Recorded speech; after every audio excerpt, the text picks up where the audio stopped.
challenges, we have opportunities to reboot our policy framework and efforts to develop a more competitive and integrated economies in Africa that will attract greater investment. I therefore urge all of us to seize the opportunities provided during the annual meetings to bring forward practical policy discussions for corrective efforts in terms of mutual dialogue, stronger partnership, effective joint coordination for the realization of the African Economic Development Agenda. With these remarks, I wish all of you fruitful discussions and present stay in Nairobi, Kenya, which has many rich offerings outside your formal sessions that I would like to invite you to sample. Asante sana. Thank you very much. Thank you, Secretary General. Your Excellency, Dr. William Samuel Ruto, President of the Republic of Kenya, and our host. And I was thinking about how to really get your title right this morning. Congratulations on your trip to the United States, which was a wonderful state visit you had, but you came back with a new title. And it was called by President Biden, the major non-NATO ally. So you're going to start putting that behind your name, Mr. President. Thank you for welcoming us to Kenya. Your Excellency, Denis Sassou Nguesso, President of the Republic of Congo. Your Excellency, Paul Kagame, President of the Republic of Rwanda. Your Excellency, Emerson Dambudzo Mnangagwa, President of the Republic of Zimbabwe. Your Excellency, Mohamed Yunus Al-Menfi, President of the Presidency Council of the Government of the National Unity of the State of Libya. Your Excellency, Hassan Sheikh Mahmoud, President of the Federal Republic of Somalia. Your Excellency, Musa Faki, my dear brother, Chairperson of the African Union Commission. Your Excellency, Prosper Bozum Mbaza, Vice President of the Republic of Burundi, representing His Excellency President Evariste Ndayishimiye. Your Excellency, Sarah Kungogelwa Amandila, Prime Minister of the Republic of Namibia, representing His Excellency President Nangolo Umumba. Your Excellency, Ali Lamin Zen, Prime Minister of the Republic of Niger and a former staff of the African Development Bank. Your Excellency, Alexandre Baro-Chambrier, Vice Prime Minister of the Republic of Gabon. Your Excellencies, representing heads of state and government. Your Excellency, Joachim Chissano, former President of the Republic of Mozambique. Professor Njuguna Ndungu, Cabinet Secretary of the Treasury of Kenya and Chairman of the Board of Governors of the African Development Bank Group. Your Excellency, I have two friends here because you asked us to work together globally. I'm delighted to be joined here by two of my colleagues that are presidents of multilateral development banks. Your Excellency, Dr. Mohammed Sulaiman Al-Jazar, President and Chairman of the Islamic Development Bank Group, and His Excellency Jean Lukun, President of the Asian Infrastructure Investment Banks. I'm joined by all my colleagues from African financial institutions and our partners, honorable heads of national institutions of the Republic of Kenya, my dear honorable governors of the African Development Bank Group, cabinet secretaries, excellencies, heads of diplomatic missions, my executive directors, my senior management and staff, distinguished guests, ladies and gentlemen, and of course, my beautiful darling wife, Grace, my #1 supporter, counselor, and friend. Thank you. Good morning. It gives me great pleasure to welcome you all to the 2024 annual meetings of the African Development Bank Group. These annual meetings take on a special nature this year because it marks the 60th anniversary of the establishment of the African Development Bank Group. We are delighted that you all are able to join us on this auspicious occasion. I wish to thank His Excellency President William Ruto for accepting to host these annual meetings in this beautiful country of Kenya and the Sunshine City of Nairobi. I wish to thank you all, our heads of state and government, for making time to join us for this special occasion. We are truly delighted that all our shareholders are here, represented by our dear governors from all of our shareholder countries. Your collective support, advocacy, and financial commitments to the African Development Bank Group make us who we are and afford us the opportunity to serve as Africa's premier financial institution. We are inspired by the vision of our founding fathers and mindful of our position and the role within the global financial architecture, as well as the responsibility placed on us by the African Union to mobilize financing for Africa's development. We carry the hopes and the aspirations of Africa in our institutional genes and in our corporate soul. As we gather today, we do so against the backdrop of major global challenges, including heightened geopolitical tensions, the disruption of global value chains, rising food and energy prices, increasing debt service payments, and, of course, climate change. The devastating effects of climate change are everywhere, from droughts to floods, from cyclones to unpredictable weather patterns, with loss of lives and property, and enormous fiscal costs to countries. May I please kindly request that we all stand to observe a moment of silence in honor of those who lost their lives during the recent floods in Kenya and all other countries who have been devastated by the effects of the climate change they did not cause or even know about. Your Excellencies, please.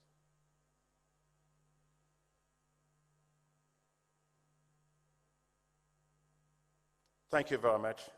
May their souls rest in peace. Even as we remember them, we must be resolute about taking decisive action to build more climate-resilient economies. That's why I applaud President Ruto for hosting the landmark Africa Climate Summit right here in Kenya, where we collectively agreed to put Africa at the heart of global climate change efforts, especially climate adaptation. Your Excellencies, African economies are showing great resilience despite the challenges posed by climate change, geopolitical tensions, global inflation, and rising debt, among others. The African Development Bank projects that Africa's real GDP growth will rise from 3.1% in 2023 to 3.7% in 2024 and 4.3% in 2025. Importantly, despite these headwinds, more than half, and that is 31 countries, achieved higher real GDP growth rates in 2023 than in 2022. And most importantly, 10 African countries are among the 20 fastest growing economies in the world. I think we've done well against the headwinds. I think we deserve a clap for Africa. The African Development Bank Group strongly supports African economies. In 2023, our financing totaled $10 billion across all of our high five priorities: to light up and power Africa, to feed Africa, to industrialize Africa, to integrate Africa, and to improve the quality of life of the people of Africa. These high fives, Your Excellencies, ladies and gentlemen, are the accelerators of Africa's development. The bottom line is that the African Development Bank delivers. Since we launched these high fives in 2016, our financing has impacted the lives of over 400 million people.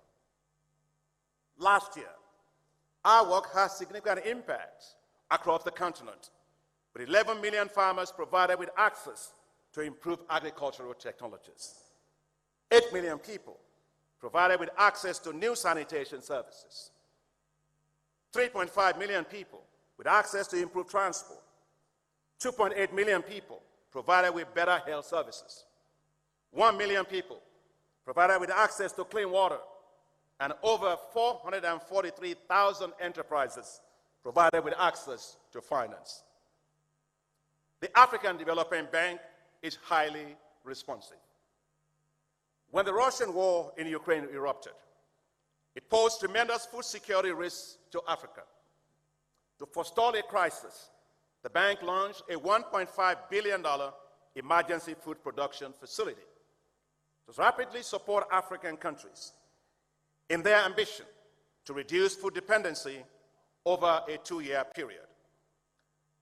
As of April 2024, we have approved loans and grants of $1.496, to be precise, billion for this emergency food production in 35 countries. We also got help and support from our shareholders, $323 million of additional support from the government of Japan, the government of the United States, Norway, Germany, and the Netherlands. We have therefore fully committed $1.8 billion to 35 countries. I am pleased to report, Your Excellencies, dear governors, that we have reached 10.5 million farmers and supported the production of 26 million metric tons of food, valued at $10.79 billion, or 90% of our target market value, and we still have about 2 seasons to go. Your Excellencies, dear governors, the African Development Bank is a strategic partner of choice, trusted by countries. Right here in Kenya, when I came to see His Excellency President Ruto, he talked about our support making a huge difference at the State House. As he mentioned to me, President Ruto mentioned to me that when I visited, he says, thanks to the African Development Bank, we increased the number of households in Kenya that have access to connectivity to electricity from 2.5 million to 10 million by 2023. Thank you for that testimony, Your Excellency, Mr. President. On one of my trips to a village where the bank supported last-mile connectivity for low-income households, a lady whose name was Grace, and that's not Grace, my wife, because she's also Grace, told us about the impact of our work. When asked if she knows Dr. Adeshina as I was walking in front of her, she said no. When asked if she was aware that the African Development Bank, as President Ruto was saying, financed the project, she said no. All I know is we once were in darkness, now we have light. Our impact is felt where it matters most, in the lives of the people we serve day and night. The African Development Bank has consistently invested in infrastructure. In the past 9 years, we have invested over $50 billion in infrastructure projects on the continent, by far the largest investment of any multilateral development bank or institution. And the impacts are visible. We are raising $3.2 billion for the East Africa Standard Gauge Railway connecting Tanzania, Democratic Republic of Congo, and Burundi. We are providing $500 million towards the development of the Lobito Corridor to link Zambia, Angola, and the DRC. We are mobilizing $375 million for financing the railway linking Nigeria to Niger Republic. We are mobilizing $3.5 billion to $5 billion towards the development of the Liberty Corridor that will link Liberia and Guinea. We have worked with our partners under the Africa Investment Forum to mobilize $15.6 billion of investment commitment towards the development of the Lagos-Abidjan corridor. Together with Africa 50, whose board I share, and it's a great institution, we are mobilizing $630 million for the construction of the road and rail to link the Republic of Congo and the Democratic Republic of Congo.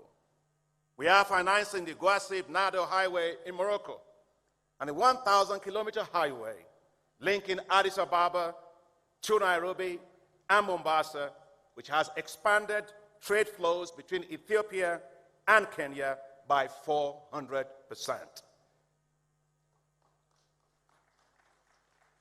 That's who we are, a solutions and impact-driven bank. The African Development Bank, your bank, is in very strong financial shape. We have maintained our AAA rating, the only AAA-rated financial institution in Africa, by all global credit rating agencies. The bank posted strong financial records for the year 2023. First, income from loans and treasury investments increased from $775 million in 2022 to $1.73 billion in 2023, an increase of 123%. Second, the net income before distributions at $545 million is the largest ever in the history of the African Development Bank. Third, the amount that we allocate to reserve to build our liquidity buffers, $335 million, is also the highest ever in the history of the bank. I wish to thank the executive directors of the bank and their advisors, as well as my senior management and staff at the bank for their hard work and efforts, and please join me in thanking them. Yet, as we make these efforts, we recognize that a lot more financing is needed to accelerate Africa's growth and development. The calls for reforms of the global financial architecture is necessary to mobilize even more financial resources to achieve Africa's sustainable development goals. The G20 Capital Adequacy Framework called for multilateral development banks to optimize their balance sheets, to raise more financing to support countries. The African Development Bank, Your Excellencies, our dear governors, ladies and gentlemen, heeded that call. We have been at the forefront of several financial innovations to achieve this. Last month, the African Development Bank issued a hybrid capital on the global capital market, the first ever by a multilateral development bank, creating a new global asset class for investors. These $750 million hybrid capital will be leveraged 3 to 4 times to expand the bank's lending capacity. I am delighted that 2 weeks ago, the Executive Board of the International Monetary Fund, IMF, approved the use of the special drawing rights, SDRs, as hybrid capital, which is based on the proposal developed by the African Development Bank and the Inter-American Development Bank. If the approved limit of $20 billion of the SDRs is channeled to multilateral development banks like us, we can leverage these to deliver at least $80 billion of new financial support. I would like to use this time to thank you, our heads of states and government, for the advocacy that you have maintained on this particular issue at every single step, and also for the chairman of the African Union Commission, my dear brother Moussa Faki, for all of the advocacy that you have also maintained, and for all of our governors for supporting us in this particular area. We are very grateful. Thank you very, very much. Now, I wish to ask for the support of all of our shareholders to make this a reality. Your Excellencies, dear governors, ladies and gentlemen, to tackle climate change, the African Development Bank is well on its way to reaching our goal of mobilizing $25 billion in climate finance. Last year, we devoted 45% of our total lending to climate finance. Our climate action window, under 16th replenishment of the African Development Fund, with support from the governments of the United Kingdom, Netherlands, Germany, and Switzerland, opened its first call for proposals. The response was amazing. It received over 2,000 proposals, and the 359 shortlisted application requests were close to $4 billion. The bank, your bank, is building strong and effective global partnerships to deliver more for Africa. Through the support of the G7, we are accelerating women's access to finance through what we call the Affirmative Finance Action for Women in Africa, or AFAWA, in partnership with the Africa Guarantee Fund, which is now working with 169 financial institutions in 43 countries. And I would like to say that Africa will go faster when we make sure that it flies with two wings. No bird flies with one wing. When we support our women, they actually run most of our economies. I think Africa will go faster, more inclusively. AFAWA, Your Excellencies, their governance is the first ever gender-focused collateralized significant risk transfer with counter guarantees provided by the governments of Netherlands and France in support of scaling of finance for women. So far, AFAWA has approved $1.7 billion and financed over 18,300 women-owned businesses. And by the end of this year, AFAWA will have reached $2 billion in support of 30,000 women-owned small and medium-sized enterprises. Your Excellencies, their governors, to support youth entrepreneurship in Africa and to create youth-based wealth, the bank has established Youth Entrepreneurship Investment Banks.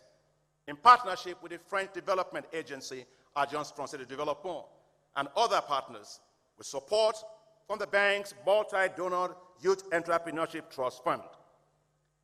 Ever since our board approved the first two Youth Entrepreneurship Investment Banks in Liberia with $16 million of funding, and Ethiopia recently with $12 million of funding, several countries, including Nigeria, Rwanda, Cote d'Ivoire, Tunisia, Togo, Egypt, South Africa, Zambia, Botswana, DRC, are working on submissions of their request. Your Excellencies, the bank is working with several partners to ramp up support for digital and creative sectors to create more jobs. Together with Islamic Development Bank, and my brother Al-Jazair is here, and the Agence Française de Développement, we financed $618 million IDICE program called Initiative for the Development of Digital and Creative Enterprises in Nigeria that will create 6 million jobs and add $6.4 billion to the economy. The African Development Bank, Africa 50, and the African Union established what's called the Alliance for Green Infrastructure in Africa, or AGIA, which will mobilize $10 billion for green infrastructure in Africa and speed up Africa's green transitions. I am delighted that at the G7 Ministerial Conference in Italy just a few days ago, they gave global endorsement for AGIA. Together with the Islamic Development Bank, the International Fund for Agricultural Development, the OPEC Fund, the Arab Bank for Economic Development in Africa, the Africa Export and Import Bank, and the West African Development Bank, we are establishing what's called special agro-industrial processing zones in 11 African countries, including a $3 billion facility by the African Development Bank, Afrexim Bank, and the Arise platform. Your Excellencies, they ask us to work together as multilateral development banks, and we are doing that. At the spring meetings of the World Bank Group, President Ajay Banga and I launched a joint bold effort to connect 300 million people in Africa to electricity by 2030. We will host this year, together with Your Excellencies, an Africa Energy Summit later this year. I must say, this marks the first time for our institution. So not only are we reforming, but we are also changing how we work together as a system to deliver greater impacts at scale. That's because together we can and we will achieve more. Your Excellency, Evangelist Akiwumi Adesina, President of the Africa Development Bank, Your Excellency, former President Joaquim Chissano of Mozambique, Your Excellencies, Vice Presidents, Prime Ministers representatives of heads of state, Your Excellency, Governor of Nairobi, Johnson Sakaja, Madam Martha Koome, Chief Justice and President of the Supreme Court of the Republic of Kenya, Excellencies, Ministers, Honorable Governors, ladies and gentlemen, I am delighted and privileged to preside over the opening session of the 59th Annual Summit of the Africa Development Bank Group. On behalf of the people and government of Kenya, I extend a very warm welcome to each of you and invite you to feel at home in this land of many delights. It is a great honor for Kenya to host the 59th meeting of the Africa Development Bank Group, especially as the group celebrates its 60th anniversary. Let me put this in context. We had also the privilege to host the 30th anniversary of the Africa Development Group in 1994. We are privileged to host the 60th. And I have requested the Africa Development Bank Group to offer Kenya the 90th anniversary in 2054. And I promise that even if I would be walking with a walking stick, I will attend. This milestone should frame our deliberations and engagements during these meetings. We are gathered here to reflect on the progress of our continent that has made in realizing the founding vision of this institution, the Africa Development Bank. Formed in the first decade following the independence of most African countries, the Africa Development Bank embodies the Pan-African ideology of sovereignty, prosperity, and unity. As a matter of fact, one of the founding communiques of this institution clearly declares the determination of African nations to use all our resources to lead all African countries to independence and achieve the development and prosperity of the continent in unity. That was done 60 years ago.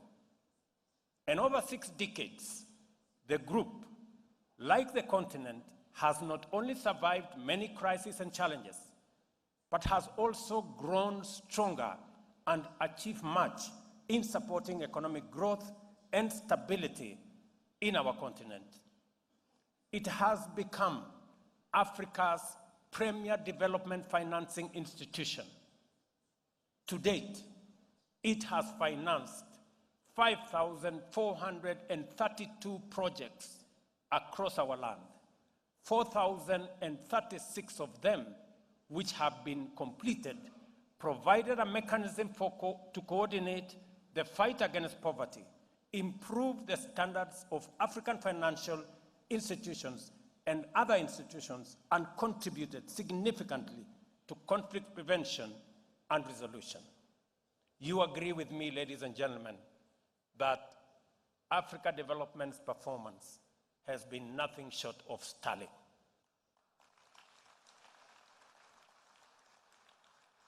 I think they deserve a better round of applause.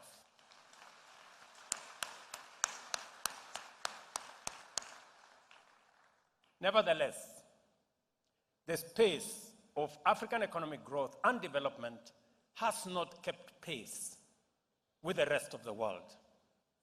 More concerning is that the pace of African development remains far behind its undeniable potential. Intra-African trade remains low, with its share of global GDP less than 3%. Africa's share of global trade is also low, at just about 2%, and our exports are primarily unprocessed produce and raw materials. Not surprisingly, the rates of poverty and unemployment are still high on our continent.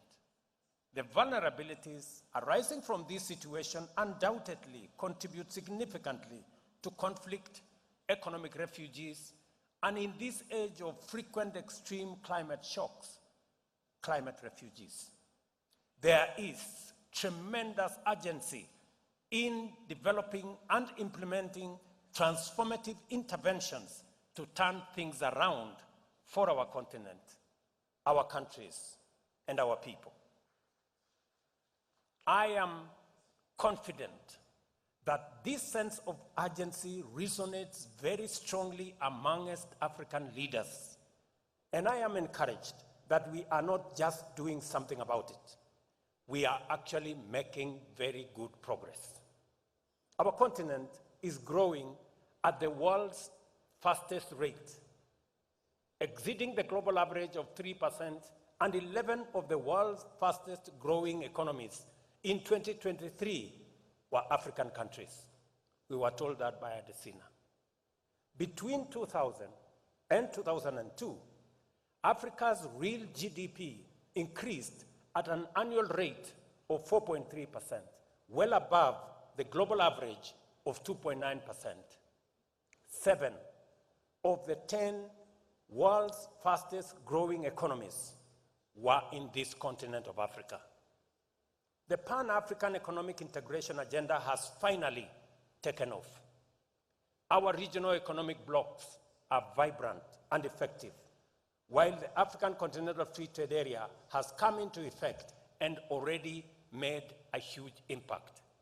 Although much remains to be accomplished before intra-Africa trade is smooth across borders, the data indicates strong positive movement following the launch of the Guided Trading Initiative.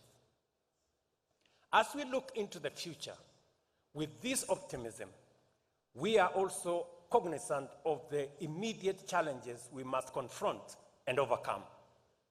Africa faces multiple serious challenges, including geopolitical risks, the broader effects of armed conflict, the COVID-19 pandemic and its effect, disruptions in the global supply chains, and persistent extreme weather due to climate change and macroeconomic instability. To compound these crises, the economies of the continent continue to bear the burden of rising costs of servicing huge national debts, caused in part by high global interest rates and, of course, external shocks. I am, however, confident that the strong positive response by African leaders and nations to the Africa Union Agenda 2063 signals our collective intent to undertake radical transformation of African economies, achieve sustainable development goals, and unite our people in prosperity. We have what it takes to succeed, and current activities show movement in an encouraging direction. To achieve this transformation, a consistent commitment of substantial resources is required to invest in infrastructure, industrial capacity to deliver rapid growth. However, we face the rigid barrier of global financial architecture that is fundamentally misaligned with our aspirations. We routinely borrow from international markets at rates far above those paid by the rest of the world, often up to 8 or 10 times more. These rates are said in something arbitrary called risk profile that is notably not applied when considering mineral extraction, even in areas of active conflict.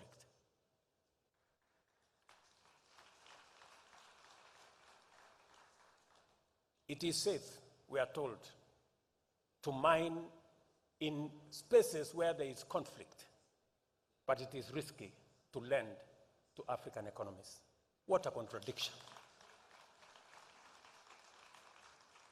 The debt problem faced by many countries, which consume the largest share of national resources and starve development agenda, we are a direct result of this unjust financial architecture.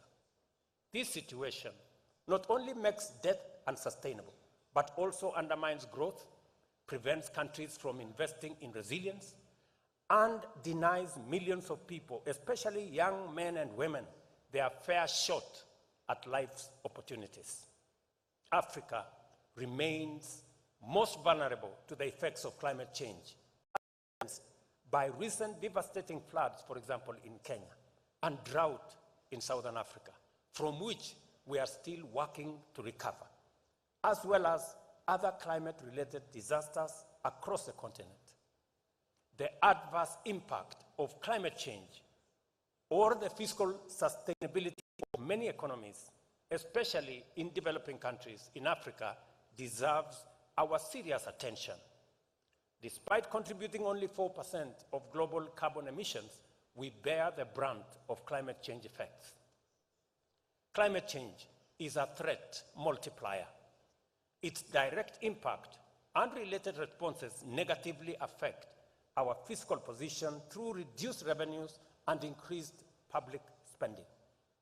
The frequency of extreme weather events continuously diminish the resources available for public investment and provision of critical public goods such as health, education, and other social services. In particular, climate change has often resulted in substantial reallocation of resources towards mitigation, adaptation, and resilience. This is why Africa advocates for a financial architecture that integrates the issues on climate change and public finance at the center. I am proud of African heads of state who have not hesitated to make their voices heard in various fora, including through the Africa Leaders Nairobi Declaration on Climate Change and Call to Action that we held here in Nairobi. Climate change and sovereign debt are now firmly integrated, trapping governments in a vicious cycle where increasing losses and damage from climate impacts leads to rising costs of mobilizing resources for public investment. With such high financing costs and constrained government budgets, developing countries continue to struggle investing in low carbon and climate resilient development. At risk, therefore, are both climate action and our sustainable development goals. A better, more responsive, and fairer international financial architecture is urgently needed, and time here is of the essence. The financial architecture we advocate for as Africa today should integrate the continent's most challenging development issues of sustainability and climate vulnerability to enable development goals, SDGs, and Agenda 2063 commitments to be achieved. I am encouraged by Africa Development Bank's vision for the continent, underpinned by the high fives strategies and the objectives of the newly adopted 2024-2033 10-year strategy, which provide important foundations for these critical continental objectives. We were clear at the Africa Climate Summit last year when we called for reforms of the international financial institutions and a range of new global taxes to fund climate action. We were clear at COP28 in Dubai last December when we once again emphasized the urgent need to mobilize investment for climate transition in developing countries from public and private sources globally. We also agreed to support the creation of markets that can mobilize resources at scale and called for the reform of the international financial architecture. Today, we are sat that transforming the international financial architecture is an imperative that will give Africa a fair chance to turn its immense potential into opportunities to overcome multiple challenges and develop inclusively and sustainably.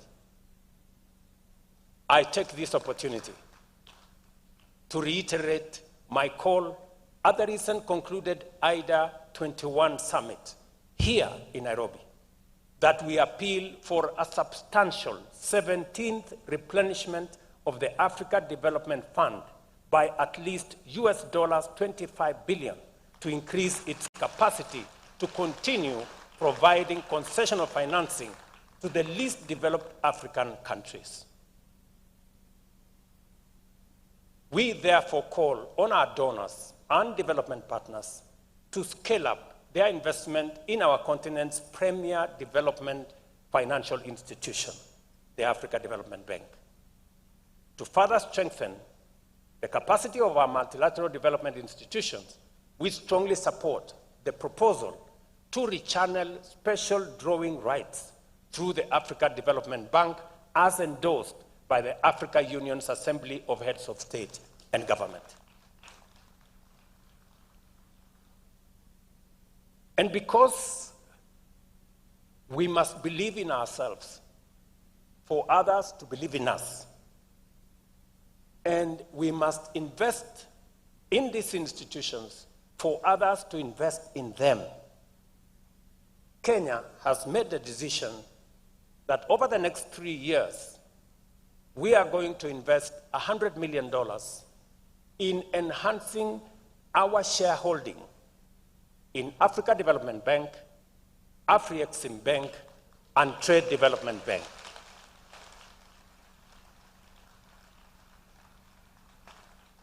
We have already made the investment in Afrexim Bank. I will be discussing with my brother Adesina on our investment in Africa Development Bank, because as nations in this continent, we must begin to understand that if others had to believe in our institutions, we must believe in them first as the owners.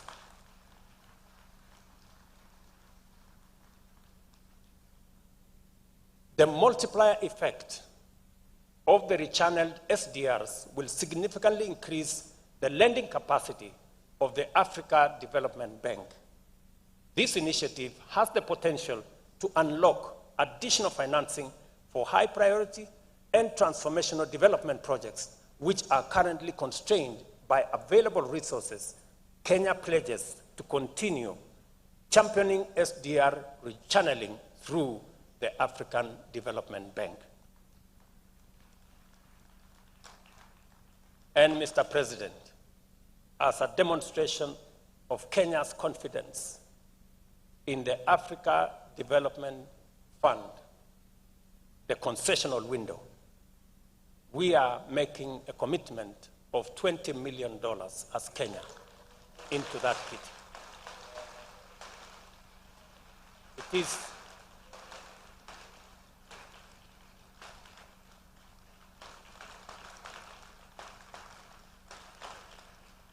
Thank you very much. Thank you. Thank you very much. It is a demonstration that for us to raise $25 billion, we need to demonstrate our commitment and believe in the investments we are making in this institution. Nobody doubts that investing our resources in Africa Development Bank is a logical, it is a profitable investment. I have since had I was motivated by the profits I saw and the dividends that will be paid.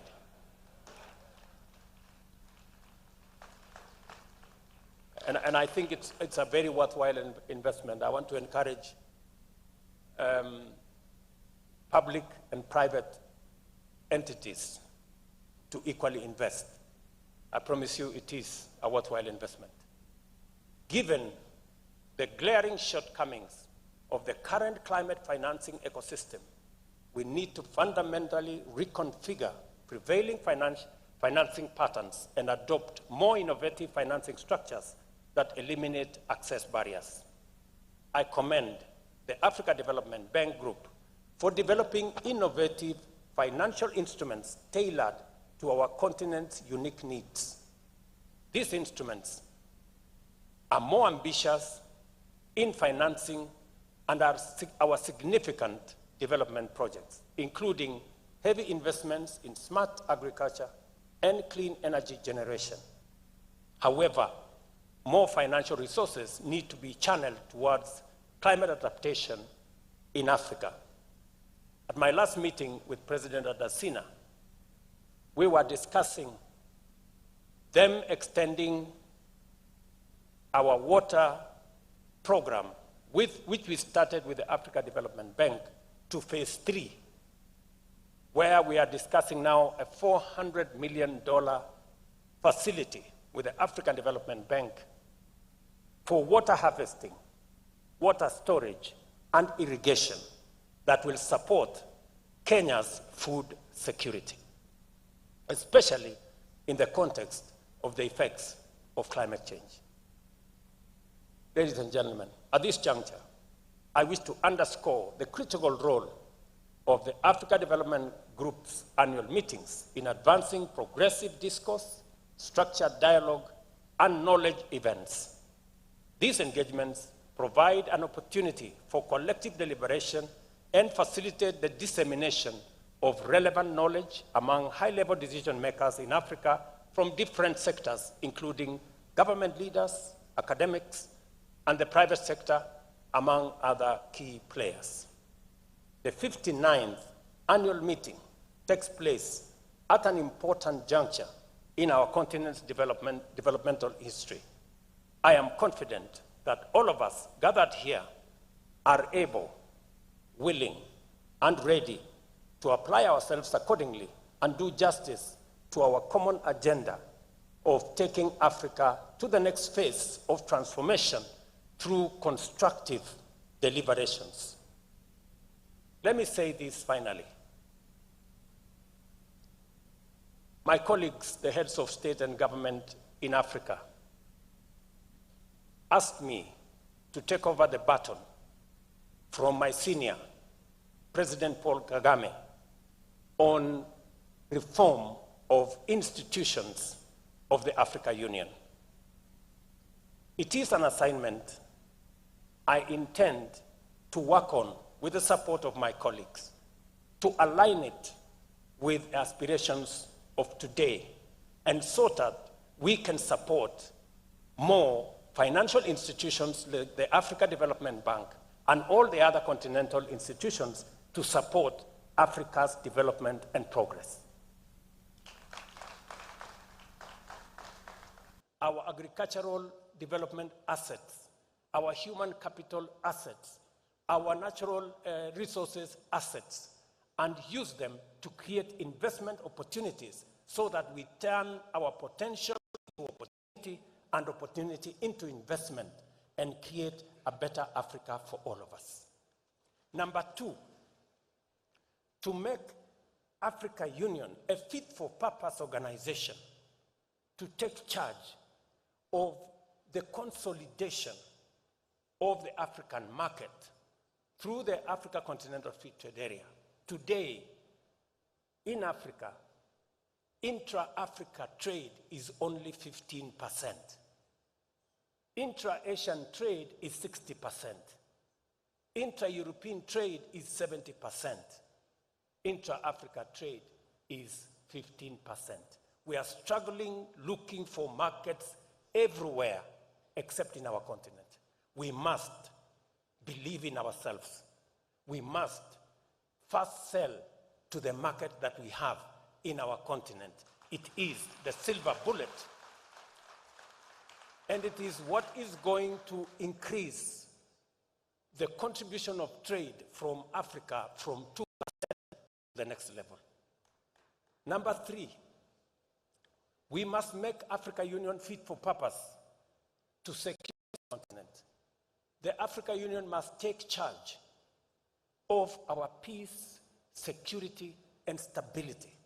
The African Union must solve the problems of conflict and war in our continent.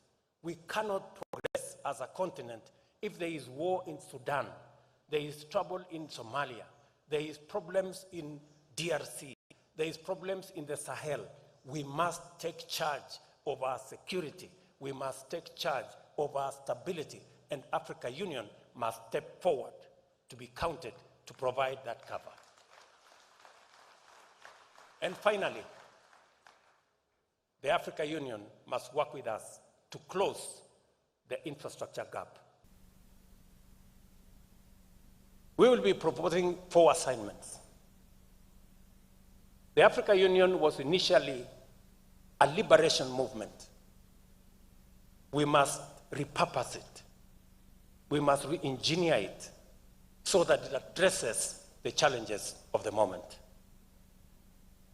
We will also be making a proposal to have a much more accountable African Union.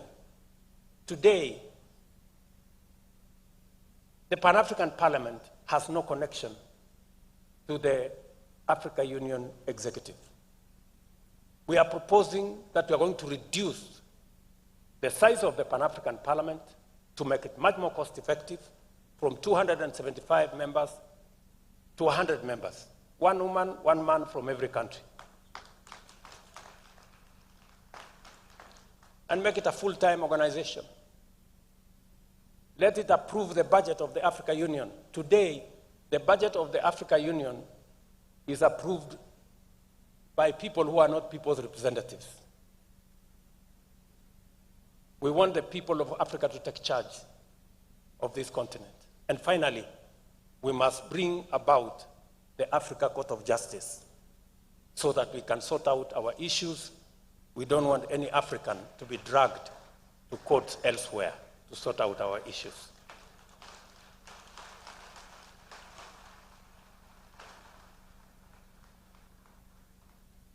We need something short of a revolution to have a good organization for ourselves. I look forward, ladies and gentlemen, to the output of these meetings, and I am optimistic that your recommendations for reforming the architecture of the global financial institutions will be as radical and as ambitious as the AU's Agenda 2063. Your participation here promises viable solutions to enable our countries mobilize sufficient resources to close Africa's development financing gap and accelerate our structural transformation across the continent.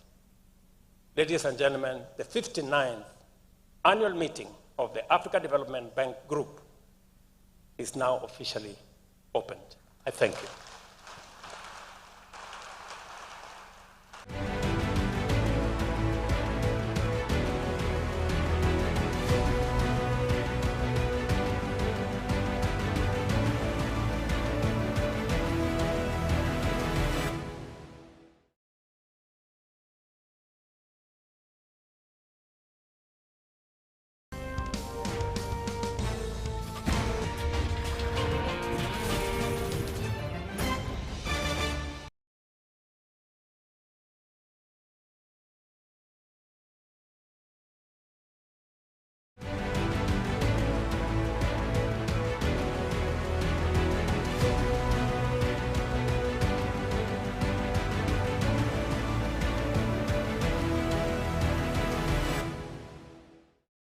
Your Excellencies, welcome to the second Presidential Dialogue session. It's a pleasure having you with us this morning. Now, our first question goes this morning to Your Excellency, President Nguesso. Several leaders, including Dr. Adesina, have called for new metrics for measuring the wealth of our respective nations. And President Rousseau just spoke about that a few moments ago. And that this should not just be based on GDP alone. What, to your mind, will be the benefits of properly valuing natural capital of African countries. What difference would that make, Your Excellency?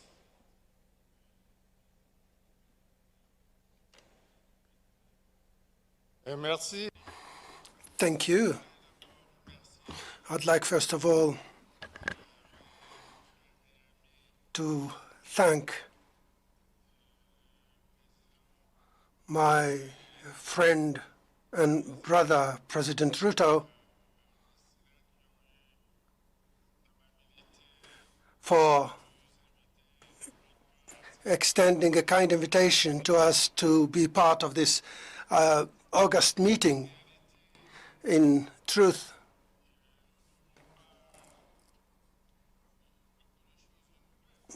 there will be not so many new things because most has already been covered.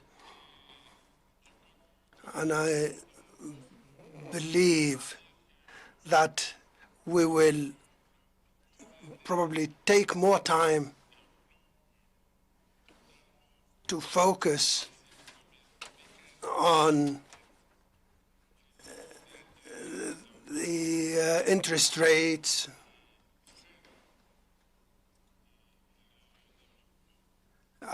that actually put the frame for development. We tend to agree, all of us, that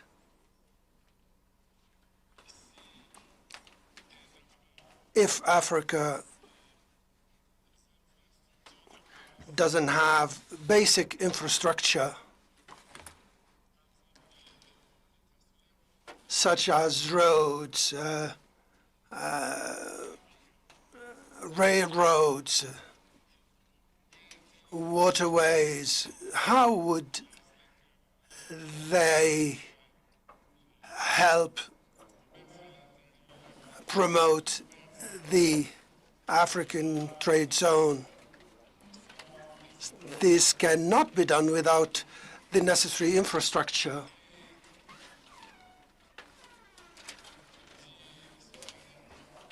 It's been said recently that there are over 600 million Africans that do not have access to electricity.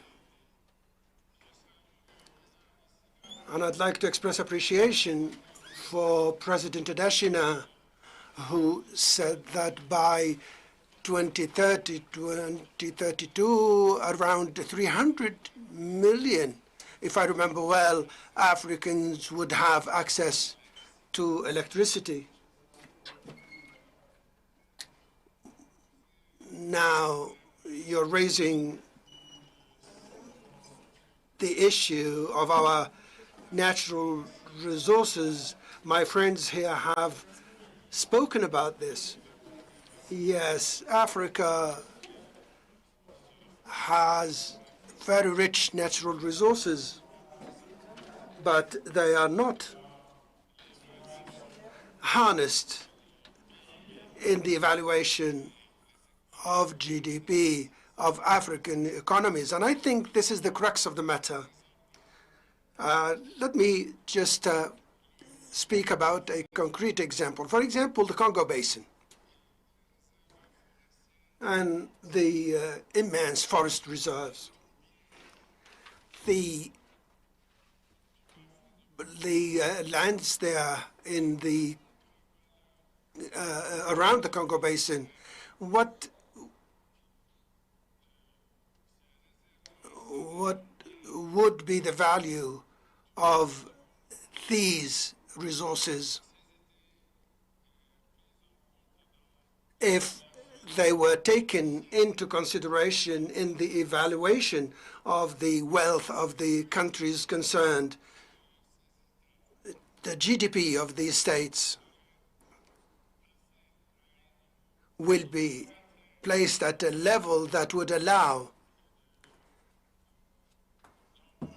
the states concerned to have access to more loans and to have a greater means to promote development, and especially with regard to infrastructure. Infrastructure is quite costly, and the African Development Bank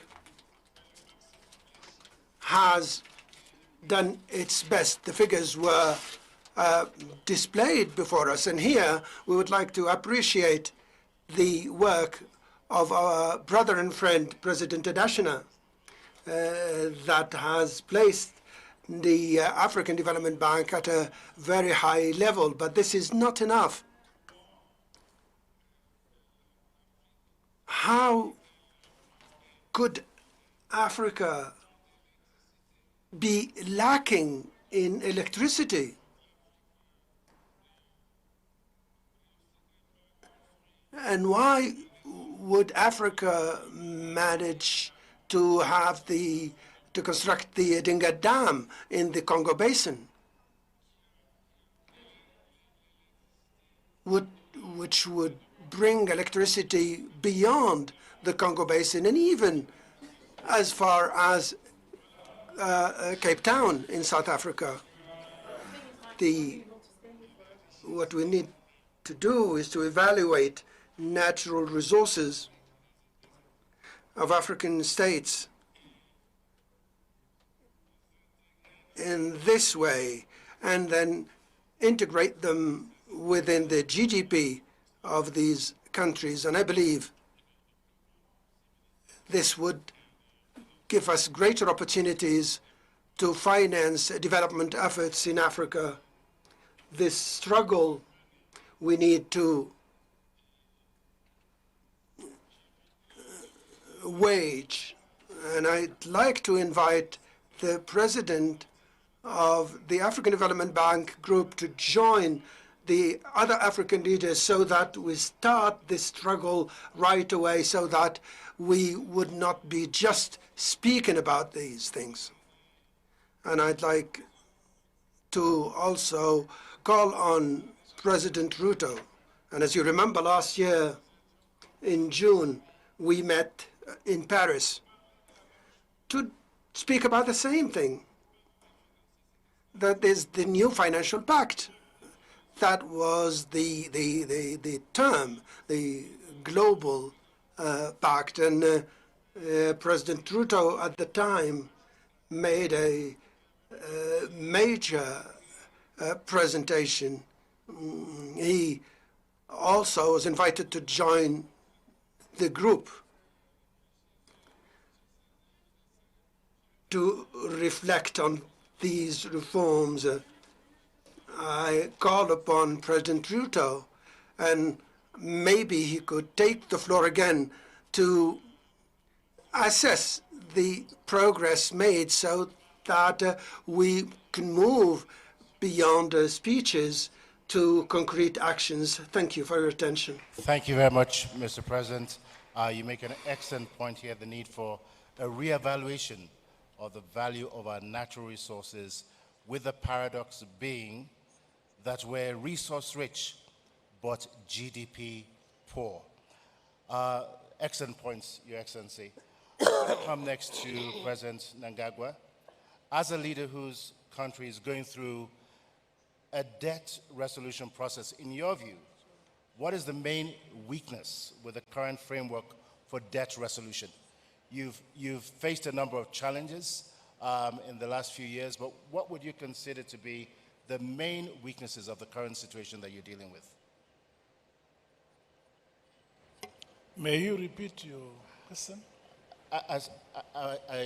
The question is, as a leader whose country is going through a debt resolution process. Still, I don't understand. Oh, sorry, Your Excellency.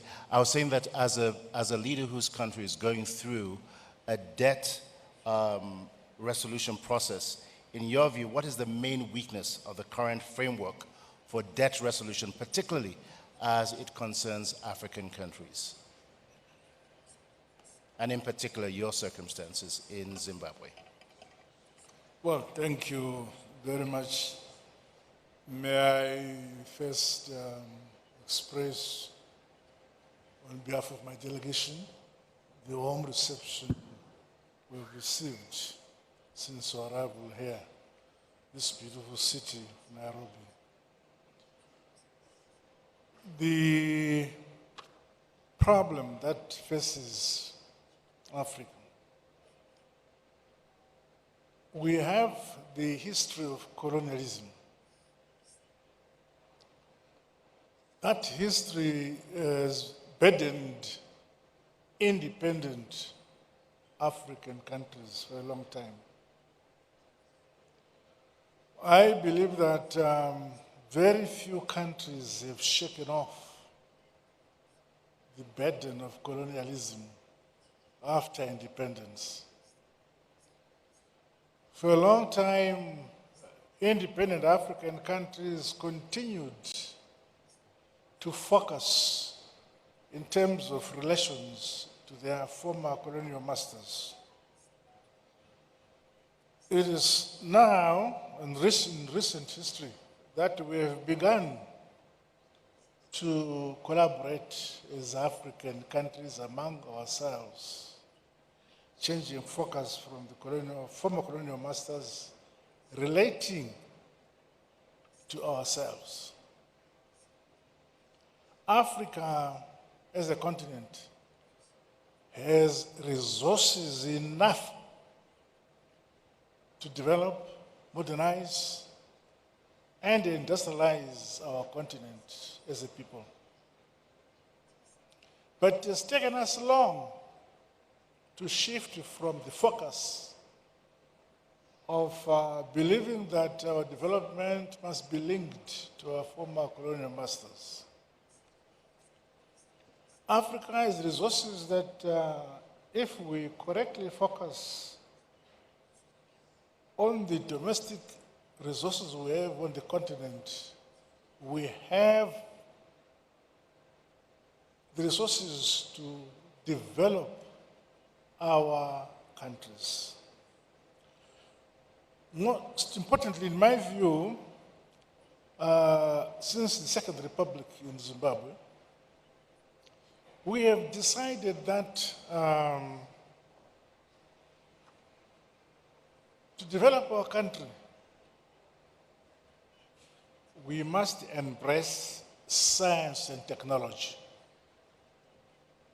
All our universities in Zimbabwe now have a serious bias towards science and technology, because we realize that the countries that have developed have done so on the basis of science and technology.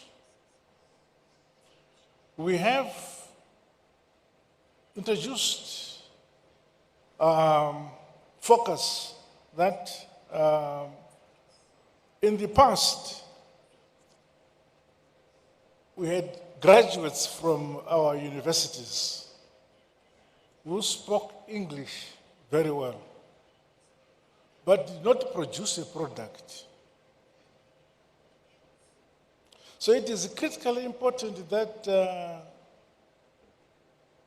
our younger generation must have the pride either to produce a product or a service.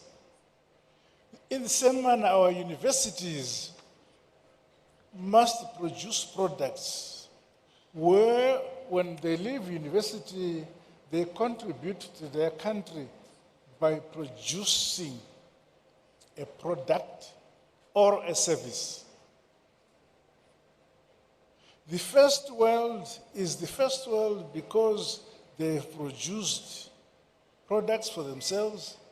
They have produced a service which serves their own demands of their own communities. So that's what we must do. So Africa must shift its focus towards science and technology, which brings about a service to the people, a product to the people. The things that we need, yes, there is the philosophy or the understanding that you cannot invent the wheel. But it is necessary that we change our approach to development and modernization by embracing, in fact, as a continent, we have everything at our disposal to modernize, mechanize our agriculture.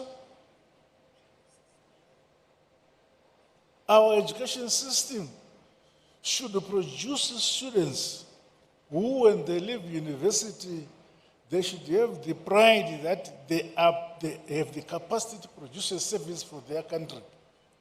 They have a pride that they are producing products for their country.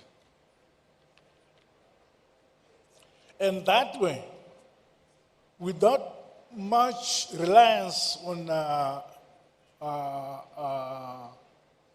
Europe, Asia, whatever, but exchanging scientifically the resources and knowledge among ourselves as African countries, I can see our country developing very, very fast. It is in my belief that those countries in Africa, on the African continent, who are doing well, they are doing well because they have internal domestic focus. What do they have? What can service their needs at the domestic level, as a country, as a people, both in terms of products and in terms of services? And if we all collaborate as an African country, as a continent, I believe that our pace for development and modernization will be faster. But if we continue to develop our countries in silos, it will take longer. In the past, for instance, in the past, which our founding fathers were able to move away from, if a delegation was leaving Mozambique wanting to come to Angola, they would first go to Portugal, to Europe, and then come down to Angola. And yet, we should have the means to fly directly from Mozambique to Angola. If we wanted to go to Ghana, we'd first fly to London and then come back to Africa, to Ghana. That shows how disconnected Africa was. And we must begin to have internal connections by ourselves. And as a continent, I believe that my dear brother here, Sesengeso, spoke about the possibility of generation of power in the Congo, which would service the entire African continent and even have access for Southern Europe on the Congo River. But to achieve that will require the collaboration of the entire African continent to put resources to achieve that which is possible to service Africa. But now, we work in silos and look forward and look up to Europe or some other former colonial powers to service and develop our own region. Okay. I'm happy that now there's a crop of African leaders who now focus on the collaboration of the developing of our respective countries by collaborating among ourselves. It could be in agriculture, it could be in education, and so on. For instance, in Zimbabwe, for all along, we were relying on importing wheat from Ukraine throughout. And yet, it is possible to grow enough wheat for ourselves. When we looked at it and said, how much wheat do we need per year and how much hectares of land do we need per year to grow the wheat we want? That same application, that same approach can apply to every single African country. The continent has land enough, arable land enough to produce food for Africa and surplus. But we don't do it. You still have countries in Africa who import food from Europe. Why? Because we have not broken that link between past colonialism and independence. It is still lingering in the minds of those who have not been able to move away.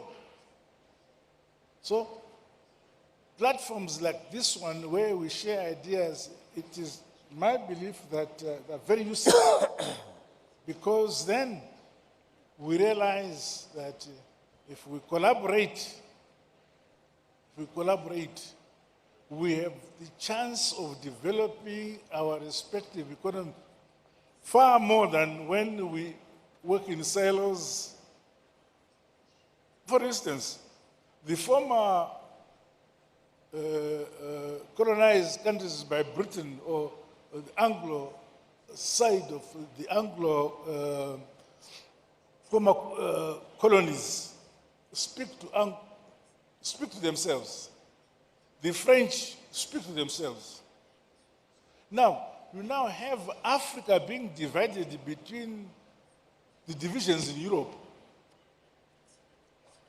The English on their side, the French on their side, and they bring that baggage to us. As we are here, I need somebody if I want to talk to my brother who speaks French and I speak English, we need an interpreter. So we must find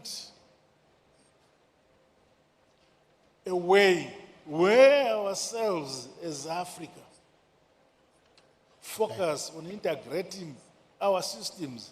Let us in Zimbabwe learn languages so that we can speak to Mozambique, we can speak to the Congo. But no, we have to master English or French, foreign languages in Europe in order to speak to ourselves in Africa. My brother here, President Ruto, speaks Swahili. Swahili is spoken in many countries. Why don't we speak Swahili or make Swahili a national a language so that we can speak to each other? But no, we find pride in speaking English or French. You see? So you get married to a beautiful woman because you speak good French or good English. If you continue to speak your own domestic language, your own language, no one, they think you are primitive. President Nangwa, we're going to have Thank you very much. Okay. We're going to have to move on to the next panelist, but you've made quite a number of points here that I think the major takeaways for us is really a shift in the consumer mindset to a production mindset, greater self-reliance, and interconnectedness and collaboration. So thank you very much, Your Excellency. I'm going to come next to President Sheikh Mahmoud. Climate and global shocks have become major deterrents to sustained and predictable growth and transformation. So what concrete actions are you taking to ensure that Somalia is able to withstand the proverbial storm and build resilience in spite of these shocks? Thank you very much. First of all, let me follow my other colleagues to thank His Excellency President Ruto, the people and the government of Kenya for the warm reception that we received here in this August city of Nairobi. Regarding the question that you said, yes, true, Somalia is a country that has been in a very unique situation for a couple of decades now. but there has always been a progress that the country was making. Of course, we say we are slow. We deserve to do much faster progress than we did. The challenge, the phenomena of climate change is a global, continental, and regional, and it is a reality.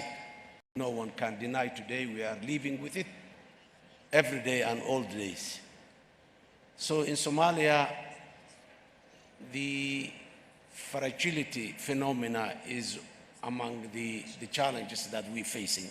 Very fragile country with fragile institutions. This has been complicated or compounded by successive years of droughts, followed by another year of El Nino and floods, and then regional infestation of locusts. So this makes the country face more complex challenges than ever. In that line, Somalia is now, for the first time in this history of 60 years of statehood, established the first Ministry of Environment and Climate Change for the first time in 2022 when I came back to the office. Now our main focus is addressing, establishing and capacitating the institutions that address the climate change effects on the country. These institutions, some of them were existing, some of them are emerging now. Capacitating those institutions and partnering with the private sector and mobilizing the society, raising the awareness of our people are the main tasks that we are doing right now. The challenges are too many, a limited fiscal space. We are responding that by increasing our local revenue. And since we reached the debt clearance and the heavy completion point recently, only a couple of months back, we are starting to also put in place the mechanisms to access the financial institutions so that we can invest and fund our development or economic growth engines. With all these complexity and challenges, Somalia is also struggling and fighting and enduring terrorist groups that have been there more than a decade now. In all indications, whether it is the recovery of the territory, expanding the state and the governance institutions throughout the country, Somalia has made certain progress, but very far away from where we are willing to be. So the challenges are too many, but the opportunities are too many as well. Somalia succeeded to come up and build its financial institutions so that the international financing institutions accept it and the debt clearance has been achieved at the heavy completion point. And we have been lifted an arms embargo that was in the country for more than 3 decades. Somalia is soon going to join the United Nations Security Council as a non-permanent. All these are indications that the country is moving. But the issue of the climate is an obstacle and a hindrance in the path to recovery. So focusing on our strategic developing and growing our strategic resources areas like agriculture, blue economy, and particularly the livestock that we excluded from the agriculture is also moving forward.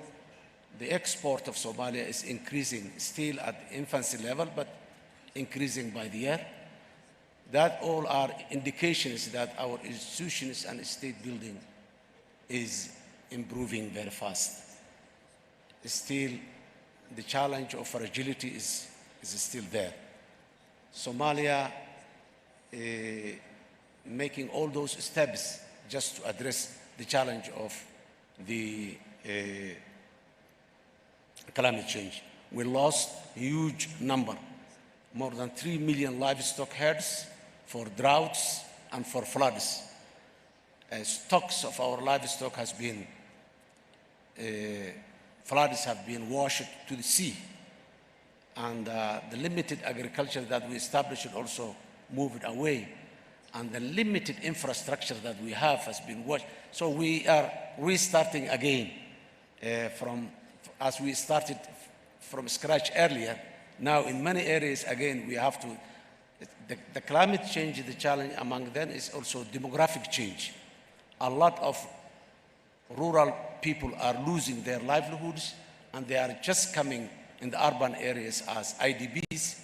Many of them will never go back because there is no reason to go back, and there are no life to go back because they lost the livestock, they lost the facility. So climate change is not only hindering, but it's changing the demographic structure of the country as well. All these multiple challenges we're facing, but still with our motto of Somalia in peace with itself and in peace with the rest of the world is also a major achievement that we have seen its products right now at an initial stage. We brought our people together back. We're moving forward as achieving a common purpose. That is the Somalia of today. Thank you. Thank you very much, Your Excellency, and congratulations on the resilience that Somalia continues to show in spite of tremendous, tremendous challenges. What an inspiration. I'm going to come next to Vice President Bazoum Banza to speed up the process of structural reform in your country. What initiatives is Burundi taking at the moment?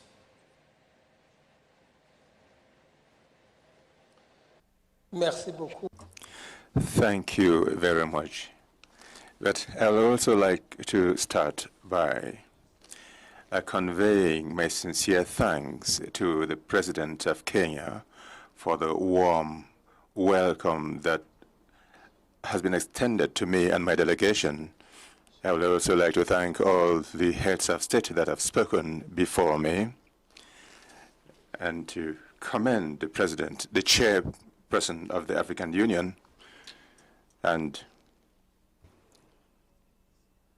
for all that they did to get here. That said, I would like to start by saying that Burundi, under the vision laid down within the framework of activities that the African Development Bank has put in place, and in compliance with Agenda 2063, the priorities that are the main activities of the bank are also the priority activities of the Republic of Burundi, for the reason that we have laid down the goal of green growth for an emerging, and to become an emerging country by 2040. And of course, we are trying to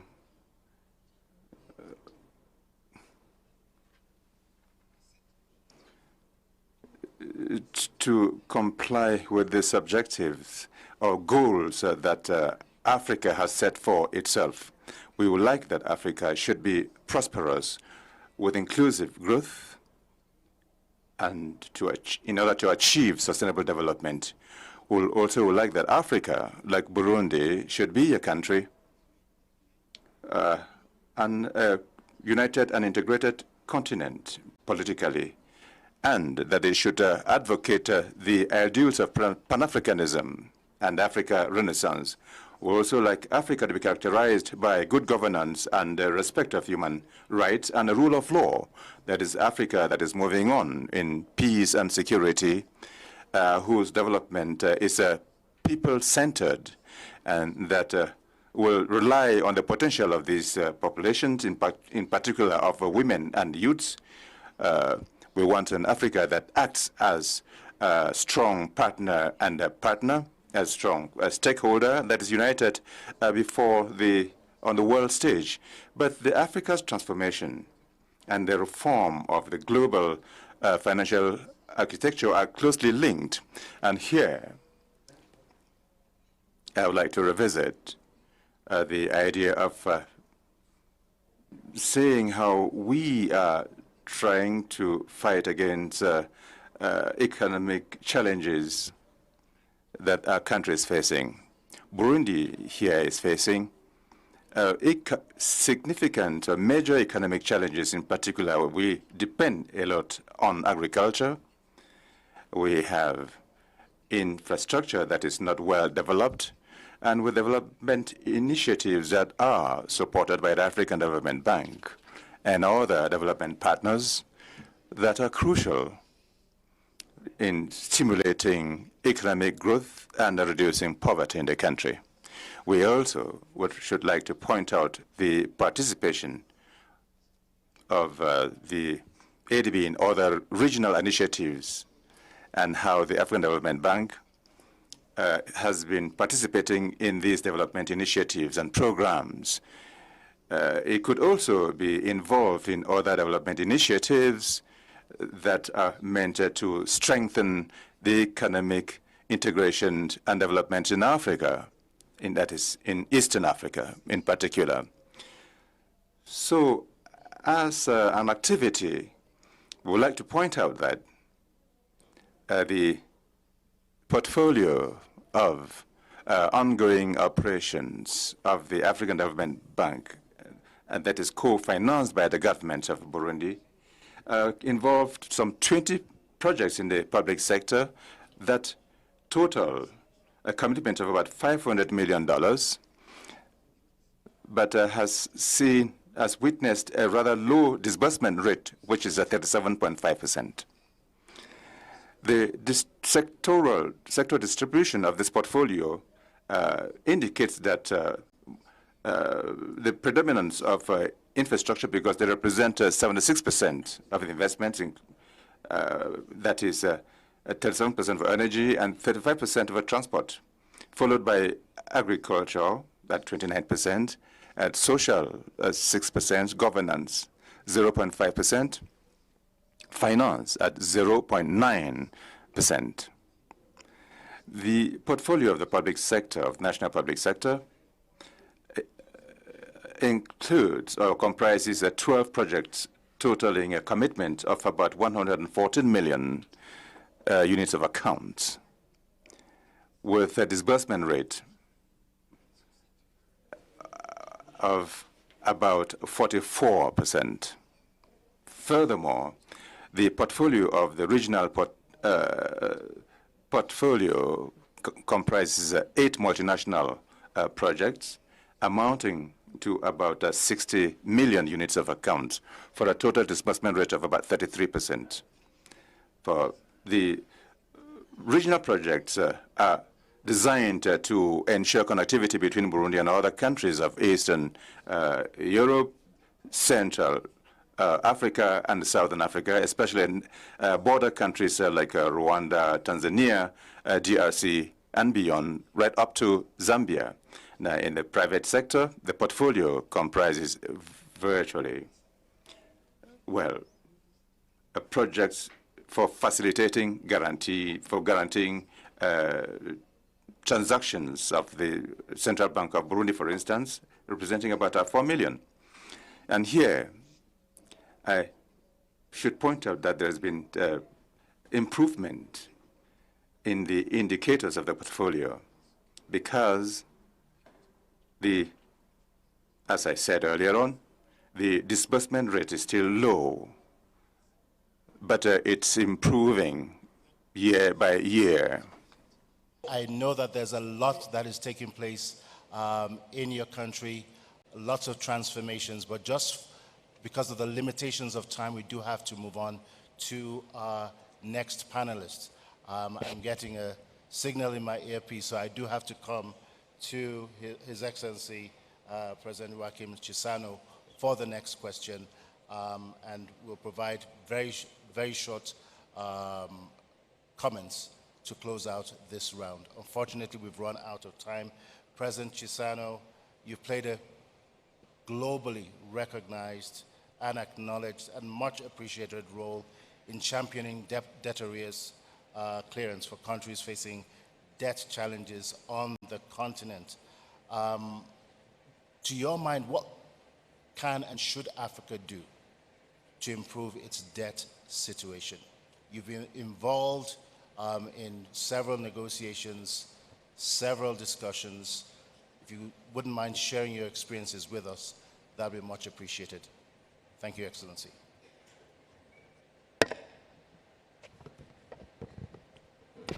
Thank you very much.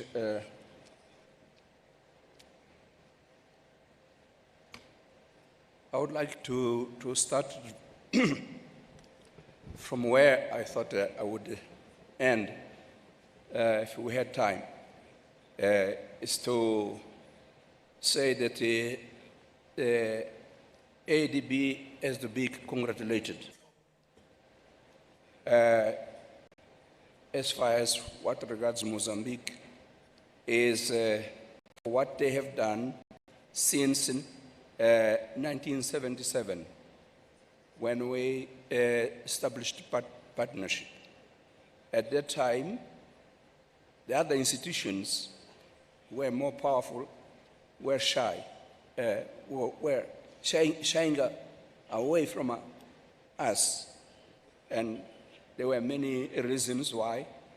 It's because we never had stability in the country after independence proclamation in 1975. And and also there was this Cold War, but ADB came and became our partner, reliable partner. And I congratulate ADB also because of what they have done for Africa in general. And at present, we see the role played by President Adesina, who is my younger brother. And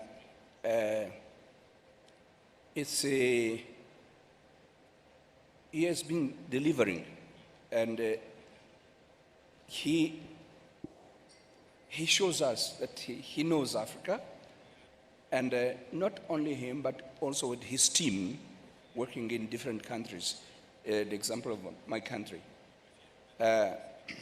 So I would like to take this opportunity to say congratulations, but we are celebrating 60 years of ADB, and it was not always additional. I don't know. Were you born? 60 years, yes. So I would like to take this opportunity also to say that it occurs to my memory the names of at least 3 of his predecessors, because with those I have worked. And so I think that it's worth evoking their names here. I didn't hear the other speeches speaking about them, although we are celebrating the 60th anniversary. I refer to late Babakan Jai.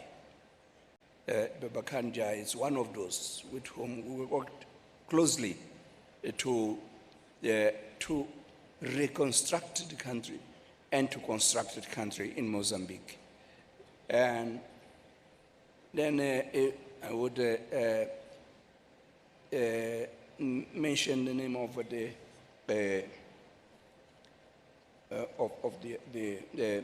Omar Kabaj. Omar Kabaj from Morocco. We worked also together. And then Donald Kaberuka. All this worked not only for Mozambique, but for the region, SADC region. And at that time, we were having this spirit of collaboration, and infrastructure were mentioned here by President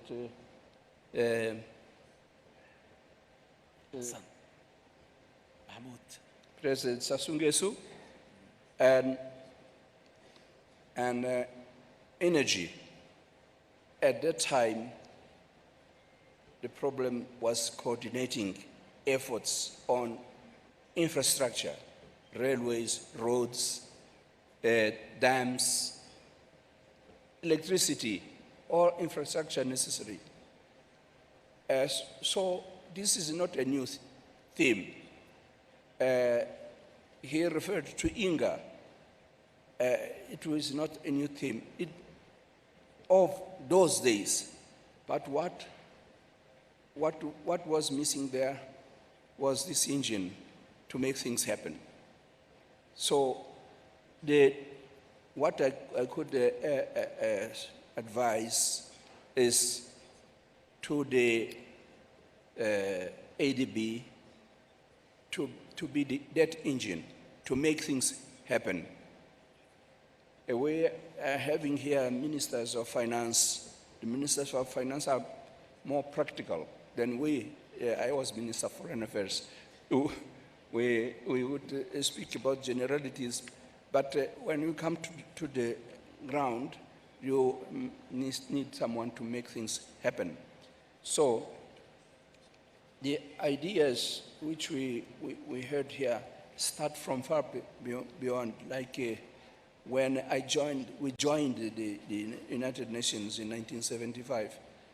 What I found there was the discussion about a new economic order. And that idea of a new economic order vanished, I don't know why. But the new economic order is still valid for today. What we're discussing here is a new economic order because we're speaking about reform of structures. So, if I'm running away from your question, you may... That's okay, Your Excellency. I think you're doing very, very well. Just ending on a positive note here. The question related to the role that you've played on the continent and... to challenge this problem of debt. Yes. Yeah. Well, debts are committed when you don't have money and you look for money in order to do something and to produce money. And so this is what is missing, because we go and have a debt and we come and then we go and have a debt because we don't know how to put the money to a good value. And I think that the ADB should be that bank of Africa. We have now an African Union. The idea of the Bank of Africa came from even before OAU. It was one of the things which should be done. But when the ADB was created, I think that we did not look at it as the Bank of Africa. We thought that it was just a bank to serve Africa. No, this is our bank, it's the Bank of Africa. And so we have to have ways of using this bank even to help the fragile states so that they have institutions which work, which can create jobs, so that we have the productivity, so that the little money we have, it multiplies, so that we don't have to incur into debts all the time. So Mozambique is one of the countries which was forgiven. The debt was forgiven in my time when I was acting head of state, and forgiven. But we had the debt again because we didn't have the means to make our potential wealth to become a real wealth which can be converted into a real value to make business in the world. So we had, because we didn't have the skills, when ADB came in 1977, found this problem that we didn't have skills, where maybe 90% illiterate in Mozambique. So, as President Mnangagwa said, the training of the of people so that they have know-how to transform our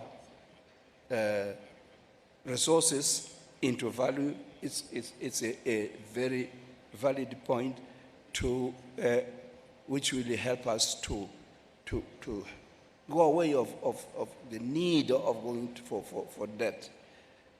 And we have to have this African Bank so that it's our channel. If we wanted to get a debt, we should have this channel, and not to jump to the big ones there. And so, because ADB knows us, it's the ND, how do you say it? ADN, the ADN of ADB is the ADN of Africa, of the African Union, and so on. So they know. So they are there to help to resolve the problems, and this is what the bank should not be shy to go and help us in each country to do things the right way, so that we come out with big figures, as they were announced here by President Ruto and by Adesina himself. So in each country, we should have what is called in generic terms, good governance, also in the field of economy. And this, I think that it is also the role of the bank. But to finalize, the bank will not do anything successful if we continue to have many voices in Africa. We are saying that we want to have a voice in the international arena, but that voice is there in Africa? Are we speaking the same voice? It's a question we have to ask ourselves all the time. Are we speaking with one voice? As we are here with the Ministers of Finance, maybe we are trying to speak the same voice. But if we go to another forum, are we going to speak the same voice when we go to the United Nations? When we go to Europe? So we need to have one voice so that ADB knows what to do, because they can have the leverage. They can bring more partners, their connections. Additionally, is a very good in that. But I think that all the others were good to create new partnerships. And so this is what I can tell you, that this would do away with this problem of the debt, because we would be ourselves doing ourselves to improve on the development of our resources so that they become a real wealth. Thank you very much, Mr. President. President Joachim Chissano, thank you so much for your thoughts. Distinguished presidents, unfortunately we've run out of time and we do have to go on to the next panel, but we want to thank you most sincerely. One, for gracing this occasion, for taking time out, and for your very thoughtful ideas about moving Africa's agenda forward. We do not take it lightly. We appreciate your presence here and the excellent ideas and thoughts that you have provided us with in your respective countries. We wish you all the very best as you continue to lead and transform your countries. At this note, I'd like to say a big thank you to President Sassou Nguesso, President Emerson Mnangagwa, President Hassan Mahmoud, Vice President Prosper Bazombanza, and our dear President Joaquim Chissano. Thank you very much, gentlemen and Mr. Presidents. We really, really appreciate your contributions today, and we wish you all the very best. Thank you so much.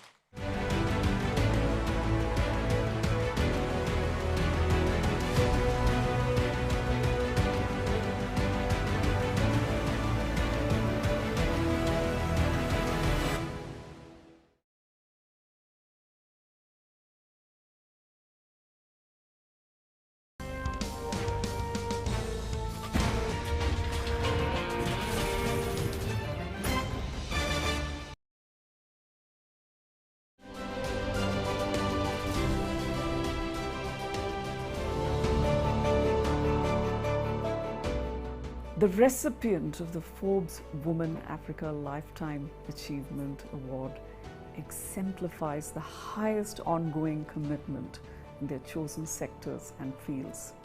Past winners have included names like Wendy Luhabe and Ellen Johnson Sirleaf. The judging panel chooses a winner who's truly exceptional and respected by all, and they could be in business, society, arts, sports, or public life. The winner is a visionary leader and continues to be a phenomenal force, having developed the next generation of leaders and continuing to do so. This award will sum up her work over a lifetime as she continues to forge ahead, inspiring change. Congratulations on your Lifetime Achiever Award. I believe it is truly deserved. Tell us, what does it mean for you, and what message do you have for the next generation of female leaders? It means a lot. It validates all the beliefs we had when we engaged in the struggle. We knew it was not going to be a short-term issue. Some of us, we knew we might not live enough to see the freedom of our countries. And when we come to social emancipation for women, it has been a long and hard struggle. But this evening, just the variety of recognitions which were given to young women, most of them really young women, it means the validation of, that trust and that belief we had those days. It is a reality. It's here for Africans themselves to take pride, but for the world to recognize, to see African women. It hasn't been always practiced to African women to be visible and representing talent, success, excellence. It has not been common. So it means a lot for me to be sitting there and to witness this. I'm really very, very grateful. Very, very grateful.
the sidelines of Djibouti Forum, CNBC Africa sat down with Obaid Amrane, chairman of the International Forum for Sovereign Wealth Funds, to discuss the role of sovereign funds in driving economic growth in Africa. We should first say that the Sovereign Wealth Fund has recently experienced a good development on the continent. But we have to distinguish the fact that there are almost two big families of sovereign wealth funds. Ones that are using excess budgetary resources that comes from external commerce, or using resources from mineral or natural resources, and those funds try to invest those excess of money to stabilize their own economy, invest into the future, and act as a counter-cyclical body to a period of stress in economy. But the majority of the funds that exist in Africa are strategic development funds. Those funds are more like investor body that are trying to encourage and to support the policy of each country regarding the economic development, but using the private financial sector as a tools. So they act as investor. They are mobilizing money from the private sector to invest into bright future sector of the economies of their own countries. Those funds now are experiencing a lot of success, and we are seeing a lot of countries that are creating more and more of those kind of sovereign wealth funds. All right. But at the same time, looking at the struggles of individual economies, the macroeconomic issues that exist and persist, actually, how do you see sovereign funds to come out of that? Or would your advice be to push for them irrespective of the struggles? Oh, the sovereign wealth fund are a tool which has a mandate to invest for the next generation. Sure. They have this feeder and the capacity to be a patient investor and long-term investor. So that's why they can be counter-cyclical to the economies, to the crisis. But right now, we should know that we should emphasize that those bodies has experienced in the last years some challenges. The first one was the pandemic with the COVID and the closing of the economies, and they do a good job. And we see how those tools has reacted and tried to support the maintain of employment, the investment, and to improve the welfare of their community. But right now, they are also experiencing some other challenges related to the instability, and others that are related to the inflation that hits the economies.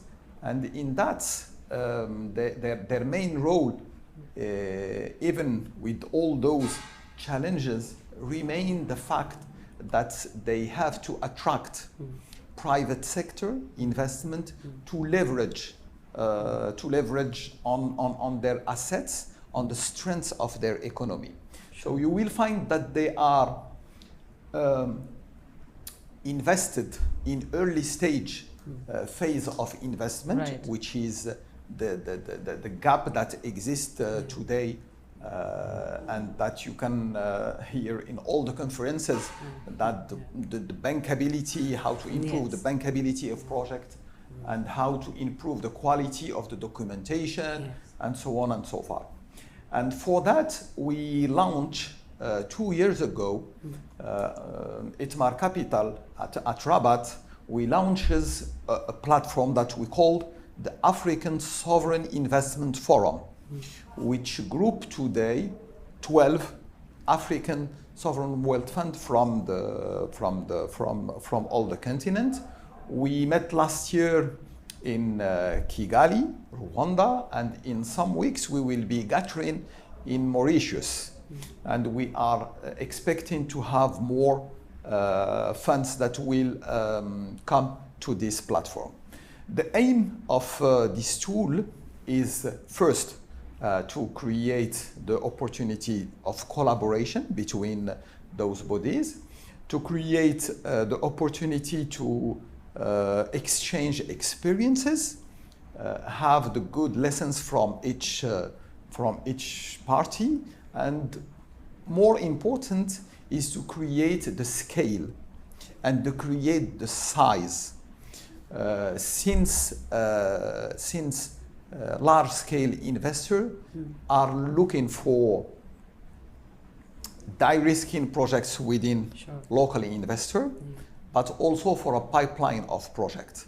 So working together on a platform of investment is one of the main objectives that we are trying to work within our community of African Sovereign Wealth Fund. So you just mentioned 12 operational that come under the African Sovereign Wealth Fund sort of community, you can say. And the fact that they ensure bankability, a long-term investment, something that Africa actually struggles with, at least at concessional costs.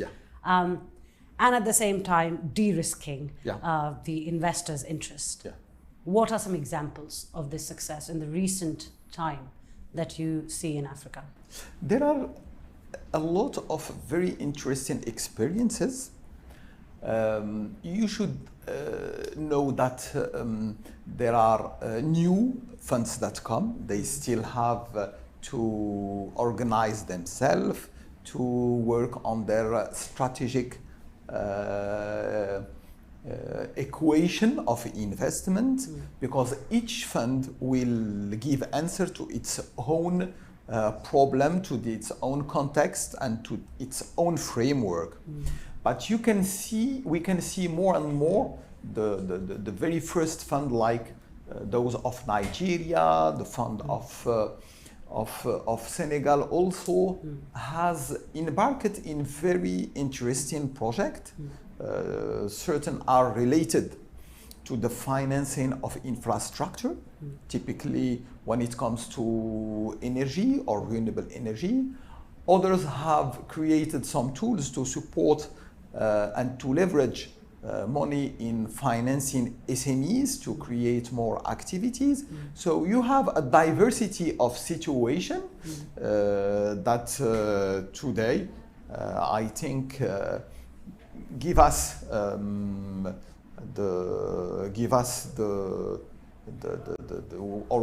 we are able to think that those tools will have a role to play.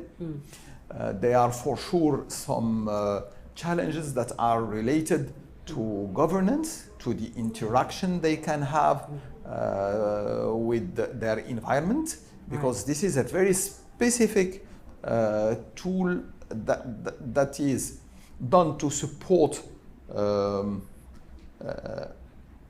public goods with private sector tools. So the interaction between the two, it's not the easy one. But it is a tool that demonstrates its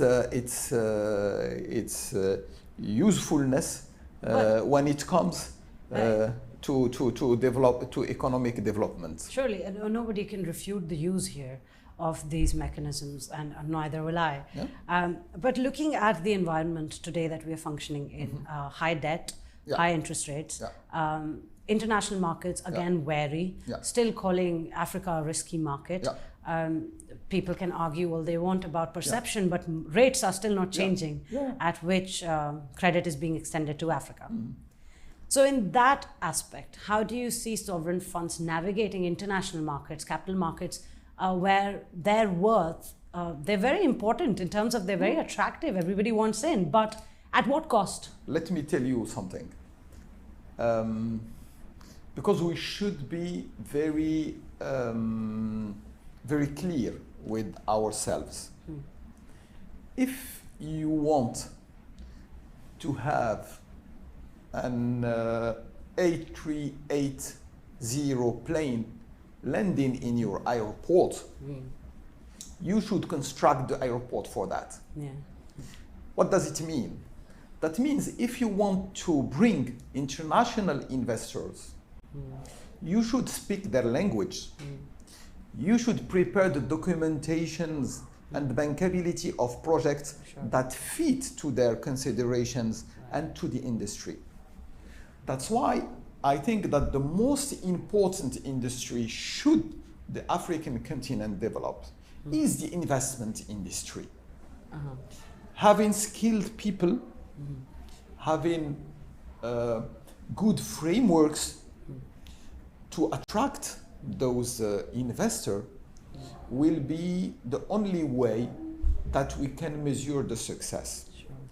But let me tell you, for sure there is something that look like perception and reality.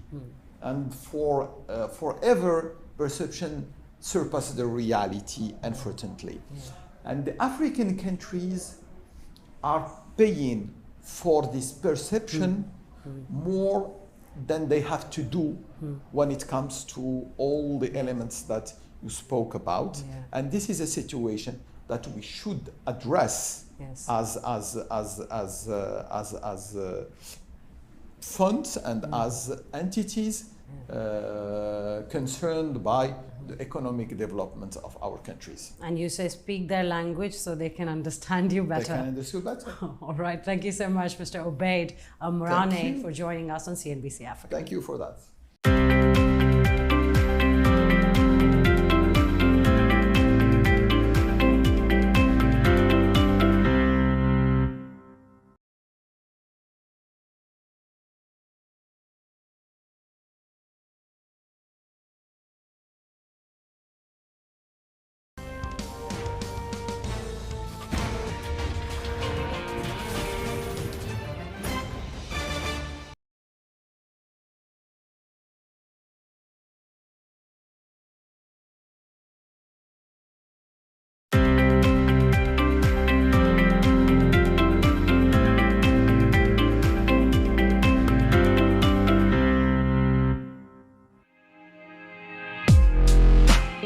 The inaugural Djibouti Forum brought together over 400 delegates to explore the unique offerings of this strategic nation, situated at the Horn of Africa.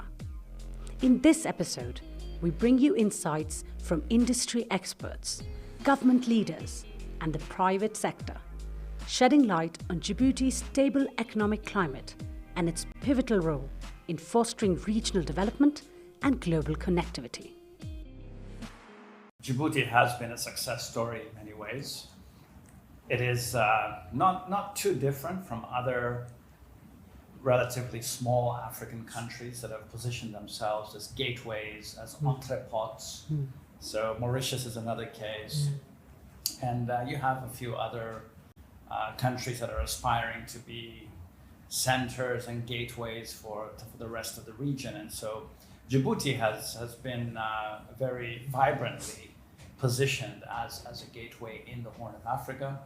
They are probably the only jurisdiction in this part of East Africa that has taken advantage of their position as being next to a number of landlocked countries, the big obvious one being Ethiopia, but also looking beyond Ethiopia to South Sudan and to the other landlocked countries. And so they've been a first mover in that sense, and they have captured a lot of the opportunity. But of course, with success sometimes comes competition, right? So you have emulators. So Kenya is now very quickly emulating. You have the Lamu port that is very quickly positioning itself similar to Djibouti. And you also have other jurisdictions in the Somalia space as well that are also looking to do the same. And then you had, prior to the conflict in Sudan, you had Port Sudan trying to do the same thing. But even beyond that, if you think of jurisdictions such as Hong Kong, who've been very successful, or Taiwan, proximity is relative. Dubai is only a 3-hour flight away. Right? Yes. So Dubai, in many ways, has also become a gateway to the continent for various reasons. And so, Djibouti has been very successful, but success has to be sustained. Yes. And you have to do that in a competitive context, in a competitive landscape. And there are lessons, of course, there for countries like Djibouti, because it's not the only country that has that strategy. There's other countries in the rest of the region that are positioning similarly. You have Rwanda as a similar center. Of course, they're landlocked, but they have a financial center, they have free zones, and they have some very large neighbors as well. They're positioning themselves. Botswana, further south, is also doing the same thing. So, there are lessons to be learned. And, and they're both positive and negative lessons. Sure. And so I think Djibouti has had some success, but in everything in life, success has to be sustainable. And on it's that, not a given. It's not a given right. that it will continue exactly well, the same. Examples of just this nation in the past, it is not a given. Exogenous factors can often derail the success or erode it, progress that you've made. And in that context, there's a lot of codependency between their neighbor, Ethiopia, which primarily drives trade for Djibouti. What are some challenges you foresee? There are so many potential investors currently here at the forum. What are some potential challenges that you see that Djibouti would need to keep in mind and ways to navigate them? Well, I mean, in the final analysis, as was mentioned in the forum this morning, it's always a question of value proposition and competing successfully for a particular business. And so, Djibouti has positioned itself very well over the years. There's a railway link which makes Djibouti kind of locked in some ways. But again, I mean, it's a very large market right next door. So there's a lot of business now, and even more so in the future. And it's all about capturing market share and how can you stay ahead of the curve and make sure that you've got your lion's share, right? And that requires a bit of careful consideration, because competitive dynamics involve several factors. If you look at how some of these other countries that I mentioned have positioned themselves, whether you're a Mauritius or a Rwanda, they have positioned themselves in a very particular way, and they have really captured the attention of the continent to make it very easy for people to come and do business and to co-locate in their jurisdictions and to give all of those facilitations that you would get in a place like Dubai or Mauritius and so on. So I think the danger that one has to manage is the perception that you have a captive market. I think that is something that has to be managed, because it's not exactly captive, because there's always competition and you have to be smart about it, right? So I think Djibouti is in a very strong position to continue to do very well. But like all things, like all businesses, you have to manage it carefully to make sure you remain more relevant than other value propositions. In order to maintain a competitive edge, Djibouti has formulated a strategy aimed at fostering investor confidence to attract FDIs, as highlighted by the CEO of Djibouti Sovereign Wealth Fund, Slim Feriani. We need FDI. FDI is crucial, it's vital. There's no choice to optimize the potential of the economy without it. Now, to attract that, we need to attract international investors. Well, it starts with trust and confidence, investor confidence. So that's the biggest challenge initially, is to Djibouti, come, sue for yourself. And this is why this forum is amazing. You come and kick the tires and see the reality for yourself and close that gap. Investment is about risk-taking. Yes, there are issues everywhere. Now, unfortunately, in Europe, you see the war between Ukraine and Russia. Yes, so it's happening. And unfortunately, you have Palestine and Israel. So things happen in this region. Thank God there isn't such a thing like that. It's impacting. But we live in a world where everything is connected. However, going back to that point about Djibouti, is only about 1 million people, but it's 23,000 square kilometers, about the size of Rwanda. It's 53 times the size of Singapore. There's lots to do. But that 1 million people is the tip of the iceberg. It's 400 million people around it. It's 130 million people next door in Ethiopia, Ethiopia. So again, That's Yes. a great market right there. The Right. COMESA market. Yes. We are in all the kind of regional trade agreements. Yeah. So Djibouti offers that hub just like others have done it, and the infrastructure is there. We have the road infrastructure. Well, first of all, we have the Sure. ship sea Yeah. infrastructure coming. So the sea to road, sea to railway, sea to air. Everything is in there. But once again, I think we need to tell the world more about it to come in here, and we have now an unprecedented flow of potential investors. I say potential because yes, we need to. But I see the next 2-3 years really as amazing years. We are back on track to about 6.5% Yes, growth this year. yes. That puts us in the top 20 fastest Yeah. growing economies. Yeah. 7% we used to do that prior to Yeah. COVID. Yeah. But we can do more with investment. Once Yeah. the investment engine really is firing Yeah. at full steam, And the prospects of taking it full steam already look promising, as confirmed by private investors at the forum. Give me a little bit insight as a private investor. Where do you want to put your money as far as Djibouti is concerned? In the free zone. In the free zone. Explain why. Well, we see an opportunity there to develop a modern warehousing complex that can serve both the Djibouti markets, can serve the hinterland markets as we unlock the landlocked countries, and also facilitate exports out of Djibouti and from the hinterland as well. So it would be a multi-purpose free zone activity built, developed, an investment in Djibouti to I would say, for our long-term future. Excellent. And I suppose that would get a lot of traction considering Ethiopia's never falling demand and beyond. Exactly.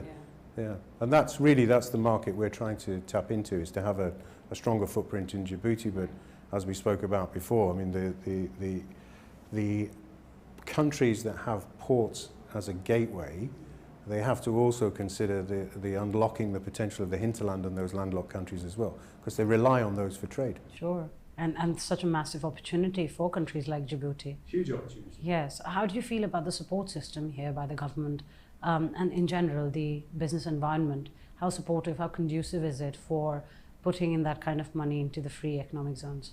Well, there's a huge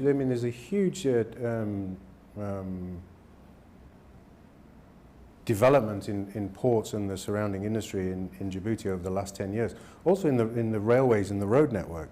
It's to utilize those ports and the rail network, and to look beyond the exit to the port, and how that road and rail infrastructure can be used to unlock the potential of the landlocked countries and really get the best out of the utilization of the ports, and to have that in a kind of collaborative process as well. So in order to do that, you need the right governance, you need the right customs structure, you need the right infrastructure, you need the right technology, you need the right people. So, you know, a strong, empowered, intelligent workforce, which is what we find, good infrastructure, good network connectivity, good IT services. You put the whole thing together, and then you've got this sort of optimal environment for good quality, low-cost logistics.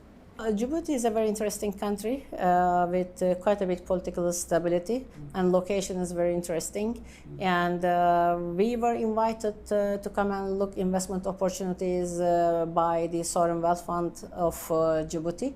And it is already a good comfort to come with the Sovereign Wealth Fund and then have the local partner who's basically holding your hand and walking you through the system. So we looked at a number of projects in the country, because our background is not only renewable energy, but generic infrastructure. But in the meantime, we noted that they have invested quite a bit for the infrastructure of the free zone at the port.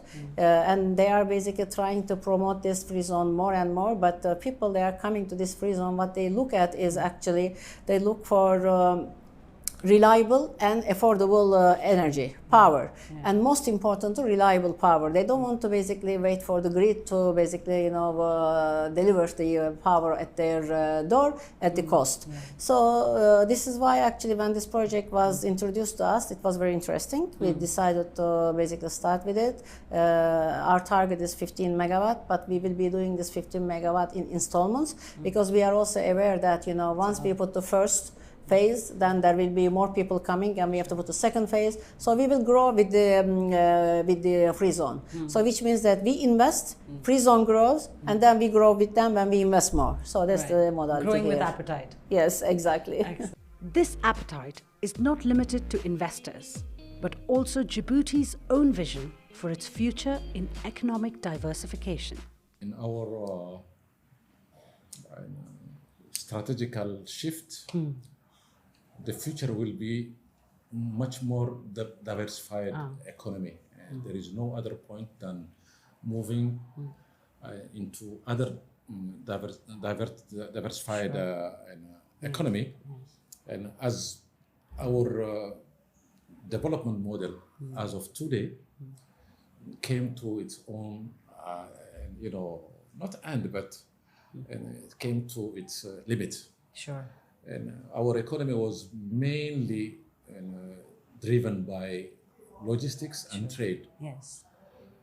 It's now time to look at from port activities, as I was explaining this morning, and from being a regional hub in terms of port and logistics to maritime hub. So looking for much more in blue economy. Right. In shipyard and ship repairs and hub in the whole region, and the whole, especially in the Red Sea and the Gulf of Aden. Moving from telecommunication hub to digital hub, because you may know about the characteristic of Djibouti. Pardon me? Is the largest in fiber optic cables infrastructure in Africa, the largest by far. So how can we make use of those capacity? And we are serving the whole region actually in terms of in terms of data availability, in terms of capacity. Yes. Down to Kenya, Mozambique, and beyond. So for us, it's how can we build a digital economy in Djibouti, having that comparative advantage in Djibouti. But moreover, also we are looking into numbers of transition and to make sure that we are really taking advantage of the location of Djibouti in terms of economy including.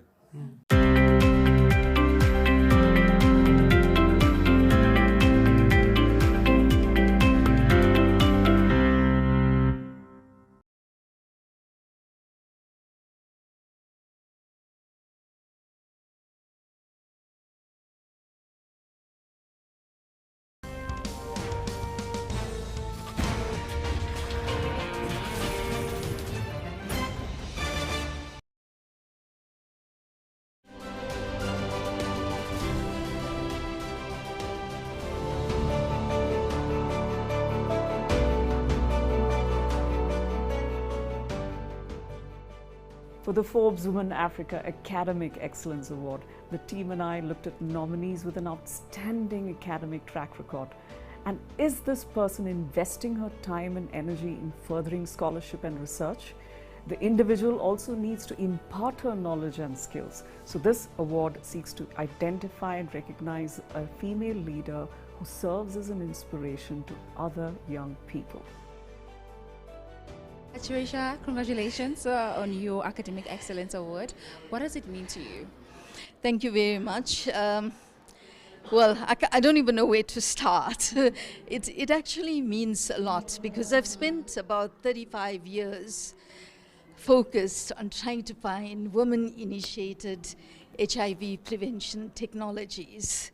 And that's because about 50% of the infections that take place globally is in sub-Saharan Africa, and young women between 15 to 24 years bear the brunt of this pandemic. Their risk is about gender power disparities, which is the root cause of why they bear the brunt.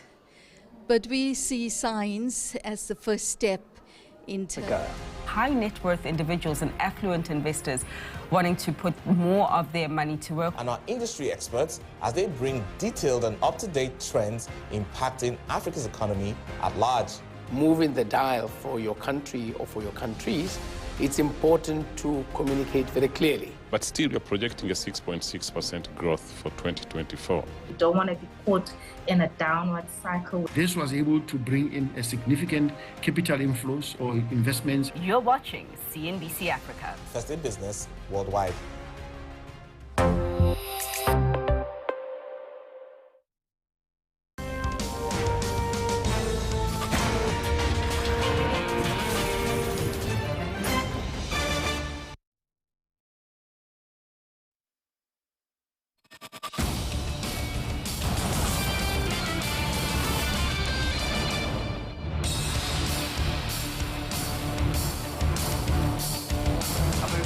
To you and welcome to Power Lunch East Africa. We're coming to you live from Kigali here in Rwanda. On a day when the Kenya's central bank has retained the benchmark lending rate at 13% in the latest MPC decision announced by the central bank governor, and that is Dr. Kamau Thuge. Also coming up on the program, we'll be taking stock of some of the key developments from India, where PM Modi is set for a third term in office. We'll be analyzing what does this mean for Africa, as well as the big picture for the continent. All right, remember you can catch us on our various platforms at CNBC Africa, and you can also catch us on PLEA 410. Don't forget to tag me at Agina Abi, where we'll be able to take a look at some of your comments as we progress. Well, right about now, we're going to take a look at some of the big headlines making headlines across East Africa. And we want to start off with that developing story from Kenya. And the World Bank has focused moderation in Kenya's economic growth to 5% in 2024, citing elevated public debt, persistent inflationary pressures, and recent tax hikes following a robust 5.6% real GDP growth in 2023, driven by the resurgence of agriculture and tourism. The bank expects a slowdown this year. Notably, Kenya's export has underperformed, leading to a loss of competitiveness in the global market.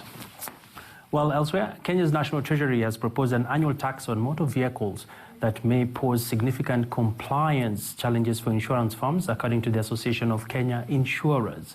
While the plan would require insurers to collect and remit a 2.5% tax on vehicles' values by the Kenya Revenue Authority on a near daily basis, leading to increased administrative burdens, system upgrades, and staff training needs.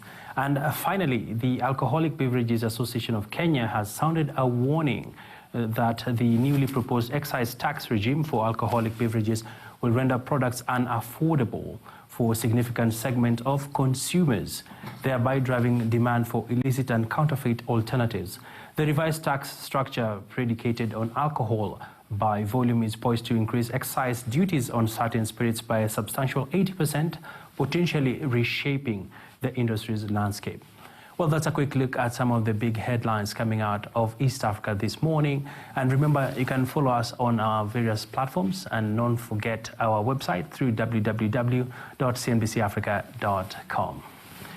Well, let's get you rolling on our first conversation right now. And Kenya's central bank governor, Dr. Kamau Thuge, retained the benchmark lending rate unchanged as the bank held its monetary policy committee meeting, where the committee cited macroeconomic fundamentals were in check. And here now is part of that conversation on a press conference that is currently underway in Nairobi's capital, Kenya. The Monetary Policy Committee retained the central bank rate, the CBR, at 13%. The MPC noted that, one, its previous measures have lowered overall inflation to 5.1%, stabilized the exchange rate, and also anchored inflationary expectations. Second, the non-food, non-fuel inflation has remained sticky in the recent months. And third, that interest rates in the major economies are expected to remain higher for longer due to the stickiness of their inflation rates. The MPC therefore concluded that the current monetary policy stance will ensure that overall inflation remains stable around the midpoint of the target range in the near term, while ensuring continued stability in the exchange rate. The MPC will closely monitor the impact of this policy measure, as well as the developments in the global and domestic economy, and stands ready to take further action as necessary in line with its mandate. The committee will meet again in August of 2024. So in making that decision, the committee looked at both the global as well as domestic developments. In regard to the global developments, global inflation has moderated, but some stickiness has persisted in the advanced economies. The IMF April 2024 WEO projections indicate that global inflation will decline from 6.8% in 2023 to 5.9% in 2024, mainly reflecting the impact of the tight monetary policies and also lower commodity prices. So for the global inflation, headline inflation rates, especially in the major economies, have generally been easing, but that pace of the decline has been below expectations, and especially with some stickiness in the area of core inflation. For example, in the case of the US, looking at the chart or the slide on your left, you can see, broadly speaking, that there hasn't been very much of a big change between, let's say, around October of 2023 and the current headline inflation of 3.4.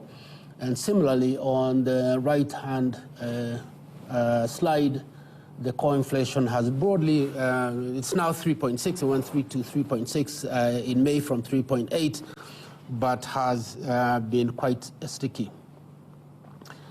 With regard to international fuel prices, these have also moderated, and this is due to the reduced risk premium from the Middle East conflict and improved supply by non-OPEC plus oil producers. The oil prices are expected to decline on average in 2024 relative to 2023, mainly driven by weak demand, particularly in China, and also stronger non-OPEC plus supply. And during the meeting on June 2nd, 2024, the OPEC plus oil producers have signaled the intention to start increasing production from the fourth quarter of 2024. In regard to global commodity prices, food inflation has continued to decline with improved supply of key food items, particularly sugar and cereals. And you can see there that global food inflation as of around April was minus 7.4, and so therefore this has contributed to the decline in the overall global inflation. Well, that is the Central Bank Governor of Kenya, Dr. Kamau Thuge, just speaking on the latest decision by the MPC. And to help us make sense of all this, we are now joined by Ken Gishinga, the Chief Economist at Mentore Economics. Thank you so much, Ken, for making time for us. Many thanks, Abi. Well, Ken, perhaps let's begin by, did you expect this surprise decision, or was it expected?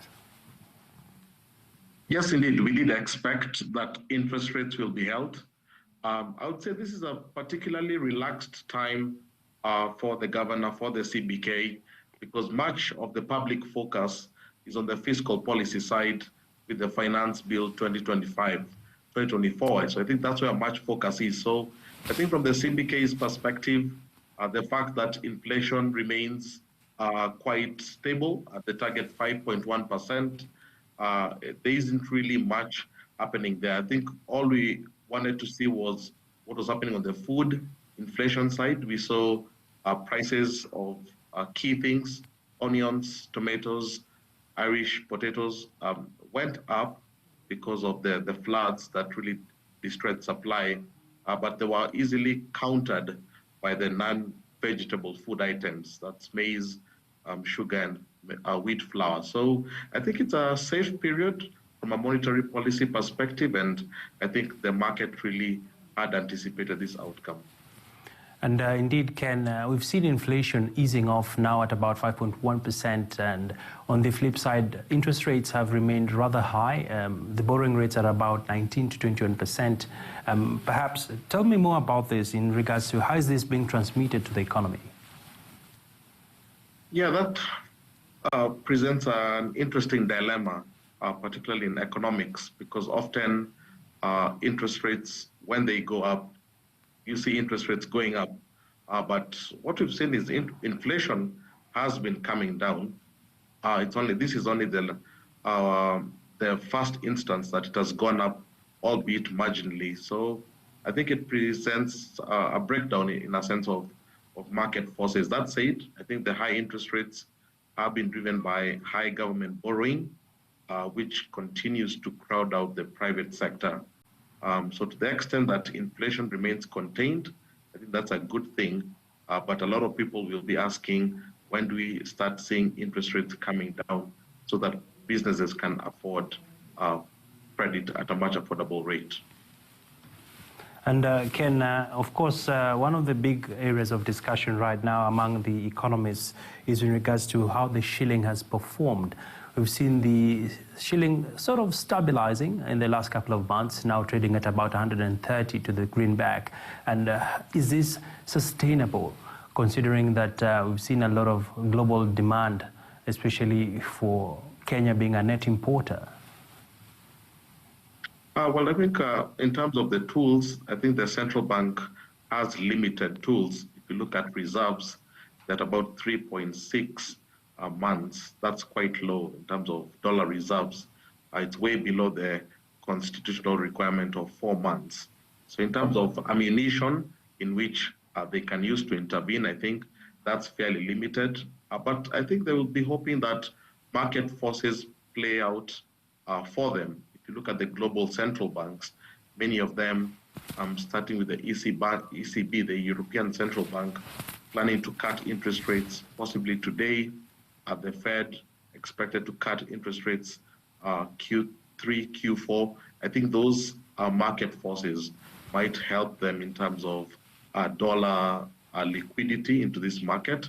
And I think they are depending on those market forces to provide some stability to the currency.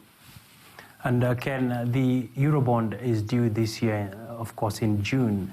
And what pressures are you seeing, especially affecting the economic outlook for Kenya, considering that World Bank has already said Kenya may have to revise downwards its growth projections? Yeah, I think that will put a sharp focus on the fiscal policy side. We did receive the new tax policy that was published as session paper number 2 of 2023, but it appears that the tax raising mechanisms are slowing down economic growth. If you look at the Finance Bill 2023, really some of those measures, doubling of VAT on fuel last year, really slowed down economic activity. So to the extent that the government can continue raising revenue to sort out some of these public debt issues, will become a challenge. And I suspect that the only other option will be huge budget cuts. We might start seeing huge budget cuts, particularly in the budget that will be read next week. So I think there'll be much more focus on what sectors will be affected. We've seen agriculture will face a slash of about 12 billion shillings, but what other sectors will be affected? So I think that will be the discussion moving forward.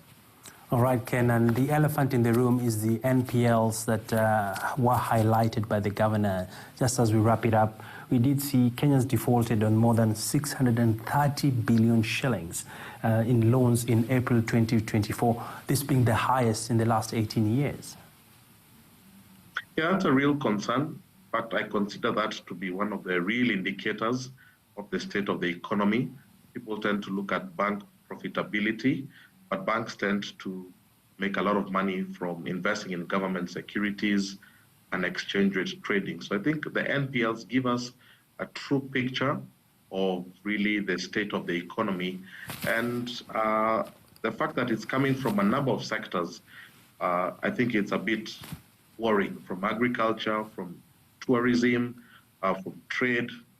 it tells us there's a huge problem, particularly with the pending bills, contractors who've not been paid for work they have done. So I think the fact that it's coming from a number of sectors makes it an even more acute problem.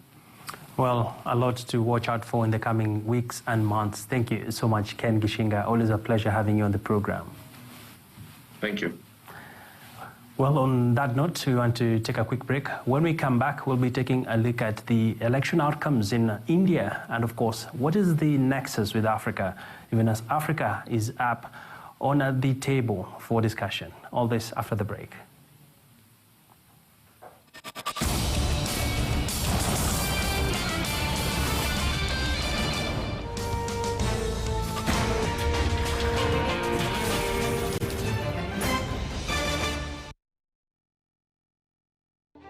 Who's making money? Who's losing money? Where and why? Join us for CNBC Africa's Startup Cap series as we uncover the startup ecosystem one sector at a time. From healthcare to fintechs and beyond, we speak to VCs, angel investors, and startup founders to delve deeper into the ins and outs of startup capital movements in Africa. You can chat with a doctor through USSD codes and actually get your issues addressed. You know, there are ways where you can build solutions that enable access, where someone can very confidentially order the health products they need. Only on CNBC Africa.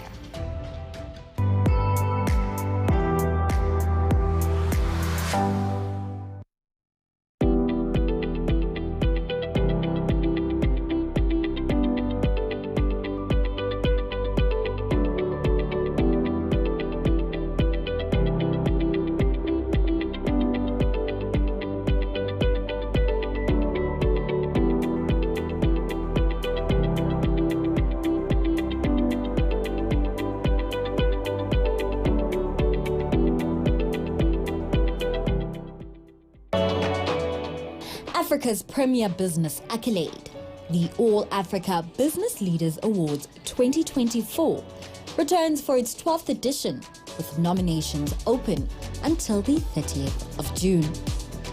The Gala Awards ceremony will take place on the 24th of October at the Pavilion at Sanctum Convention Center.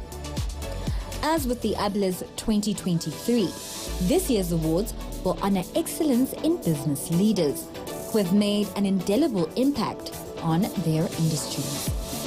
The ABLAs are a landmark accolade that business pioneers have held in high regard throughout the years. Visit the website www.ablaawards.com and submit your nominations no later than 30 June 2024.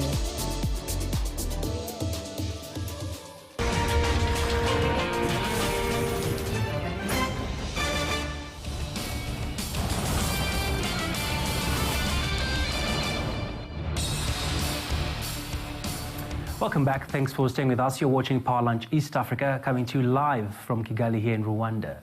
Well, the hotly contested India elections have continued to grip global headlines as the incumbent Narendra Modi is well on his way to clinch a third term in office. But what will his reign mean for Africa? We are now joined by CNBC Africa's Ridhima Shukla to shed more light into this. Great to have you on the program. Likewise, Abby. Like you said, it has been actually the general elections 2024 in India have been a very interesting democratic activity because of some unexpected results. To give you a background, these happen every 5 years. And this year we had two big coalitions contesting for the seat at center. One of them being NDA, led by Modi, and the other being the India bloc led by Rahul Gandhi. Now, to give you a sense of how the markets have responded to a pre-election and then the election result, now exit polls projected a landslide victory for Narendra Modi, with BJP coming in as majority. Something that took Sensex and NSE Nifty, National Stock Exchange, from that Nifty surge to over 3.3%, which has been its all-time high. But right after the results, which showed that BJP fell short of making the majority, then it turned out that Sensex and Nifty fell by 6%. And this is a massive defeat suffered. In the last 4 years, this is the biggest. in one day. So this really gives you a reflection of how markets have been responding to it.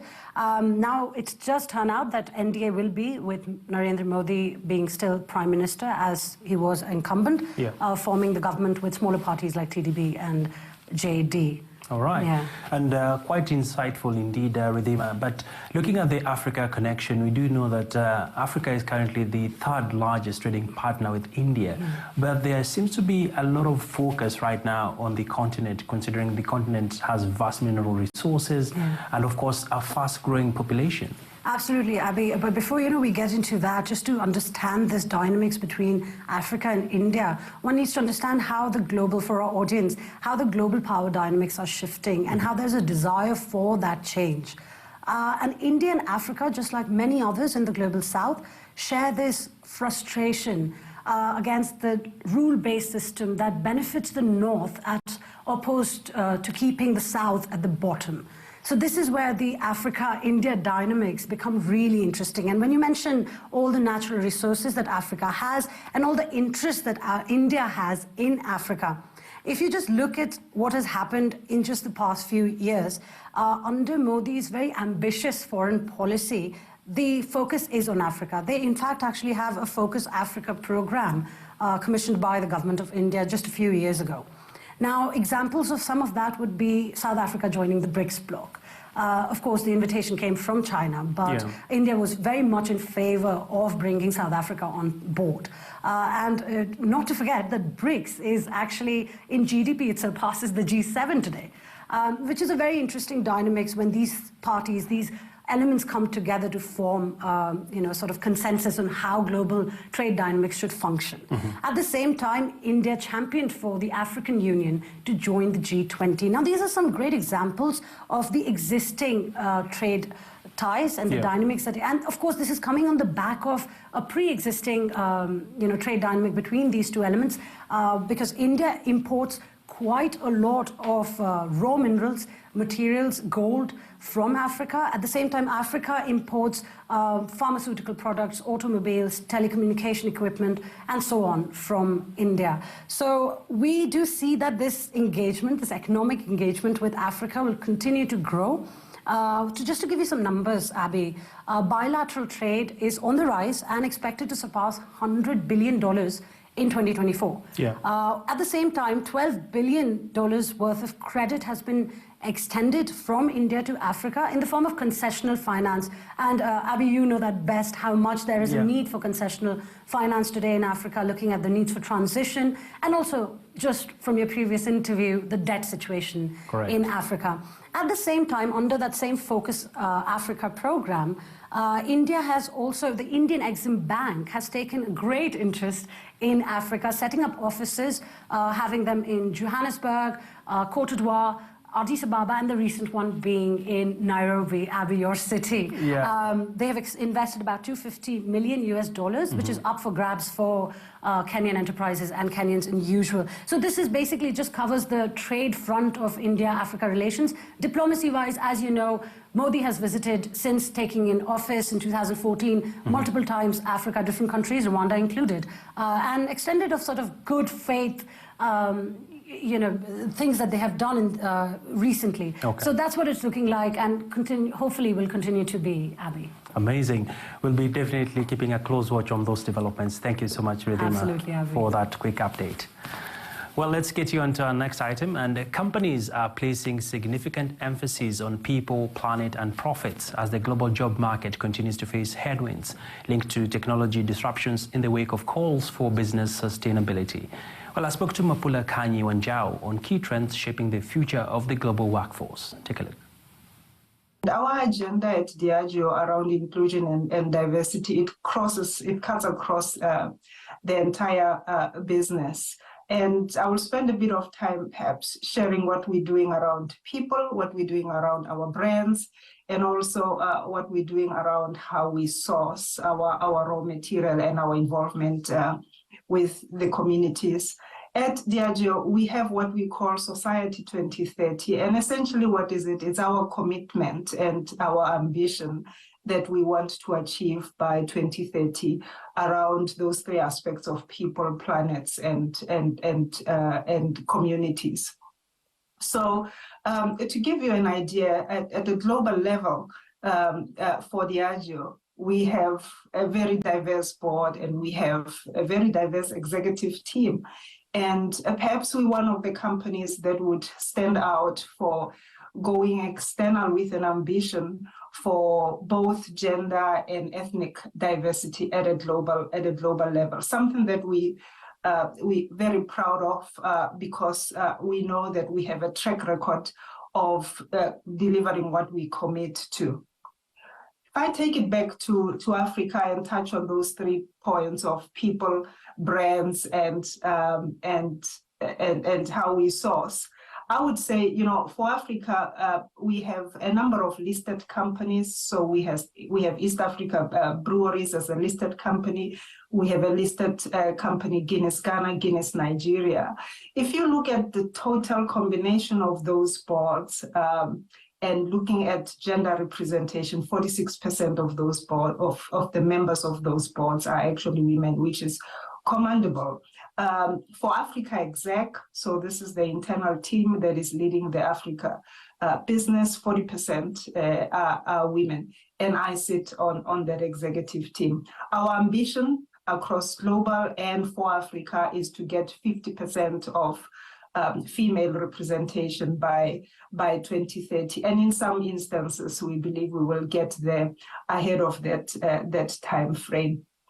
So, and when we think about it, because we talk about diversity and inclusion, right? So a part of it is making sure that we have a diverse workforce that is representative of the consumers that we serve and the communities where we come from.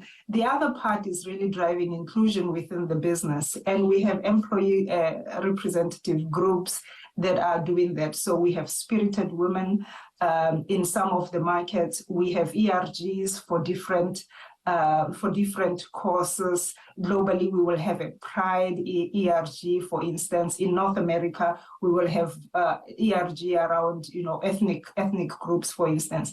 And these colleagues, they play a critical role in driving inclusion within the workplace and surfacing issues that we can do better and biases that we need to confront as a business so that we can be both diverse and actually inclusive. Well, that is a very deep conversation indeed. And looking at the issue around sourcing, how has the company managed to diversify? We have a way of ensuring that our sourcing is diverse and we can bring in women and other groups that were previously disadvantaged into our sourcing progress. And so diversity is embedded throughout our procurement or sourcing process. To give you an example, 38% of our diverse spend goes to women. This is the second largest spend, and it's the second largest after broad-based Black economic empowerment, which is important for our South Africa market. So huge focus on how we source, and clear target. We want to get 10% of our total procurement spend for Africa will be direct. Well, that conversation brings us to a close on today's edition of Power Lunch East Africa. Thank you so much for your valued company. Coming up next, we have Power Lunch Southern Africa. Remember, you can catch us on our website through www.cnbcafrica.com, where you can get the latest action in the world of business and finance from across Africa and the globe. My name is Abi Agina. Have yourselves a lovely day ahead. Until next time, bye-bye for now.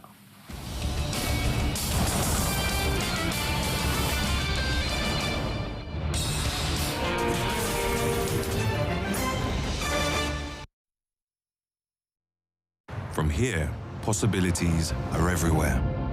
From taking first steps here, to beginning your own wealth journey here.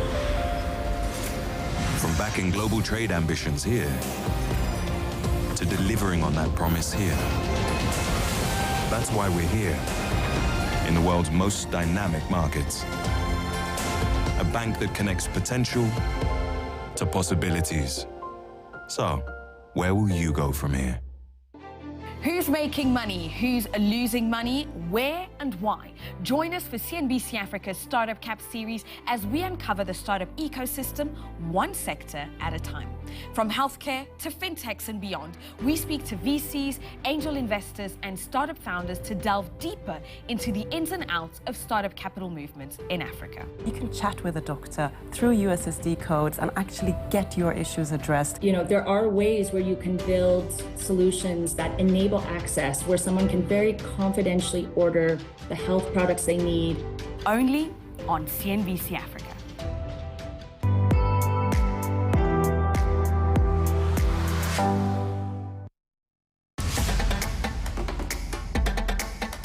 A melting pot of rich cultures, vast resources and endless sceneries, Ghana is Africa's preferred business partner. Growing steadily despite recent challenges, the continent's gateway is driving new investments and tourism destinations due to its stability and untapped potential. Ghana is ready to lead. Join us in discovering Africa's golden opportunity.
Hello and welcome to Power Lunch this Thursday. I'm Zanella Morrison coming to you live from our studios in Johannesburg.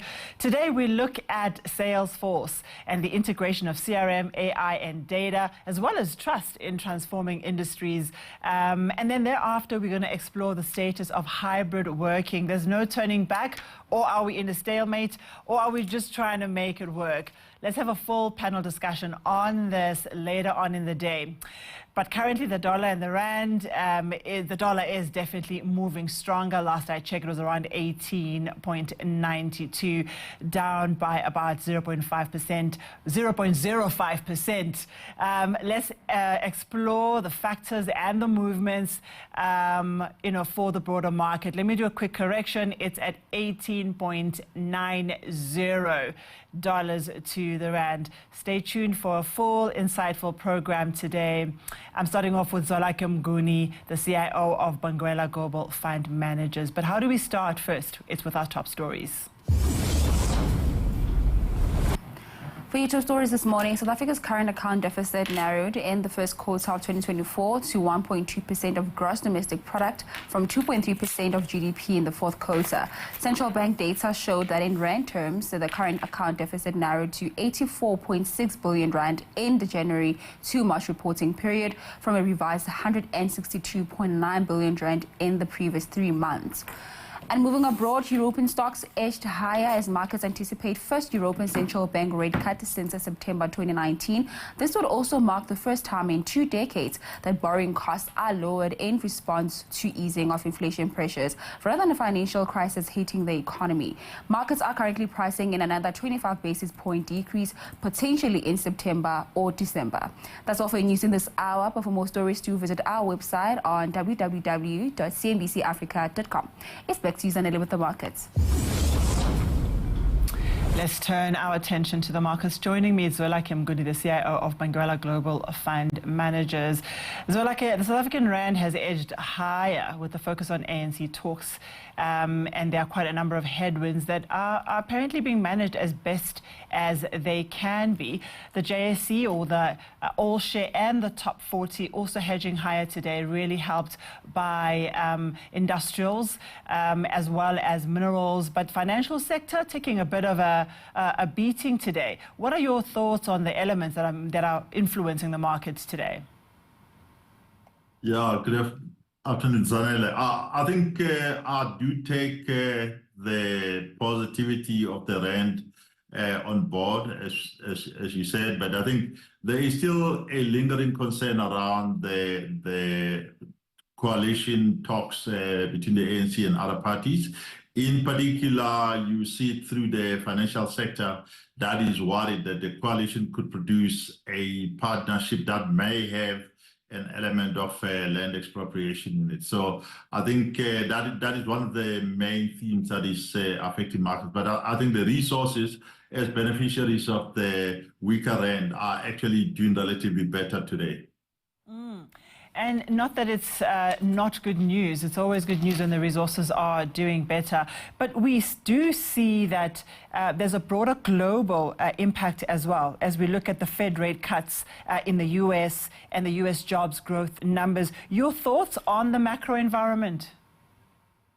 Look, I think the macro environment, I mean, particularly the US, I think remains very resilient. And I think the expectation of rate cuts is supported by probably the jobs numbers that came through earlier in the week that showed that was below expectations. I do think that the European economy has been under quite a lot of pressure. It is time for them to actually try and alleviate the pressure through rate cuts. So in Asia, you're probably looking at China continuing to stimulate as the consumer has held back for a little bit, but certainly not an environment where economically we are in a panic state. I think it's just a question of a gradual slowdown that we probably see in some of the major economies. And the European stocks as well, they're aging higher as markets anticipate the very first European Central Bank rate cuts. And this is since September of 2019. First time in 2 decades. Your thoughts on how this is hitting the economy? Certainly, I think if rates come down, it may stimulate consumption, it may stimulate investment, two of the key components of GDP. So Europe would actually be benefiting from a rate cut as such. And certainly, we have seen the energy prices moving slightly lower after OPEC said they will basically retain the cuts, or gradually soften the cuts. I think that it would probably be positive for Europe again in that the energy costs have stymied the economy significantly in Europe. So yeah, I think the upside we are seeing in the European stocks is probably justified as a result. And well, coming back home, I mean, it's a couple of days after the elections, and we are seeing that the ANC is starting to be clear about what kind of government that they want to see going forward. Do you think we will be done with this season going forward? And is the market starting to get comfortable with what it's hearing and seeing? Look, I think the initial expectations were I would say very, very negative. I think we are starting to see that, of course, the ANC is trying to take into account the perspectives that are coming through from the markets, and they're trying to address that. So I think we'll see markets coming down once there is clarity around the policy direction. I think markets' reactions have been more about policy direction rather than just the coalition in itself.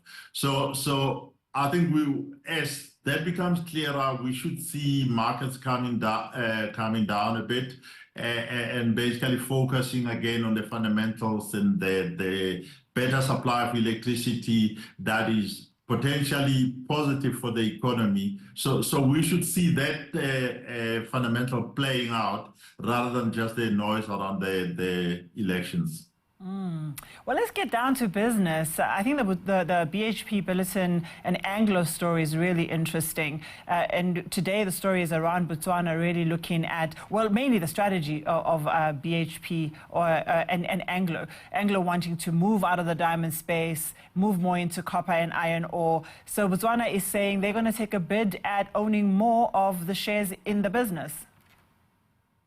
Look, I think it makes sense. It's their asset. It's in their backyard in De Beers. So I think that'd be positive for the country. I think there is or there has been a lot of pressure on the diamond prices for the longest time now, probably the last 3 years, where prices are being put under pressure by the synthetic diamonds that are being produced.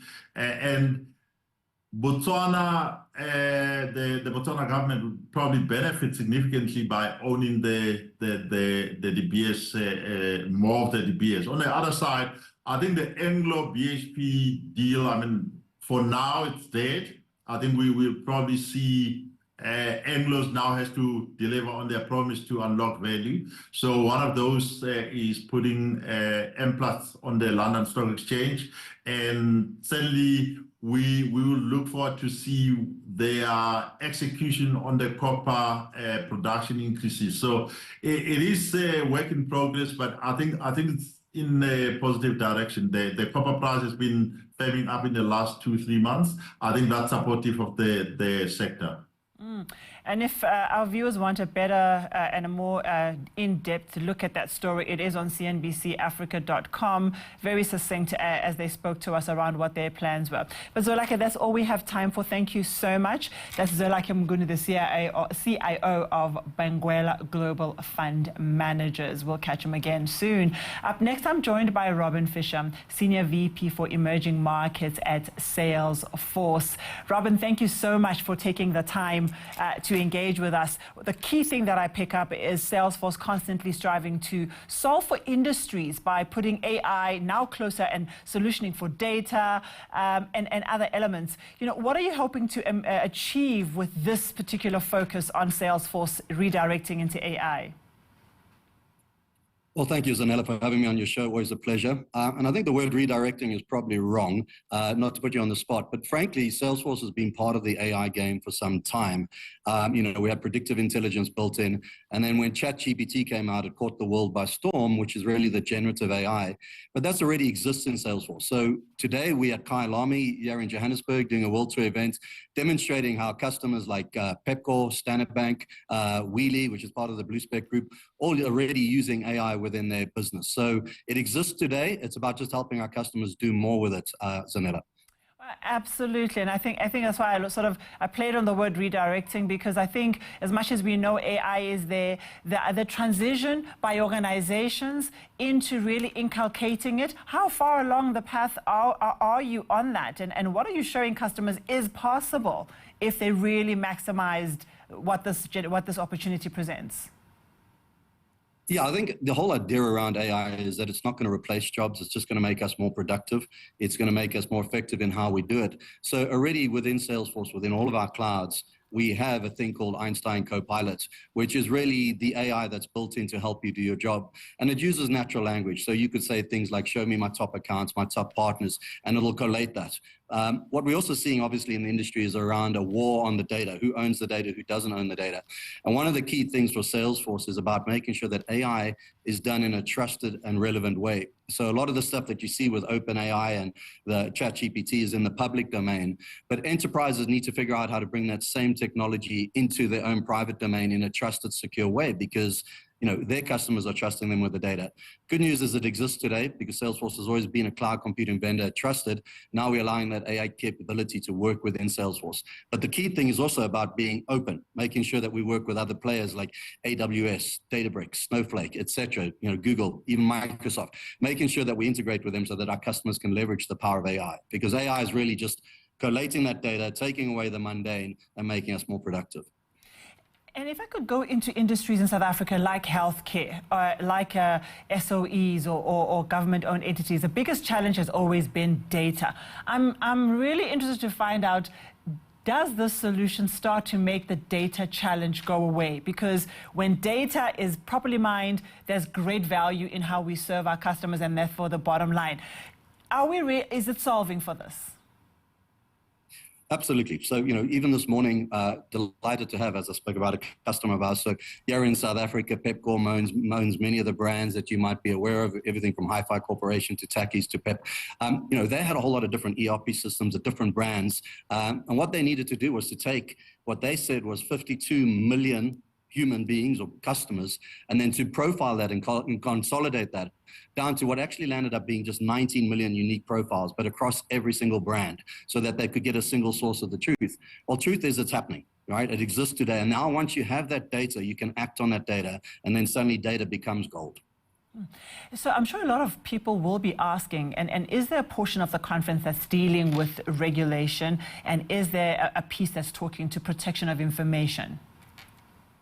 100%. So, everything that Salesforce does is we aspire to our number one value of trust. We're working with all of the regulators around the world, as well as within the African continent, to make sure that AI is done in an ethical and protected way. So absolutely, this is one of the things that we try and separate, to say, well, we don't own your data.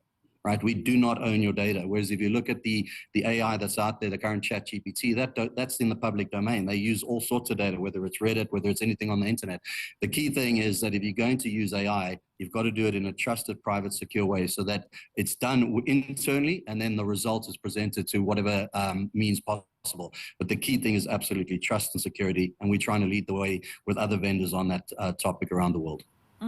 And there's a nuance that I don't want to miss, and I want to really clarify and solidify for myself. You're speaking to internal-based AI solutions. So as much as the ones that are available in the public domain, they help make my life easy. These AI solutions are internal, operational information and tools that enhance industries. Give me an example of how this is done, for example, maybe in a healthcare or insurance or even education space. Yeah, so a really good question. So in the public domain, you might say, tell me all there is to know about a certain illness, right? Because that's in the public domain. The difference would be is if there's a healthcare operator, tell me about the individual. Tell me about everything that's happened with this individual, when they've interacted with us, have they gone to the clinic, have they gone to the doctor, what drugs they've taken. That's not in the public domain. And you have to keep that private because it's to the individual. But when you can then start to interrogate that data, it's going to surface insights, and it's going to give you information on that. And then you can overlap. That's the beautiful thing. External data. You're not pulling the data in and having to do it. You can overlap it, but you're still keeping the stuff that is basically your customer relationship management, private data, behind a trusted layer. And then you can say, well, on top of that, overlay anything that's in the public domain, and then we can see if there's any parallels, if there's any trends, if there's any intelligence up there, and act upon that. I hope that makes sense. It makes a lot of sense, and I think it's so important to clarify that I've seen it in action, but until you see it in organizations, it's difficult to imagine that it's, that it works for an organization. But then again, I also look at the structure of organizations, and I'm curious to see, how does Salesforce integrate and layer itself in an architecture of an organization? Well, I should have you working for Salesforce, because even that question in itself is right. So Salesforce has this thing called Data Cloud. And the whole idea around Data Cloud is to build it on a single platform where you will ingest data from anywhere, right? Whether you use any of the open APIs, any of the big LLM machines, or the data organizations, like I mentioned, AWS, you bring in data, because that's the whole problem, is there's data even inside organizations, your ERP system, your Workday system, whatever else might be sitting in your system. So the idea is to ingest data. Then we do a thing called harmonize, which is to say, maybe Zanella is a contact over here, she's an individual over here, she's a presenter over here. At the end of the day, you're the same person. And it's about harmonizing that and getting that single source of truth. And then on that, we can act on any channel. So it exists today. It's called Data Cloud. It allows you to bring in data. You can do a zero copy, so you're not actually duplicating data, but you bring in data, you then act on that data, and then you push it out, but you overlay the CRM context in that. So it's about making sure that you get a single source of the truth. And that, of course, I think really speaks to everybody being on board. Huge change management processes, but great value to be extracted. Thank you so much. That's all I have time for. Robin Fisher, Senior VP for Emerging Markets at Salesforce. I'm going to take a quick break. I'll be back with you shortly right here on Power Lunch Southern Africa.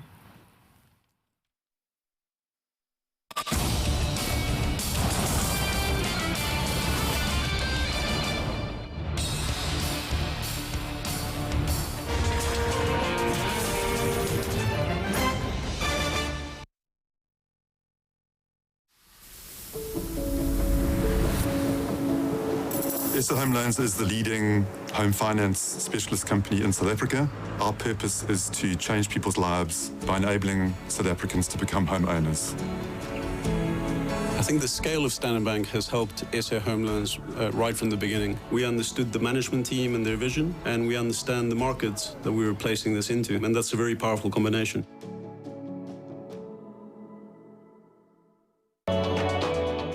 Africa's premier business accolade, the All Africa Business Leaders Awards 2024, returns for its 12th edition, with nominations open until the 30th of June.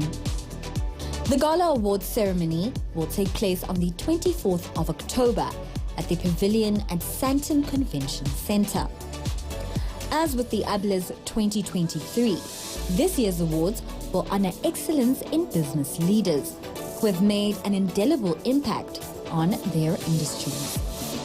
The ABLAs are a landmark accolade that business pioneers have held in high regard throughout the years. Visit the website www.ablaawards.com and submit your nominations no later than 30 June 2024.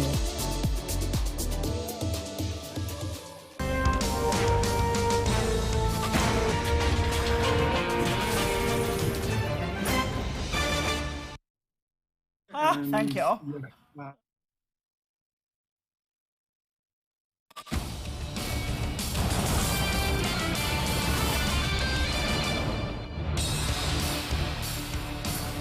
So every now and again, you have to go back and touch on a conversation and make sure that your understanding is as close to reality as possible. And that's what we're doing now, testing out the world of hybrid working and talking actually to people in the industry, various industries, to give us a reflection of how it's manifesting in their environment. So who joins me?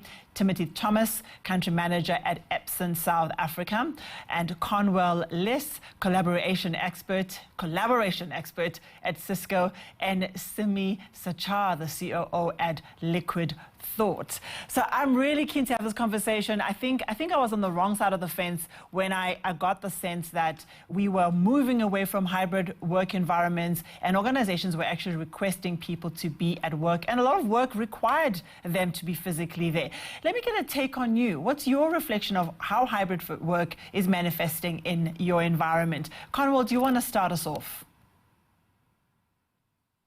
Sanele, thank you so much for having us, or having myself and the team here on the call to share with you a little bit around what Cisco is thinking around hybrid work. I think to start off with, our purpose statement at Cisco is to power an inclusive future for all, firstly. This means that we're not only able to securely connect people, but also to allow people to focus on what really matters to employees and our customers, which is to help them thrive in all areas of their work using Cisco technology in this case. But what we've seen with recent studies is that, Cisco believes that work is not actually where you go, it's more what you do. And it's the experience that has taught us that there are various different kind of work styles, different roles, different environments that people operate in each and every single day. And the technology choices that organizations have to make is going to be vital in terms of driving this whole new hybrid work strategy and initiative. So the solutions that needs to be in place to effectively help customers and employees need to be smart enough, sophisticated enough to accommodate all of these different environments, whether the employees in the healthcare sector, whether they are in government, in education, in various verticals. And I think our purpose is really to develop solutions that cater to the needs of these all kinds of people. Although, this is a global focus for us as Cisco, in South Africa particularly, we have a very, very diverse workforce. And if we look at this from a South African context, Cisco WebEx solutions are really designed to power all kinds of people, whether it be people from disabilities with different racial ethnic groups, or perhaps different cultures or backgrounds. And I think the new generation collaboration user today is looking for a kind of experience where there's a lot of freedom and a lot of flexibility in the way they work. It's very different between the new generation worker and also the older generation worker. So I think businesses are really struggling to find that bridge between how do I get my employees either back in the office, or do I foster a culture that supports remote working as well? So striking that balance, I think, is fairly hard and very difficult for our customers today. But, we've been leading from an innovation perspective across the space in a long time, not just now, but even before the pandemic. So we really focus on providing solutions that are flexible for our customers, that provide inclusivity, that are very supportive in terms of the employees' well-being. And I also think it's important that we are able to manage the users and also the way they connect to do this in a very secure fashion. So I also think, taking sustainability into consideration as well is key. So these are just a couple of nuggets, what we are seeing where there are different views around what hybrid work should be. And I think, hybrid work... I want to jump in. Sorry. I really want to jump in because I don't want to lose the point that you made on the new generation and old generation experience, but also industry. It's good to speak from a Cisco perspective, but I want to go to you, Simi, and look at it from, your organization, which is much more of a creative organization. How are you seeing your expectations, being met by new generation or old generation, and how you wish to see the organization engage and collaborate with its employees? Yeah, the bottom line for us is we cannot have an expectation. Our employees, or our teams, as we like to call them, they dictate what's working for them and what's not working for them. When it comes to our younger hires, we feel very strongly that they should come into the office, but that lasts a month. And then we need to be agile and see what suits them and how they can best develop their growth.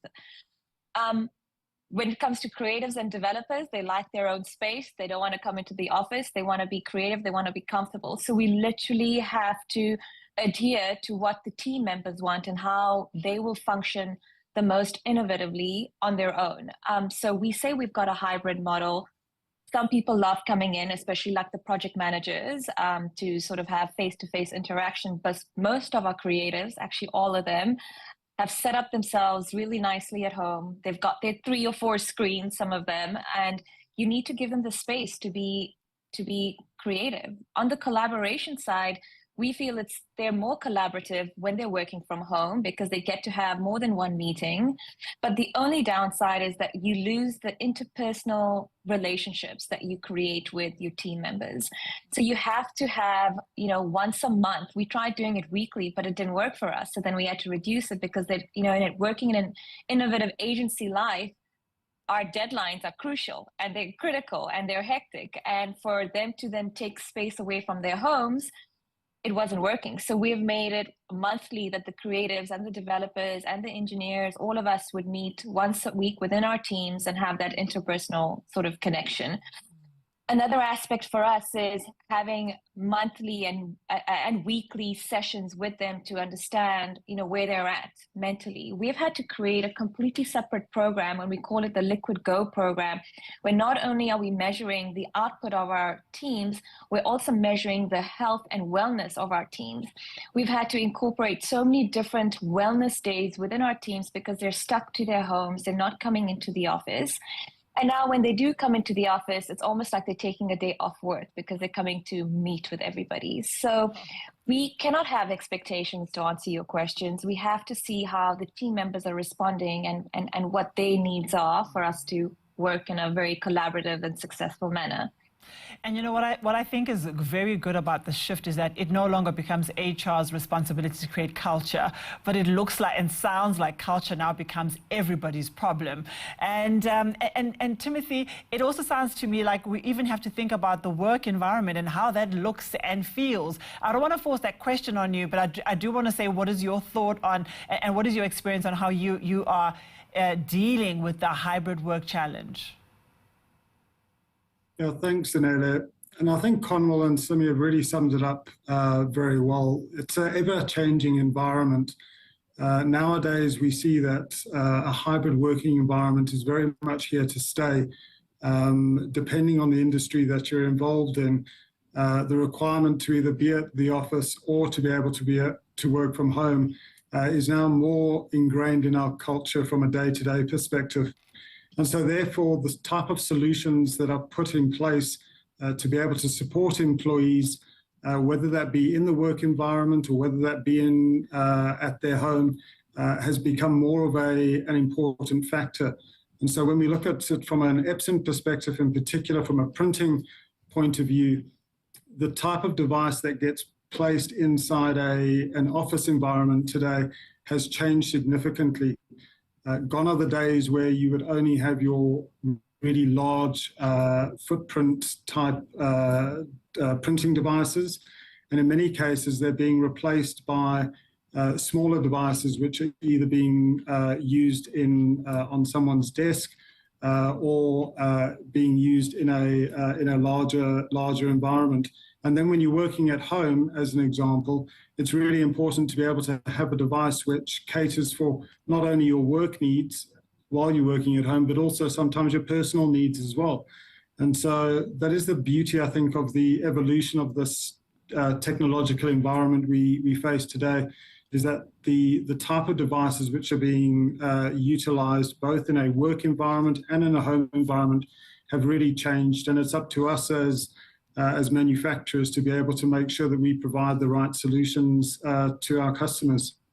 I tell you, we constantly have to be adapting and constantly agile. I've actually seen it. I've seen smaller printers and more of them, all over the place versus the big ones. So it's actually interesting that you tie it back to why that's actually taking place.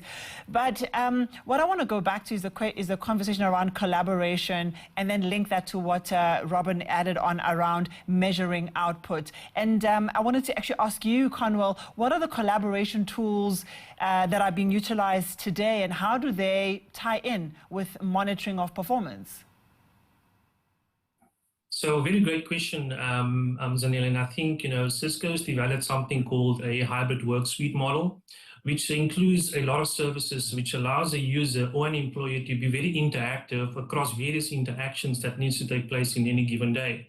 This could be across different lines of business within an organization, whether it be HR, marketing, customer service.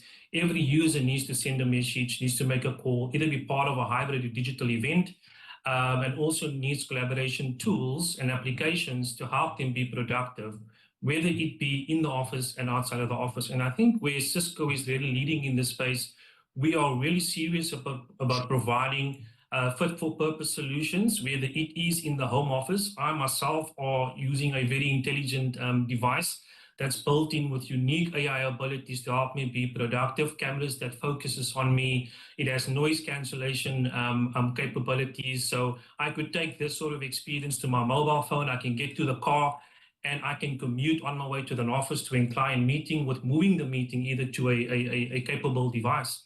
So the challenge that we also see is that the office is not reimagined for the employee, because the employee at home is used to a certain work-life balance, and that's what we need to create in the office as well. So some of the challenges with traditional offices is the complexity, I want to call it the Frankenstein solutions, where different experiences are created in different meeting rooms, or they are not fit for purpose, which then results in a lot of complexity, a lot of cost, disjointed experiences for users. And I think if I look at our devices, Zanele, even before the pandemic, we were really leading from an innovation perspective. We were able to keep our employees safe during the pandemic and with the return to the pandemic as well into the office. So if you look at things like social distancing as an example, we were doing AI with our people counting. So if you had a 16-seater meeting boardroom, how do you only allow 8? And if the 9th person walks into the room, how do you report and allow that 9th person to occupy another meeting room that's available? So these were the advancements and things that we were doing pre-COVID. And we had a whole library of machine learning and AI that really allowed us to pivot this to the next level today, where users can now easily catch up with missed things in meetings, or if I missed a text in a conversation, I could ask the AI assistant, was my name mentioned, what tasks are assigned to me, etc. So we're really boosting productivity and taking the friction away from the user by making the solutions intuitive and also sustainable in the new office designs when we talk about smart buildings, smart cities. So I think for us, data is everything. And if you have data within your network and within your collaboration spaces, it helps you make greater decisions in terms of how you optimize real estate, how you can support employee well-being, how you can create inclusivity and also a supportive and conscious culture for a diverse workforce. Sure. And it sounds like the advancements in technology are strides ahead, you know, but it makes me beg the question of the human evolution. I don't know, Simi, what you feel or what your thoughts are on, are we as human beings, in terms of our own mental state, our well-being, our feelings, adjusting as fast and as efficiently as the technology we hear, you know, designed as part of this adaptation? Good question, Zanele. And, you know, it's dependent on the person. Everyone is reacting to it differently. We have everyone from the younger generation to the older generation managing this on their own levels at their own time. So it really is, and it's still very new for us. I mean, it takes so long for someone that's used to a certain way of working to now adapt a newer way or a better way of working. So it really does depend on the individual. But from my experience and what we've experienced within our company is everybody's eager. No one will say, I'm not going to use this new tool. We're going to collaborate on this new AI tool that we're now experimenting with within Liquid Thought. And everyone's keen because they all know if we don't do it, we'll be dead in the water. So everyone's keen. They are nervous. There is still uncertainty because we still don't know what we don't know in AI. And it's still very much a buzzword that everyone's getting onto right now. But the adoption and the want is there for them to want to do it and want to learn, and that's great. The agility, the adaptability index, as we call it, is very prevalent, and it's there within our teams at least. Your answers are just so spot on. It's very insightful. Timothy, I've got a bit of time. You know, I'm now thinking that it looks as if organizations are maturing at very different paces to this new hybrid work, and it depends very much on how they've incorporated a lot of the stuff that Cornwall spoke about. You know, what does that mean for mobility? Wouldn't it be more difficult for people to move? Because every time you move, you know, you don't know what kind of culture you're stepping into, and you're relying on your judgment, but it completely changes your life now to move from one organization to another. You know, it's a tough question, Timothy, but what are your thoughts on it? I think it's what we definitely see today is technology across various factors. Actually, when it works together, actually that's when you start to see the true benefits come through. Individually, many of these technologies out here today work well in isolation, but when all the components and the various different technologies work together, that's when you really see the benefit coming through. And whether that be in a workplace environment or whether that be right through to education environments as well, it's all about how technologies work together to be able to maximize the full potential and for people and customers to really see the benefit coming through. So by doing that, a lot of the environments that are created today, it really is about ensuring that these environments are comfortable environments where if people are stepping into them for the first time, they still feel like they are able to operate at their fullest potential. And that really is what technology is about. Technology is changing and evolving all the time. And it doesn't matter what industry you're involved in, it's changing. And so it's just important that as these newer technologies become available, is that people feel comfortable utilizing them. And when they see them working together, that's really when the full potential starts to come through. Thank you so much. I think it's been a very insightful conversation, and I appreciate all contributions from you. That's all we have time for. Thank you for taking the time. That was Timothy Thomas, Country Manager at Epson South Africa, Cornwall Less, Collaboration Expert at Cisco, and Simi Sachar, COO at Liquid Thought. Do take care. We'll catch you at the next round of conversations. Let's take a quick break. I'll be back with you shortly.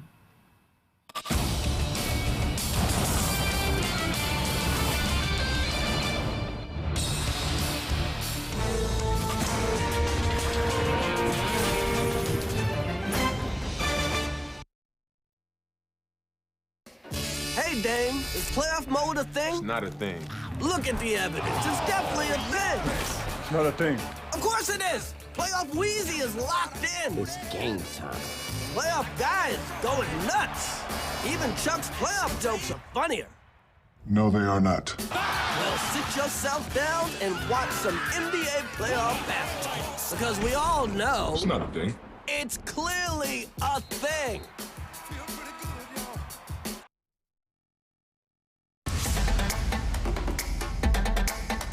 A melting pot of rich cultures, vast resources and endless sceneries, Ghana is Africa's preferred business partner.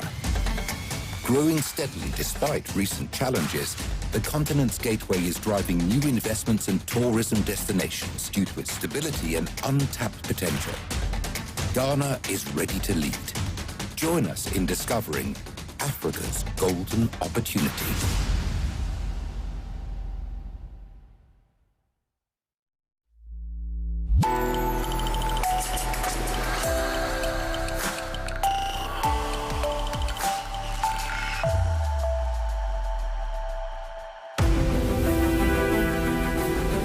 Effectively, a free zone is an area that is exempt from duty, customs. It's almost like a country on its own. The vision was to create a number of these free zones to encourage investment from external companies, countries to come and invest in the country. Standard Bank played a unique role. We have strength in the infrastructure business, and infrastructure not just in Nigeria but across Africa.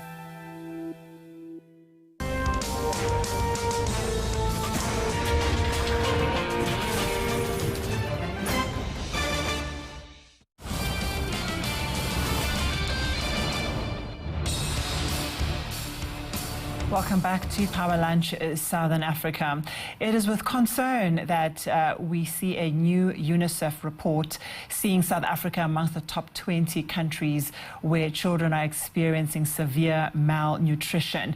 Let's get into this conversation and understand what are the elements that have led us to see nutrition at this level or malnutrition at this level in the country and what can be done about it. Joining me for this conversation is Christiana Rudert, Regional Nutrition Advisor for Eastern and Southern Africa, and that's with UNICEF. Christiana, thank you so much. Please give me an overview of the report, what it's highlighting, and I think key is how South Africa sees itself, you know, amongst the top 20 countries where children are experiencing severe malnutrition.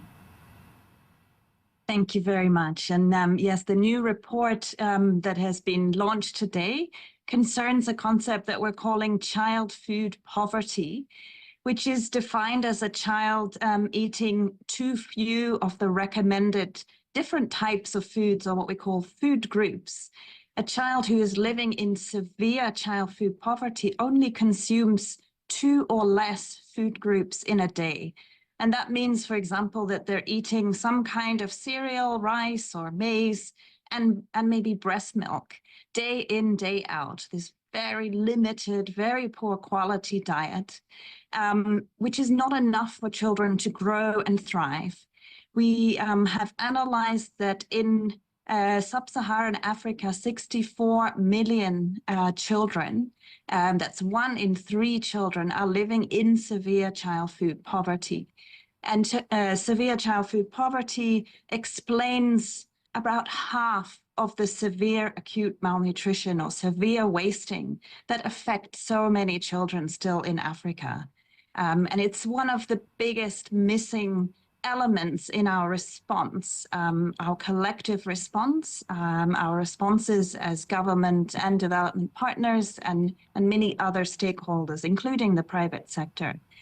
Now, South Africa has 23% of its young children under 5 years old, living in severe food poverty. And overall, 60% of children under 5 live in child food poverty in South Africa. Just to give you a sense of the range, in Somalia, which, as we know, is affected by many different types of crises, conflicts, climate change, droughts, etc., and severe poverty, of course, we have 63% of children living in severe child food poverty, just to give you a comparison there. You know, Christiana, the first time that I saw malnutrition on children was during the COVID pandemic. Understandably so. A lot of people had lost their jobs or means of earning an income, and almost immediately I was able to see a huge number of cases of children showing up at the hospitals with malnutrition. You know, what were the measures put in place, especially perhaps in South Africa, if you have insight, or what are the measures that government has put into place? Has this remained a focus for them, or have we just seen it trailing unattended to? Well, there are different measures that need to be put in place. A child who experiences severe wasting or severe acute malnutrition and ends up in a hospital needs to be treated in that hospital or health care facility with a special diet, which we call ready-to-use therapeutic food. And we are seeing across sub-Saharan Africa, larger and larger numbers of children who are receiving ready-to-use therapeutic food, which is a life-saving, specially formulated treatment for children with the most severe forms of malnutrition. But we really need to focus first on prevention. And that is also where our recommendations to address child food poverty come in. We need a comprehensive approach to address this issue. We need health systems to provide counseling support, screening of children. We need social protection systems to provide social safety nets or cash transfers, vouchers, other forms of support for the poorest families so that they are able to access the nutrient-dense foods that their children need. And when I say nutrient-dense, I'm talking about things like sources of protein, both animal source and plant source, fruits, vegetables, so that the poorest families, about half of whom are living in severe child food poverty. And we need all stakeholders also to come together. We need the private sector also to invest more in providing healthy, nutrient-dense, safe, affordable, and sustainable foods for families across South Africa and all other countries as well. Yeah, Christina, I'm huge on talking to private sector and trying to shift to the role of social responsibility, of social impact, of CSI activities. It's enough with the painting and the new chairs and tables. They really need to start to do things that people really need. But are they perhaps hamstrung by regulation that doesn't make it easy to move into feeding schemes? I mean, what is it that prevents corporates from just, stepping in the direction of helping where the need is at and not what looks good on social media? I think we need more investment. We need more also marketing to make healthy foods more aspirational. We need more investment in local African companies. And this is part of our response also will be to work with many different stakeholders, investors, and of course, humanitarian and development partners to increase that level of investment that goes to local companies, that goes to female entrepreneurs, young people, to make these kinds of nutrient-dense foods, but also ingredients. As I said, many families have the basic sort of cereals or porridge that they feed to children. They need something else to add to it to make it more nutrient dense. Something like egg powder or fish powder, bean-based ingredients that can be sprinkled, that can be added and mixed into the porridge or other cereal-based foods that many families already have. And to market these healthier foods, fruits, vegetables, protein sources, make them more aspirational, make them also, of course, when you have larger demand, you'll also have more viable businesses. But we see huge opportunities in Africa for African-owned enterprises of different sizes, small, medium, and larger, to make these foods for young children, these healthy, nutrient-dense foods, more widely available, but also more aspirational. We see a lot of marketing to children of unhealthy foods, and the report finds that more and more young children are consuming unhealthy foods, sugary, salty, fried, all kinds of unhealthy foods are becoming more and more widely available. And the nutritious and healthy foods are often out of reach of many families, and also not receiving the kind of marketing to make them aspirational as well. So a key takeaway from your response there is marketing is going to play a key role in making products attractive, and really it needs organizations and companies to think a little bit outside the box when it comes to how they make an impact in communities. Parents play a role as well, and we have a challenge coming up on the climate crisis as well as food poverty. What is the outlook for us, considering these two key factors? And again, you might not need to repeat some of the stuff, but what can be done to mitigate an increase in this number? So climate change, of course, is a big concern for us in terms of driving even further child food poverty and malnutrition. We see more and more shocks that people are affected by. They get displaced, they lose their livelihoods. We also see longer term changes where soil is losing quality or is not able to produce the nutrient-dense foods that people need. And people are not able to cultivate parts of the land that they used to. And of course, this is a deep concern that families will be driven even further into child food poverty.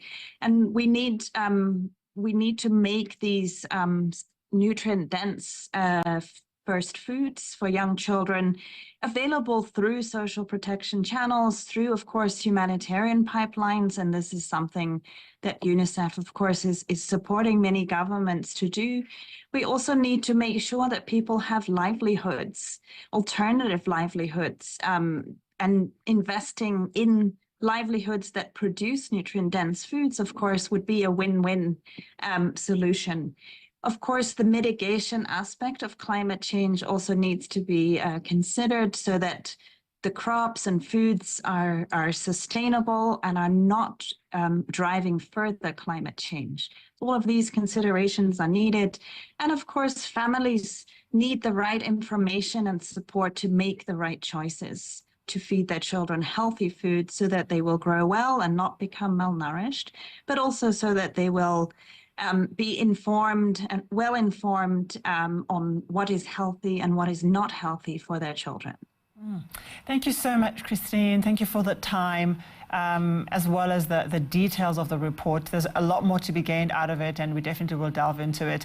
It's Christiana Rudert, Regional Nutrition Advisor for Eastern and Southern Africa at UNICEF. Capital Appreciation has reported an 87% increase in headline earnings and a 19% surge in revenue for the fiscal year ending March 31, 2024. This growth has been attributed to the robust demand for the company's payments and software products, driven by new client acquisitions, diversified revenue sources, and an expanded market presence. My colleague Tanya Habimana spoke to Brad Sachs, the Chief Executive Officer of Capital Appreciation. Let's listen in on their conversation. So the increase in our profitability this period is a result of us having to include in the prior period's comparative results an expected credit loss associated with our investment in GovChat. So on an operational basis, our earnings were up 19%, not the 53%, which is the accounting measure. Noting this significant decrease in expected credit losses, what is that due to? Are you sensing that the environment is more conducive to organizations and people being able to pay for their credit? No, not at all. We are not a credit provider, so we have no credit risk outstanding, and we don't lend money to anybody. We had invested in a company called GovChat, which we put into business rescue, and as a provision, we took a credit loss, an expected credit loss against the loans that we had provided for GovChat.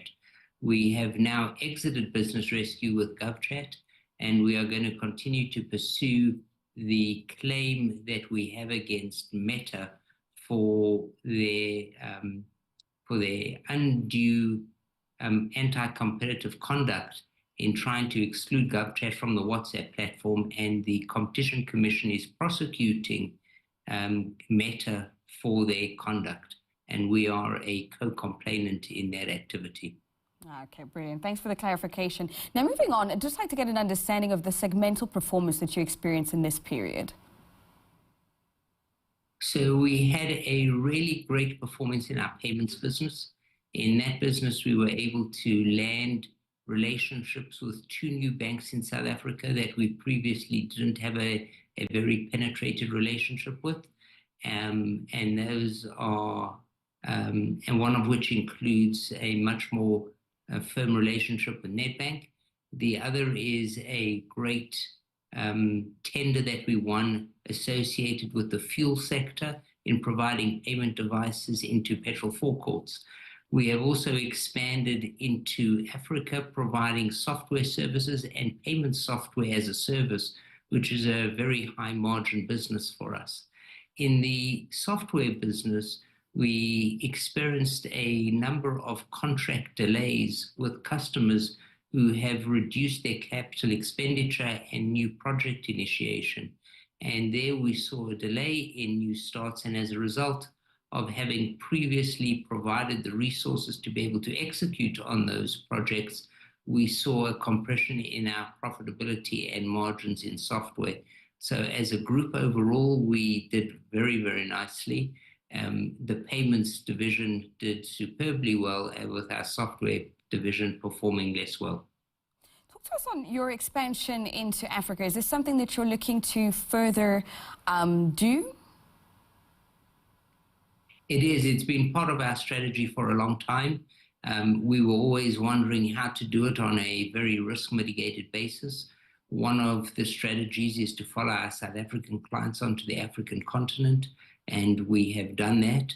The second is to do it with very low assets on the continent. And when you start to provide payment services as a service or payment software as a service, you can do that remotely from South Africa, which is what we are doing. So our actual physical footprint on the African continent is rather limited, but the revenue that we generate is from companies and customers and clients across the continent. Okay. Now, talking to your capital expenditure, we do note 123 million was deployed this year for growth in terms of acquisition, increased rental assets, intellectual property development. What are your expected returns on this? So we budget for a relatively robust return of in excess of 20% on our invested capital. And we expect that we will be able to earn that type of rate of return on the investments that we have made. And will you be growing the CapEx? Thank you so much for joining us. And that was Brad Sachs, the CEO of Capital Appreciation, speaking to my colleague Tanya Habimana. That's it from the Power Lunch SA team for today. Power Lunch West Africa is up next. Do stay tuned and take care.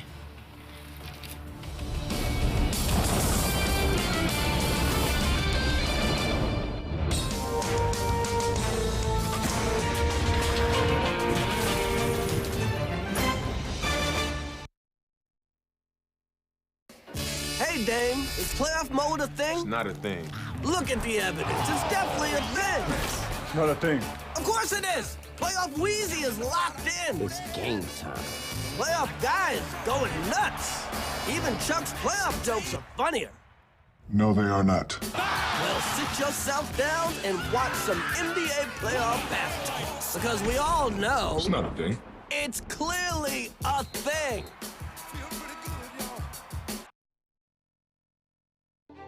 Who Who's making money? Who's losing money? Where and why?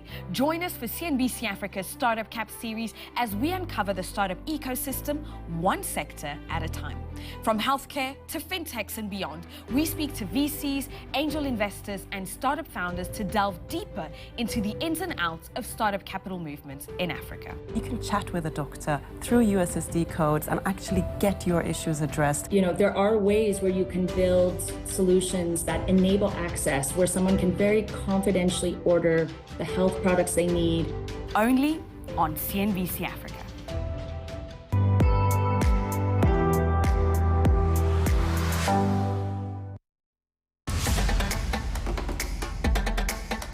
A melting pot of rich cultures, vast resources and endless sceneries, Ghana is Africa's preferred business partner. Growing steadily despite recent challenges, the continent's gateway is driving new investments and tourism destinations due to its stability and untapped potential. Ghana is ready to lead. Join us in discovering Africa's golden opportunity.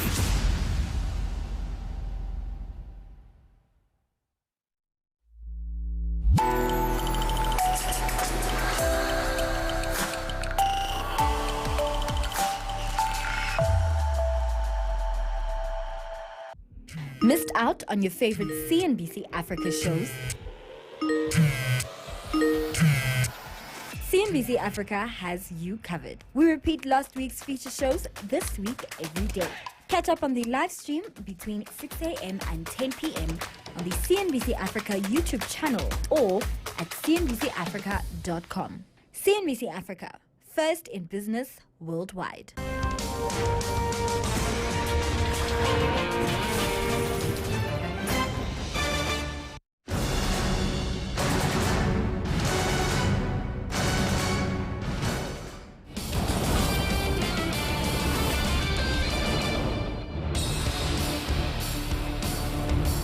Hello there, it's a sunny afternoon here in Lagos, Nigeria. Welcome to Power Lunch West Africa. Now, the show brings you the latest developments in the world of business and finance from across our vibrant region here in West Africa. I'm your host for today, David Alabi. Now, today's show promises to be impactful as we will have a guest host who will be joining us in unpacking some of the key stories from the west of the continent. But first on the show, we'll be dissecting our top stories for the day and then switch gears to our exclusive interview with Mark Diop, the Managing Director of the International Finance Corporation, to find out how the expansion plans are taking shape here in Nigeria and the impact on the broader African economy. And later on the show, we'll also be taking a look at Nigeria's plans and also that of the Lagos State government to introduce an innovation bill and whether or not this will serve as a catalyst for investors. Remember, you can join in on all of our conversations by streaming with us live on the X app, sending your thoughts to at CNBC Africa on the X app. And also remember to use the hashtag PLWA410 when you do so. But first, let's bring you headlines from West Africa. Well, now, start off with news from Nigeria as the government says it is planning an executive order to end the payment of taxes and levies in foreign currency, aiming to ease pressure on the naira. Now, the order would mandate all government levels to also prioritize purchasing made in Nigeria goods and services, as well as include a 6-month suspension of import duties on essential items, zero duty on paddy rice, and value-added tax suspension on basic food items. Additionally, there would also be a rebate on import duties at an exchange rate of 800 naira to the US dollar and the suspension of various taxes and levies, including those on transportation and business premises for the next 6 months. Away from Nigeria now, Ghana has also announced that it has secured $2 billion in financial aid from South Korea's Economic Development Cooperation Fund. Now, the agreement, which was signed at this year's Korea-Africa Summit, would also support key sectors like infrastructure, agriculture, health, education, energy, roads, and transport over the next 5 years. Now, Finance Minister Mohamed Amin, who represented Ghana at the signing, says the signing of the 2024 to 2028 framework arrangement represents a renewed commitment to the country's shared vision of sustainable development and prosperity, as it marks the first time a country has committed such an amount on concessional terms. And now lastly, on our top stories for today, oil prices continue to rise, fueled by expectations of the U.S. Federal Reserve interest rate cut in September. However, gains were limited by OPEC Plus's plan to increase supply and higher U.S. inventories. Brent crude futures are up about 57 cents to $78.98 a barrel, while we also see U.S. West Texas Intermediate crude futures also rising about 62 cents to $74.69 a barrel. These are the top stories making the rounds at this hour for today. Remember, for more market news and insights, please feel free to visit our website at www.cnbcafrica.com. Well, I'm not going to do this alone. I have with me live in our Lagos studio to discuss this and much more the Managing Director of Kairos Capital, Sam Chidoka, live in our Lagos studio to discuss the top headlines for today. Mr. Chidoka, thanks a lot for joining us on the show today. We have a whole lot to unpack here. But let's talk about this executive order now. We're making reference to the unsigned document here, and this was expected to have commenced last month. But let's talk about the impact here, the suspension of payment of taxes and levies in foreign currency, looking at the suspension of import duties, VAT variations, import duty rebate, and much more. Let's unpack the layers here and the sort of impact we would see if this were to be the way to go for the next 6 months. Well, thanks for having me. First, I'd like to commend the fiscal side of our economy for stepping to the plate. This is what we've always, or personally I've always clamored for. We've seen a lot of intervention from the monetary policy, and all manners of things that the monetary, every time there's an MPC, even without MPC, you see reports from what the monetary policy is trying to do. And so this is basically maybe, should I say, the first major attempt on the fiscal side to find a solution to the burgeoning inflation that we've had in recent time. And I would say yes, that though it's short term, because we're talking of a 6 months period, but at least it gives the impression that the fiscal side is also listening and trying to do things that will help the economy. So when you reduce import duties on staple food, on rice, paddy, remember, inflation is over 33%, but there is 40% food inflation. So when we begin to reduce import duties, remove import duties, VAT, and all of that on staple food, on paddy rice and all of that, you're dealing with a huge contributor to inflation, and that we will see the effect of that. Maybe inflation might still go a bit more, but on a decelerating and that also sense. lays credence to some forecasts as well now, where they've tilted just a little bit away from the central bank governor's pitch, where it says, well, economic moderation should start, say, May, June, and then we'll see the further moderation. But so many analysts are saying, well, we would now see that deceleration much more manifested by the first quarter of next year. Well, if we do this, added to what the CBN has done, I think that the CBN governor's timeline will begin to... Already, we're seeing that even in the last 2 months, inflation, yes, has been rising, but on a decreasing basis, if you look at it, if you compare it month on month. So we expect to continue to see that. But I dare say that is a step in the right direction, and that we don't have too many options, especially on the monetary policy side. So it's time for the fiscal authorities to take such actions as dealing with taxations, import duties, things like that. Also, I think that we can go further and look at our expenses, our recurrent expenses. What are we spending money on, and why do we need to spend money? Apart from salaries, other overheads, are there some of them that we can begin to cut? Because once you're using the monetary policy on one side to try and reduce money in circulation, if the federal government is still pumping out money in circulation, then it's counterintuitive. And talking about pumping money, we are expecting the template for the minimum wage to be released today by the finance minister, and also engagements around that area also resuming today as well. Talks are expected to last from this week Tuesday to the next 5 days, so we're going to see how things shape up. But I'd like to take you just a little bit before we move over to the next conversation with Makta Diop. Let's talk about Ghana also securing this $2 billion facility from South Korea as well. Now, I know the conversation we've had it time and time again, looking at having access to finance, having the global financial architecture work for us, and having these finances come at concessional rates. Yes. How important is this? Well, it's important for the Ghanaians and the Ghana economy that's also been struggling in recent time, up to the point where they had to default on their Eurobond. Well, so I'd say it's good to get the liquidity. However, like I always struggle with many African countries, is the fact that getting the loan seems to be the easier thing. The question is repayment. What you do with it and then repayment. So Ghana must note that it's not free money, it's not a grant. Well, we're still expecting the IMF board, executive board, to also sign off on this $360 million loan, and then the Eurobond, the conversation with official creditors as well. But we'll have to leave this conversation with the top stories here. Now, let's move over as the managing director of the International Finance Corporation, Makti Diop, says the corporation plans to double or even triple its commitment to Nigeria in the next few years. Now, IFC's current portfolio in Nigeria stands at about $2.1 billion. Now, in a chat with CNBC Africa's Kenneth Igbomo earlier, he says talks with the Nigerian government will focus on driving local currency financing, infrastructure and logistics. And he also highlights further engagements will also explore strategies to create and deepen public-private sector investments. Take a look. Feedback, local currency. People, all the entrepreneurs I talk to, tell me the same thing. We need more local currency because they want to offset the exchange rate fluctuation. So I'm building up our capacity and capability at IFC to do more local currency financing. We are currently discussing with all our banks, client banks, they need access, others, and we are discussing with them possibility of having more access to local currency. I'm going to Abuja later on today, and I will be also discussing that with the central bank.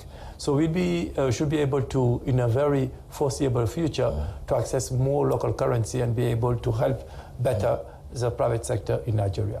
The second thing that I heard a lot is more equity. We need to have more equity because often they over leverage, and the cost of capital is such that they cannot access long-term debt, and so they want to expand maturity and they want to have more equity. So IFC is now ramping up in equity. We want to do much more equity than we used to do in the past. Equity is a very interesting instrument for companies, but also it's something that seal a long-term relationship between us and our client. So we can do it two ways, through funds. We're investing in some funds, we take equity, PE funds, and we can do it by direct investment, and that's what we're doing more and more. Yeah, it's good to see that you're going to be taking that trip to Abuja to engage with the central bank and even the government at large. And I'd like to know, yes, you mentioned that one of the key considerations here will be on the issue of getting the local currency in there, but what other outcomes can we expect from the engagement with the government? Yeah, we're just talking about, there are a certain number of challenges that I've heard from the private sector. Infrastructure is an important one, and particularly logistics. When you want to have an export-led economy, infrastructure and logistics are essential. So when you take the oil and gas industry, they have their own logistics which allows them to export, but other sectors have been raising that point and saying that if we don't improve the logistics, they will be affecting their competitiveness. So infrastructure and logistics will be an important part. The second part that will be at the heart of the conversation is to continue diversifying the economy. How we can diversify the economy. Let me take the agricultural sector. The potential in Nigeria is huge, immense. So we will be discussing with the authority how we can deepen and have investment from the public sector, which are crowding in investment for the private sector in this decisive sector. Third, how to work in regions which are usually not receiving a lot of investment. As you know, we have signed last year a big investment in the cement sector in the northern part of Nigeria. It was a $500 million deal, and that the kind of thing that we would like to do because it helps bring more economic activities in sectors which are currently we need so much investment to grow at the same pace as the rest of the country. No doubt these bottlenecks need to be addressed if we're really going to get a more integrated continent. But finally, as we wrap up this conversation, because at the end of the day, it's all about impact on the ground. Absolutely. And I'd like to know how we can see that impact in Nigeria increase. Beyond current portfolio, how do you see that increasing to meet the development needs of Nigeria? Definitely, I'm seeing a very bright future. And I don't really give you specific numbers, but I expect doubling, tripling our commitment in Nigeria in the next 2 to 3 years. I'm working with a KPI with my team, so I don't want to announce a KPI on TV, but that is the kind of order of magnitude that you have in mind, because we are seeing a lot of potential. I just came out from a lunch with business leaders, women business leaders. I was impressed by what I saw. The energy, the focus, the clarity of focus. So it was very good input on how we could sharpen our pencil and sharpen our product to be able to respond to their need. And this is the reason why I'm here. It's not to just provide support, financial support, advice, but also to listen. Because this is a two-way conversation where we need to listen and to be very humble about what we need to do differently and better to be able to support the African private sector, which for me has a great future and actually is currently doing a lot of excellent things. Interesting conversation there with Manager Director of the International Finance Corporation, Maktar Diop, with CNBC Africa's Kenneth Igbomo, talking about his plans and his visit here in Nigeria. Now, Mr. Chidoka, he made mention of a couple of things. He talked about infrastructure and logistics being key to any country that wants to cement itself as an export-led economy. He talked about continued diversification. I know you have quite an interesting take on that as well when we're looking at whether or not we are diversified, and it sounds cliche to say diversify an already diversified economy, but also looking at local currency financing. This also at the heart of a whole lot of conversations as we speak today. We've made reference to easing the Naira and FX pressure here. But what are the biggest takeaways for you as he meets government? So, interesting. And for me, biggest thing I hear is doubling or tripling their commitment in Nigeria. You're doing $2 billion about. If you double that, 4 billion. If you triple that, 6 billion.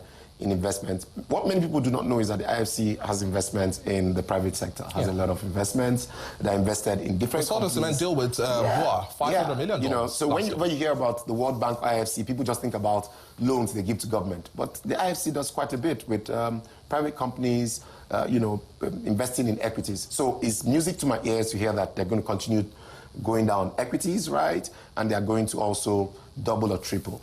The next thing I hear, which I like, is local currency financing. I've always been of the opinion that these multilaterals should find a way of having a Naira balance sheet. And I think one of the easiest ways to do it is that they can issue long-term debt instruments in Naira and raise capital and use that capital to invest in Nigeria. So you solve the currency risk. I don't see why the IFC cannot issue a long-term bond in Nigeria. 30 years, 40-year bond, and you have a Naira balance sheet. Priced in Naira, right? And so when you price on your cost of fund and what you get back as profit on it, it becomes easier for the Nigerian economy to manage and for the Nigerian companies to manage. When you give people USD and their revenue is in Naira, then there's a currency mismatch. Would you say now that Nigeria is walking the talk the right manner? We've seen now fresh partnerships or continued relationships with multilateral development banks and corporations like the IFC, Afrexim Bank. We've seen that within the oil and gas sector. The AFDB has also made commitments within Agric and much more, women-led enterprises and a whole lot more. The IFC is also saying we're willing to double, triple our commitment. Do you think we're beginning to yield the fruits of what the Tinubu administration is doing, marking this walk, especially with regards to the one-year anniversary? Well, I'd say that you have to look at it from the viewpoint of these other guys. First of all, Nigeria is one of the biggest, if not the biggest economy in Africa, right? Presently, maybe number 2 or number 3. I don't know the numbers right now because we've been battling with Egypt and South Africa for a while, right? We're a big economy. We have approximately 200 million people. And so when you're looking for where to make investments in Africa, you have to look at Nigeria, right? And this just shows you what could happen if we get the basic things right. He talked about logistics. He talked about infrastructure. I will add insecurity as a major issue. One of the reasons why many companies are packing up and leaving Nigeria is actually insecurity, right? So if we get these things right, fix infrastructure, fix insecurity, fix logistics in the country, capital will come. You don't need to do a roadshow for capital to come to Nigeria, right? And I think the fact that we have shown that our democracy is here to stay. We've had change of government, and it's here to stay. It just gives the impetus for people to continue to come to Nigeria and invest in Nigeria. At the end of the day, all of these also still touch on the points where we have to properly address the risk appetite here, because that's what pulls the numbers here. But we'll have to take a quick break now, and then we've been conversing so far with the Managing Director of Kairos Capital, Sam Chidoka. We'll take a quick break, and then when we come back, the show continues in a jiffy. Don't go away.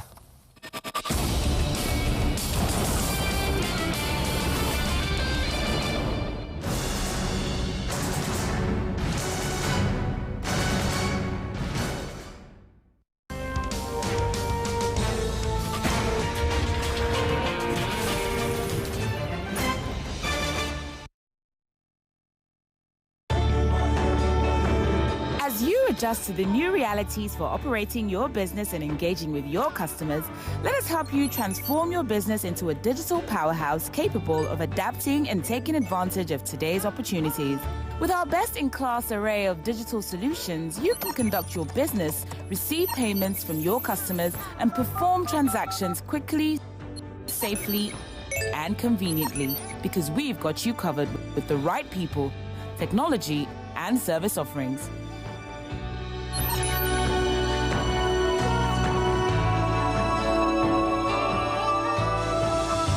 Contact us today and let us take your business to its zenith. Zenith Bank, in your best interest.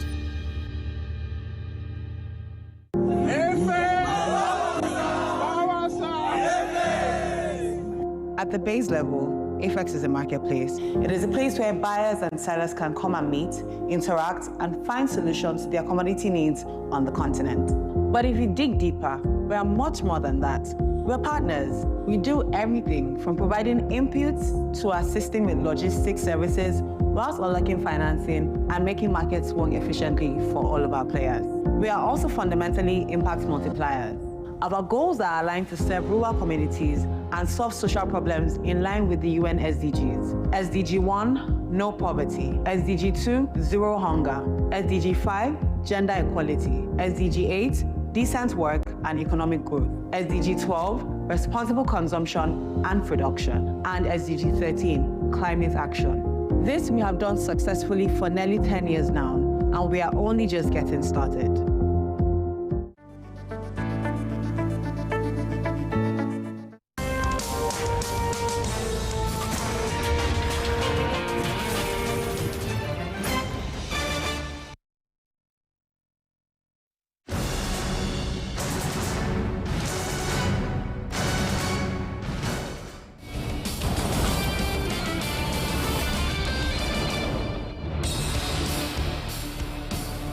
Welcome back, and if you're just joining us, you're watching Parliament West Africa. Now, we are still doing the show today with the Managing Director of Kairos Capital, Sam Chidoka, live in our Lagos studio. We're moving on now to the next conversation, as the Lagos State government says the proposed Lagos Innovation Policy Bill is expected to incentivize growth of big companies and startups in a bid to foster an enabling environment for technological advancement in the state. Collins Onugbu, founder of Signal Alliance Technology Holding, joins me now, as well with Sam Chidoka, the Managing Director of Kairos Capital, live in our Lagos studio to discuss this. Thank you, gentlemen, for joining us on the show today. Mr. Onugbu, let's start with you now. You're the latest to the team joining our conversation for today. But before we unpack this move by Lagos State government, I would like to ask if this is Nigeria now really walking the talk. First, we heard of the Nigeria Startup House, which was established in San Francisco, and how this is pinning a tangible picture on the wall of Nigeria, putting its best foot forward. Now the Lagos Innovation Bill is talking about the tech ecosystem. How do we advance this? And this is supposed to incentivize both big corporates and then the startups. Are you optimistic we are walking the right talk? I think for people like us who have been in the tech ecosystem for the past 10 years with the startups and angel investing, I think it's the right thing, because we were doing this on our own, and we're hoping that government will come to the table one day. I think it is a good effort to institutionalize innovation and then support the people who have built that ecosystem. Mr. Chidoka, now let's talk about the policy document here. We've had numerous policy documents, and at the end of the day, consultations have been held, but when we have the final document come to the fore, they're still fraught with challenges and questions around whether or not this was given proper thought. Your take on this engagement so far, and how this legislation builds this sort of robust framework we hope to achieve? Yeah, so what Lagos State has done is to build on the Startup Act of 2022, the Nigerian Startup Act, and then to now domesticate it. We only have 12 states that have tried to domesticate it, and only 2 states have got it signed, and I think that's Kaduna and Rivers State, if I'm correct, that have got it signed. Now, Lagos State perhaps domesticated as well, and signing this and trying to create this hub that helps innovation. It goes without saying that this is what Lagos State ought to be doing. I mean, if you look at the records, the numbers point to the fact that there are more startups in Lagos than in any other state. The numbers point to the fact that Lagos State has 5 times the GDP of the second state in terms of GDP ranking. Lagos State is about 41 billion in GDP. The next state is Rivers with about 7 billion. So that's like 5 times. that size. So Lagos State is primed, is in the right place to do this, to set up an innovation hub and to seek to continue to grow startups and help them to incubate and accelerate in the tech space. Okay, now, Mr. Onegbu, we're talking about funding flows now. Do you think Lagos can sustain this? We've seen the investment pool, about 70 to 80% of what comes to the overall of Nigeria come to Lagos, and this also goes back to it being a model state. But do you think we can sustain this on the back of the current infrastructure we have here? I think we have to solve our infrastructure problem because the economy has to grow. All the businesses that have started in the startup ecosystem, every time that there's a challenge in the economy, a lot of them fail. As I said, that we have been an angel investor for the past 10 years. We've had about 2 recessions, and then this hardship we have now. And each time the economy has tanked, most of our startups have failed, some have relocated, and all that stuff. But I think it's good that Lagos State is coming to the game because it's good that money comes into Lagos, but money cannot come into Lagos, and Lagos, who is the owner of the place, doesn't invest. They have to put their act in the game. And I think Lagos has tried to do that before by providing some infrastructure and some support for people in Florence and Yaba. But having a policy or an act that supports that is important. If you look at the act itself, it talks about incentives to startups, tax rebate to startups, incentivizing people who build hubs, even incentivizing universities that produce people. So they're incentivizing the whole ecosystem. But at the end of the day, one of the things I would like to see is also to make sure that Lagos State itself gets innovative, because I tell all of us to build innovative companies. One of the reasons why Lagos is a hub of tech innovation in Nigeria is because there are consumers in Lagos who use those programs. So Lagos itself, I want to see Lagos benefit from innovation itself. I want to be coming to this place, and then innovation allows me to save 2 hours, maybe 30 minutes of 2-hour transport, because the innovation affects the transport system, the innovation affects the healthcare system, it affects the educational system. So my hope is that beyond incentivizing this ecosystem, we'll get to a point where Lagos itself becomes innovative in terms of the way they use the innovations that come out of this to improve the life in Lagos. That for me, it will be the real measure of innovation in Lagos, that our life is improved because Lagos is an innovative community. But now, Mr. Onegbu, let's also talk about the competition we have across Africa as well now. When you look at the likes of Egypt, Kenya, they're offering South Africa as well now, where you see the flows of funding go to tech ecosystem, be it clean tech, agri-tech, fintech, and a whole lot more. Do you think Nigeria can still hold on to its ground on the back of some of these moves we're seeing subnationals take? You know, we used to measure the funding that goes to the 4 places you mentioned in Africa. Nigeria grew very fast and caught up because at a point it was South Africa, 2 times in South Africa. Some say we're slightly plateauing and even likely going to dip. Look, our economy has faced a challenge, and part of that challenge is that funding has dried up. A lot of us who are angel investors, we've slowed down. At every level of investment in Nigeria, people have slowed down. I think once we get an Arab FX problems corrected and reduce a bit of Nigerians running away from Nigeria, then you see more. Mr. Chidoka, I'm sure you have a question to ask Mr. Onegbu in that regard as well. Because to sustain the ecosystem, you need people, you need money. Now, it's not very good that people start up companies here and tomorrow they register it in Delaware or register it in any other place outside the jurisdiction, because that's a better operating environment. So part of what we need to do is, once we get our ass right and solve the problem, Nigeria has a very robust economy that can grow. Mr. Chidoka, if you have a question. You know, my thought has always been that for Lagos, Lagos shouldn't have its competition as other states. No. That's my view. Lagos State is 7th largest GDP in Africa. Yes.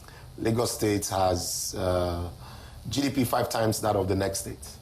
In terms of IGR, Lagos State is well ahead. I think that Lagos State should be competing with other countries in Africa and other cities across the world.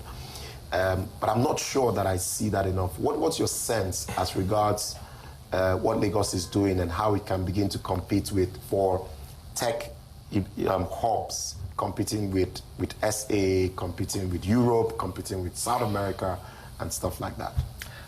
I think that in the past 10 years, Lagos has competed with about 4 cities in Africa. So Cape Town, Johannesburg, and Nairobi and Egypt. There are about 5 of them. They've dominated this. And Lagos has actually done well. For a while, Lagos reached the top of that ecosystem. But I think the economy has slowed down.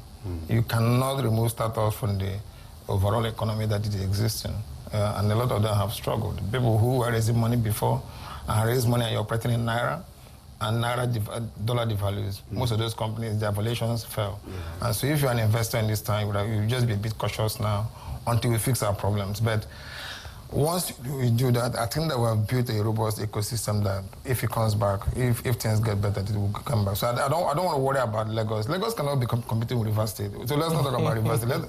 Look, I was an angel investor. We tried to get them angel investor groups across Nigeria.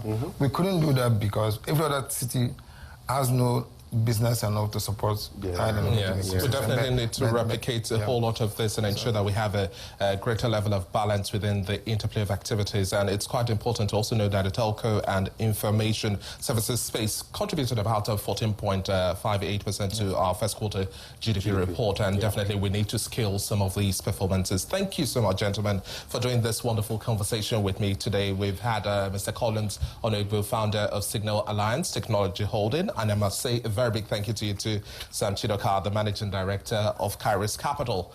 Well, this brings us to the end of today's show. Many thanks for watching. Remember, you can visit our website at www.cnbcafrica.com for more market news and insights. And join us again later today at 2:30 p.m. West African time as we bring you Close and Bell, West Africa.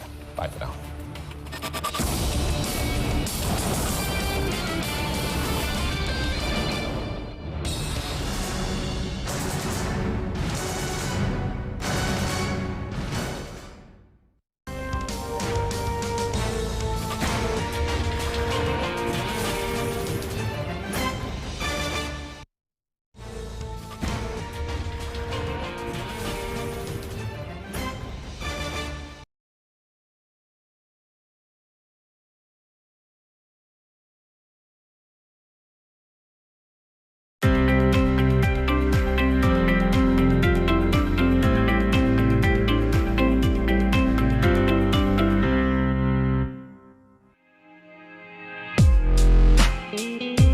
On the sidelines of Djibouti Forum, CNBC Africa sat down with Obaid Amrane, chairman of the International Forum for Sovereign Wealth Funds, to discuss the role of sovereign funds in driving economic growth in Africa.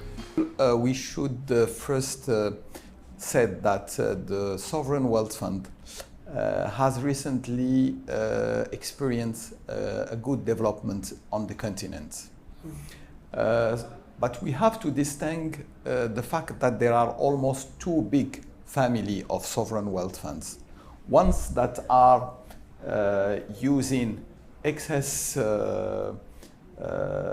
budgetary resources that comes from external commerce, or using resources from mineral or natural resources.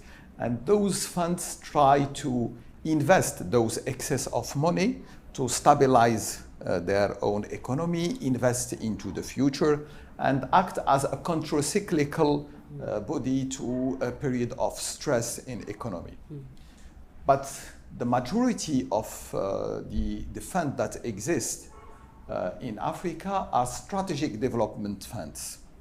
Those funds are more like investor body that are trying to encourage and to support the policy of each country regarding the economic development, but using the private financial sector as a tools.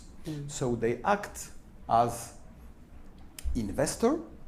They are mobilizing money from the private sector to invest into bright future sector of the economies of their own countries. Those funds now are experiencing a lot of success, and we are seeing a lot of countries that are creating more and more of those kind of sovereign wealth funds. All right. But at the same time, looking at the struggles of individual economies, the macroeconomic issues that exist and persist, actually. How do you see sovereign funds to come out of that? Or would your advice be to push for them irrespective of the struggles? The sovereign wealth fund are a tool which has a mandate to invest for the next generation. Sure. They have this feeder and the capacity to be a patient investor and long-term investor. So that's why they can be counter-cyclical to the economies, to the crisis. But right now, we should know that we should emphasize that those bodies has experienced in the last years some challenges.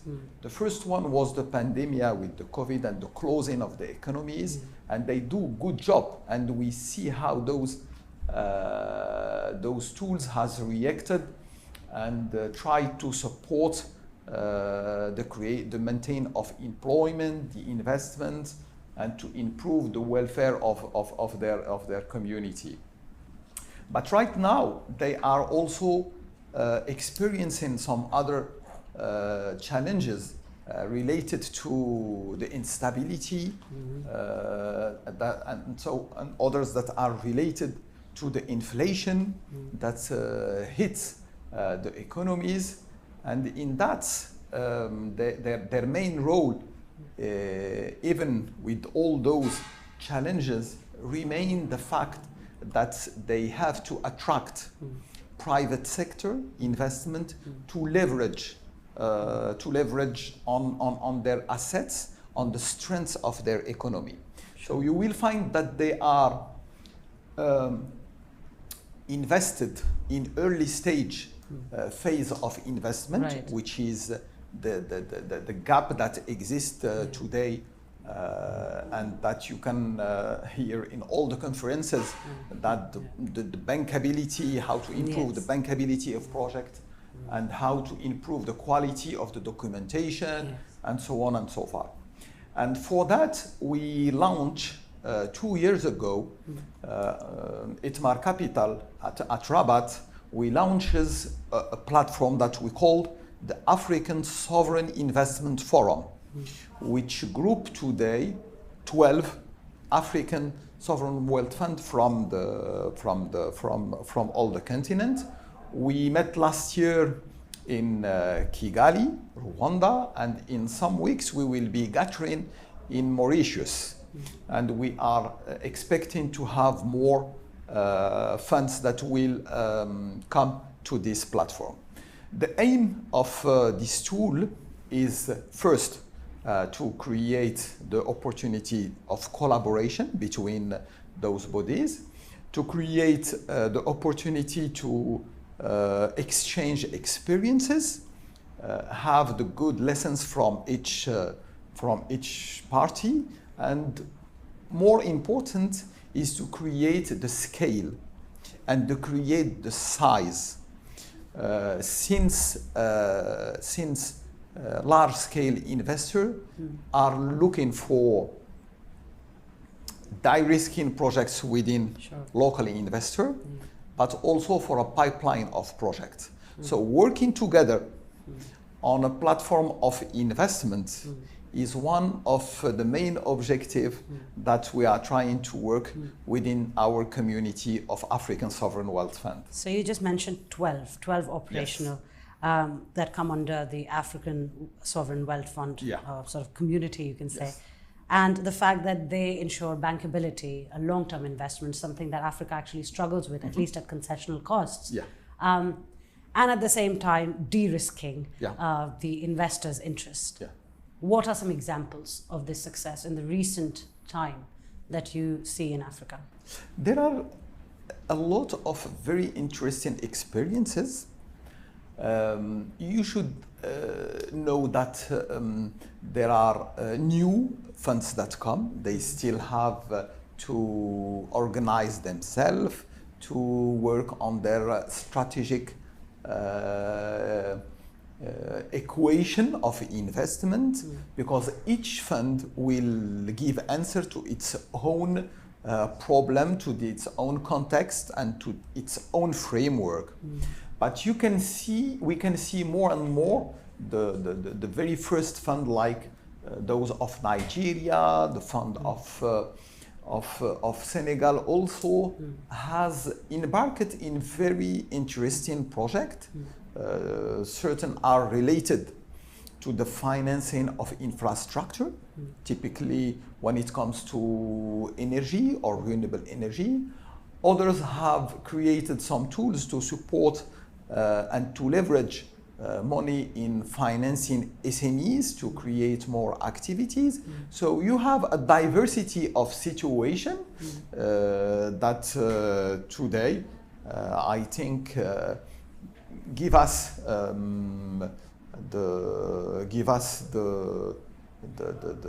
or we are able to think that those tools will have a role to play. There are for sure some challenges that are related to governance, to the interaction they can have with their environment, because this is a very specific tool that is done to support public goods with private sector tools. Sure. So the interaction between the two, it's not the easy one. Yes. But it is a tool that demonstrates its usefulness when it comes to economic development. Surely, nobody can refute the use here of these mechanisms, and neither will I. Yeah. But looking at the environment today that we are functioning in, high debt, high interest rates, international markets, again, wary, still calling Africa a risky market. People can argue, well, they want about perception, but rates are still not changing at which credit is being extended to Africa. So in that aspect, how do you see sovereign funds navigating international markets, capital markets, where their worth, they're very important in terms of they're very attractive, everybody wants in, but at what cost? Let me tell you something. Because we should be very, very clear with ourselves.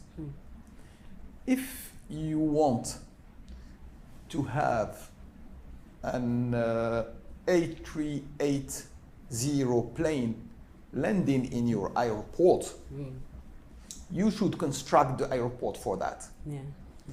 What does it mean? That means if you want to bring international investors, you should speak their language. You should prepare the documentations and bankability of projects that fit to their considerations and to the industry. That's why I think that the most important industry should the African continent develop is the investment industry. Having skilled people, having good frameworks to attract those investors will be the only way that we can measure the success. But let me tell you, for sure there is something that look like perception and reality. And forever perception surpasses the reality, unfortunately. And the African countries are paying for this perception more than they have to do when it comes to all the elements that you spoke about. And this is a situation that we should address as funds and as entities concerned by the economic development of our countries. And you say speak their language so they can understand you better. They can understand better. All right. Thank you so much, Mr. Obaid Amrane, for joining us on CNBC Africa. Thank you for that.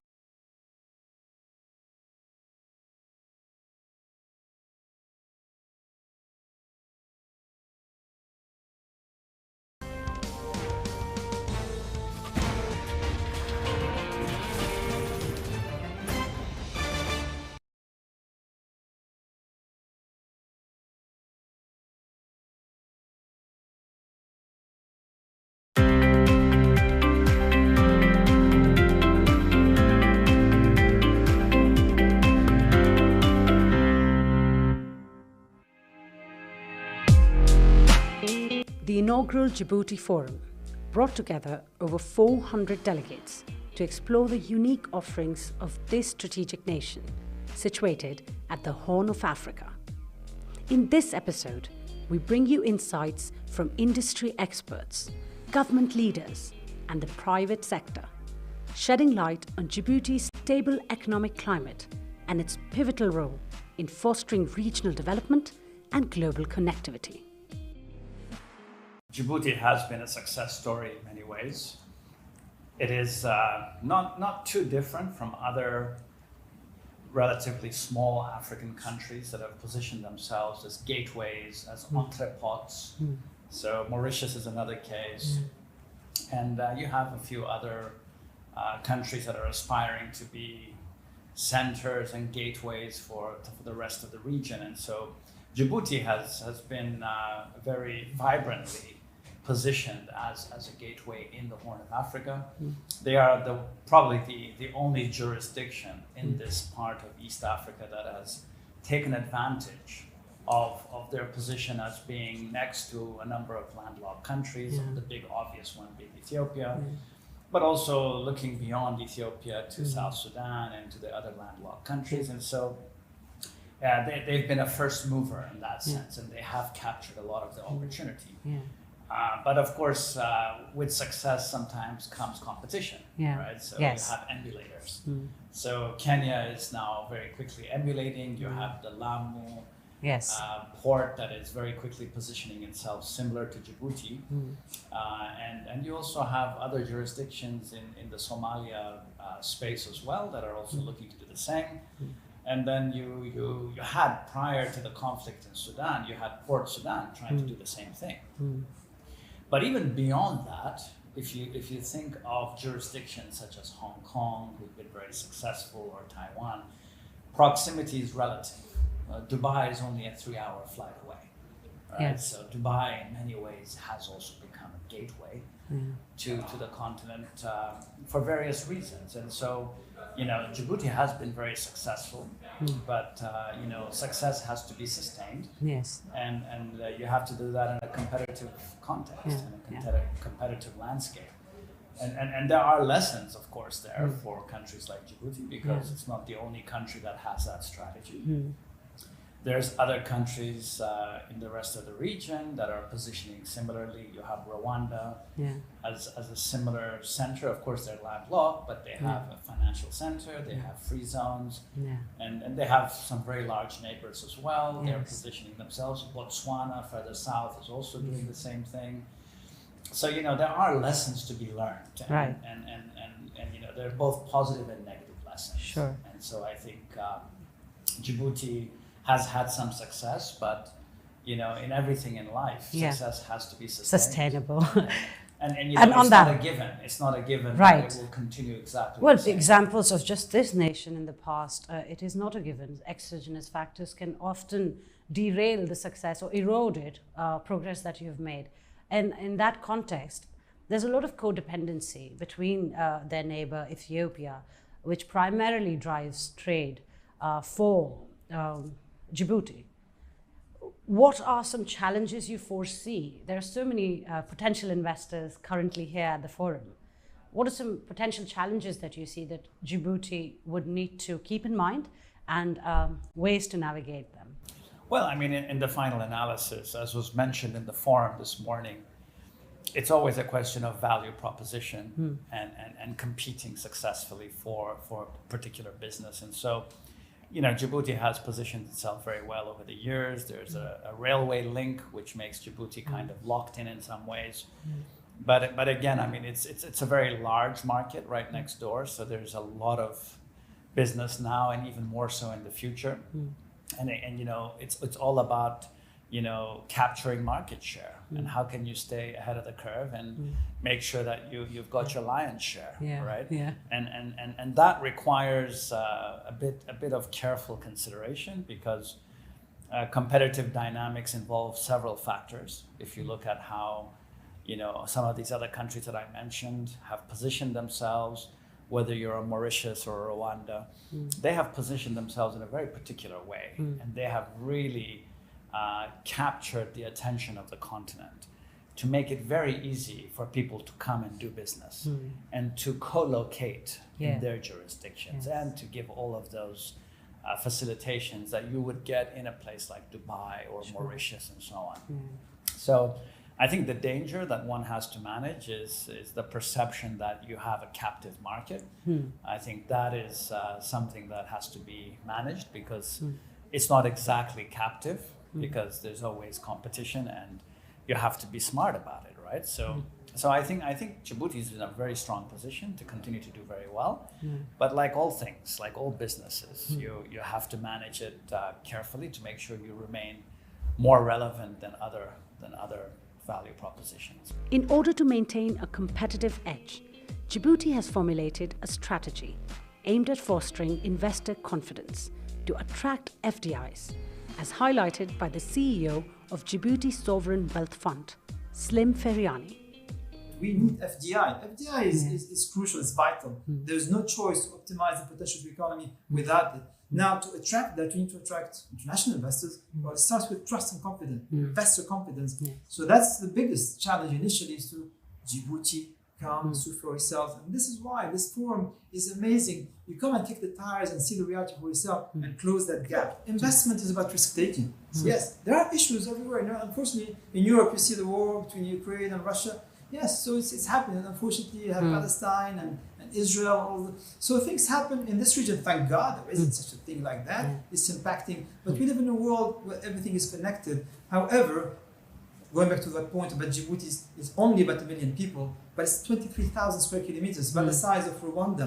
It's 33 times the size of Singapore. There's lots to do. But that 1 million people is the tip of the iceberg. It's 400 million people around it. It's 130 million people next door in Ethiopia, Ethiopia. So again, that's a great market right there. The COMESA market. We are in all the kind of regional trade agreements. So Djibouti offers that hub just like others have done it. And the infrastructure is there. We have the road infrastructure. Well, first of all, we have the ship, sea infrastructure coming. So the sea to road, sea to railway, sea to air. Everything is in there. But once again, I think we need to tell the world more about it to come in here. And we have now an unprecedented flow of potential investors. I say potential because yes, we need to. But I see the next 2-3 years really as amazing years. We are back on track to about 6.5% growth this year. That puts us in the top 20 fastest growing economies. 7% we used to do that prior to COVID. But we can do more with investment. Once the investment engine really is firing at full steam. And the prospects of taking it full steam already look promising, as confirmed by private investors at the forum. Give me a little bit insight as a private investor. Where do you want to put your money as far as Djibouti is concerned? In the free zone. In the free zone. Explain why. Well, we see an opportunity there to develop a modern warehousing complex that can serve both the Djibouti markets, can serve the hinterland markets as we unlock the landlocked countries, and also facilitate exports out of Djibouti and from the hinterland as well. So it would be a multi-purpose free zone activity, built, developed, an investment in Djibouti to I would say, for our long-term future. Excellent, and I suppose that would get a lot of traction considering Ethiopia's never falling demand and beyond. Exactly.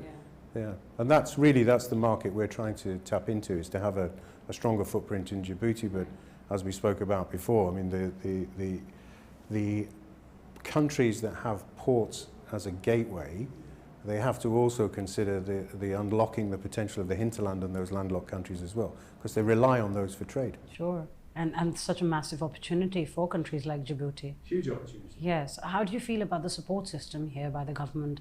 And in general, the business environment, how supportive, how conducive is it for putting in that kind of money into the free economic zones? Well, there's a huge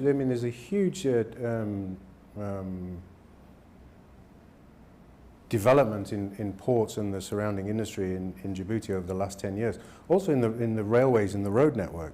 It's to utilize those ports and the rail network, and to look beyond the exit to the port, and how that road and rail infrastructure can be used to unlock the potential of the landlocked countries and really get the best out of the utilization of the ports.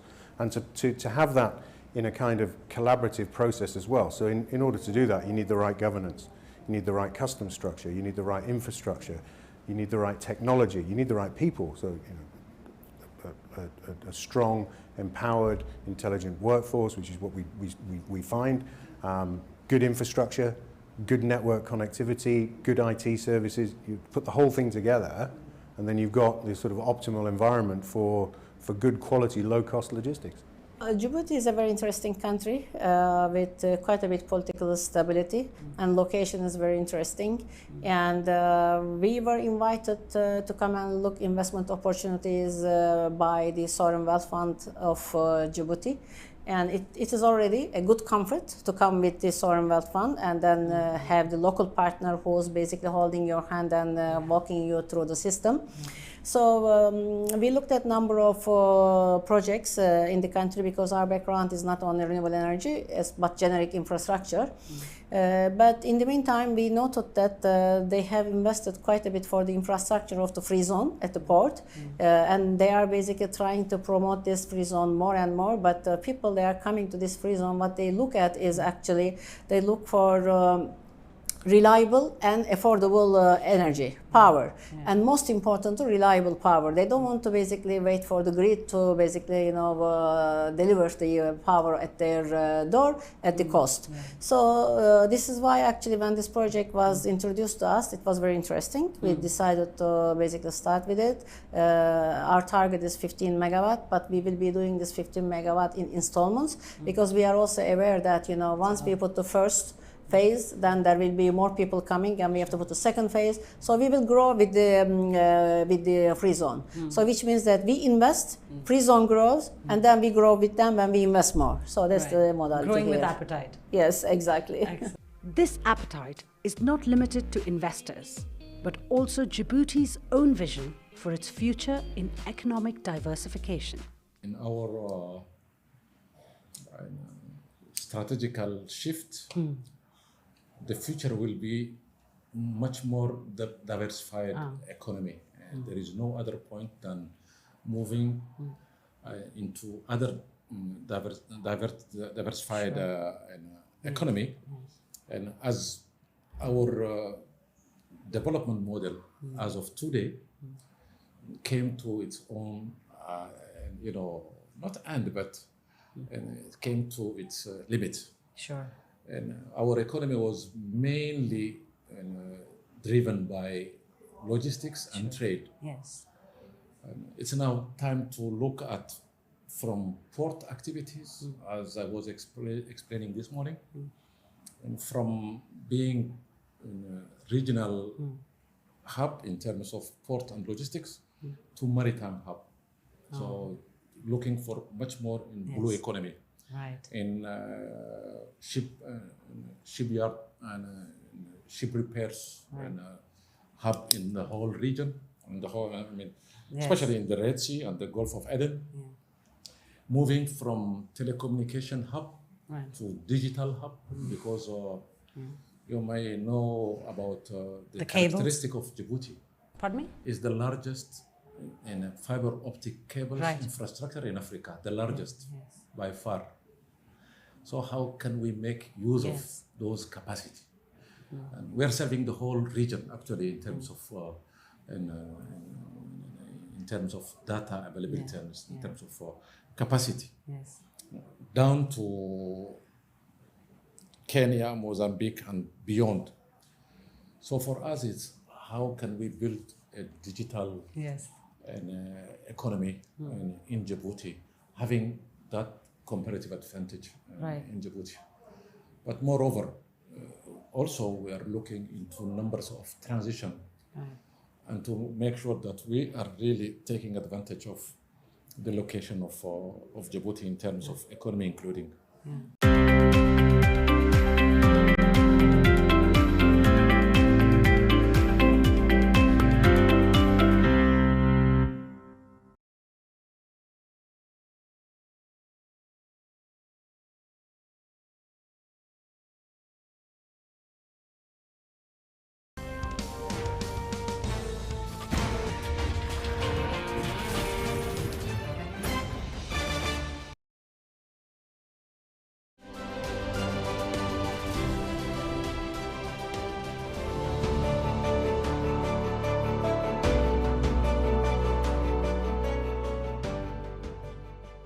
For the Forbes Women Africa Academic Excellence Award, the team and I looked at nominees with an outstanding academic track record.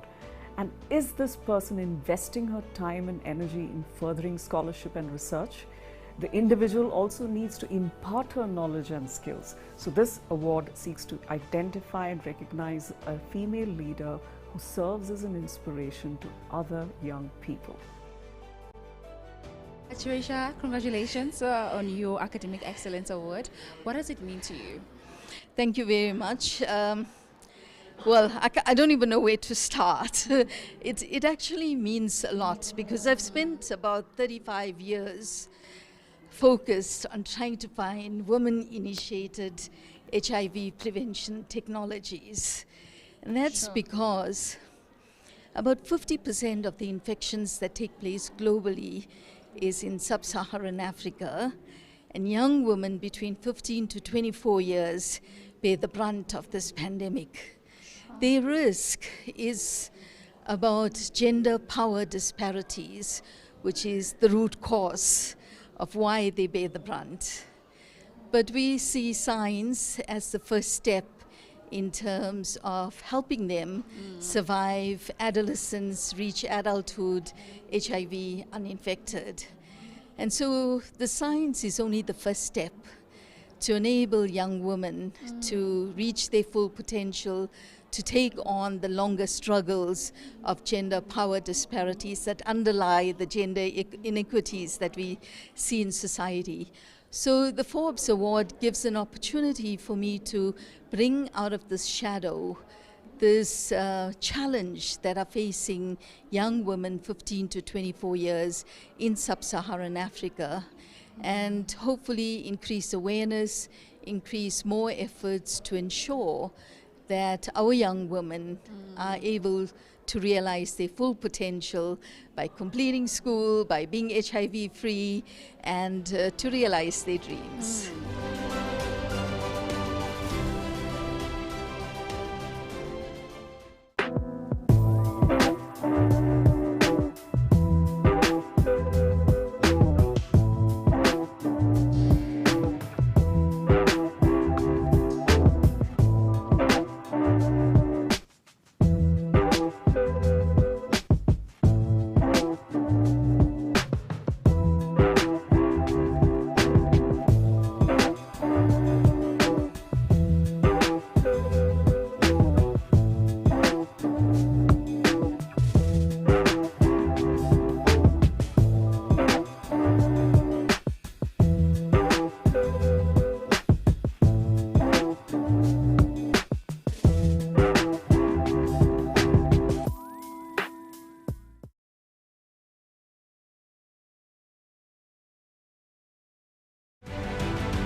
Your Excellencies, welcome to the second Presidential Dialogue session.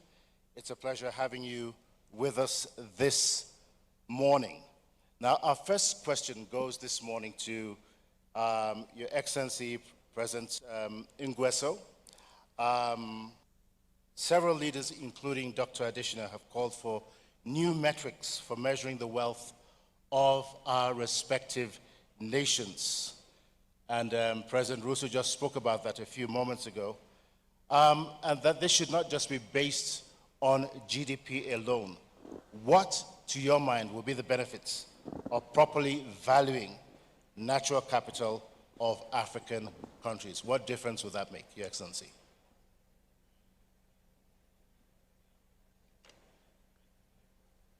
Merci. Thank you. I'd like, first of all,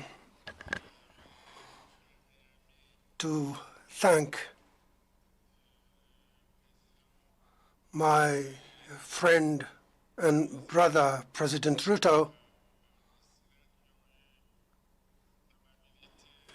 for extending a kind invitation to us to be part of this August meeting. In truth,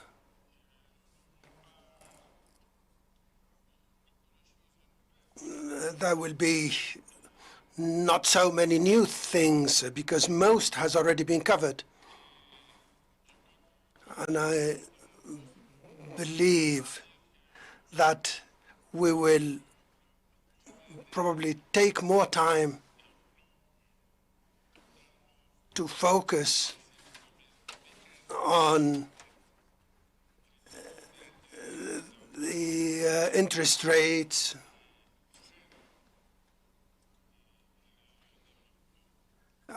that actually put the frame for development. We tend to agree, all of us, that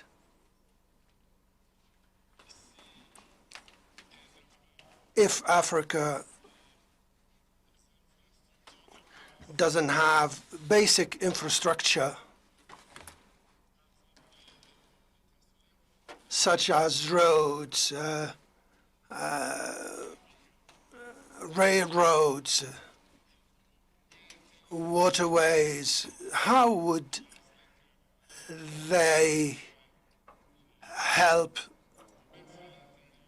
promote the African trade zone? This cannot be done without the necessary infrastructure.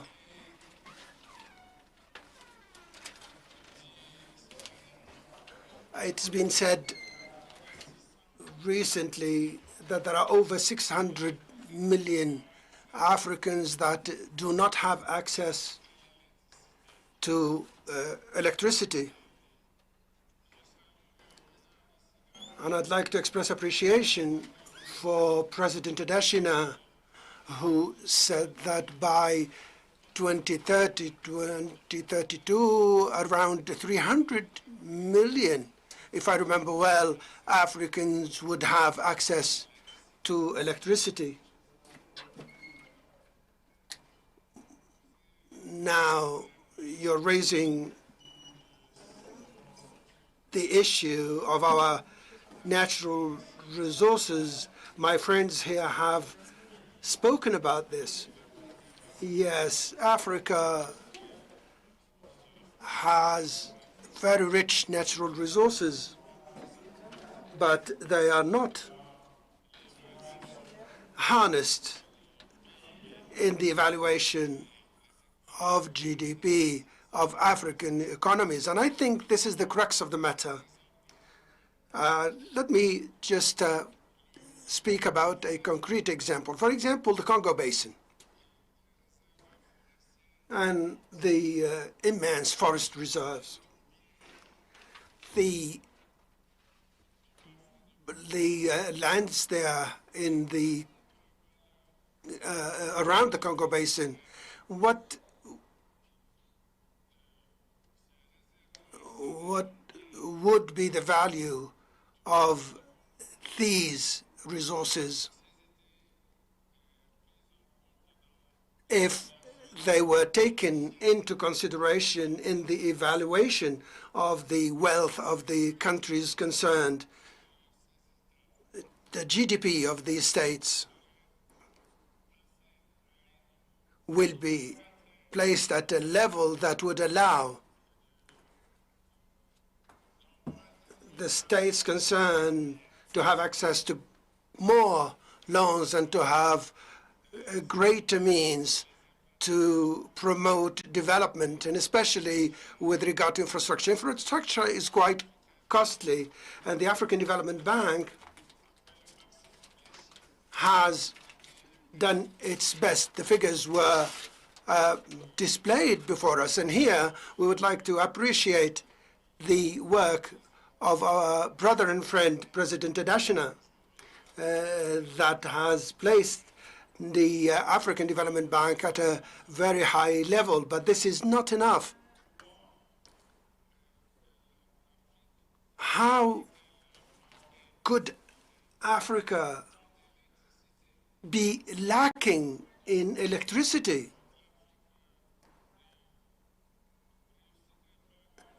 And why would Africa manage to have to construct the Edinga Dam in the Congo Basin, which would bring electricity beyond the Congo Basin and even as far as Cape Town in South Africa. What we need to do is to evaluate natural resources of African states in this way and then integrate them within the GDP of these countries. And I believe this would give us greater opportunities to finance development efforts in Africa. This struggle we need to wage. And I'd like to invite the president of the African Development Bank Group to join the other African leaders so that we start this struggle right away, so that we would not be just speaking about these things. And I'd like to also call on President Ruto. And as you remember, last year in June, we met in Paris to speak about the same thing. That is the new financial pact. That was the term, the global pact. And President Ruto at the time made a major presentation. He also was invited to join the group to reflect on these reforms. I call upon President Ruto, and maybe he could take the floor again to assess the progress made so that we can move beyond speeches to concrete actions. Thank you for your attention. Thank you very much, Mr. President. You make an excellent point here, the need for a reevaluation of the value of our natural resources, with the paradox being that we're resource-rich, but GDP poor. Excellent points, Your Excellency. I come next to President Mnangagwa. As a leader whose country is going through a debt resolution process, in your view, what is the main weakness with the current framework for debt resolution? You've faced a number of challenges in the last few years, but what would you consider to be the main weaknesses of the current situation that you're dealing with? May you repeat your question? The question is, as a leader whose country is going through a debt resolution process. Still, I don't understand. Oh, sorry, Your Excellency. I was saying that as a leader whose country is going through a debt resolution process, in your view, what is the main weakness of the current framework for debt resolution, particularly as it concerns African countries? And in particular, your circumstances in Zimbabwe. Well, thank you very much.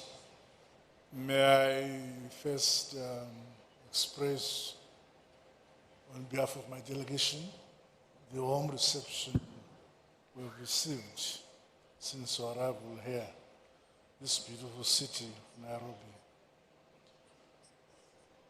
The problem that faces Africa, we have the history of colonialism. That history has burdened independent African countries for a long time. I believe that very few countries have shaken off the burden of colonialism after independence. For a long time, independent African countries continued to focus in terms of relations to their former colonial masters. It is now, in recent history, that we have begun to collaborate as African countries among ourselves, changing focus from the former colonial masters, relating to ourselves. Africa as a continent has resources enough to develop, modernize, and industrialize our continent as a people. But it has taken us long to shift from the focus of believing that our development must be linked to our former colonial masters. Africa has resources that, if we correctly focus on the domestic resources we have on the continent, we have the resources to develop our countries. Most importantly, in my view, since the Second Republic in Zimbabwe, we have decided that to develop our country, we must embrace science and technology. All our universities in Zimbabwe now have a serious bias towards science and technology, because we realize that the countries that have developed have done so on the basis of science and technology. We have introduced focus that in the past we had graduates from our universities who spoke English very well, but did not produce a product. So it is critically important that our younger generation must have the pride either to produce a product or a service. In the same manner, our universities must produce products where, when they leave university, they contribute to their country by producing a product or a service. The first world is the first world because they have produced products for themselves. They have produced a service which services their own demands for their own communities. So that's what we must do. So Africa must shift its focus towards science and technology, which brings about a service to the people, a product to the people. The things that we need, yes, there is the philosophy or the understanding that you cannot invent the wheel. But it is necessary that we change our approach to development and modernization by embracing, in fact, as a continent, we have everything at our disposal to modernize, mechanize our agriculture,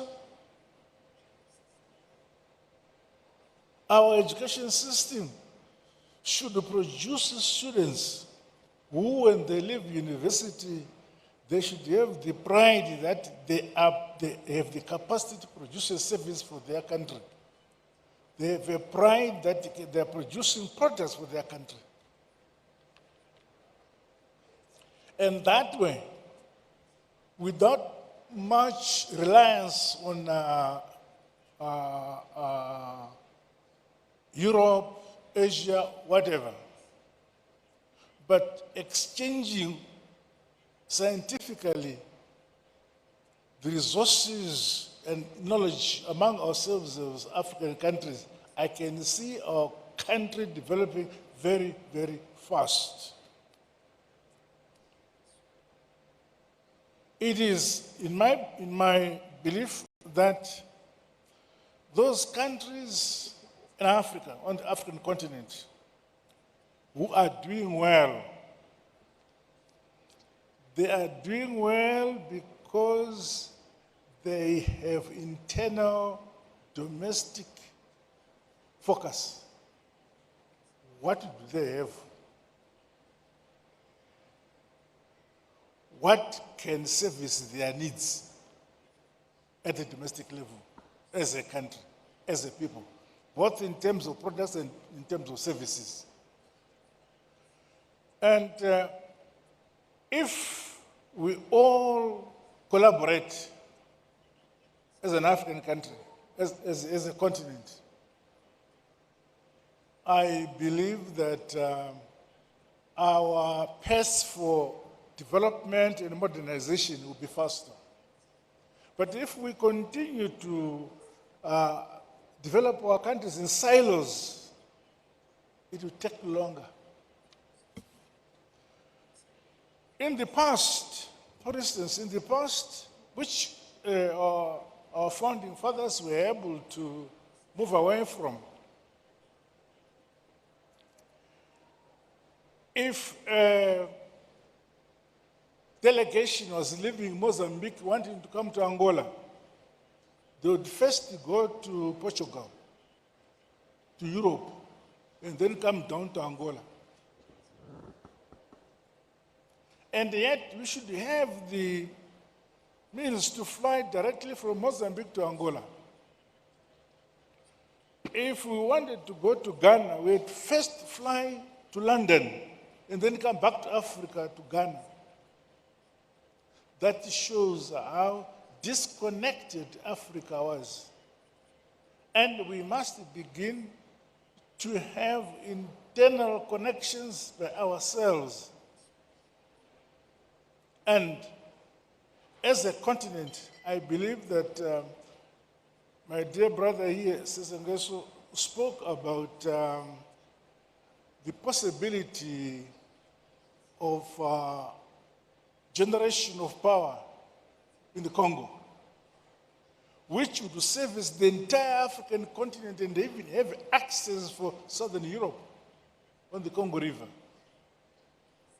But to achieve that will require the collaboration of the entire African continent to put resources to achieve that which is possible to service Africa.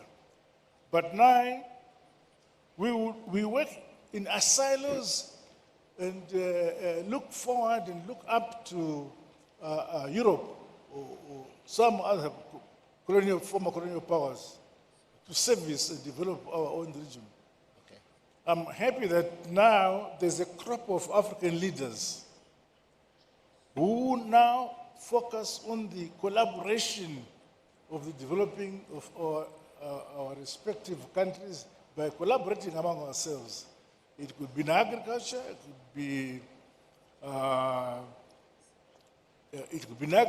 it could be in education, and so on. For instance, in Zimbabwe, for all along, we were relying on importing wheat from Ukraine throughout. And yet, it is possible to grow enough wheat for ourselves. When we looked at it and said, how much wheat do we need per year and how much hectares of land do we need per year to grow the wheat we want? That same application, that same approach can apply to every single African country. The continent has land enough, arable land enough to produce food for Africa and surplus. But we don't do it. You still have countries in Africa who import food from Europe. Why? Because we have not broken that link between past colonialism and independence. It is still lingering in the minds of those who have not been able to move away. So, platforms like this one, where we share ideas, it is my belief that they're very useful because then we realize that if we collaborate, we have the chance of developing our respective economy far more than when we work in silos. For instance, the former colonized countries by Britain or the Anglo side of the Anglo former colonies speak to themselves. The French speak to themselves. Now, you now have Africa being divided between the divisions in Europe. The English on their side, the French on their side, and they bring that baggage to us. As we are here, I need somebody if I want to talk to my brother who speaks French and I speak English, we need an interpreter. So we must find a way where ourselves as Africa focus on integrating our systems. Let us in Zimbabwe learn languages so that we can speak to Mozambique, we can speak to the Congo. But no, we have to master English or French, foreign languages in Europe in order to speak to ourselves in Africa. My brother here, President Ruto, speaks Swahili. Swahili is spoken in many countries. Why don't we speak Swahili or make Swahili a national a language so that we can speak to each other? But no, we find pride in speaking English or French. You see? So you get married to a beautiful woman because you speak good French or good English. If you continue to speak your own domestic language, your own language, no one, they think you are primitive. President Nangwa, we're going to have Thank you very much. Okay. We're going to have to move on to the next panelist, but you've made quite a number of points here that I think the major takeaways for us is really a shift in the consumer mindset to a production mindset, greater self-reliance, and interconnectedness and collaboration. So thank you very much, Your Excellency. I'm going to come next to President Sheikh Mahmoud. Climate and global shocks have become major deterrents to sustained and predictable growth and transformation. So what concrete actions are you taking to ensure that Somalia is able to withstand the proverbial storm and build resilience in spite of these shocks? Thank you very much. First of all, let me follow my other colleagues to thank His Excellency President Ruto, the people and the government of Kenya for the warm reception that we received here in this august city of Nairobi. Regarding the question that you said, yes, true, Somalia is a country that has been in a very unique situation for a couple of decades now. But there has always been a progress that the country was making. Of course, we say we are slow. We deserve to do much faster progress than we did. The challenge, the phenomena of climate change is a global, continental, and regional, and it is a reality.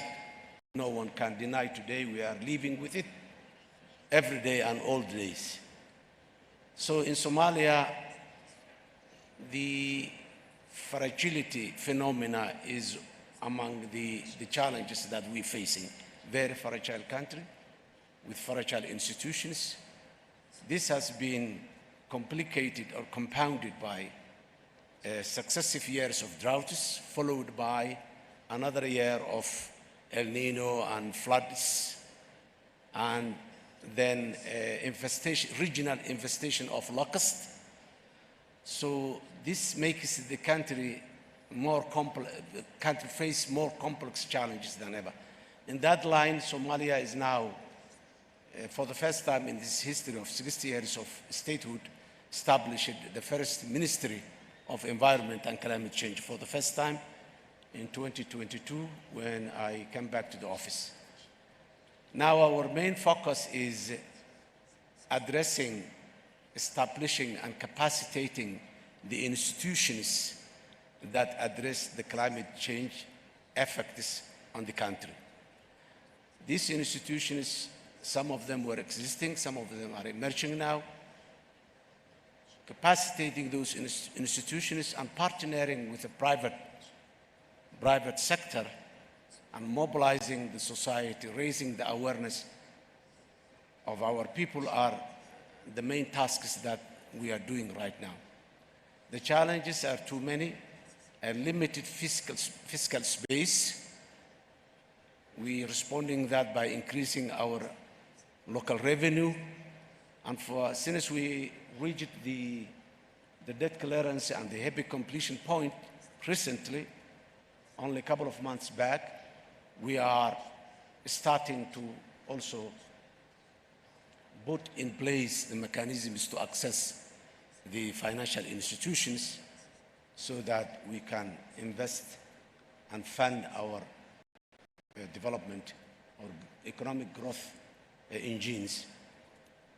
With all these complexity and challenges, Somalia is also struggling and fighting and enduring terrorist groups that have been there more than a decade now.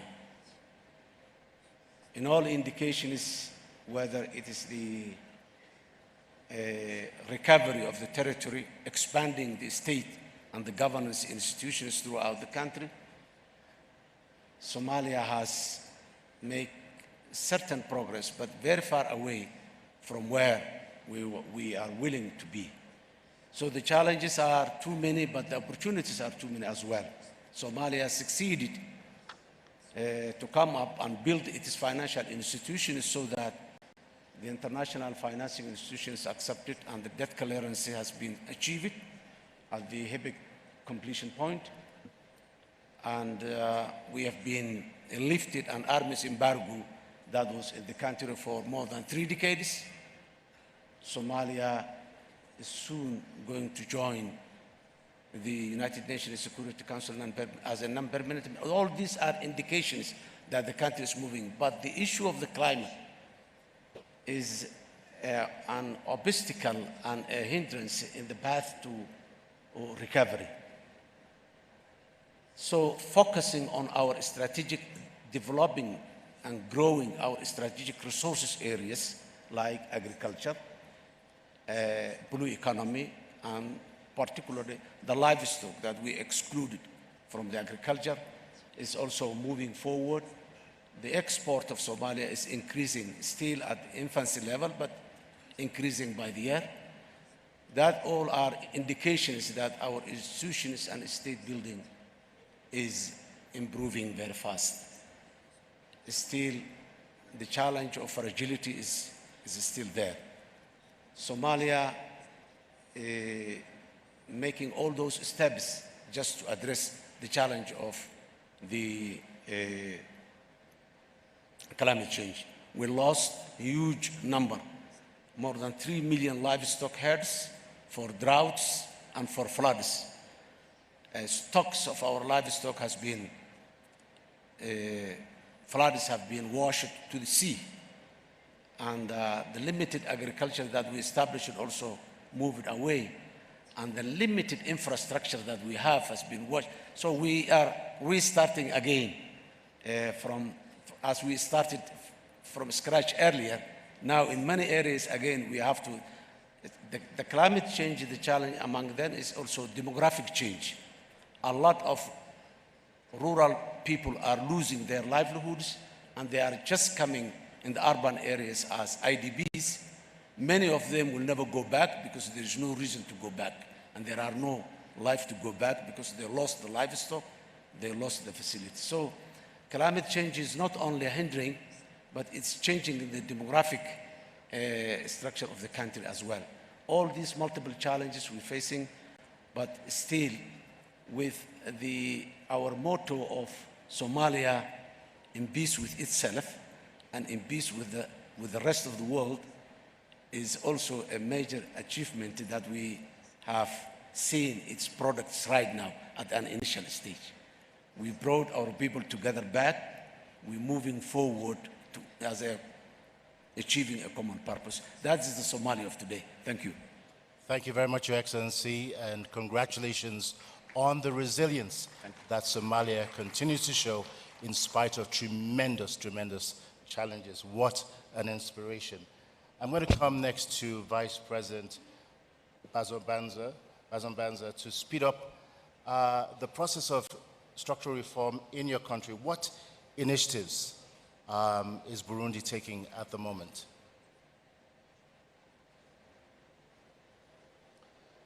Merci beaucoup. Thank you very much.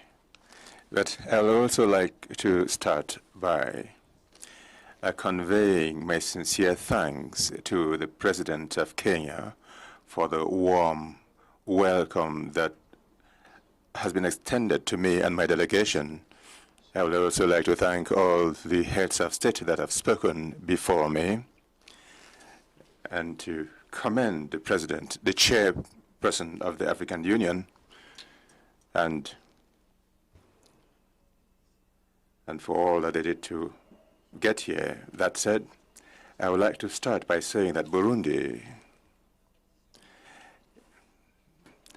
under the vision laid down within the framework of activities that the African Development Bank has put in place, and in compliance with Agenda 2063, the priorities that are the main activities of the bank are also the priority activities of the Republic of Burundi, for the reason that we have laid down the goal of green growth for an emerging and to become an emerging country by 2040. And of course, we are trying to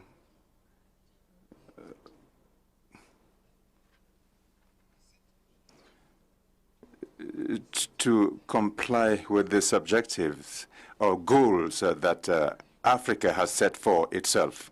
We would like that Africa should be prosperous with inclusive growth, and in order to achieve sustainable development. We also would like that Africa, like Burundi, should be a country and a united and integrated continent politically, and that they should advocate the ideals of Pan-Africanism and Africa Renaissance. We also like Africa to be characterized by good governance and respect of human rights and a rule of law.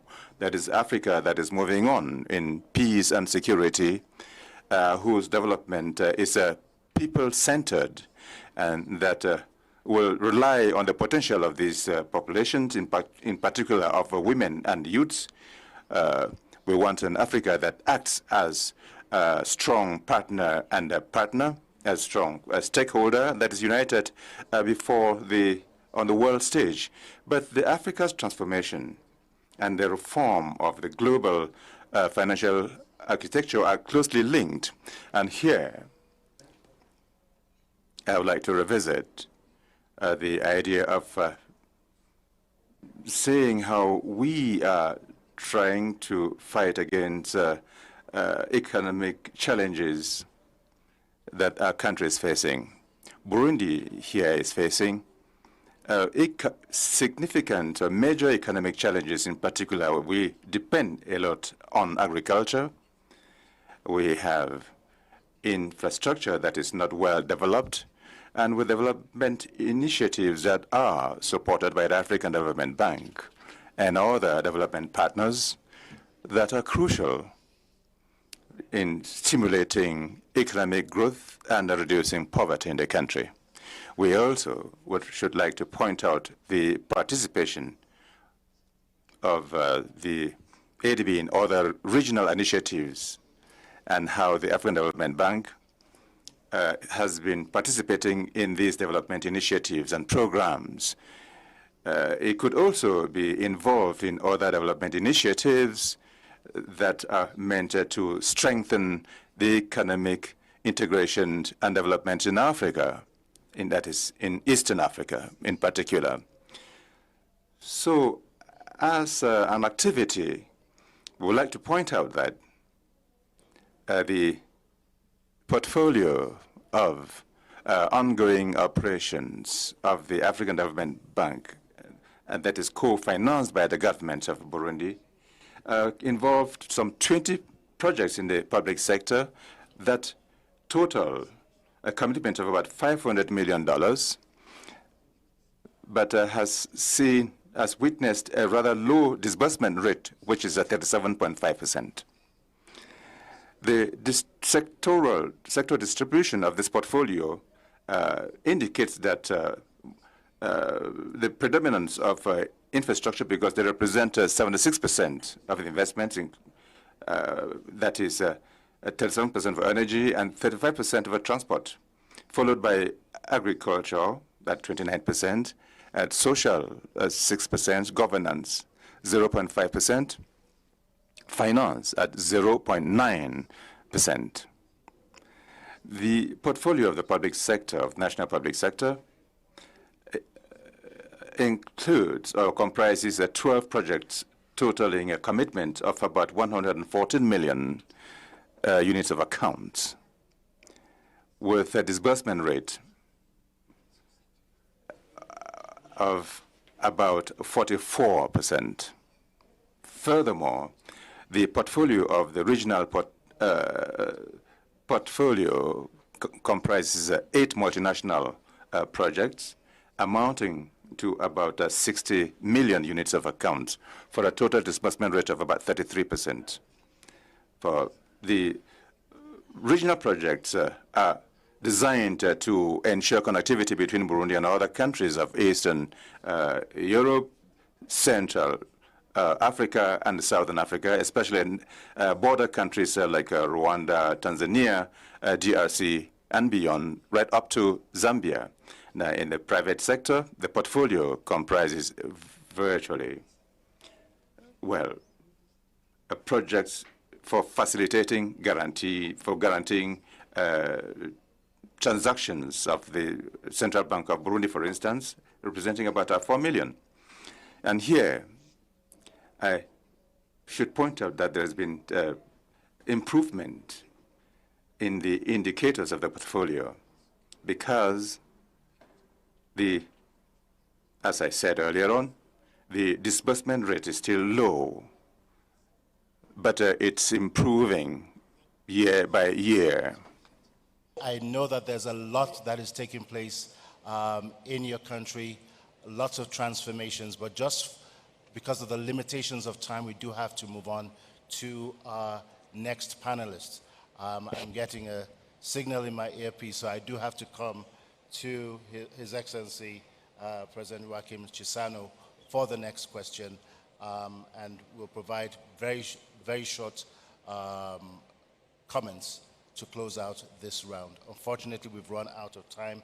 President Chissano, you've played a globally recognized and acknowledged and much appreciated role in championing debt arrears clearance for countries facing debt challenges on the continent. To your mind, what can and should Africa do to improve its debt situation? You've been involved in several negotiations, several discussions. If you wouldn't mind sharing your experiences with us, that would be much appreciated.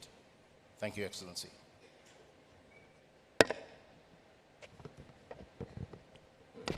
Thank you very much.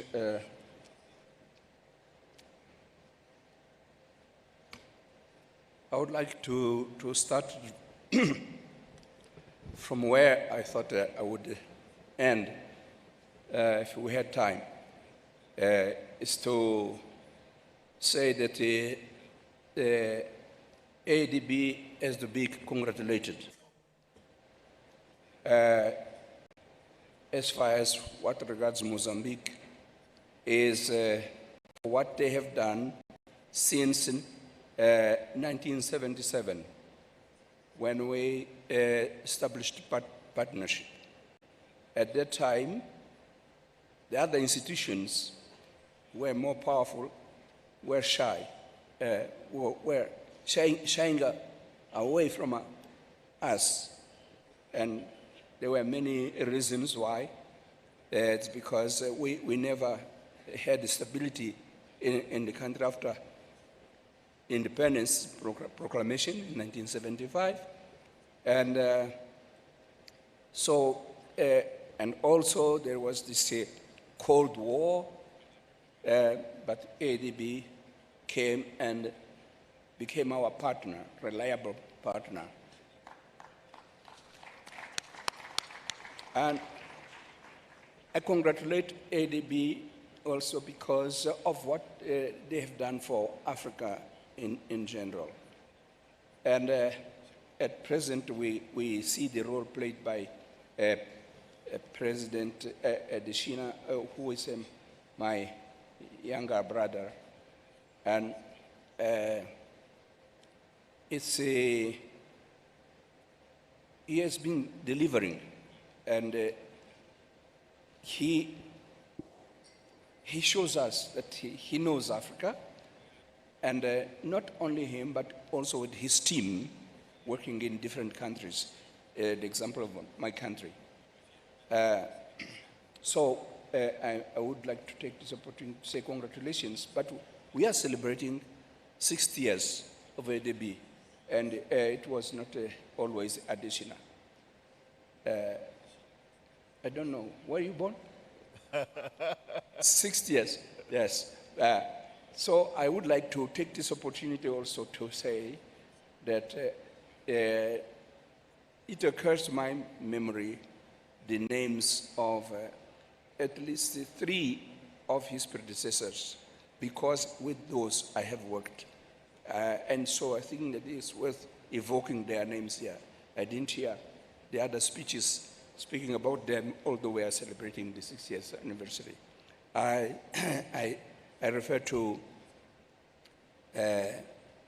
late Babakan Jai. Babakan Jai is one of those with whom we worked closely to reconstruct the country and to construct the country in Mozambique. And then I would mention the name of the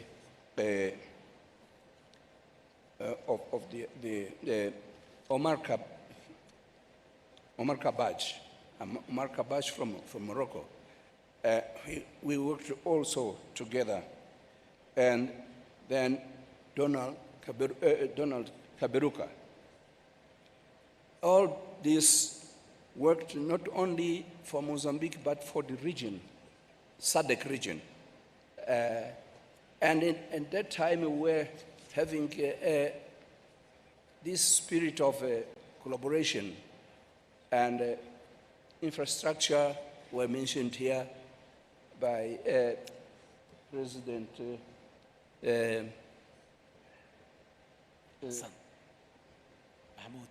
President Sassou Nguesso, and energy. At that time, the problem was coordinating efforts on infrastructure, railways, roads, dams, electricity, all infrastructure necessary. So this is not a new theme. He referred to Inga. It was not a new theme of those days. But what was missing there was this engine to make things happen. So what I could advise is to the ADB to be that engine, to make things happen. We are having here ministers of finance. The ministers of finance are more practical than we. I was Minister of Foreign Affairs. We would speak about generalities, but when you come to the ground, you need someone to make things happen. So the ideas which we heard here start from far beyond, like when we joined the United Nations in 1975.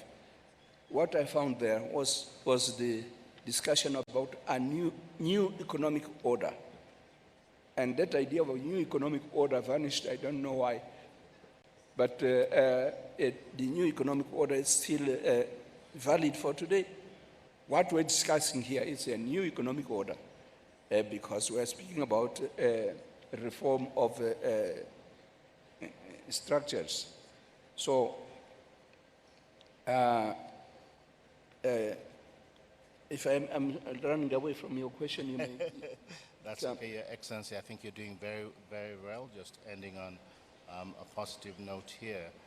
The question related to the role that you've played on the continent and... to challenge this problem of debt. Yes. Yeah. Well, debts are committed when you don't have money and you look for money in order to do something and to produce money.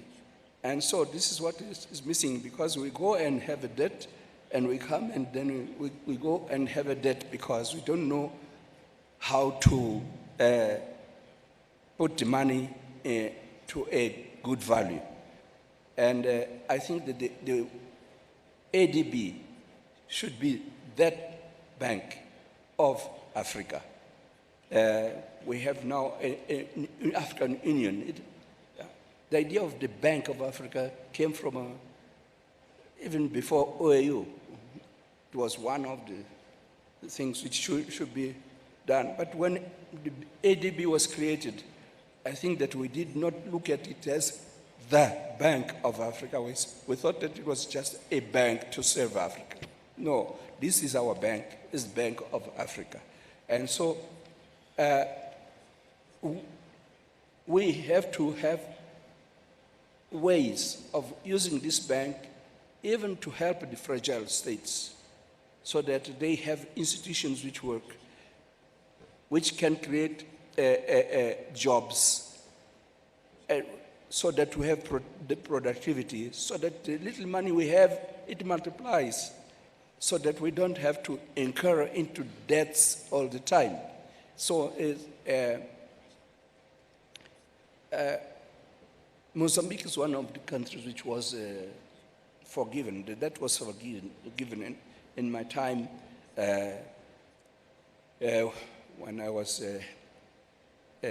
acting head of state, and forgiven. But we had the debt again because we didn't have the means to make our potential wealth to become a real wealth which can be converted into a real value to make business in the world.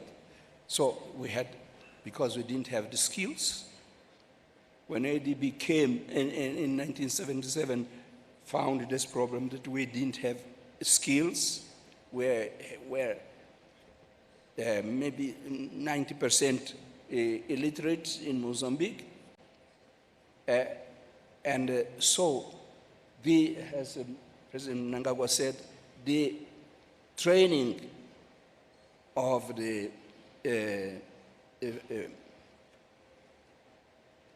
of people so that they have know-how to transform our resources into value. It's a very valid point to which will help us to go away of the need of going for debt. And we have to have this African Bank so that it's our channel. If we wanted to get a debt, we should have this channel, and not to jump to the big ones there. And so, because ADB knows us, it's the ND, how do you say it? ADN, the ADN of ADB is the ADN of Africa, of the African Union, and so on. So they know. So they are there to help to resolve the problems, and this is what the bank should not be shy to go and help us in each country to do things the right way, so that we come out with big figures, as they were announced here by President Ruto and by Adesina himself. So in each country, we should have what is called in generic terms, good governance, also in the field of economy. And this, I think that it is also the role of the bank. But to finalize, the bank will not do anything successful if we continue to have many voices in Africa. We are saying that we want to have a voice in the international arena, but that voice is there in Africa? Are we speaking the same voice? It's a question we have to ask ourselves all the time. Are we speaking with one voice? As we are here with the Ministers of Finance, maybe we are trying to speak the same voice. But if we go to another forum, are we going to speak the same voice when we go to the United Nations? When we go to Europe? So we need to have one voice so that ADB knows what to do, because they can have the leverage. They can bring more partners, their connections. Additionally, is a very good in that. But I think that all the others were good to create new partnerships. And so this is what I can tell you, that this would do away with this problem of the debt, because we would be ourselves doing ourselves to improve on the development of our resources so that they become a real wealth. Thank you very much, Mr. President. President Joachim Chissano, thank you so much for your thoughts. Distinguished presidents, unfortunately we've run out of time and we do have to go on to the next panel, but we want to thank you most sincerely. One, for gracing this occasion, for taking time out, and for your very thoughtful ideas about moving Africa's agenda forward. We do not take it lightly. We appreciate your presence here and the excellent ideas and thoughts that you have provided us with. In your respective countries, we wish you all the very best as you continue to lead and transform your countries. At this note, I'd like to say a big thank you to President Sassou Nguesso, President Emerson Mnangagwa, President Hassan Mahmoud, Vice President Prosper Bazombanza, and our dear President Joachim Chissano. Thank you very much, gentlemen and Mr. Presidents. We really, really appreciate your contributions today, and we wish you all the very best. Thank you so much.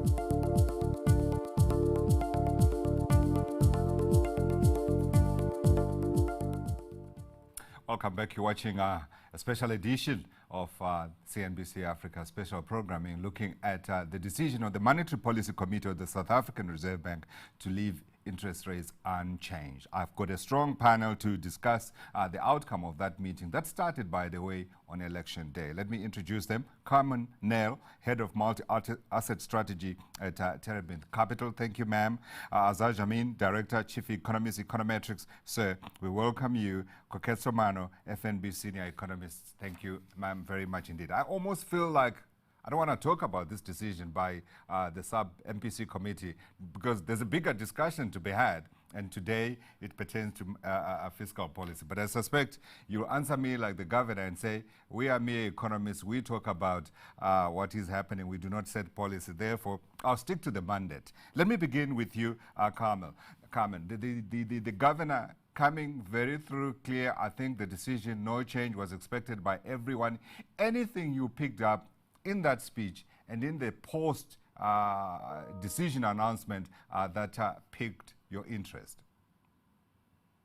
Well, I would say yes. So you're right. The decision was as expected. There weren't significant forecast changes, but I would say there was a slight shift in tone. So I do not interpret the statement as hawkish as in March. And then crucially, despite the model still predicting 3 cuts for this year, you actually have a headline CPI stabilizing at the 4.5% midpoint 2 quarters earlier than previously expected. And then crucially, the upside risk to inflation in the March MPC statement has now changed to a balanced risk assessment. So taking all of that together, I would say this statement is notably less hawkish. I would like to say it was actually broadly neutral, except for the continued focus, as you started off with, on a lower inflation target. And that sort of then introduces an implicit hawkish bias. But I would say we are starting to look at opening the door towards rate cuts, which at the time of the March MPC seemed to have been pushed out well into 2025. And the follow-up question to that very quickly would be, does that change your view in terms of the potential for cuts this year, or no cuts at all? So no, so this certainly I think maybe gives a bit more confidence to our view that certainly at Terebinth we think there's a prospect for a potential September cut. So I do think the data could actually play into that in the sense that inflation, if the oil price remains well behaved and Rand plays ball, we could have inflation falling below the 5% level, which is then obviously closer or heading towards 4.5%, which may then give the Reserve Bank a bit more comfort. So I think this maybe improves the probability for a cut in this calendar year, whereas previously the market, or currently still actually the market, remains unconvinced that the SARB's going to be able to cut this year. Yeah, and I'm noticing the singular cut. Okay, Koketso, let me come to you. Again, your take of the governor's speech as well as his response to the issues raised and where that leaves us in terms of what the rest of the year portends. Yes, so short and sweet, getting straight to the point, the governor there. As expected, interest rates remain unchanged. I think that's broadly in line with market expectations. I guess in addition to what Carmen has already mentioned, because she's already mentioned a lot of the key takeaways that differentiate the statement from the March statement. It's just that also they're internalizing this lower load shedding assumption, right? So load shedding over the past 2 months has been put on halt, and the expectation there is that if this continues, especially going into the winter months, that could suggest that the SARB could lower that assumption even further, which means that there's more stimulus to the growth, GDP growth outlook as well. So that would be something that's a very positive fundamental. And then in terms of our expectations, we currently see interest rate cuts being started at the end of this year, so at the last meeting of the SARB. So we are on the shallow side in terms of our expectations, but I suppose that, this adjustment to inflation, as well as when the inflation, the inflation outlook stabilizes at that 4.5%, will be very positive for just pushing forward some of those cuts that we expected to filter through to 2025. So you could see that cutting cycle being more at the shorter end of the forecast period rather than in the outer end. As the MPC has said, in general, interest rates should become more neutral rather than restrictive going into 2025. So that suggests that interest rate cuts could be more front-loaded than what we currently expect. Absolutely. And that call that you have for a shallower, perhaps, path in terms of easing of monetary policy going forward, is that a change of position from where you were? And is that as a result of today's speech, or you simply maintaining where you were? So that's our current expectation. I suppose after this meeting, we'll have to sit back and look at that expectation just once more. But that's our current expectation before today. Okay. Got you. Azar, let me come to you. We do need, of course, to unseal your lips because you had sealed them when we were saying we're talking about the outcome of these elections. So I am promising you that we will not talk about the elections. We'll only talk about the governor and your thoughts of what he had to say today. You asked Carmen earlier what were the key takeaways that were a little different, and she spelt out a number of them, which are absolutely relevant.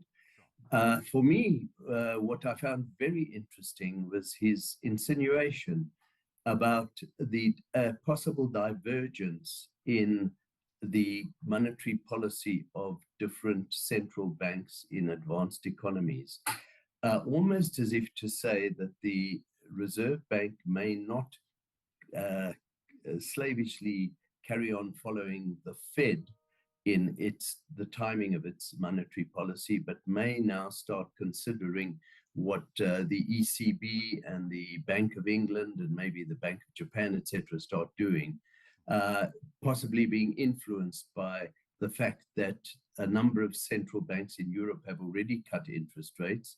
And there is talk now of the ECB cutting next week and the Bank of England possibly, although that has dampened again on the 20th of June. So it may mean that he is suggesting that even though expectations in America are that the Fed may not cut before September at the earliest, and maybe even later, if at all, the Reserve Bank might start following the European central banks on the way down.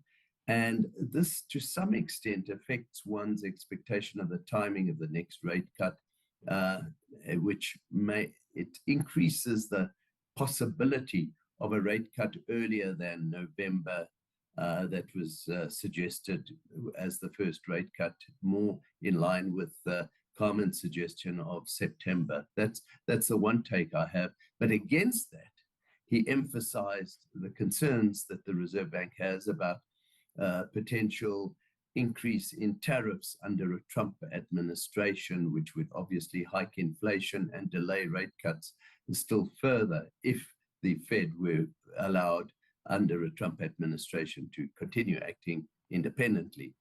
So they're two conflicting views, but they are interesting new nuances that he brought forward. In other words, one has to focus and concentrate also on the international environment in deciding what's going to happen domestically.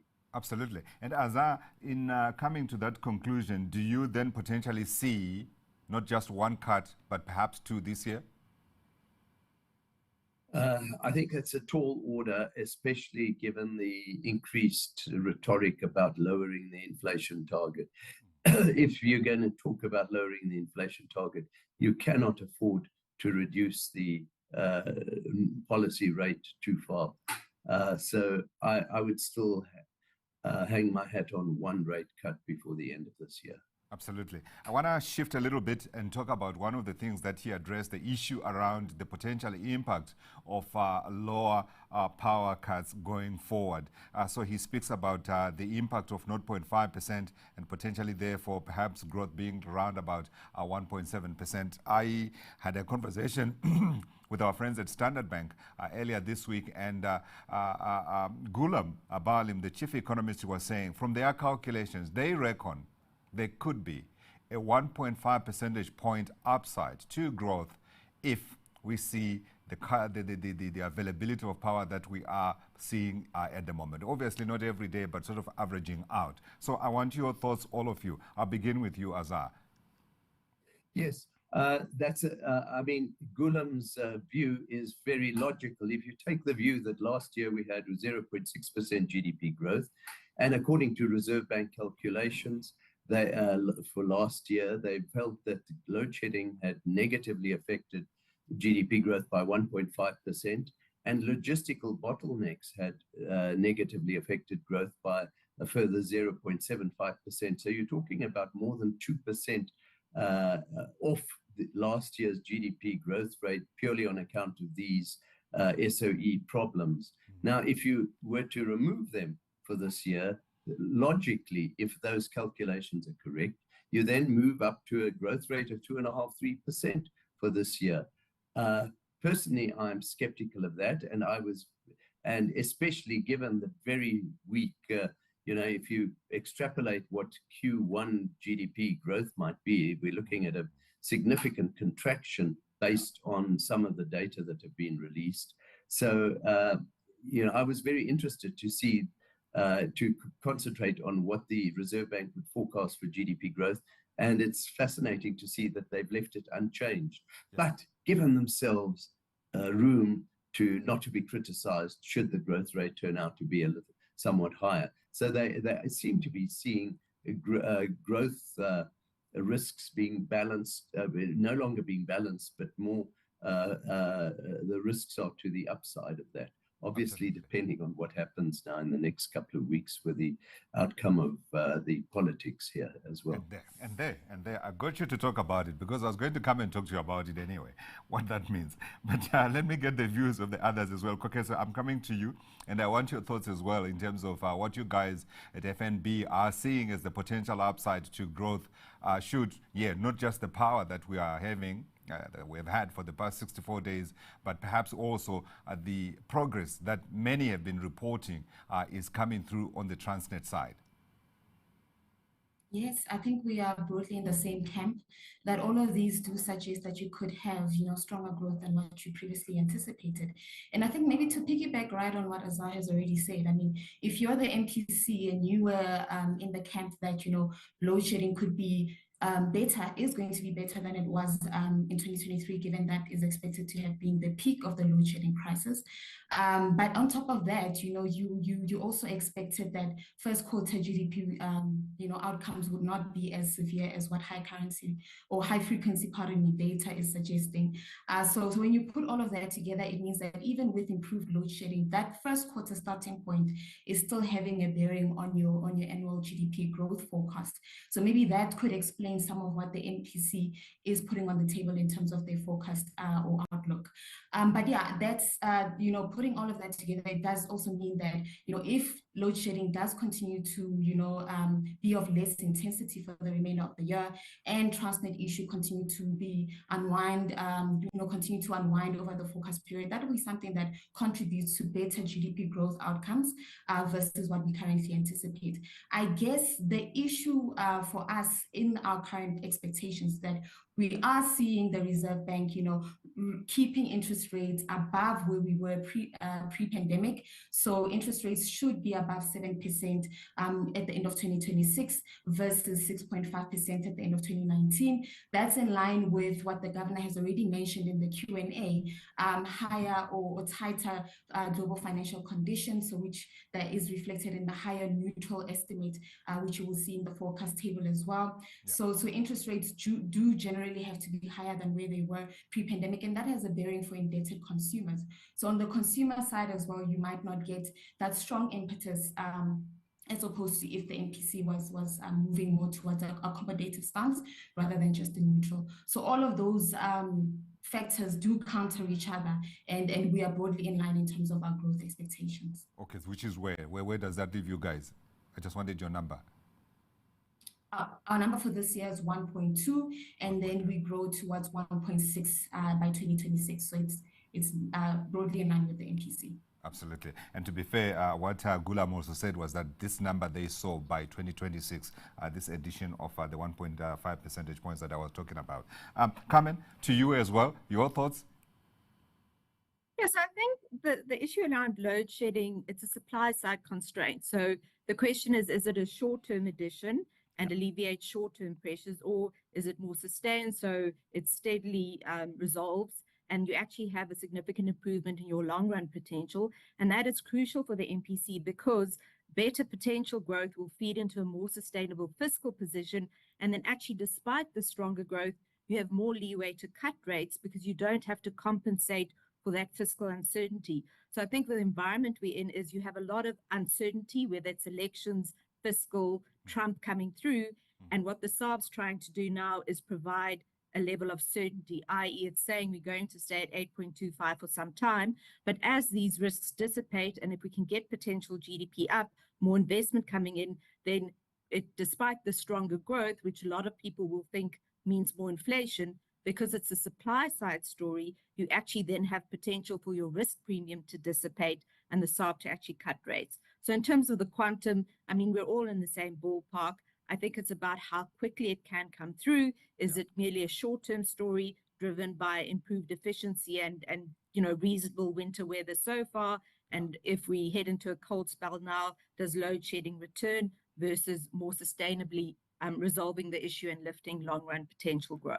You have opened the door to my other question that I wanted to ask. What did you believe, Carmen? You reckon Mr. Electricity has been playing politics, or genuinely he has been fixing things at Eskom, and we are now in a situation where the electricity availability factor is far, far healthier than it was a year ago and could well be the same going into winter and into the rest of the year? I think it's a bit of everything. So we saw some of the units coming on stream earlier than expected. That certainly has helped. We've had mild weather across most of the country, which has also helped. So we'll have to see. I think certainly even if there is a resumption in load shedding, it should not be at extreme levels. It might be max level 2, one would say. And we know that both households as well as corporates, businesses, they've learned to live with level 2. So we put in place investment, whether it's solar panels, backup power, etc. So that wouldn't put such a big dent in growth. I do worry a little bit about the confidence side because it's been wonderful not having load shedding. And if we can sustain that, then we can actually live business confidence. And as I mentioned, start, crowding in private sector investment. So obviously rail freight needs to play ball, the visa regime, skills, education, all of that. But this is potentially a good start. So I agree, very short term, we're talking about data ups and downs, but longer term, if we can lift confidence, and it's more than just the politicking, that would be good news. Absolutely. And I think the governor addressed that issue as well when you spoke about the potential impact on sentiment of improved electricity availability and what that potentially could bring in terms of perhaps capital and people getting more confident to spend. So it's certainly a story that we should be watching closely. I do need to get all of your thoughts on what we are seeing so far, and I will emphasize and I agree with all of you. It's early days, 21% in. We are seeing numbers suggesting what they are suggesting. We're seeing the modelers coming through and saying potentially where that could end at the national level and what that portends for fiscal as well as economic policy going forward. So, Carmen, I'm going to begin with you. Just your quick thoughts in terms of what you potentially see. The markets are reacting, but I don't know if you've come to the same conclusion. Yeah, look, so you said it is early. It's, so if we get to an ANC that's at 45% or slightly above, then you could argue it's the status quo. They would make sort of centrist coalitions. And I think once that happens, the market may actually go into a relief rally. So I think what you're seeing a bit in the markets is a blend of a less hawkish MPC and as the votes come in. Obviously, if it's 43%, I think that reintroduces quite a bit of uncertainty because then you would want to say, the ANC would have to go quite a complicated route to form a sort of a centrist / reformist coalition versus what the market fears most would be a coalition with outright populist parties, because that, as you mentioned, may have significant fiscal risks on top of sort of a precarious fiscal position that we face as it is. So that is the question, is really now about certainty in the short term. Absolutely. Kokeso? Yeah, Yeah, I'm totally in agreement that it's still early days to call it. But yeah, we are hopeful that, despite the election outcome, that whatever coalition takes place, if necessary, will be a reform-friendly one. As Carmen has already mentioned, it's important to lift the potential growth for the country in order for us to start to realize improved macroeconomic fundamentals, especially when you think about some of the other risks that the Reserve Bank flagged at the MPC meeting. They mentioned that public debt is still an issue. The functioning of network industries is also still an issue. So all of that is so important to just how we rebalance the macroeconomics and get on a better footing when you think about risk premium that is applied to SA and how we continue to see the improvement in the rand, and obviously that would embed lower inflation. So all of this is very important in terms of the reform agenda, and we hope that will continue despite the political outcomes that we get. Absolutely. We'll continue to watch, of course, and what that final number is going to be, only time will tell. Azza, your thoughts? Some people are suggesting that potentially here we could see a shakeup of fiscal policy, but we do know, of course, that on the monetary side, the governor, as we all heard, stood very, very firm indeed. Potentially, could fiscal policy pose a risk for things going forward? Well, clearly, fiscal policy would pose a risk if the ANC got into bed with MK and the EFF. But I've said all along the line, the likelihood of such an alliance, I think, is very, very low, given the massive animosity that exists between the president of the ANC, Cyril Ramaphosa, and the leaders of the two populist parties, Jacob Zuma and Julius Malema. And Zuma has gone out of his way to say that he will never go into an alliance with the ANC so long as Ramaphosa remains president. So the real risk here is, will Ramaphosa stand down on the back of a poor showing by the ANC?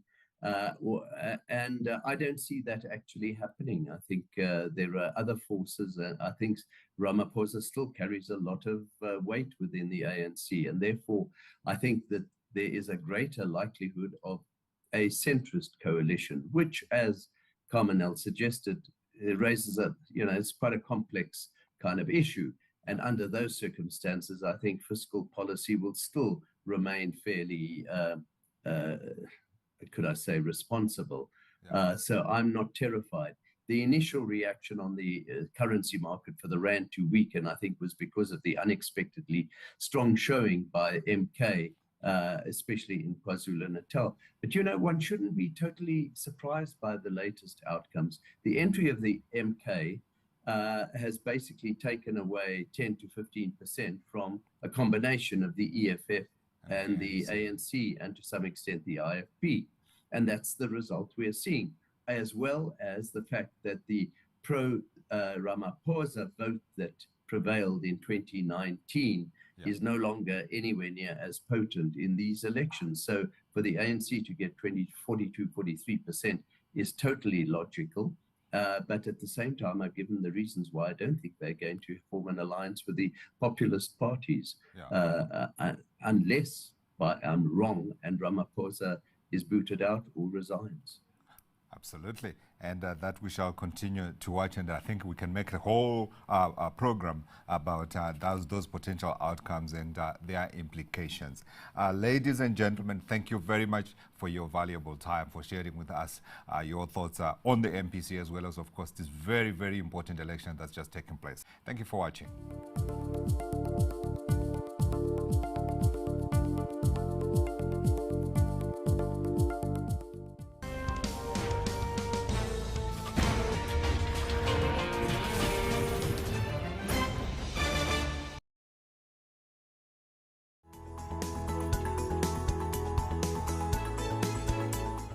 GTEx Holdings holds the 4th edition of its CEO's Leadership Retreat, the second full this year in Accra, Ghana, with an aim to equip CEOs with the necessary skills to unlock their next phase of growth.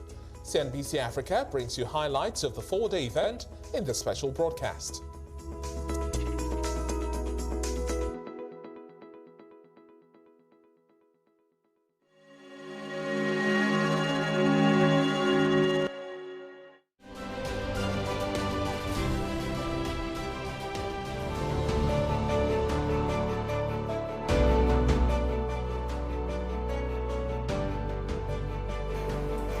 The Forbes Women Africa Social Impact Award honors someone who's making a sizable or measurable difference in her community or country.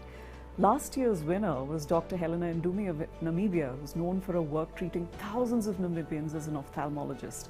And this award seeks primarily to identify and recognize an individual for their unique contribution to national development, be it through civil work, healthcare, science, or even art. Congratulations, Advocate Kumeto, on your Social Impact Award. Tell us what this award means to you.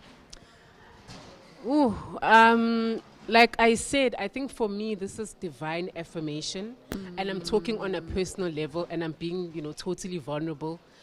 That this is very thankless work. We are not seen very often, and because the work is so controversial, you're going head to head with leaders of countries to force them to do what needs to be done to make a change. And so it's easy to be erased. It's done very intentionally, it's done purposefully to silence you. And so to be seen in this way, I mean, when I received the nomination letter, I was in awe, It was very humbling for me. And even if I didn't win, it's still very humbling to have those moments where you are affirmed. Those little moments, it can be someone coming up to you and say, thank you so much, you're such an inspiration, or that was very helpful, is more than enough. But to be recognized as someone who's making an impact on the continent, to be in the room with the caliber of intergenerational women in this room, in the category, it's deeply humbling. And for me, this award is not just for me. It's for all of the other young women leaders who are working endlessly and tirelessly. It's for the women leaders who inspired me to do this work. There are so many women, so many. It is for every single one of the women who I've worked with over the years and my mentors. So those people don't get seen all the time, and their collaborative work doesn't always get recognized. But we still feel it, we still feel the impact.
Of its CEO's leadership retreat, the second for this year in Accra, Ghana, with an aim to equip CEOs with the necessary skills to unlock their next phase of growth. CNBC Africa brings you highlights of the 4-day event in this special broadcast.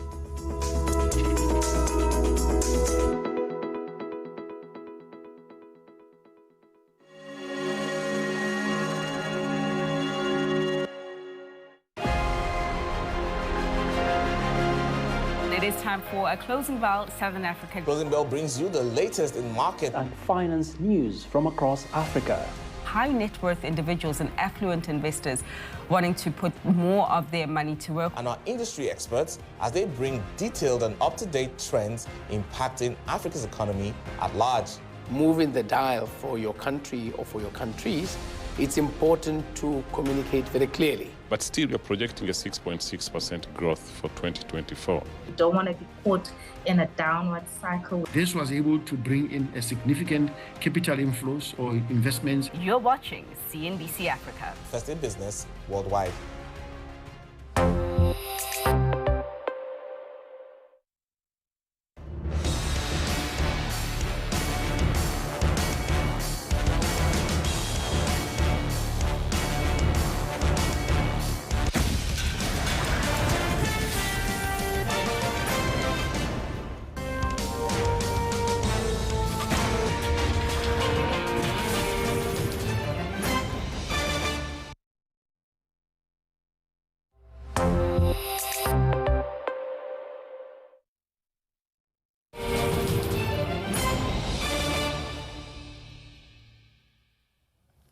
It's 2:30 p.m. here in Lagos, Nigeria. You're watching Closing Bell West Africa, where we bring you the latest updates and in-depth analysis on what's happening in the financial markets over here. I'm Esther Awuni. Many thanks for joining us today. Well, on our lineup, with dwindling oil production, can Nigeria attain its revenue target for the year? Nnamdi Nwizu, co-managing partner at Commercial Partners, will join us to unpack this. After that, we'll be doing a half-year review of Cote d'Ivoire's economy and find out if the country's commodities exports can spur growth. And lastly, in driving Africa's adoption for solar power, is it a case of lack of capital or lack of risk takers?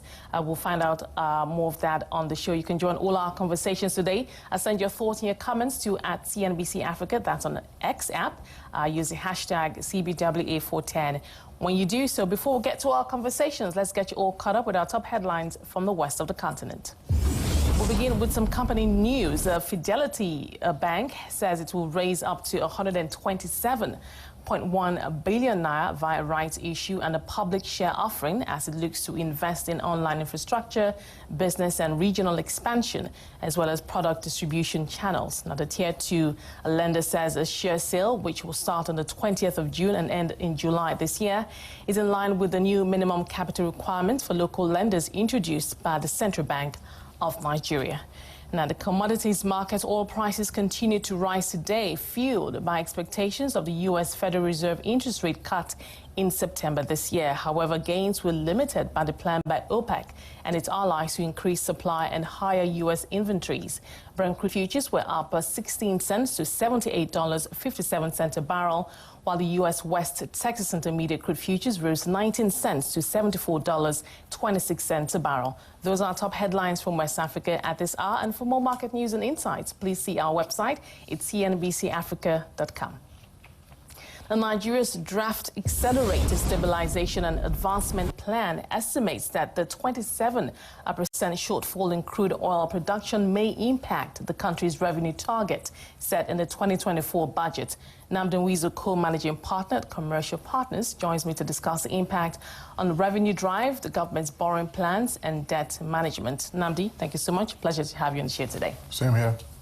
Now, this document, the stabilization document, highlights a number of things. There's the aspect of the few subsidies that the document says are still being paid, but then more importantly, and for what we're discussing today, government revenue, there might be a 27% shortfall. Now, we know we still, as a country, still rely heavily on our oil sales from our oil receipts. In terms of production targets, 1.4, it depends on the month, 1.4, sometimes 1.5. Last I heard, NNPCL says we're inching towards 1.7, but then there's also the JV aspect of that, where some is still going out, to another party. But what are your thoughts when you look at the budget, where we are, deficit is widening to over 9 trillion? Where does that leave us in terms of our domestic revenue mobilization drive? Well, I mean, interesting question. First of all, I would say that I'm a bit surprised that there is a revenue shortfall.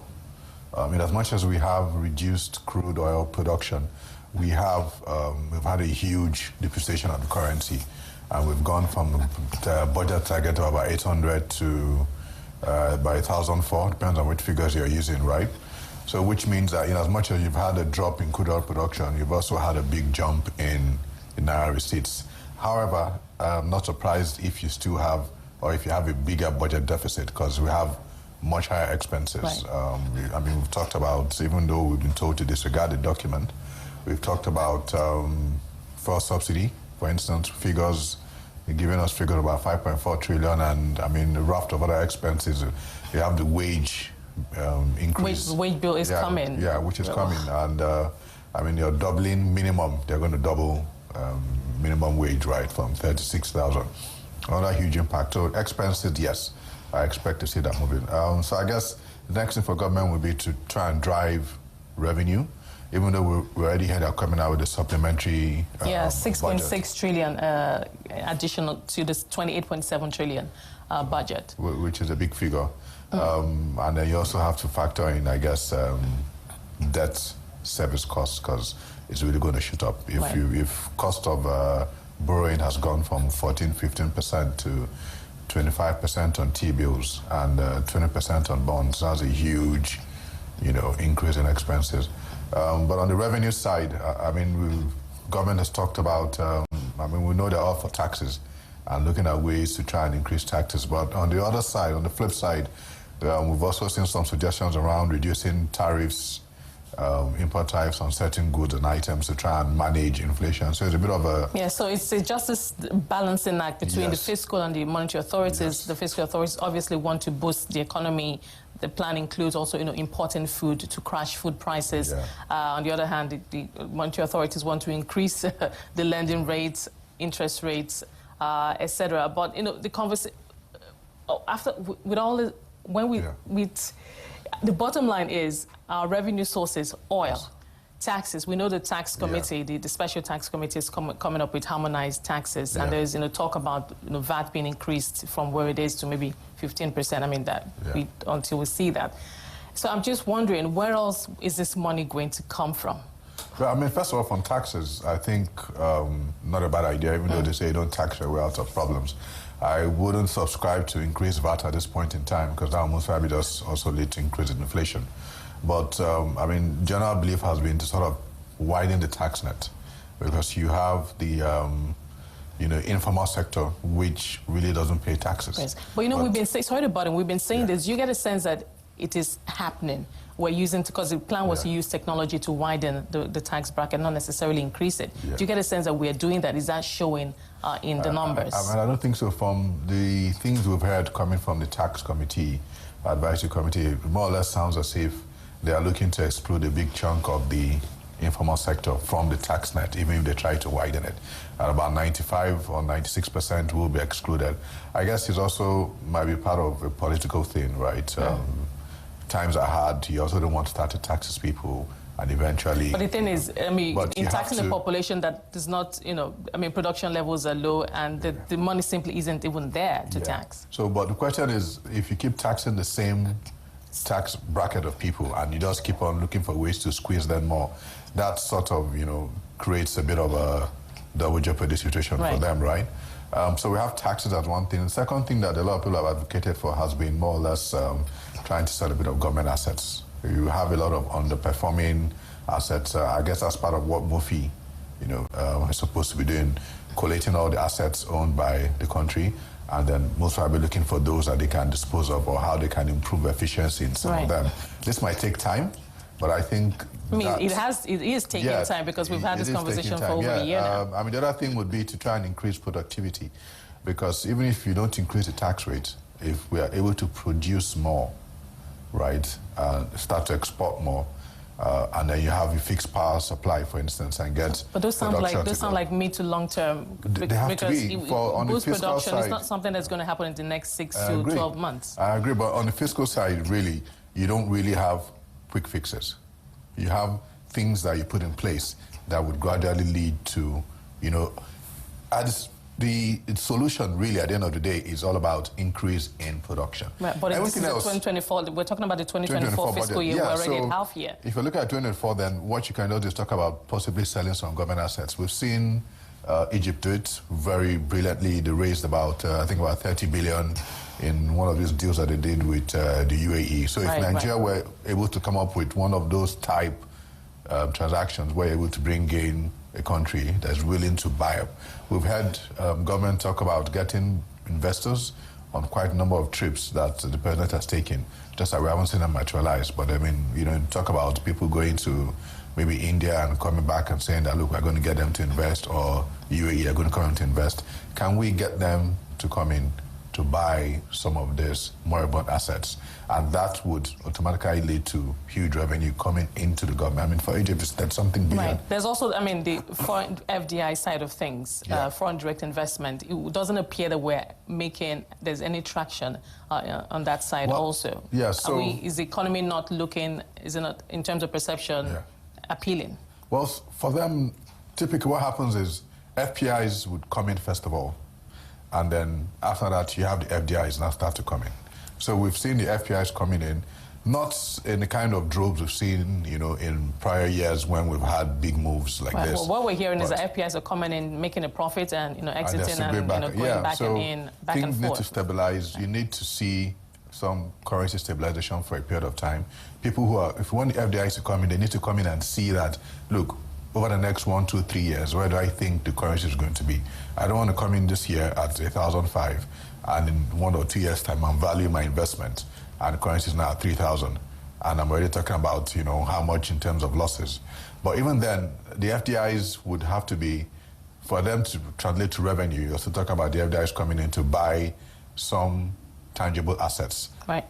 You know, sold off by governments. Example of what I've given, what happened to Egypt. So if you're able to get them to come in and do things like that, and you know that's very long term, give them concessions, or you can come in, there'll be tax concessions. We can create some structure that helps hedge the currency risk for them over the next few years. And then you might see a bit of interest, you know, start to, you know, come up from these people. But we need to, quick win would be to try to sell some assets, and also on the tax side. But there's a limit to how much you can tax people without, you know, slowing down the economy too much or driving inflation once again, which now would create, you know, additional issues. So a quick fix, sell something. Right. I mean, outlook for inflation. What outlook do you see? Well, with all these new variants that are entering the conversation. We've seen that the increase has slowed. Increase in inflation seems to be slowing. Month on month. As long as the central bank continues to keep this kind of tight monetary policy, you would definitely most probably see less spending. But the flip side will still be, you know, the cost side of inflation. So cost of manufacturing going up because cost of lending is going up. And then that side is going to also come back and impact on inflation once again. Right. So a bit of a tough one. But, I mean, a lot of predictions have been that by end of the year, we should see us maybe getting into the late 22 figures. So, I mean, we'll see what happens with that. Well, it'll definitely be an interesting outcome. But thank you so much, Nnamdi, for talking to us today. Appreciate your time on the show. Nnamdi Nwizu, co-managing partner at Commercial Partners. We'll take a quick break. Closing by West Africa. We'll return then. Join us again.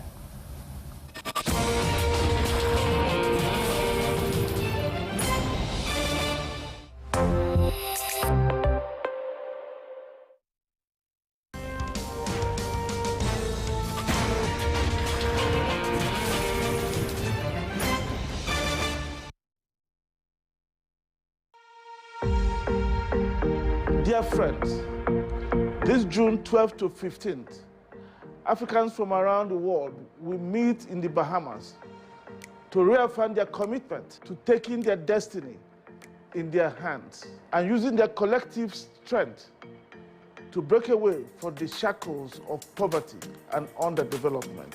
Afreximbank will make history by holding its annual meetings for the first time in the Caribbean. We invite you all to join us in the Bahamas to celebrate this new beginning of African collective consciousness on the platform of Global Africa. We look forward to receiving you in the beautiful and unforgettable Bahamas.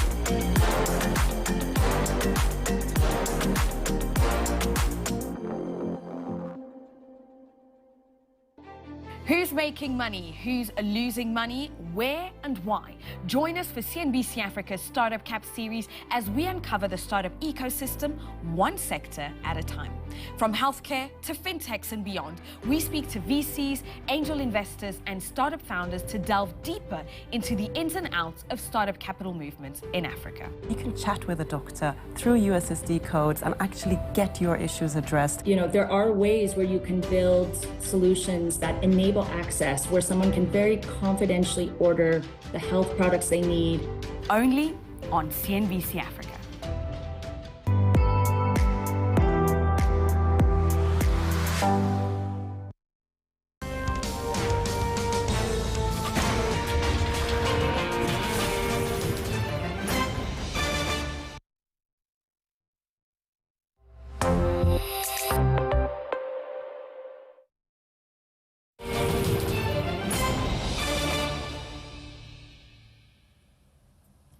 Welcome back. If you're just joining us, you're watching Close and Bell West Africa. The analysts at S&P Global say they expect Côte d'Ivoire's commodity exports to rise over the next 2 years, despite seeing a drop in cocoa production. Samuel Mati, President Fafidi, joins me now for this discussion. Samuel, thank you for taking the time out to join us today.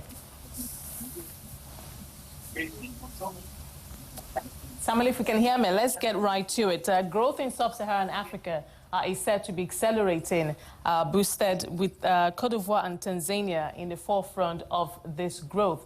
Now, for Côte d'Ivoire, it's going to be exports, commodity exports, to drive this growth with a projection of 6.5% this year. Now, that is high compared to its other African peers. But when we talk about exports from Côte d'Ivoire, what are the quality of these exports that we're talking about? Is there value addition as when we talk about these exports?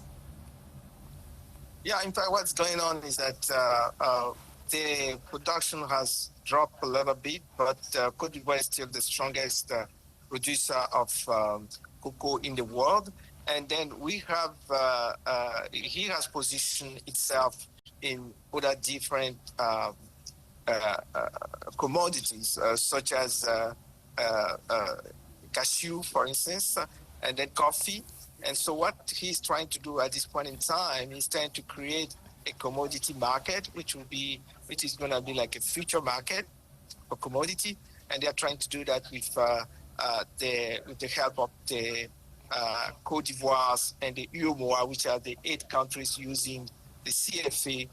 They are trying to use the stock exchange of those 8 countries that we call the BRMPM stock exchange. They are trying to use that to create a commodity market that will be based on cocoa and other commodities. How is this expected to boost the economy of Côte d'Ivoire? And also, would there be focus on other industries? They are looking initially at only agricultural product commodities, but the point is that you know that today we have Côte d'Ivoire, Senegal, and Niger who have discovered huge volume of oil and gas. So they expect that commodity market to move to crude oil commodities, but they want to begin with agricultural product, mainly cashew, mainly cocoa, to have them because of Côte d'Ivoire being the highest and the largest producer of cocoa in the world. Now, there has actually also been a drop in cocoa production, although this has not negatively impacted output or growth for this year. But the IMF has approved a $1.3 billion climate change fund for Côte d'Ivoire. Talk to us about this fund.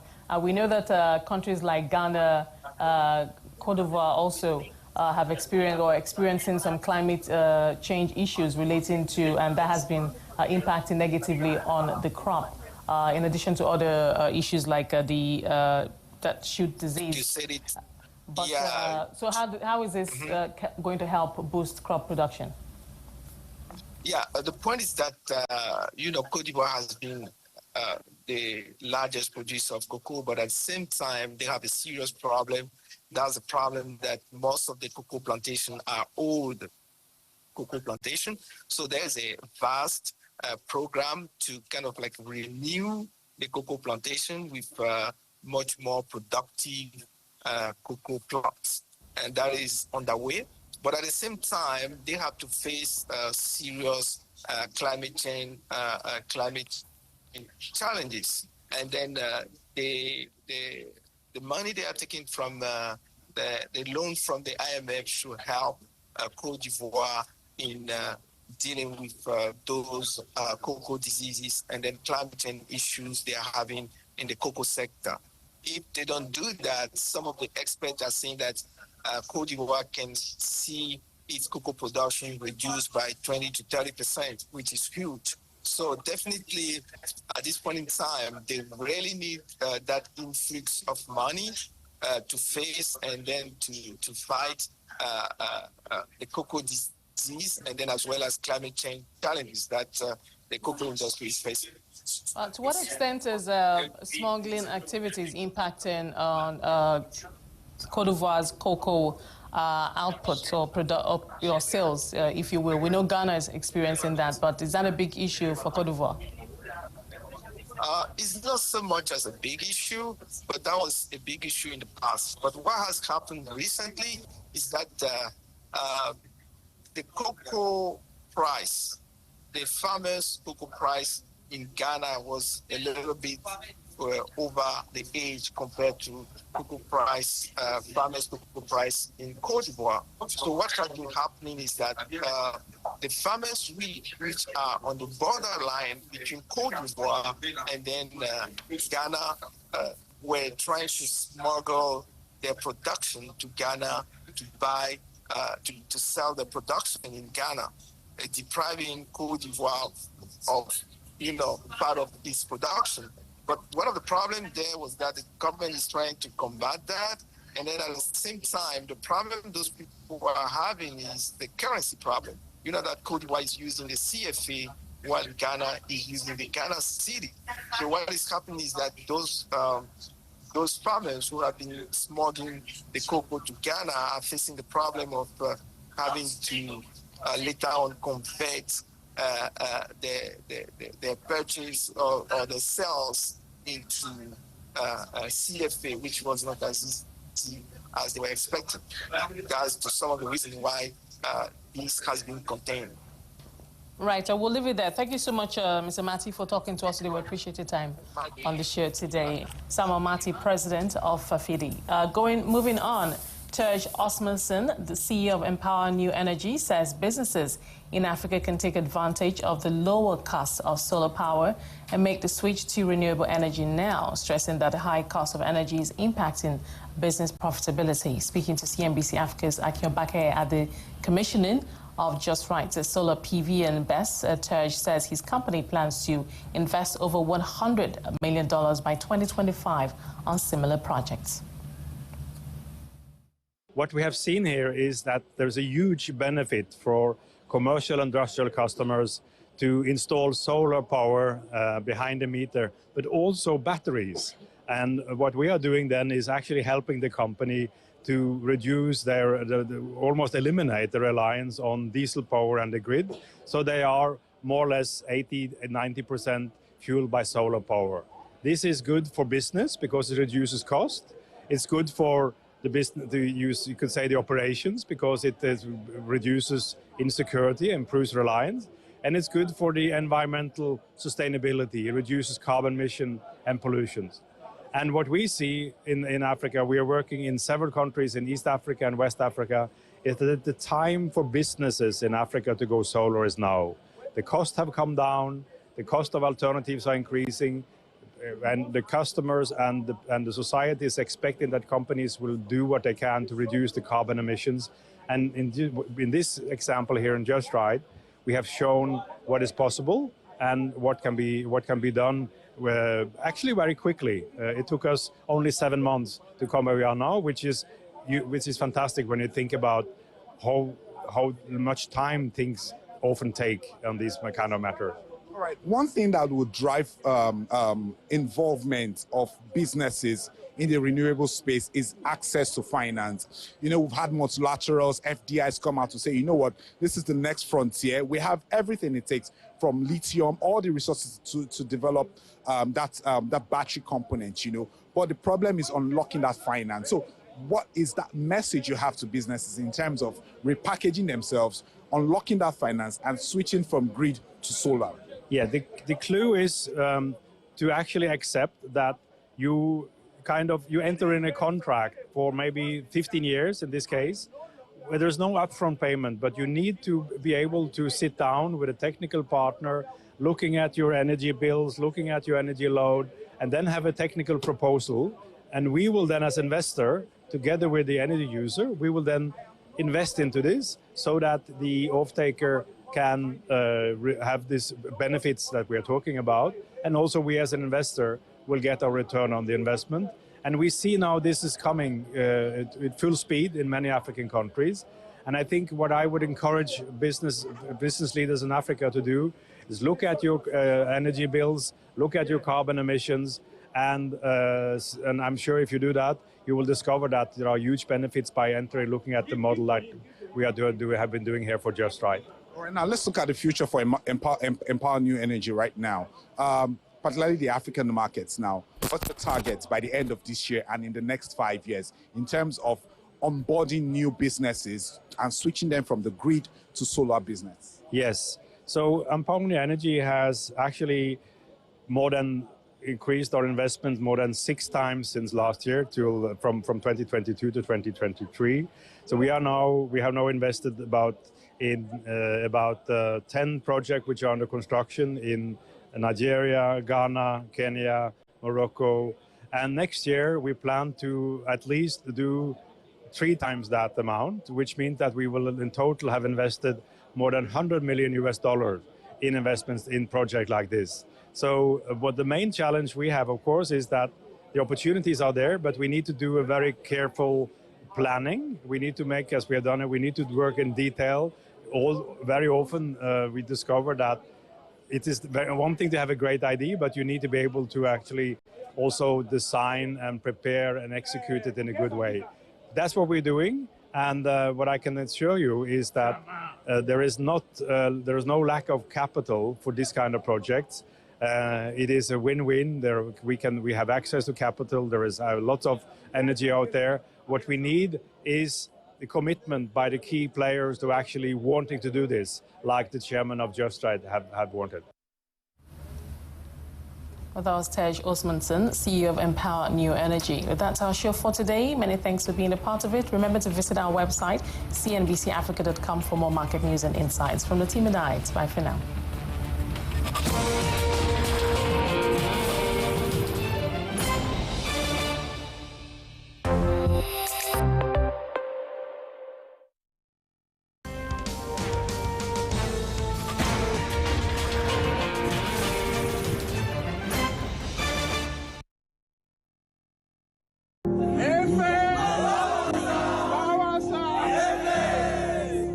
At the base level, AFEX is a marketplace. It is a place where buyers and sellers can come and meet, interact, and find solutions to their commodity needs on the continent. But if you dig deeper, we are much more than that. We're partners. We do everything from providing inputs to assisting with logistics services, whilst unlocking financing and making markets work efficiently for all of our players. We are also fundamentally impact multipliers. Our goals are aligned to serve rural communities and solve social problems in line with the UN SDGs. SDG 1, no poverty. SDG 2, zero hunger. SDG 5, gender equality. SDG 8, decent work and economic growth. SDG 12, responsible consumption and production. And SDG 13, climate action. This we have done successfully for nearly 10 years now, and we are only just getting started.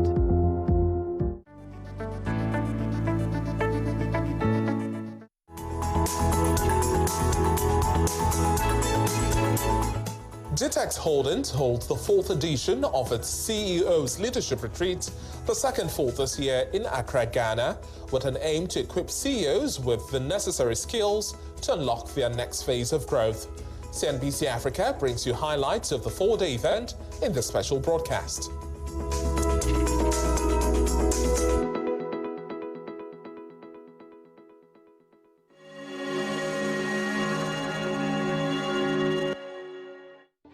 Who's making money? Who's losing money? Where and why? Join us for CNBC Africa's Startup Cap series as we uncover the startup ecosystem, one sector at a time.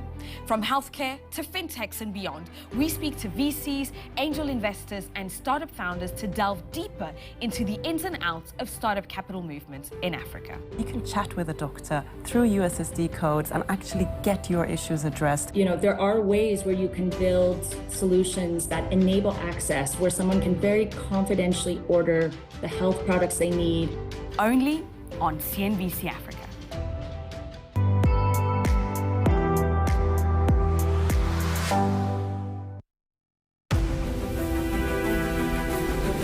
Effectively, a free zone is an area that is exempt from duty, customs. It's almost like a country on its own. The vision was to create a number of these free zones to encourage investment from external companies, countries to come and invest in the country. Standard Bank played a unique role. We have strength in the infrastructure business, and infrastructure not just in Nigeria but across Africa.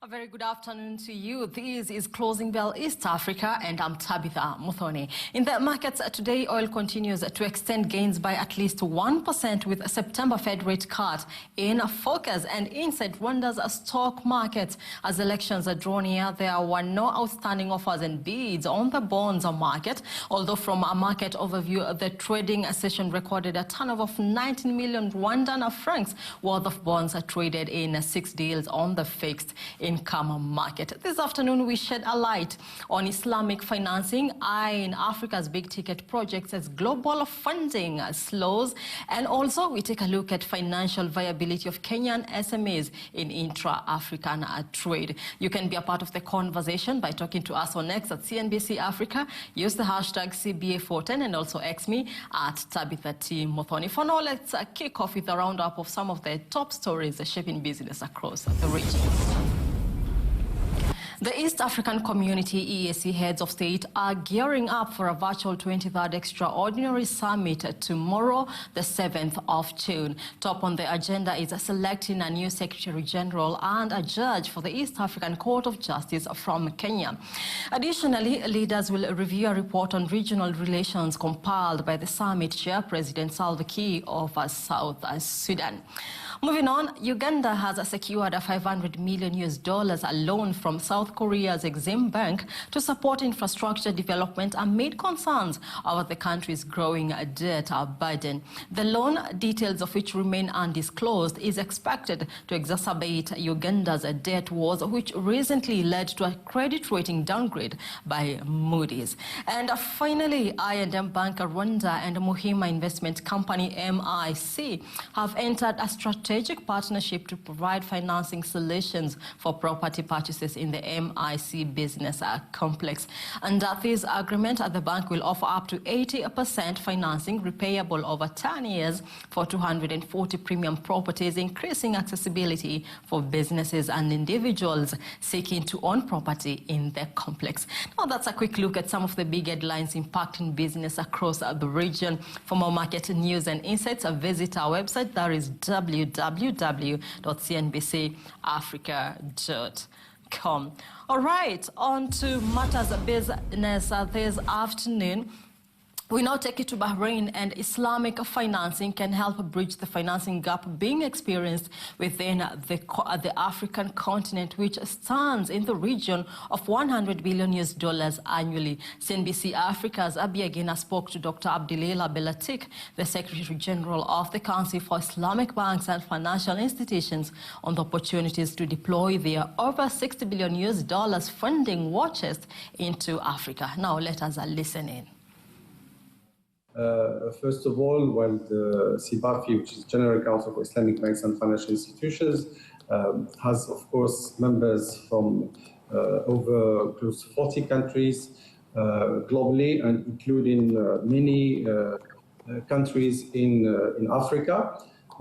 So today, Islamic banking and finance operates in close to probably over 100 countries globally. And a large number of African countries have started it or are on the way of developing it further. Historically, it has been started over, 40 years ago in countries like Sudan, and later on Egypt, North Africa, after Sub-Saharan Africa, South Africa, Nigeria, Kenya, Senegal, and so on, and some other more recent like Uganda or some others, or Gambia. So now we see it spreading a little bit all over. So Islamic finance, what it can do really is promoting ethical investments and financial inclusion. So in the African continent, which is the second largest continent with Muslim population, it is close to part of this population to the heart to have a financial services industry that is compliant with their ethical behavior and beliefs. So in this regard, we think it fills a gap in the financial inclusion, which will in turn promote economic development. The second aspect, which we think Islamic finance can really have a great contribution, is on financing small and medium enterprises, which is the core of the economic infrastructure and economy in general for many countries globally, and in particular for Africa, which is very good, of course, for employment and local economic development. Because what we have seen is that in most countries, Islamic banks, where they operate, for example, in our Global Islamic Bankers Survey, which we do on an annual basis, over 60% of Islamic banks and financial institutions in Africa say that their activities, over 60% of their activities in their markets relates to small and medium enterprises. So this is, I think, very good. In addition to some of their actions on related to social finance, for example, in promoting education and healthcare. So in this area, 70% of Islamic banks in their market, they promote in some ways education and healthcare through some of the social financing activities.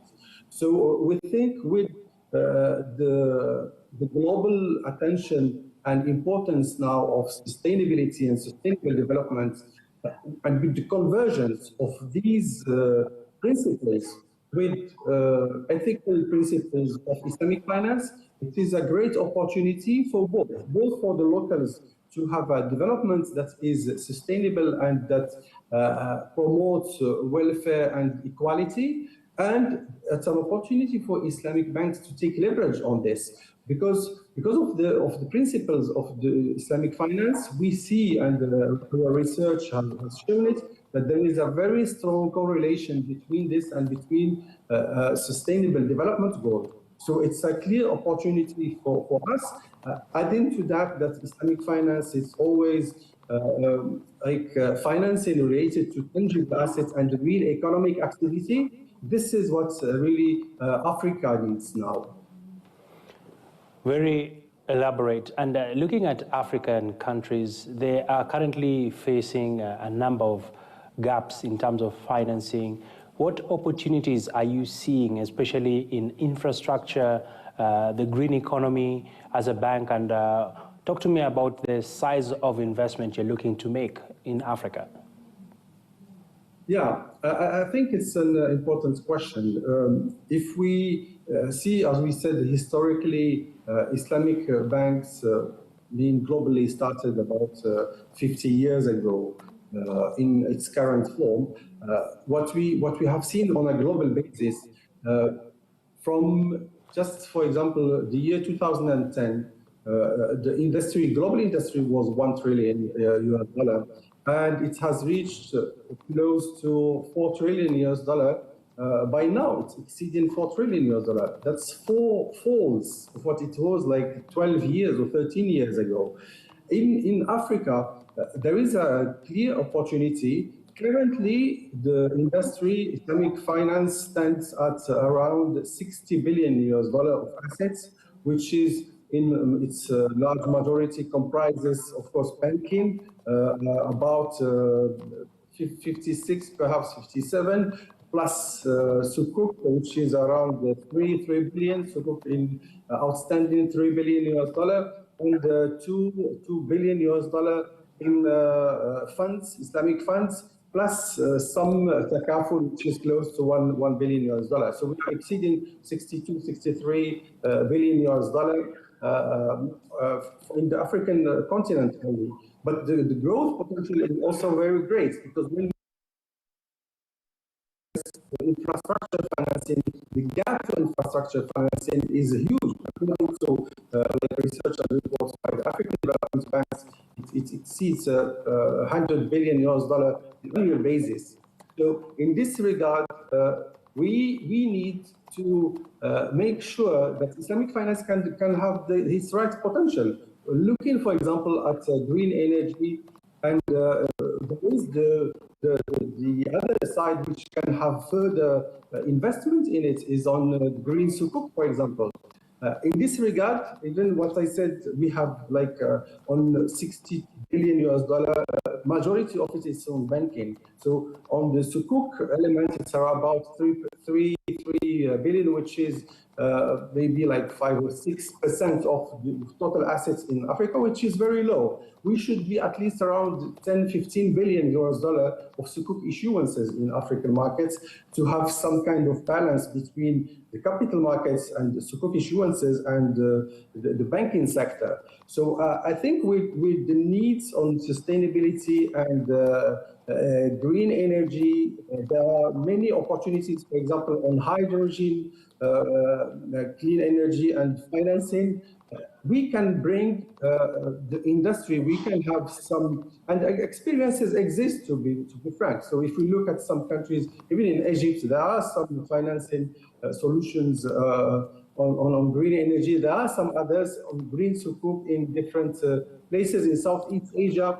So I think in this regard, collaboration is very important, because we know, we see that different levels of development of Islamic finance across the African markets, African region, and we can promote what we call like the South-South cooperation. So even within the African continents, nobody knows the African continents better than the African continent itself.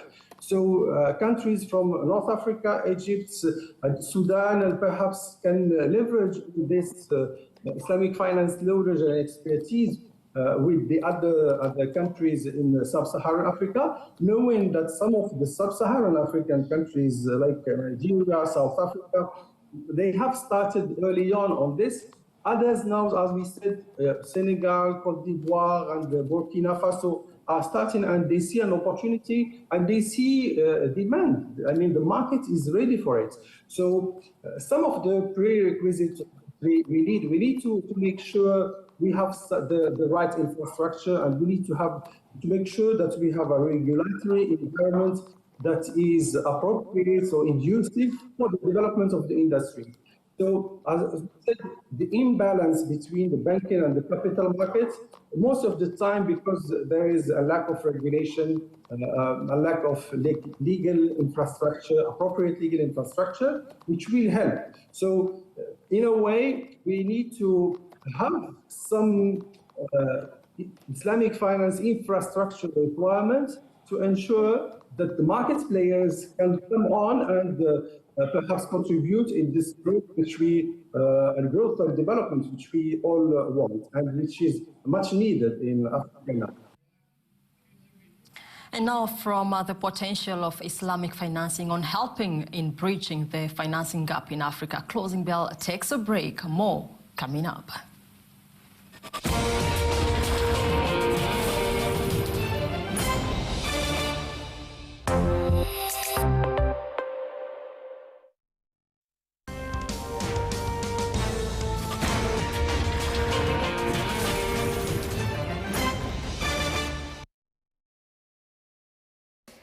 Hey, Dame, is playoff mode a thing? It's not a thing. Look at the evidence. It's definitely a thing. It's not a thing. Of course it is. Playoff Wheezy is locked in. It's game time. Playoff Guy is going nuts. Even Chuck's playoff jokes are funnier. No, they are not. Well, sit yourself down and watch some NBA playoff basketball. Because we all know... It's not a thing.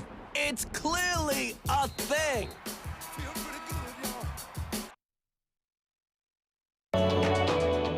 Africa's premier business accolade, the All Africa Business Leaders Awards 2024, returns for its 12th edition with nominations open until the 30th of June. The Gala Awards ceremony will take place on the 24th of October at the Pavilion at Sandton Convention Centre.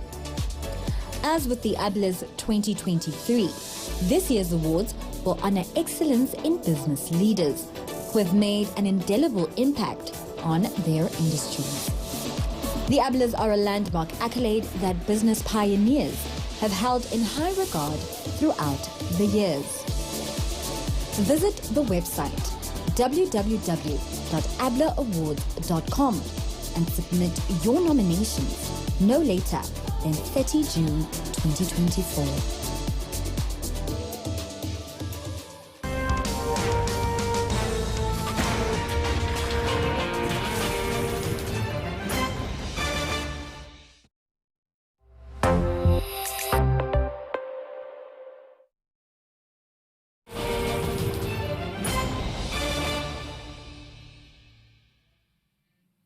Welcome back. You're watching Closing Bell East Africa. On the place of Kenyan SMEs in the intra-Africa trade and how they can compete on price with established businesses in other African countries, especially those with a lower production cost given the potentially lower export prices due to reduced tariffs.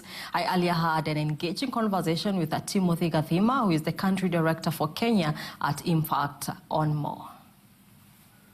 So, you know, the thing that you're talking about just goes back to the fundamentals. When you're talking about pricing, where things are of comparable quality, where you have inefficiencies in production which lead to higher costs, it then becomes really difficult for companies to compete with other products from other countries.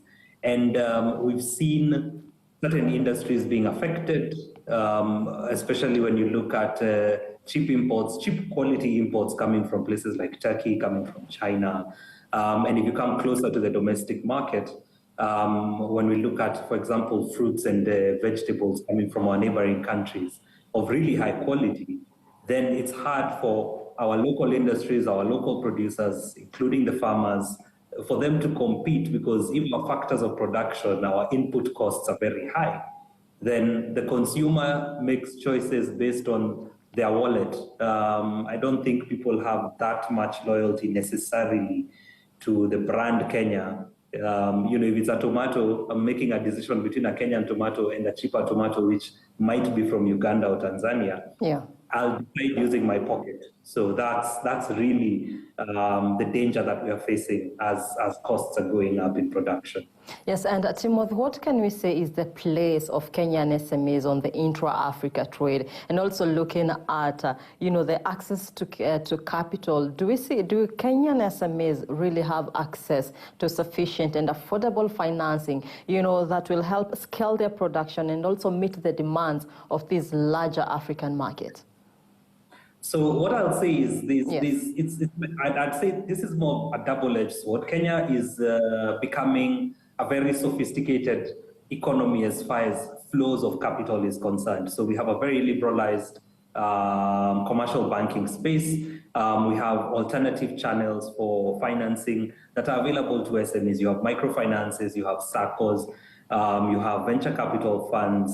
We even have, the capital markets, the Nairobi Stock Exchange. So as far as sophistication of and sources of funds is concerned, Kenya is actually way ahead of many other African countries. I'd say we're either third or fourth after South Africa, Egypt, Nigeria, and then I would place Kenya very close there. Of course, there's some countries, some outliers like Mauritius, which have a lot more sophistication. That aside, the other side of the coin is our cost of financing. Yes. So with the appetite of the government for funding, which has raised interest rates, which has put pressure on the central bank to raise interest rates, which has raised our loan, if you want to borrow from a commercial bank, because that becomes the main indicator. And on top of that, our banks are a bit risk averse. And so as an SME, getting financing from a commercial bank right now is extremely difficult. In as much as we are sophisticated, we have all these avenues, it's very difficult getting funding from these same commercial banks. So one very important thing that the market and the government need to do is to encourage SMEs borrow money and grow and have ability to access capital, would be to look at these interest rates, because the interest rates right now are not incentivizing the lenders to give out the funding. Yes, and Timothy, we see that the Central Bank of Kenya has maintained its interest rate or lending rate at the moment. So in terms of the currency fluctuations, which is what I'm keen on, we saw that the PAPSS facilitating local currency transactions. So then how do you see the Kenyan SMEs managing the risk of currency fluctuations between different African countries? And how do the interest rates affect the SMEs, as a whole? So I'd say one of the things that we've seen has been some dollarization of the economy. And as SMEs have tried to just manage their currency exposure risk. And what some SMEs have started doing is, trading in hard currency, in US dollars, which would be acceptable not just in Kenya, but in Uganda, in Tanzania, in other African countries. That's one way of doing it. The other way of doing it is looking at other ways of trying to hedge. So you might want to hold some of your capital in foreign currency. I know that especially when you get closer to the borders, people are able to do business across border using each other's currency. So if you get to, for example, Busia, Kenya shillings and Uganda shillings are equally exchangeable. But by and large, what we've seen SMEs doing is less reliance on the Kenya shilling specifically, and the reliance has not shifted necessarily to other African currencies, but has been more towards the acceptable, in quotes, acceptable currencies, which would be the euro, which would be the dollar, even within Kenyan borders. That's one of the ways that SMEs are just taking care of that exposure. Given the currency fluctuations, we don't blame them. You can only understand. But currency fluctuations, again, you have ups and you have downs. So there are people who do their business in hard currency, get paid in hard currency. Currency fluctuations do not really affect them unless they have to make payments in local currency. So your staff members are in local currency, your other obligations or your suppliers are in local currency, then you have either an unfair advantage or you have a problem. For people who do everything in hard currency, for example, you invoice in US dollars, you get paid in US dollars, and you expense in US dollars, it's not really that much of an issue. It doesn't matter what the dollar gets to, it doesn't affect you. You only start losing when you have to change maybe to Kenya shillings and the dollar is, and the Kenya shilling is gaining against the dollar. I hope that makes sense. Yes, much more sense, Timothy. So in terms of logistics and infrastructure, these play a key vital role when it comes to the logistics of cross-border trade within Africa. So how do you see the Kenyan SMEs, navigating some of these logistics, and also what more can be done to ensure that we have sufficient infrastructure? So I'll start on the logistics space. I think as a Kenyan SME, this era that we are living in, where you have online services, where you have innovations such as Uber, and Uber, not just for passenger and for parcels, but you have, companies that are doing tracking, for example, and freight services. You just need your phone, you need an app. You tell them where your goods are, you make a payment and they get delivered. This is an amazing time for SMEs to take advantage of the fact that you don't need to own your own motorcycle. You don't need to have someone on payroll as a driver. You don't need to buy your own truck. If you have goods that need to be moved from one place to the other, you can be able to do it. Similarly for services, we're carrying out this interview. We don't have to meet physically, so the logistics aspect has been taken care of by this, this amazing app. This amazing online meeting app. And what it means is that accessibility to whatever you're producing, to the goods and services you're producing, is greater than ever. And so those barriers are being dropped. Furthermore, we've seen over the last, I would say, 10, 15 years, increasing investment by the government and enablement by the government in the logistics space. So we have roads being built that are going all the way to the last mile. We have good electricity. We have amazing internet compared to the rest of the world. And we have a very upwardly mobile workforce, which understand the accessibility to all these different avenues. So as an SME, if you're not taking advantage of this advances that we have, I think you are the one who needs to look at your business model and try and see how you can be able to amend or adjust your business model to be able to take advantage of these things. All right, and marketing is a very vital here. So how then can Kenyan SMEs effectively market their products and services to a diverse range of customers across the different African countries with varying cultural preferences and also the buying habits? So the interesting thing about marketing, as you rightly alluded to, marketing is very. It's very deeply rooted in our culture. So I would say for a company or for a producer or an SME that has developed value within Kenya, what I would say is first look towards the cultures that are very close fit. So for example, and I use this very loosely, very roughly, I'd say, when you look at Uganda, Tanzania, those are very close in terms of our cultural experience. When you go further out, you want to look for people who, if your product, for example, appeals to a certain demographic, you want to ensure that the demographic kind of, fits almost within that culture, or that you take advantage of the technology that we have. And I think there's so much mobility of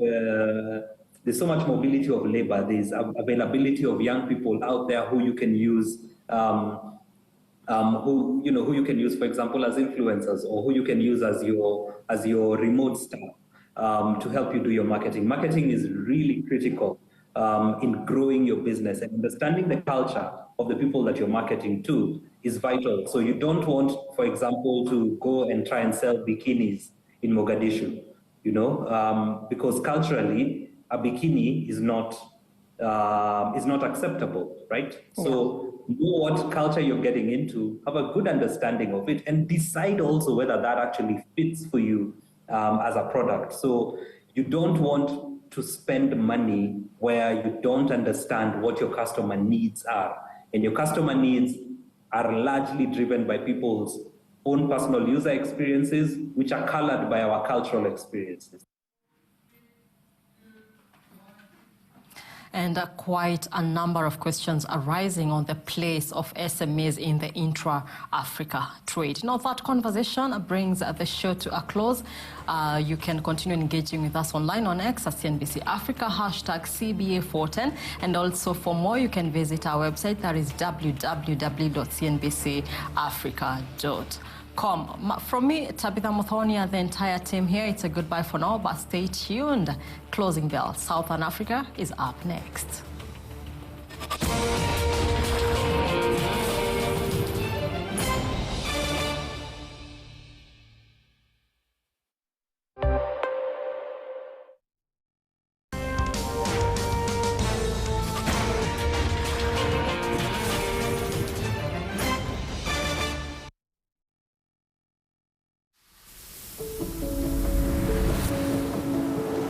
SA Home Loans is the leading home finance specialist company in South Africa.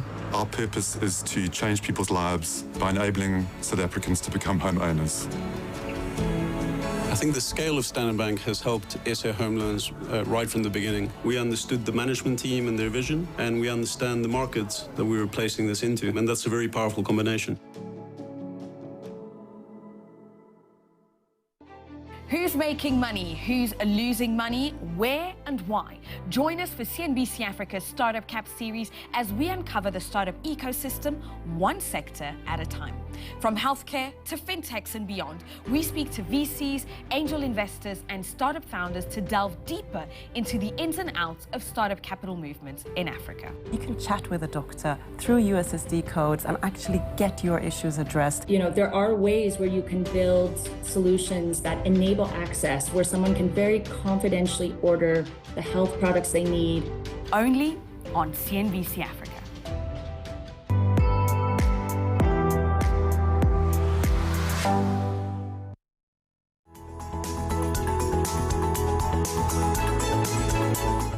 Jitex Holdings holds the 4th edition of its CEO's Leadership Retreat, the 2nd this year in Accra, Ghana, with an aim to equip CEOs with the necessary skills to unlock their next phase of growth.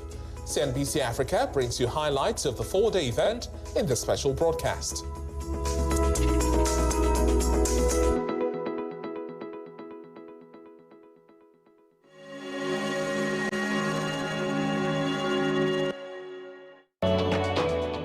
Africa's premier business accolade, the All Africa Business Leaders Awards 2024, returns for its 12th edition with nominations open until the 30th of June.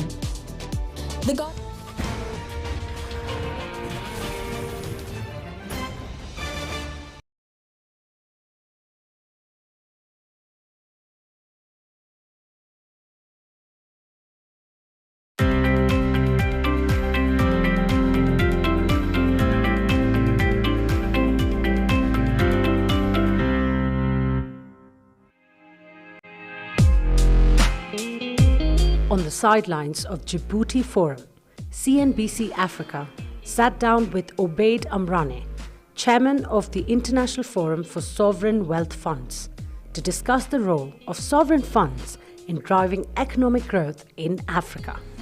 We should first say that the Sovereign Wealth Fund has recently experienced a good development on the continent.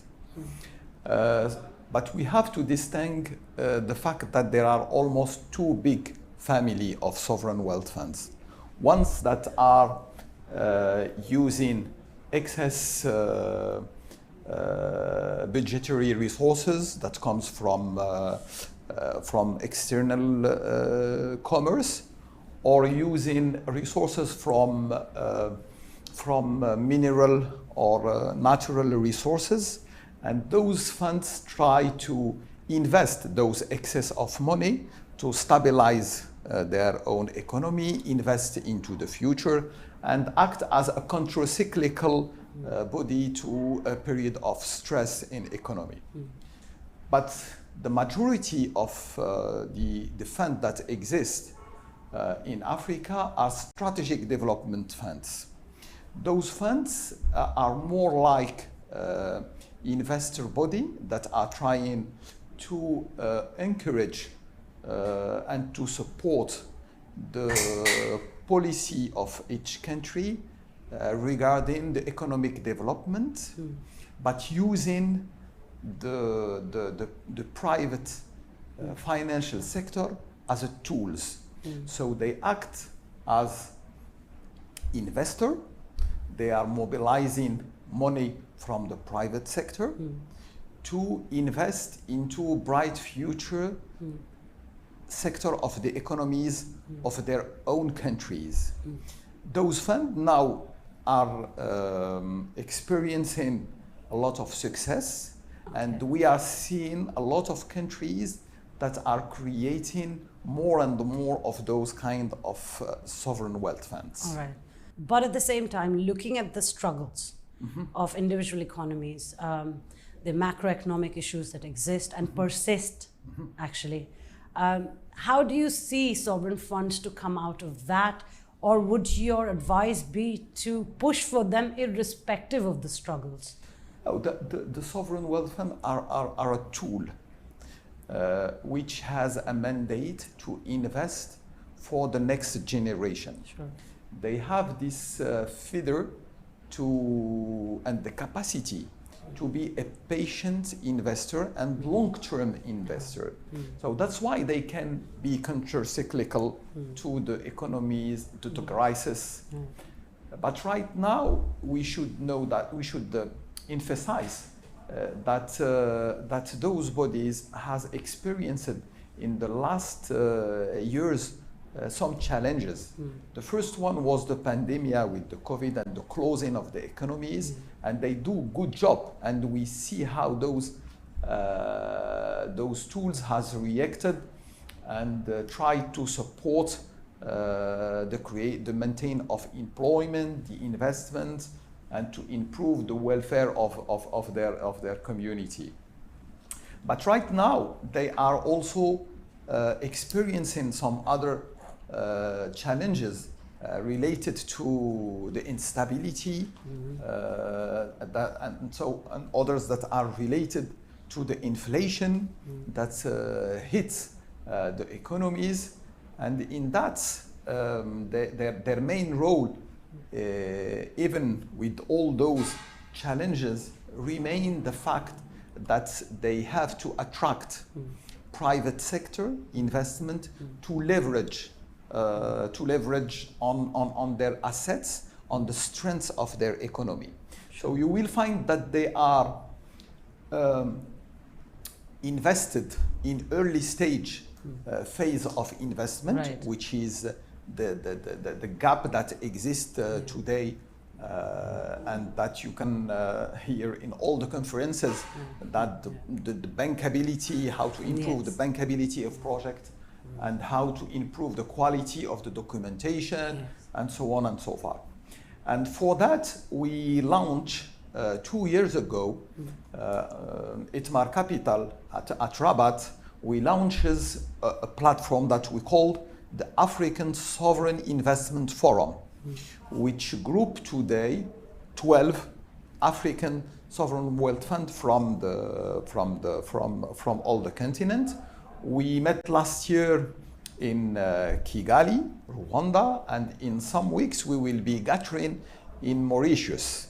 And we are expecting to have more funds that will come to this platform.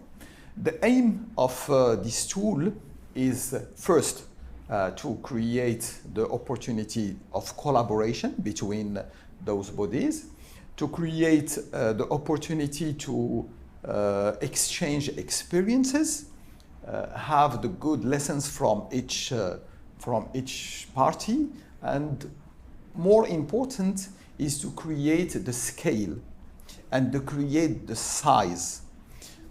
Since large-scale investors are looking for de-risking projects within local investor, but also for a pipeline of projects. So working together on a platform of investment is one of the main objectives that we are trying to work within our community of African Sovereign Wealth Fund. So you just mentioned 12 operational that come under the African Sovereign Wealth Fund sort of community, you can say. Yes. And the fact that they ensure bankability, a long-term investment, something that Africa actually struggles with, at least at concessional costs. Yeah.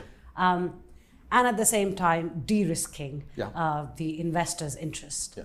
What are some examples of this success in the recent time that you see in Africa?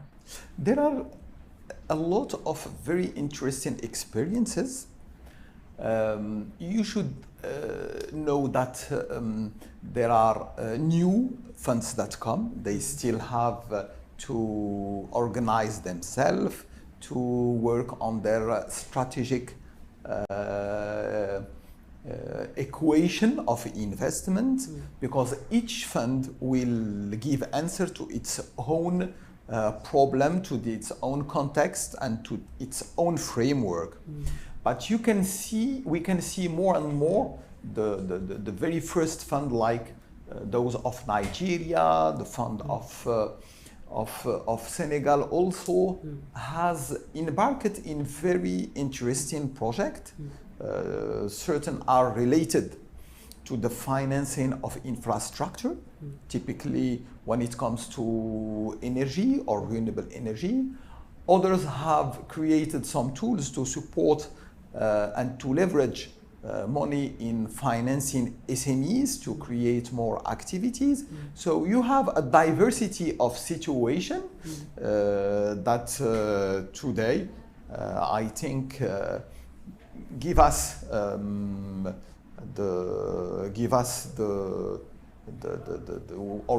we are able to think that those tools will have a role to play. There are for sure some challenges that are related to governance, to the interaction they can have with their environment, because this is a very specific tool that is done to support public goods with private sector tools. Sure. So the interaction between the two, it's not the easy one. Yes. But it is a tool that demonstrates its usefulness when it comes to economic development. Surely, nobody can refute the use here of these mechanisms, and neither will I. Yeah.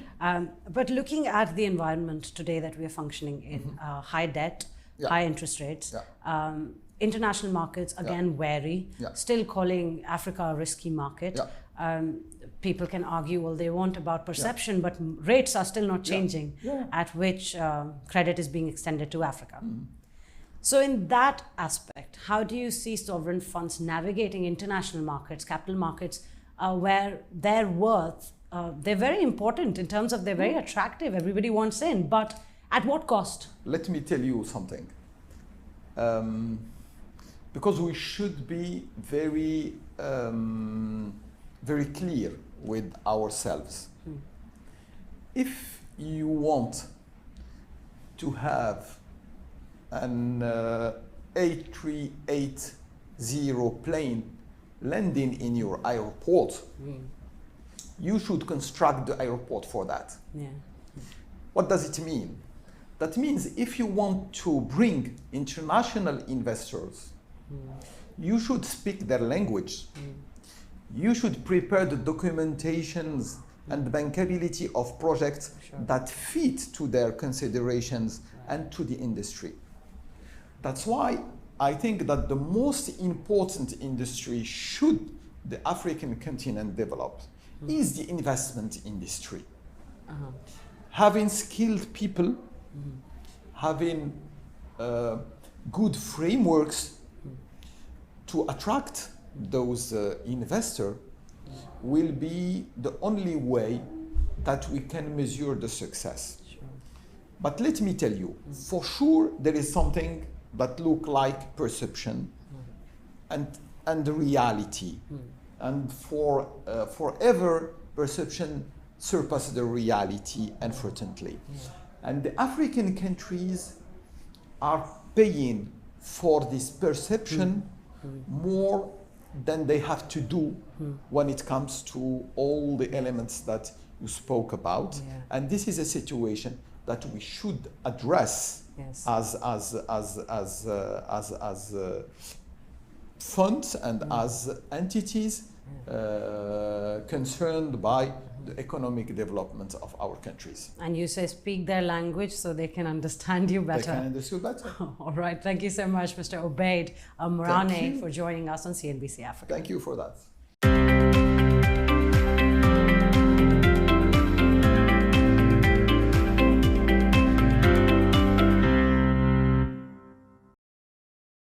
Wanting to put more of their money to work. And our industry experts as they bring detailed and up-to-date trends impacting Africa's economy at large. Moving the dial for your country or for your countries, it's important to communicate very clearly. But still, we're projecting a 6.6% growth for 2024. We don't want to be caught in a downward cycle. This was able to bring in a significant capital inflows or investments. You're watching CNBC Africa. First in business worldwide.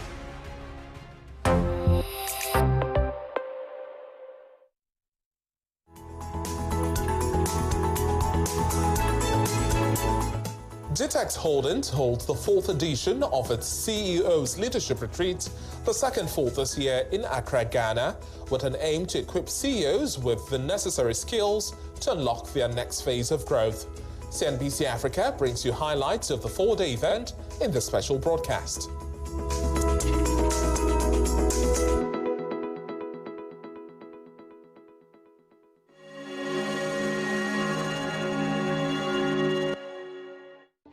Who's making money? Who's losing money? Where and why? Join us for CNBC Africa's Startup Cap series as we uncover the startup ecosystem, one sector at a time. From healthcare to fintechs and beyond, we speak to VCs, angel investors, and startup founders to delve deeper into the ins and outs of startup capital movements in Africa. You can chat with a doctor through USSD codes and actually get your issues addressed. You know, there are ways where you can build solutions that enable access, where someone can very confidentially order the health products they need. Only on CNBC Africa.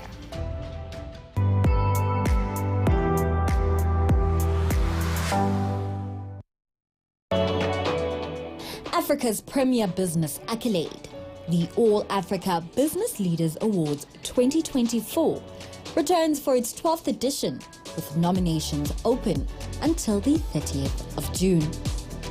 The Gala Awards ceremony will take place on the 24th of October at the Pavilion at Sancton Convention Center. As with the ABLES 2023, this year's awards will honor excellence in business leaders who have made an indelible impact on their industries. The ABLES are a landmark accolade that business pioneers have held in high regard throughout the years. Visit the website www.ableawards.com and submit your nominations no later than 30 June 2024.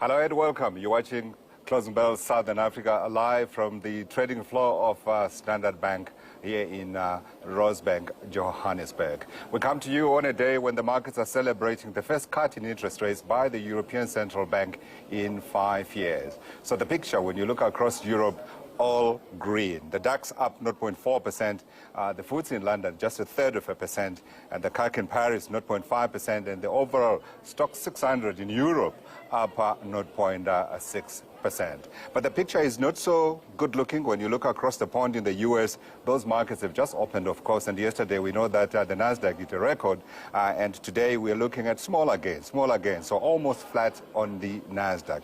And then when you look at the picture on the Dow Jones, we're up almost 0.1%, and the S&P 500 also close to flat than anywhere near a solid gain. But in Johannesburg, we are celebrating with the Europeans. At the moment, the picture that I'm seeing is that we have added about 375 points, 0.5%. We'll be talking to our market watcher very shortly, and let me just advise you that today, our market watcher is J.B. Smith, and he is the Managing Director and Portfolio Manager at Sequoia Capital Management. Also coming up on the program very shortly, bringing you an interview we're going to have with Werner Duvenage, Managing Director, that's Richards Bay Minerals, as well as Rio Tinto Iron. Then before we go, we will be sitting here chatting about the Southern African economic picture, in particular the focus of Mozambique. Market commentator today is Kaneja Amani. He's a trader, global markets here at the Standard Bank Group. Throughout the show, of course, you can talk to me. I'm available on X at GMutizwa, and you can also, of course, make any comments you'd like on that page of the CNBC Africa Group. Let's begin, though, with a picture. This is a big story that's come through, an announcement by the Richards Bay a program where they are talking about constructing a 460 gigawatt of renewable energy annually through an agreement with Eskom, where they are going to fund as much as 40% of their operations. For that conversation, like I said, we're joined by Werner Duvenage, the Managing Director of Richards Bay Minerals. Werner, thank you for joining us. Let's perhaps just give a size and scope in terms of what you are attempting here. 460 gigawatts sounds like a lot. How much did you spend? Yeah, Godfrey, thank you very much. It is quite a big project, and we are quite pleased with the outcome of it. It is a project that I think talks a lot about what can be achieved if private sector and government works together. So if I say private sector, Richards Bay Minerals, that's us. We will be off-takers. We're developing the project together with ACID, African Clean Energy Developers. They are actually the owner and developer of the project. And government had to change regulations to allow these type of projects to be made possible. And the same with Eskom had to step in to do the wheeling. So it is a 140 megawatt plant that is going to produce 460 gigawatt hours of energy every year. And it will make up about 26% of our power demand every year. Absolutely. Then the next question has got to be, is there a target to perhaps reach 100%, or is that perhaps something that you're leaving to Eskom? And I'm asking the question, of course, this is day number 70 of uninterrupted power supply from Eskom. Godfrey, that is a good point you're raising as well. RBM Richards Bay Minerals is majority owned by the Rio Tinto Group, the second biggest mining group in the world. And we have made a commitment publicly to say that we want to go to zero emissions over a period of time, which includes ourselves. So we really want to move towards zero. This is our second project that we have approved. The previous one was back in September 2022, Polobedo in the Limpopo province. And between the two of them, we're now standing at 42% of the power that we need coming from renewable sources. So definitely more to come in this space. Yeah. And I see here you got some parties to back this project under the power purchasing agreement with Khangela Emoyeni Wind Fund. And I wanted to talk about the story behind you securing that funding. I see you have got Africa Clean Energy Developments. You also have Ideas Fund, which is managed by the African Infrastructure Investment Fund managers. How difficult was it to get them on board? You know what, earlier today we had a formal press conference, and what we said, it was quite amazing, this project. The first time we spoke to each other around joining hands on it was in December last year. And it's now 6 months later, and the project is signed and sealed. Finance is in place for the project. And as we speak, construction has commenced on the site, which borders the Northern and Western Cape provinces. So really it is almost a record period, you know, the time that it took to put this project together. So it was a huge effort, lots of lawyers, consultants, you know, deal people, construction people. It was a huge effort. But I think because everybody just wanted to get a good solution on the ground, everybody was aligned in a big way. And our organization's values also aligned, because all of us, all three big partners, are values-driven organizations, and that helped us quite a bit. Yeah, and I see in that agreement there's a component for export. 28% I saw in 28 months in terms of that project. I just wanted to understand how that works. Is that you exporting power out of South Africa, or is it power that you are exporting onto the Eskom grid? Godfrey, that is correct. So the construction period is 28 months. So from today, 28 months from now, we should see the first power going into the Eskom grid. We always explain it this way: although the power is dedicated for Richards Bay Minerals, you know, it is, when you think practically about it, it's electrons that goes into the Eskom network, and we just offtake at a different point at the network. So yes, it's exported into the Eskom network. Into the Eskom grid. And your statement also notes, of course, an agreement that you signed in 2002 with the Bolobedu solar PV plant in Limpopo. I wanted a quick update on that one. How is it going? Yeah, so that was the very first one we signed. That was back in September 2022. Yes, that project is well underway now. It's in construction, work is progressing, and of course, because it started earlier, it should come into the operations earlier as well. So it's going really well. Fantastic, fantastic. Before I let you go, maybe a quick comment on this. I was going to call it a small miracle. It isn't, but because that's what Eskom is supposed to do, right?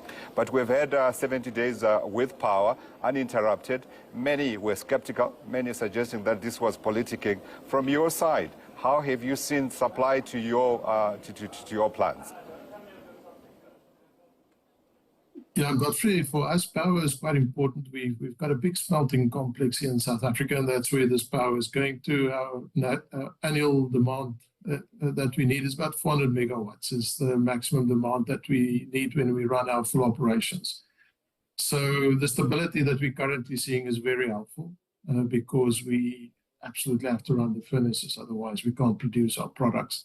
That is so important to get into the export markets for us as a business, for us as a country, for our people, and even our communities, who in our case are also part of our shielding. So absolutely a great thing. And then we want to decarbonize. And I think even the recent weather we are seeing along the East Coast, where there's been significant damage to areas and communities. I mean, that's climate change, and this is part of our contribution to help see if we can do something to make that better for everyone. Yeah, and how are things, while I have you, of course, how are things in terms of those ports? We've been hearing of progress, but we've also been hearing, of course, of other difficulties associated with criminality within the ports as well as the logistics system. You seeing any improvement? Godfrey, yes, we are seeing improvement. We see with the current leadership at Transnet that there's a real willingness to engage, to come up with really practical solutions on how we can resolve problems.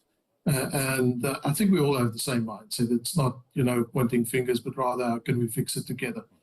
And we're really seeing good cooperation. So we are physically seeing big improvements in the ports. By no way it's been resolved. I think the criminality issue is still a very significant issue, but it is getting attention. But for sure, we have seen big improvements through the port of Richards Bay, at least.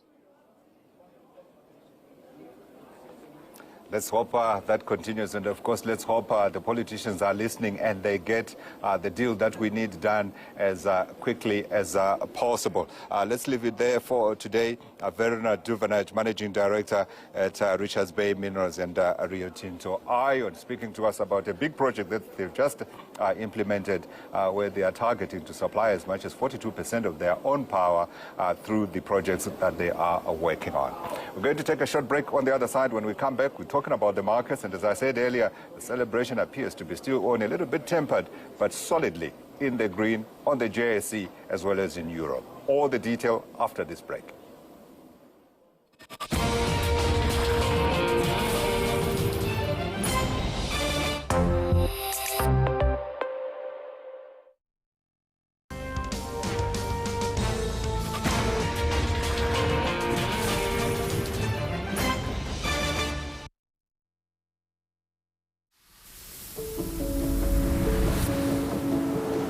SA Home Loans is the leading home finance specialist company in South Africa. Our purpose is to change people's lives by enabling South Africans to become homeowners.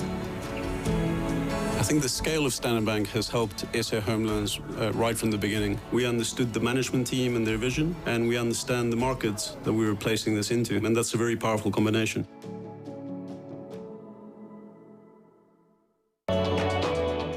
Africa's premier business accolade, the All Africa Business Leaders Awards 2024, returns for its 12th edition, with nominations open until the 30th of June.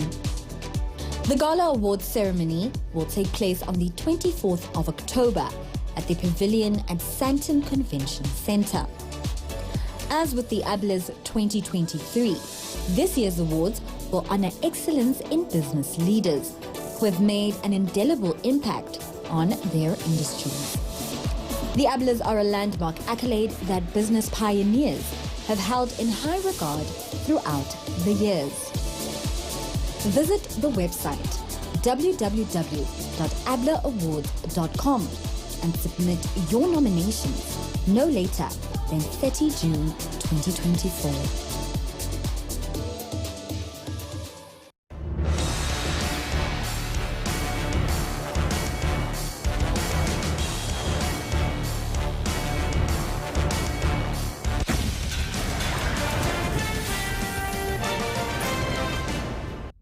Missed out on your favorite CNBC Africa shows? CNBC Africa has you covered. We repeat last week's feature shows this week every day. Catch up on the live stream between 6 a.m. and 10 p.m. on the CNBC Africa YouTube channel or at cnbcafrica.com. CNBC Africa, first in business worldwide.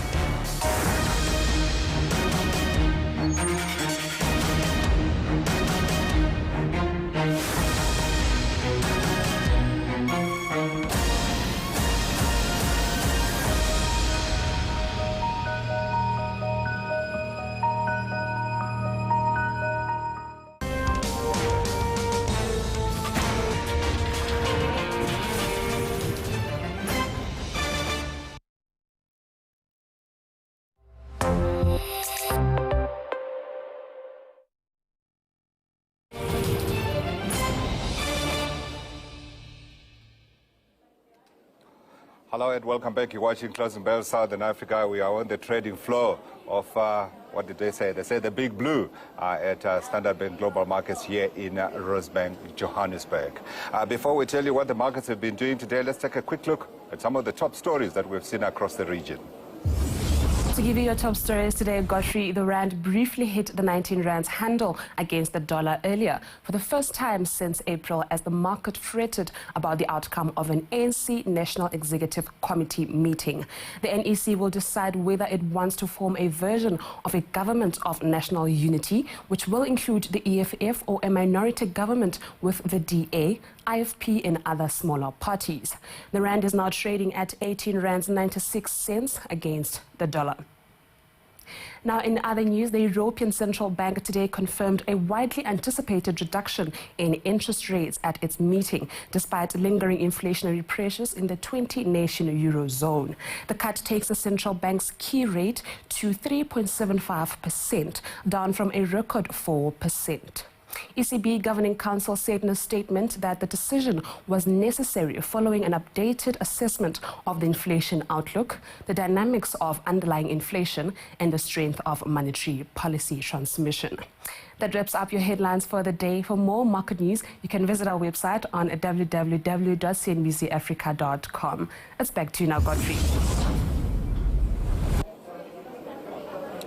Thank you, Hendrika. Let's talk about those markets. And like I was saying, solidly in the green we are today, vacillating a little bit throughout the day. But when the ECB showed its hand, we have seen markets gaining confidence, even though some of the gains we saw in Europe came down a little bit. Let's get market commentary on it. JB Smith, Managing Director and Portfolio Manager at Secure Capital Management, joins me to talk about these markets. JB, so the ECB, to an extent, blinked, didn't it? And the question I guess I and many people will be asking is, was that the right decision to take? Good afternoon, Godfrey. Yes, so a quite interesting phenomenon this afternoon with the ECB. So I think it's the first time which I can kind of recall that the ECB cut before the US Federal Reserve. The more interesting fact is that the ECB cut their policy rate by 25 basis points, and just in the same press briefing, they revised the inflation outlook slightly upward. But I think it's kind of endemic of the current macroeconomic environment that we find ourselves in, where interest rates are going to stay a bit higher for longer, and inflation is going to be a bit stickier on the upside. Let's talk a little bit more about that decision, because before the ECB announced its decision, markets were decidedly higher. I think I remember checking the FTSE in London was up closer to 0.8%. And then we saw a little bit of come out, if you like, in the markets after that decision. Some grumblings are about whether there are going to be more cuts this year or not, or was that the main, or was that the only issue, or were there other issues? Yeah, I think, Godfrey, the main issue was that it's all part of the messaging that at the press conference, that there's no predictable rate cut path for the remainder of the year in terms of the ECB. It's all going to be highly data dependent.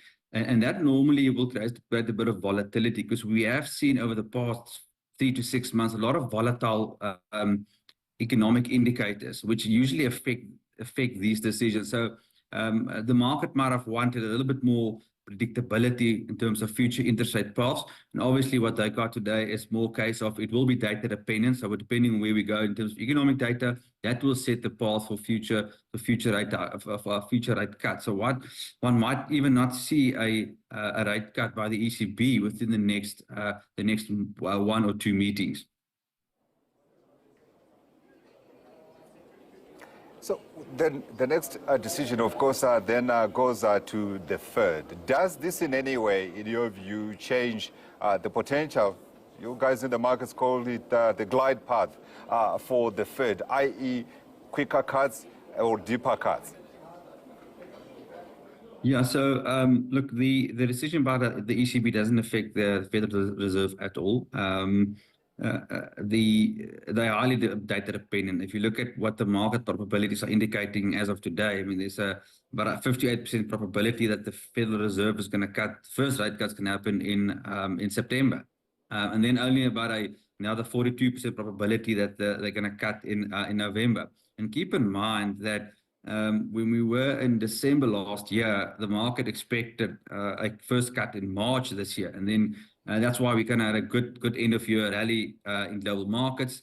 Then the new year started, and the notion again surfaced that rates higher for longer, and the market discounted that. So the decision today won't affect the Federal Reserve. It's still on. Well, I wouldn't say it's still on track to cut rates in September. It's like kicking a can down the road. They ever push this out, and it's going to be highly data dependent. We saw data today came out from the US. The initial jobless claims, it actually came out slightly higher than expected, which it's a good sign for interest rate paths, and it's going to be still highly dated, still highly data dependent, even as we kind of approach this critical September Federal Reserve meeting.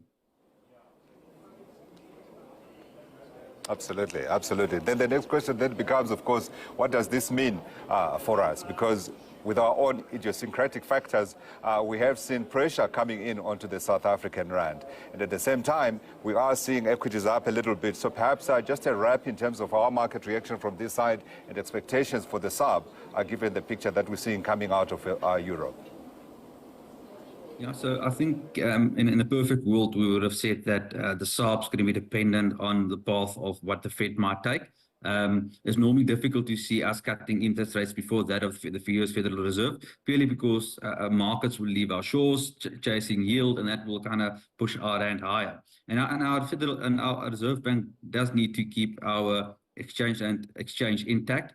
But now we're going to pile on the ECB. ECB is cutting, so will that affect our monetary policy committee? I'm not so sure. We'll need to wait and see for that. But I think the political outcome essentially can also have a bearing on this, depending on how coalitions are formed or how the political dispensation is going to form going forward. They can also have a bearing on our currency. And they can also impact our local rate decision. So our base case is still 2 cuts for this year, but obviously there are many factors that will play into this decision. Yeah, and it's telling JB that in terms of our market reaction here, I am still seeing here financials. We're under pressure throughout the day, and indeed we may well close 0.2% down. What is that telling us about what the markets are pricing in terms of a SARB action going forward? Yeah, so Godfrey, it's quite interesting fact when you look at our financials. If you want to get a good idea of local sentiment towards our market, our banks and financial stocks are the kind of the barometer that one can look at. And it's because our banks, our financial stocks, most of those companies, specifically the banks, can only operate locally. So they kind of carry the full brunt of sentiment towards our market, towards South Africa and our economic policy. So when one sees our financial index coming down, it clearly, that coupled with our bond yields, which are going up, it clearly indicates that the market's uncertain, the market's nervous, and we do need certainty. And the majority of this, obviously, part of that is political, and part of that is also future interest rate paths, because these banks are affected by interest rate. But also, when one look at the other part of the market, resources in the industrials, that essentially is one of those type of sectors where these volatility in the rand that weakens can also add to those stocks. So it actually speaks to that well-diversified type of portfolio. Absolutely. So let's talk politics then. And we all have been reading anything and everywhere, trying to understand what the politicians are doing after that result from the elections that cut the ANC's majority and indeed reduced them to below 50% for the first time in 30 years. What are you hearing in terms of the potential outcomes here? And from a market perspective, I mean, I know that today we are up, but perhaps that's largely because our miners are up because of the weaker currency. But what's the market reaction in terms of what they're expecting out of the decisions that are going to be made by President Cyril Ramaphosa and his colleagues in the ANC, as well as the other political parties? Well, Godfrey, I must actually first ask you how much time have you got left, because we can talk all day long when it comes to politics and what permutations can play out in terms of the meeting. And the ANC NEC is actually met today, and they're still probably in that meeting. Now, look, there are some permutations that one can look at, and the impact of market. And now I'm solely talking about potential market impact. I think the interesting fact is that we're not getting that amount of information in detail as to a possible direction as we would like. I think a possible outcome would be a government of national unity. I think with a coalition like that, it's going to be detail dependent on how the market is going to take it.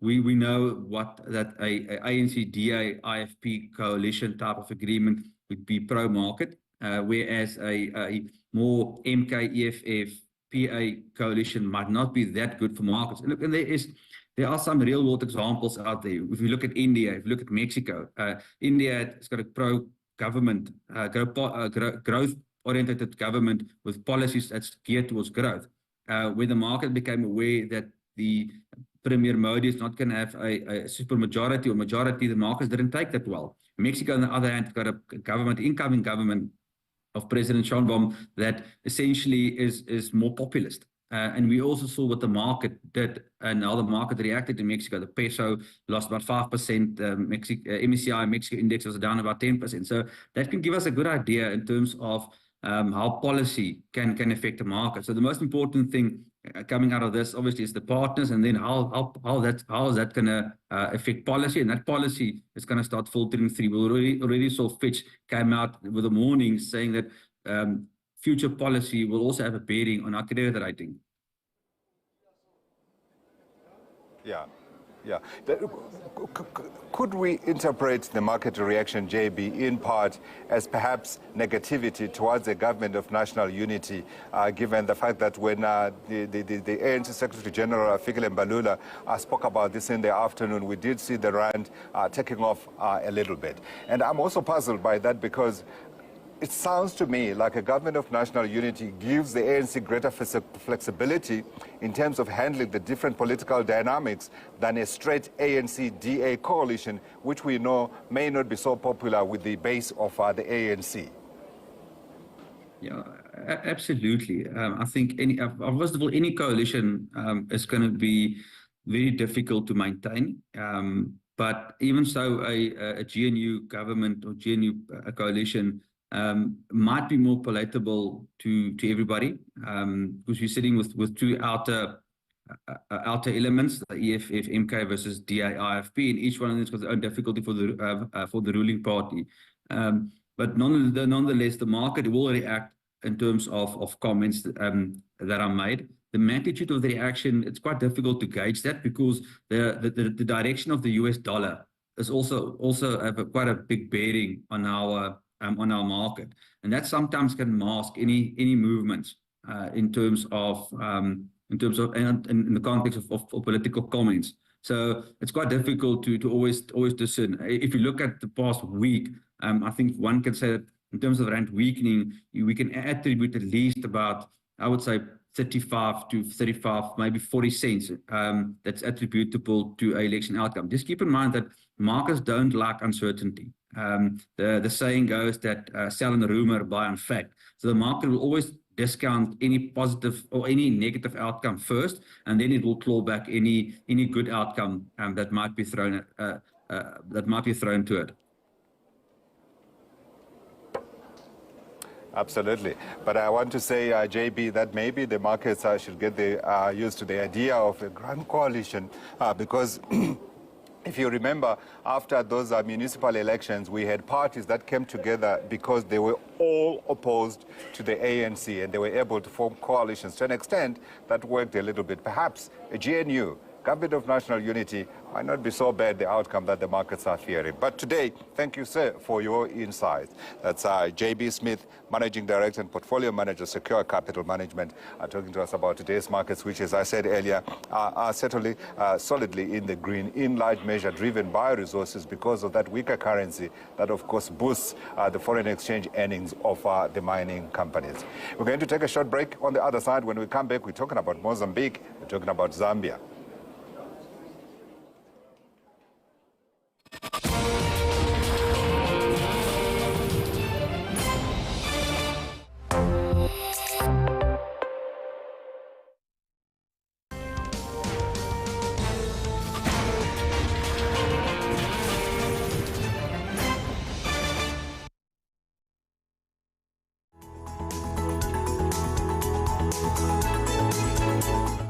GITEX Holdings holds the 4th edition of its CEO's Leadership Retreat, the second full this year in Accra, Ghana, with an aim to equip CEOs with the necessary skills to unlock their next phase of growth. CNBC Africa brings you highlights of the 4-day event in this special broadcast.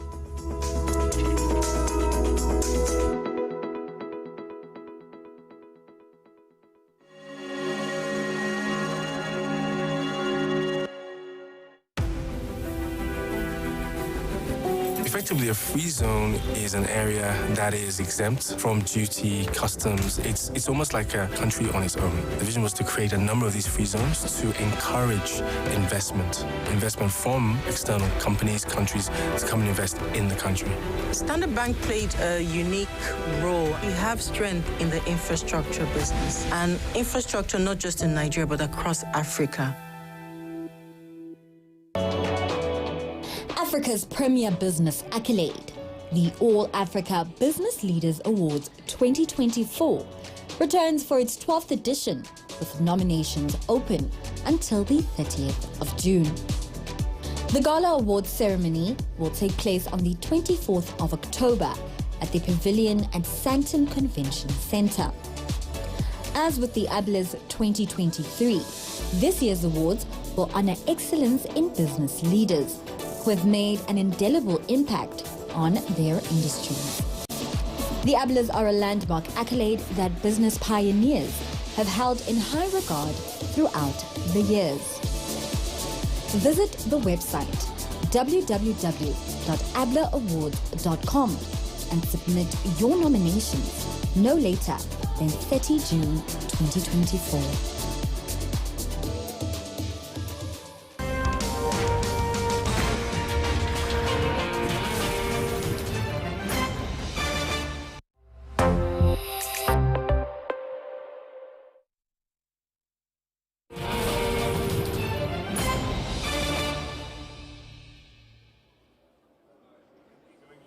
Welcome back. You're watching Closing Bell Southern Africa. As you can see behind me, we are on the trading floor of the Standard Bank Group here in Rosebank, Johannesburg. And just a quick wrap of the markets today. Like I said, it was a solid day in terms of gains, 0.4%. That's on your all-share index. Most of those gains coming through from the resources 10, 1.4%, that's sub-index. On the other hand, when you look at the financial 15 pressure today, with that rand nearing 15 against the US dollar. We shift and we talk about Southern Africa. And joining me for that conversation is Kaneja Amani's trader at Standard Bank Global Markets. Kaneja, thank you for your time. Thank you. Good to be here. It's great to be here because the prices that we're talking about are being formed behind us. But we want to talk a little bit about the inflation picture across Southern Africa. We've seen a few prints come through. Just your pick. Yeah, I mean, kind of broad strokes. We've kind of seen, we saw the ECB cutting rates today. And that's obviously because the macro drop has been a lot more supportive of that. We've come past those kind of COVID supply shocks, and now we're in a very different paradigm. I think that the region is quite a dynamic region. At the one end of the spectrum, you have Mozambique, which has inflation around 3%. We've seen their policymakers cut rates there. You have on the other end of the spectrum in Angola, which has inflation close to 20% because they had currency weakness last year. And then you have a whole host of countries somewhere in the middle. I think the CMA region, which is very close to the rand, has inflation around 5%. There are obviously some upside risks given kind of the volatility we've seen post-elections. Yeah. You have Zambia, which has also seen some currency weakness. Inflation there is kind of closer to 14, 15%. Yeah. You have, of course, BOTS, which is obviously always buttressed by diamonds, and it does have that inflation feed through from the rand as well. Absolutely. So it's quite a broad spectrum of inflation. Yeah. But I think it's definitely turned the corner. But true to say that inflation is not a big problem at the moment within the region. Definitely not. I mean, if you're talking about inflation, you want to talk about Egypt, you want to talk about Ghana, you want to talk about Nigeria. Yeah. I think the Southern African region is very much doing much better than its peers. Yeah. So the interesting thing for me is that you're talking about what appears to be a benign inflation picture. At the same time, though, monetary policy has not been even in terms of how it's responding to that benign inflation picture. Here in South Africa, we know the bank has said we are watching the numbers, but the expectation is that we might not get a cut at all this year. But in Mozambique, slightly different response. Yeah, we have to realize that a lot of these countries are at different stages of liberalizing their capital accounts, right? South Africa, which is one of the larger EMs in the world, will get punished quite badly by international investors if they cut well ahead of the Fed. So it's all about kind of comparative interest rate differentials. Mozambique, which is smaller, a little bit more conservative kind of the inflow and outflow of capital, doesn't have as many portfolio investors, has the leeway to lean more into the local dynamics when considering monetary policy. So we've seen the cut rates. You have obviously Zambia and Angola, which have seen currency pressures, so they've had to tighten monetary policy, so going the other way. And then the rest of the region is probably going to kind of be in line with South Africa. So you're going to see them hold rates as long as it takes for, I suppose, the Western world to continue down the path the ECB has set on today. Yeah, it's interesting because the other question, when we went to a press conference of the central bank here in Pretoria, one of the questions our reporter asked was, could the SARB potentially move before the Fed? And the governor responded, we watch the Fed. We do not follow the Fed. And I thought that was quite telling. But I wanted to go back to Mozambique a little bit and talk about their IMF program. A few rumblings here and there, the suggestion that public expenditure, especially in terms of those salaries, is not a good thing. Do you potentially see trouble, or will the government have to tighten things a little bit there? I think, wage bill inflation is not something that's new to the continent. And it's not easy to as a fellow Zimbabwean, I'm sure you would appreciate that. But yeah, so we've seen a little bit of trouble in paradise. I think, again, Moz had been doing quite well, meeting all those program targets, but the inflation wage bill was a monkey wrench. Yeah. I do think, though, the IMF, if we look across the continent, has been quite accommodative in allowing kind of renegotiations. So if they do see the authorities put forward the right steps to show more fiscal prudence, rein in some of that wage inflation, so that they can spend that money on, firstly, I suppose, looking to kind of reprofile their existing debt, but secondly, investing that cash into productive use, hospitals, schools, so on and so forth, then we should see them back on track. Yeah, I want to talk about a couple more things before I let you go. But it's interesting because the IMF, of course, prioritizes stability. And stability, you need it if you're going to be able to pay your civil servants. And if you don't, you're potentially heading into trouble. But let's move over and talk a little bit about Zambia. So great stories coming out of Zambia. We're talking now about possibly that 4-year process of trying to restructure that debt coming to an end. Are you optimistic? I am. I mean, I think this is a momentous occasion for Africa, quite possibly the whole kind of G20 framework. It's been 4 years, as you've mentioned, which is a ginormous amount of time for Zambia to be locked out of international markets. We've seen lots of positive sentiment. The IMF also on board. They just completed their staff review of, I think, the 3rd staff review of the existing program.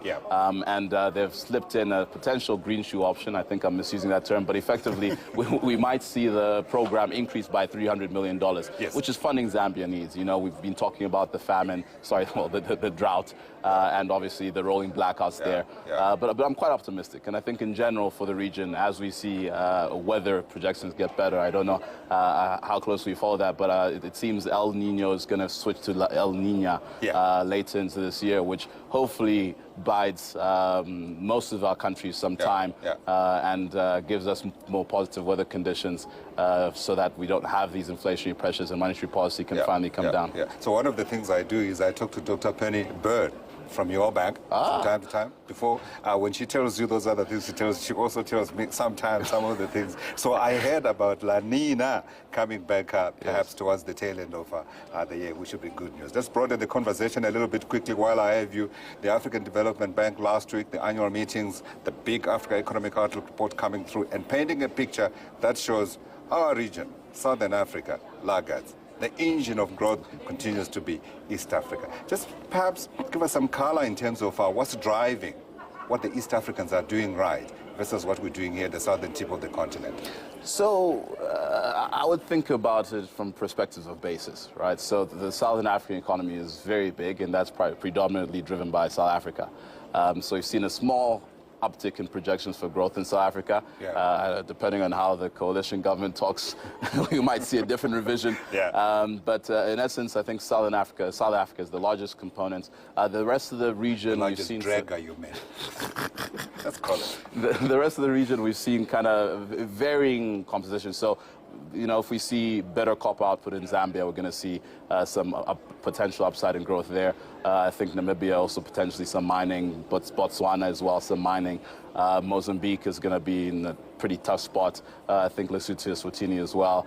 Angola also a tough spot. Whereas in East Africa, you've had quite some positive developments in Kenya. I saw 5.7% for Kenya growth 2024. Yeah, so Kenya is definitely, I suppose, carrying the team in the back there. And generally, I think the economic developments we've seen, kind of the paying down of some of the Eurobonds, they've taken some very orthodox steps in monetary policy, which has allowed them to attract more foreign capital. The currency's appreciated. So basically, a lot of the, I suppose, rampant sell-offs, a lot of the liquidity squeezes we saw into COVID are unwinding. So we're seeing kind of those base effects as economic activity starts to roll in the business environment. Is supported by the markets. Absolutely. It's amazing what political leadership can do, hey? Yeah. Because I mean, you contrast South Africa and Kenya, different sizes in terms of economies, but clearly you see a president that's determined to get the right things, and we all saw him go to Washington, the kind of commitments that he got, and perhaps some of those spilling over. But we're done. Time has run out. Oh, it's always a pleasure, Godfrey. Thank you for inviting us here to Standard Bank Global Markets. Thank you. You're always welcome back. Kaneja Amani, trader, Standard Bank Global Markets. Quick wrap of the markets here, 295 points. That's what we gained on the all-share index. Nowhere near where we were a couple of weeks ago, because we're sitting at 77,124. That rand-dollar price not looking too good, 18.94. Who knows what happens overnight. But thank you for joining us. Until next time, goodbye. And I think the word redirect.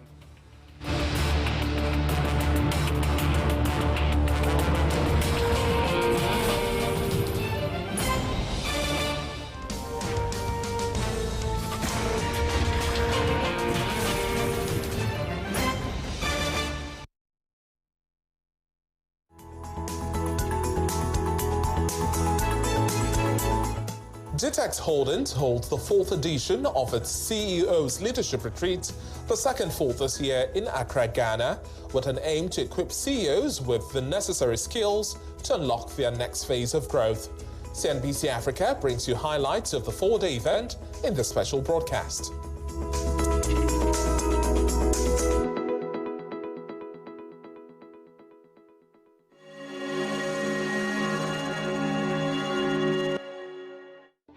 Who's making money? Who's losing money? Where and why? Join us for CNBC Africa's Startup Cap series as we uncover the startup ecosystem, one sector at a time. From healthcare to fintechs and beyond, we speak to VCs, angel investors, and startup founders to delve deeper into the ins and outs of startup capital movements in Africa. You can chat with a doctor through USSD codes and actually get your issues addressed. You know, there are ways where you can build solutions that enable access, where someone can very confidentially order the health products they need. Only on CNBC Africa.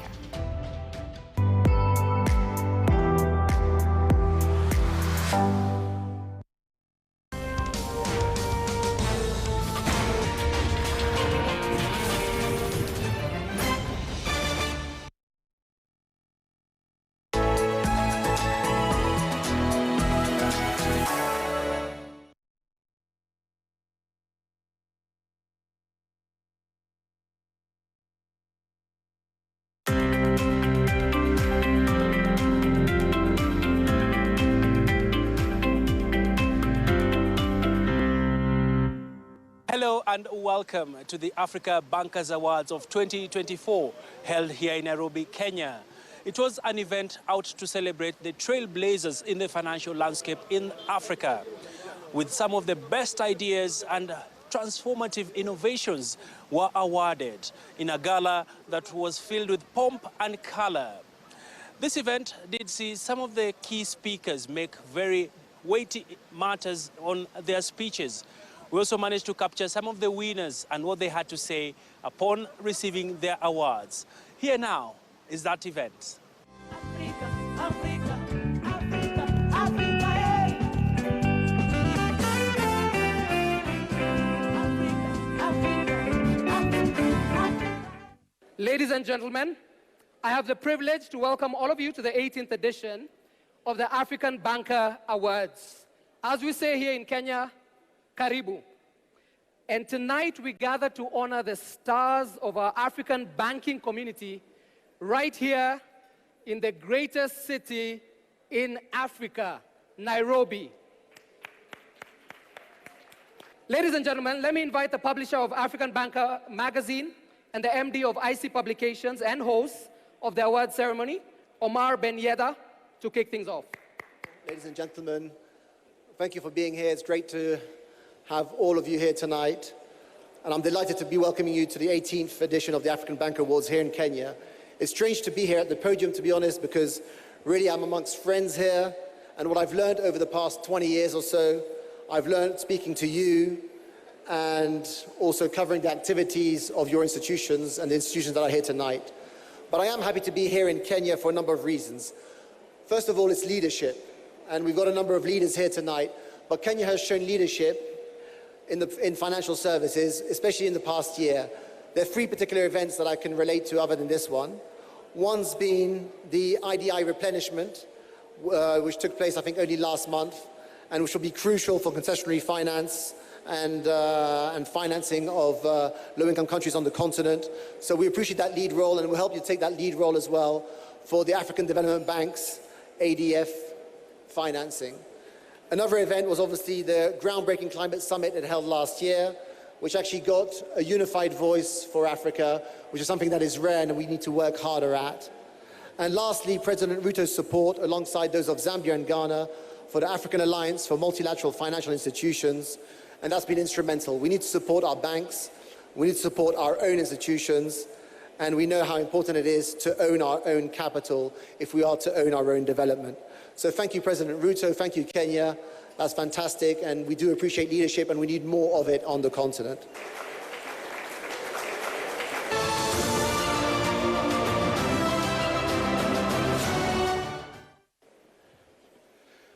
Your Excellency, the Cabinet Secretary for Treasury for Kenya, and the Chairperson of the Boards of Governors of the African Development Bank Group,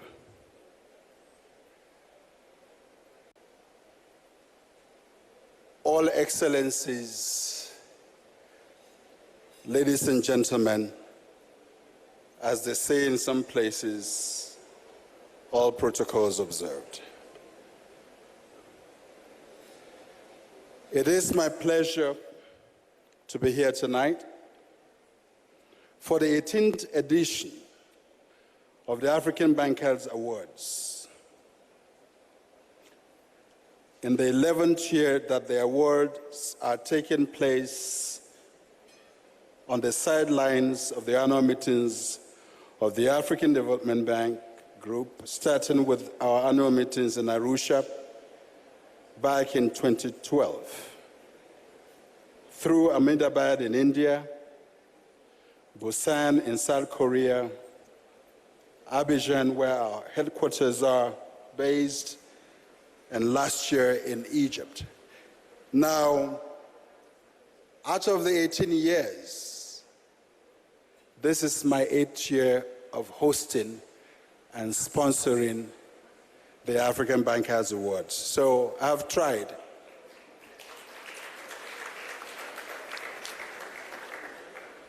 This shows the breadth of the bank group's footprint and the extent of our partnerships and impact on the continent and beyond. The banking and financial services industry has been a key partner of the bank, and as we deploy even more capital across the continent, we see banks and the private sector in general as important allies and stakeholders. So we hope to work more closely together. As we will hear over the next few days, the African Development Bank Group has collaborated with many of the attendees here tonight. The development financial institutions, the institutions that develop new instruments to accelerate funding, and also the commercial banks here today. Growing this ecosystem is an important part of our strategy, and we hope that we will engage with you all more closely. We do see that one of our bank's strengths is our convening power. And just for that, let me blow your mind that about 11,000 people registered for the annual meetings in Nairobi. In the 8 years I've been Secretary General of the Bank Group, that is the highest I've ever seen, and that tells you about our convening power. It's time to start the 2024 edition of the African Banker Awards. Our first award of the night is for Sustainable Bank of the Year. Please welcome on stage to hand the win a global deal maker, Zem Negatu, and judge of the African Banker Awards. I'm one of the judges. Even to me, I don't know who wins, please, to be honest with you. So I think only Omar knows who wins. But the Sustainable Bank of the Year, I mean, you know the importance of sustainability, right? Right? And we all agree it's critical. We can't just be focusing on making money, but we also have to be inclusive. That's what this is all about. And the winner? And the winner is... Suspense, suspense, suspense. The first one, right? Oh, my God. Standard Bank Group.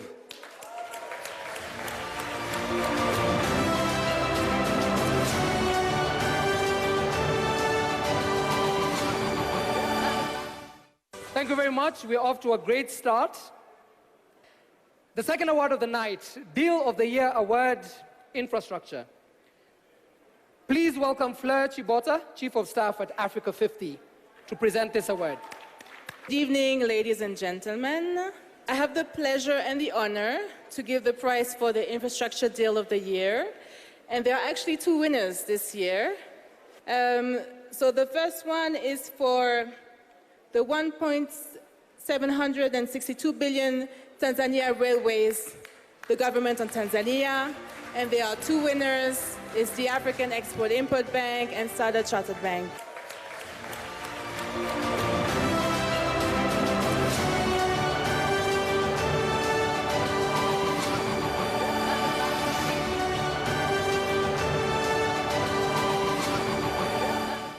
Our third award is for Agriculture Deal of the Year. Who better to present this than a very good friend, Dr. Agnes Kalibata, the president of AGRA.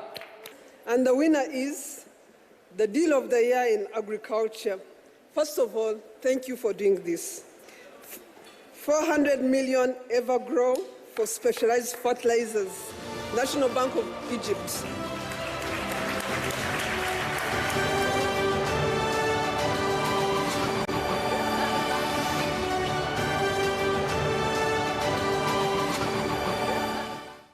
The fourth award goes to the Deal of the Year, but within equity.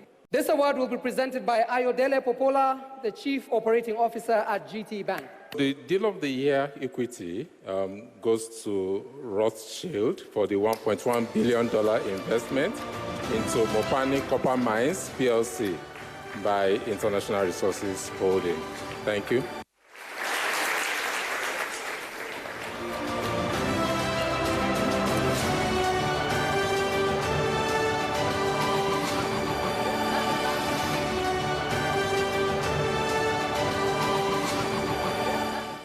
So we've talked about Deal of the Year on the equity side. Let's talk about Deal of the Year on the debt side. Please welcome Chinelo Anohu, whom all of you will know from the Africa Investment Forum, a flagship event that is helping accelerate deal flow on the continent. Thank you very much. And yes, we're constantly dealing. And I'm very happy and proud to announce the winner for this category. The 774 million Project Strata UKEF-backed loan to support FERA and the Republic of Senegal in its nationwide road program, MUFG Bank. Congratulations.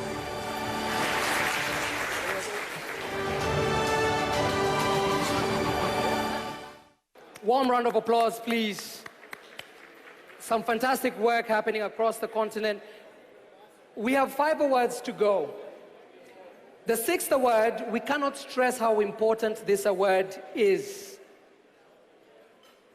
Affirmative Finance Action for Women in Africa, the AFAWA Award.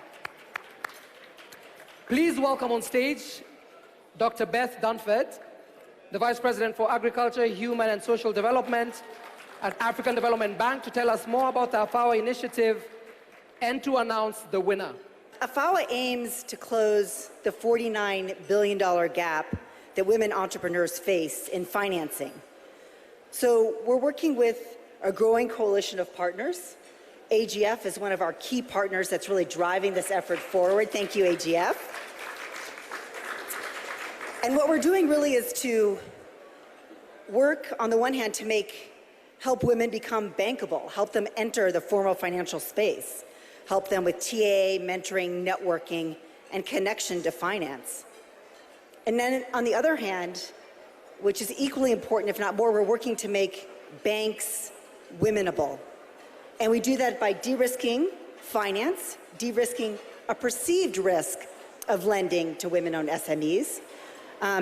We are working to support outreach to find a network of women SMEs who need finance, and developing products that really suit the needs of women-owned SMEs. So far, we're working with 169 financial institutions across 43 countries in Africa. And in 2 years, we've dispersed $720 million to over 18,000 women-owned SMEs. And the AFAWA Bank of the Year, in just 3 years, increased their women-owned SME customer base by 23%. And they designed financial packages specifically designed for women, the SUPA Women program. And the winner goes to Century World Bank Development Bank Limited.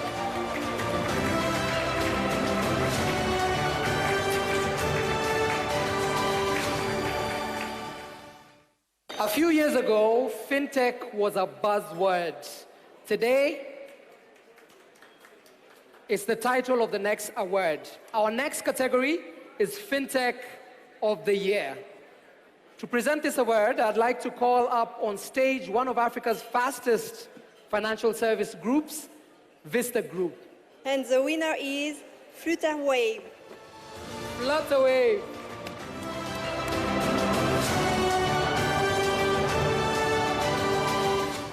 Our next award is pretty interesting. The African Banker Icon. This one is interesting because the awards committee gives this award to someone who's helping transform banking on the continent. Please welcome on stage Viviana Yeda, the Director General of the East African Development Bank and a past winner of the African Banker Awards. Vivienne? It's my singular honor and pleasure to be able to present this award, which is the African Banker Icon Award. The winner of this year's African Banker Icon Award is a brilliant economist who has contributed to elevating African research to new heights. These are contributions that have significantly shaped the understanding of Africa's economic landscape, fostering a greater appreciation of the region's unique dynamics and potential for growth. It is my pleasure to announce Ms. Razia Khan as this year's African Banker Icon. Razia Khan.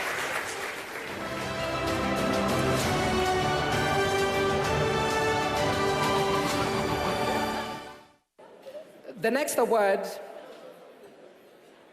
goes to some of the individuals who take a lot of anxiety medicine. Finance Minister of the Year. Please welcome back on stage Vincent Nemiele, Secretary General of the African Development Bank. This year's winner is a highly respected economist, an exceptional leader who has shown extraordinary dedication to policy making in his country. The winner of the 2024 Minister of Finance of the Year award is from Namibia, His Excellency Mr. Lepumbo Shimi. It is an honor to stand before you today to accept this prestigious award on behalf of Honorable Lepumbo Shimi, the Minister of Finance and Public Enterprises of Namibia. Minister Shimi deeply regrets that he cannot be here in person to receive this award. He has asked me to convey his heartfelt gratitude and appreciation. We're now on our 10th award.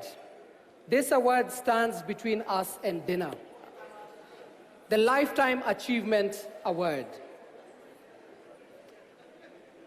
Please welcome on stage Omar Ben Yedda and former Lifetime Achievement Award winner, Mary Okello, to present the Lifetime Achievement Award. And this year's Lifetime Achievement Award is someone who I've followed since 2007. So he took a tier 3 bank in Nigeria to become a global leader today.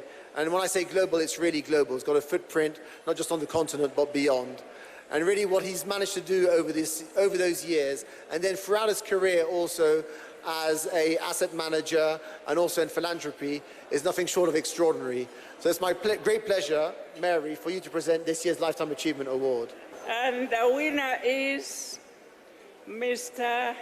Aigoboje Mukwege.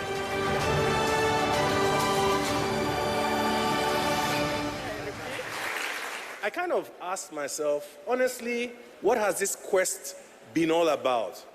What has this journey been all about? And I'll tell you, it's simply that we Africans must own our own capital. Thank you, and God bless. Thank you very much to African Guarantee Fund. Thank you very much. Now, to present this award for Best SME Bank of the Year, please allow us to welcome our category sponsor, UBA.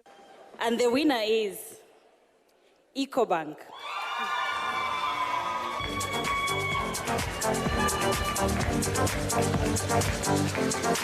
The next award is for the best regional banks in Africa. All right, I'd like to call Najib Ben Yedda, Director at IC Publications, to make these presentations one by one. Regional Bank, Southern Africa, Mauritius Commercial Bank.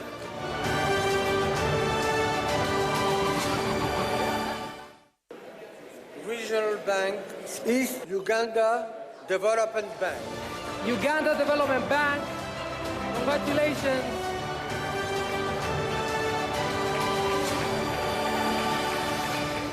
Regional Bank, West Africa. United Bank for Africa. UDB.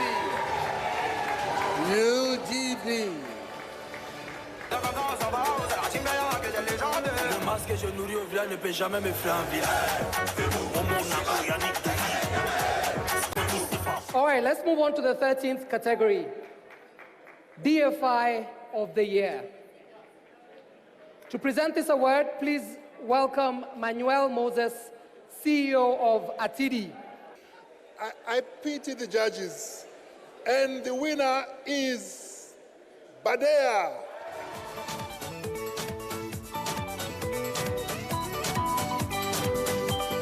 The next category is a Trade Finance Award. I would like to call on stage Aisha. And the award goes to Access Bank. Is for the Central Bank Governor of the Year. Central Bank Governor of the Year. I would like to call on stage Hanan Morsi, Deputy Executive Secretary and Chief Economist at the United Nations Economic Commission for Africa, UNECA. It's a great honor and a pleasure to announce this year's Central Bank Governor Award receiver which is the central bank governor of Kenya.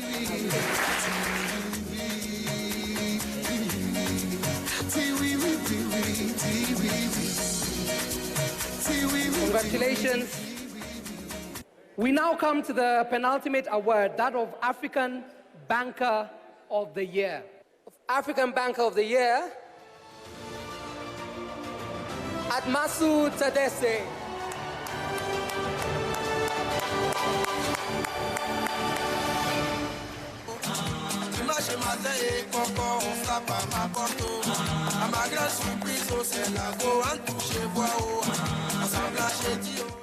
Let's get to the final award. The final award of the evening is the African Bank of the Year. So the winner, Afrexim Bank.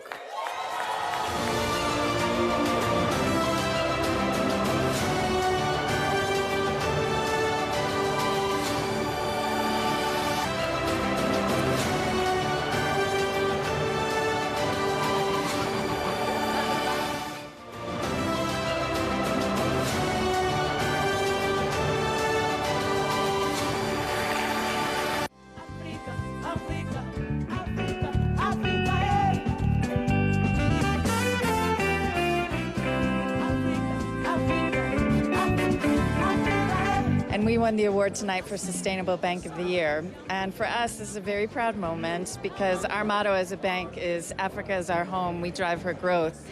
And I think sustainability is a core part of that philosophy for us. So there were a bunch of our other competitors who were nominated for this award, and we were very proud to be in such a esteemed company and to have our work recognized by the African Banker Awards. So my name is Ankit Khandelwal. I am from MUFG Bank.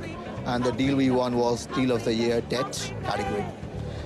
In terms of what it means for the whole team at the bank, as well as the EPC and all the other stakeholders involved, I think this was more than 2 years of hard work where we had to look at an existing structure with UKEF, adapt that to make it work for the specific project. The structure was very unique, it's never been implemented, and we are very hopeful that the benefits of the deal will be recognized and it can be replicated in a number of countries across the continent. Yes, we are very happy for the award. Receiving it, of course, among so many African countries. It is an honor. Receiving it on behalf of my minister, Minister Ipumbu Shiming, the Minister of Finance and Public Enterprises in Namibia. It means a whole lot, not only to me, but to the 1,800 or so staff members of World Bank, starting by from our chairman, Mr. Mazar Raouji, all the way down to our CEO, Mr. Mustafa Raouji, and the board, and also the full body of staff members who have been working for 22 years. My message to the Global South and Global North is also a message to the global youth, because is the continent of the youth, and the future will be in the hand of the youth. So we are here to support the youth, and indeed, Badia, the Arab Bank for Economic Development in Africa, puts youth at the center of its strategy, and we are here to develop the talent and to contribute to unleashing the potential of the African youth. Finally, what's your message to other regional central bankers who are grappling with the headwinds that East Africa continues to face? Yes, I think it's not to delay taking those strong measures, because the longer you delay, the more you'll have to take stronger measures. So I think the earlier you can take those measures, the better for your economy. As we bring down the curtains on our coverage for the Africa Bankers Awards, it is an event that is reflected on some of the key milestones that African entrepreneurs continue to make with their transformative ideas and solution-oriented leadership. Well, it has been a pleasure bringing you the entire journey right here from Nairobi, Kenya's capital, on CNBC Africa. Until next time, my name is Abi Agina. Enjoy the rest of your viewing.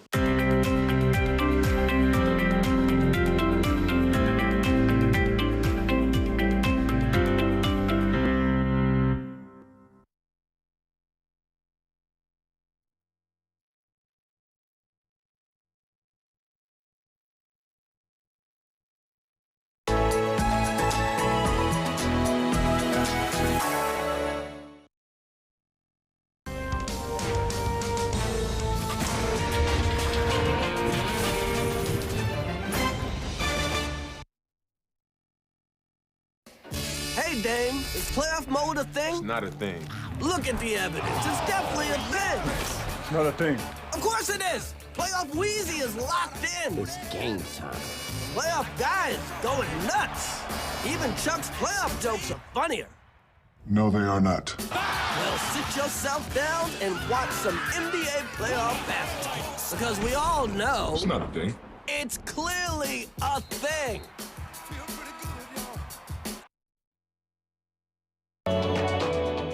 Africa's premier business accolade, the All Africa Business Leaders Awards 2024, returns for its 12th edition with nominations open until the 30th of June. The Gala Awards ceremony will take place on the 24th of October at the Pavilion at Sancton Convention Centre. As with the ABLA's 2023, this year's awards will honour excellence in business leaders who have made an indelible impact on their industries. The ABLAs are a landmark accolade that business pioneers have held in high regard throughout the years. Visit the website www.ablaawards.com and submit your nominations no later than 30 June 2024.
Just a quick introduction to what to expect this evening.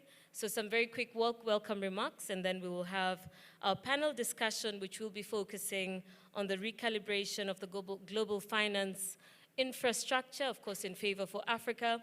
For those of you who are here from Kenya, we know this has been a conversation that our president, our stakeholders in the finance system have been talking about for over the years.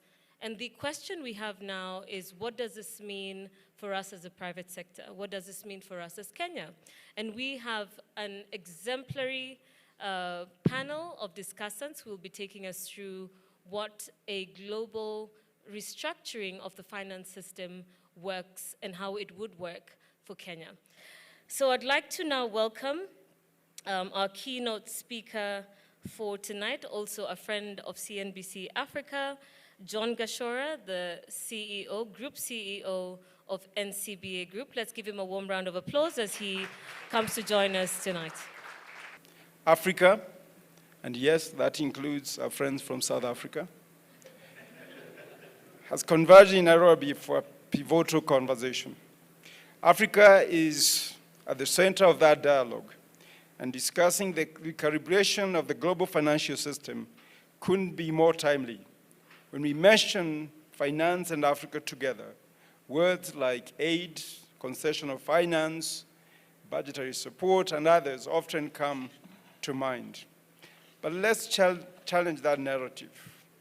In her book entitled Dead Aid, Why Aid is Not Working and How There is a Better Way for Africa, Zambian economist Nambiza Moyo, argues for alternative models of development, such as debt relief, trade, and foreign investment, which have the potential to be more effective in promoting growth and reducing poverty. Today, we are going a bit further to question the architectural foundation of even those alternative models that she talks about. We are calling for a recalibration of global financing for Africa. We shall try to make a case for a better financing model for Africa. But we must ask ourselves, why does it matter? Why is this conversation even relevant? Is Africa even a worthwhile investment? Well, let me paint a picture for you. It's a continent with over 30% of the world's mineral reserves and 12% of its oil, with a population of 1.5 billion people, 20 of whom, according to Forbes Africa, are dollar billionaires. A continent with the youngest population is surely one that is consequential by every metric. But perhaps, for me, the biggest opportunity lies in this fact. A staggering 75% of these 1.5 billion people live below $2 a day. That's a monumental opportunity in itself. Allow me to share a couple of anecdotes. In the early 1900s, the Manchester Shoe Company, having faced stiff competition in England, sent 2 salesmen to find a new market for shoes in Africa. One salesman got on a boat and headed to West Africa, and the other one headed to East Africa. After 2 months of travel and research, the salesman who had gone to West Africa returned home and gave a very detailed presentation, obviously, to management. The kind of activities that he had seen Africans engaged in, and upon concluding his presentation, he said, "Gentlemen, as you can see, no one in Africa wears shoes. There's no market for us. Let's look elsewhere." The second salesman, who went to East Africa, did not return home. Instead, he sent a message. The message said, "Gentlemen, no one here wears any shoes. There's a huge market for us. Send inventory fast before competition finds out." We have all the ingredients necessary for investment, a large and growing population that is predominantly youthful, rapidly urbanizing economies, and strong natural resource endowments to serve the world's needs, particularly in energy transition. The regulators and policymakers must, in Africa, speak louder. Okay, speak louder, but because we receive international, there are some rules, international rules that are set to fix some challenges that are not African challenges, but as they are set at international standard, African countries are obliged to follow. So we must speak louder, or I like your presentation, we must present our business cases to demonstrate that we have to think global, but we have to act local, even on policies and regulations.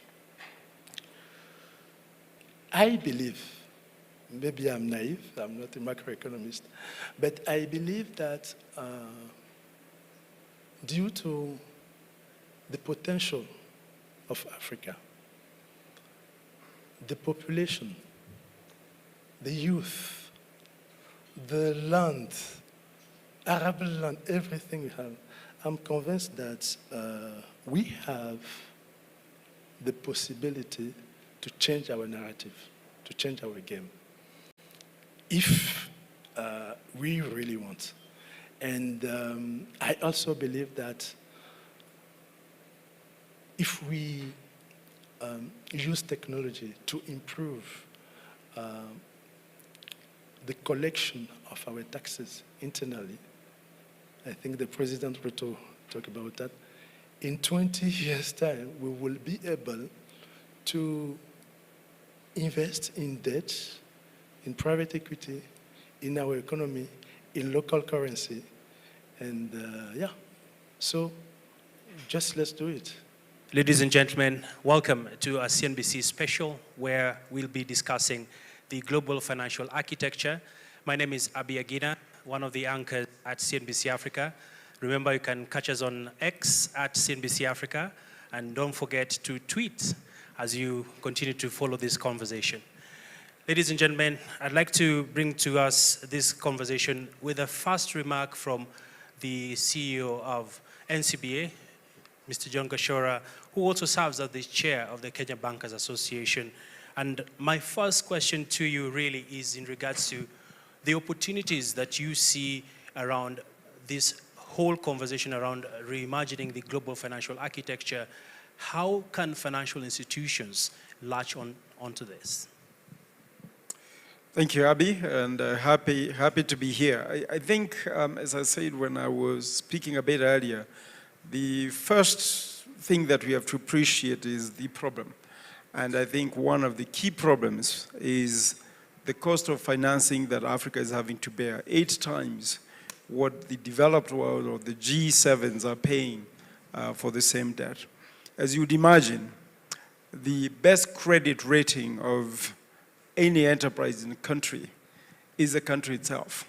So when a country is paying 8 times the cost of debt, it means that the companies or the organizations within that country are paying above that. So the opportunity that we see in this change is that if our country ratings can be reviewed, if the borrowing costs can come down for our own countries, for the sovereigns, it means that businesses also will be able to get financing at a much lower cost. So that's the first big opportunity that I see. And certainly, those funds then can be used to help attack things like climate change, make sure that we're addressing gender imbalance, but more importantly, also support SMEs that happen to be the backbone of African development. A great starter, Mr. Gashora, and I'd like to bring in Dr. Jose Akili. Looking at some of the key conversations that have been laid out tonight by Mr. Gashora as well as our team from Africa Guarantee Fund, it seems there is a role that the pension sector can play in all this. Where do you see the missing middle? Yeah. Yes, I see the opportunity for our contract funds, which is the pension funds, playing a very big role in redesigning the financial market. There is a lot of outflow of pension funds to the developed country world, majorly through offshore investment by PE funds, and because we have a lot of trust in those destinations. I think the game plan is to understand that just like we had the 2 world wars, which were followed by a Marshall Plan for Europe, we are in a financial world war where the winner takes it all.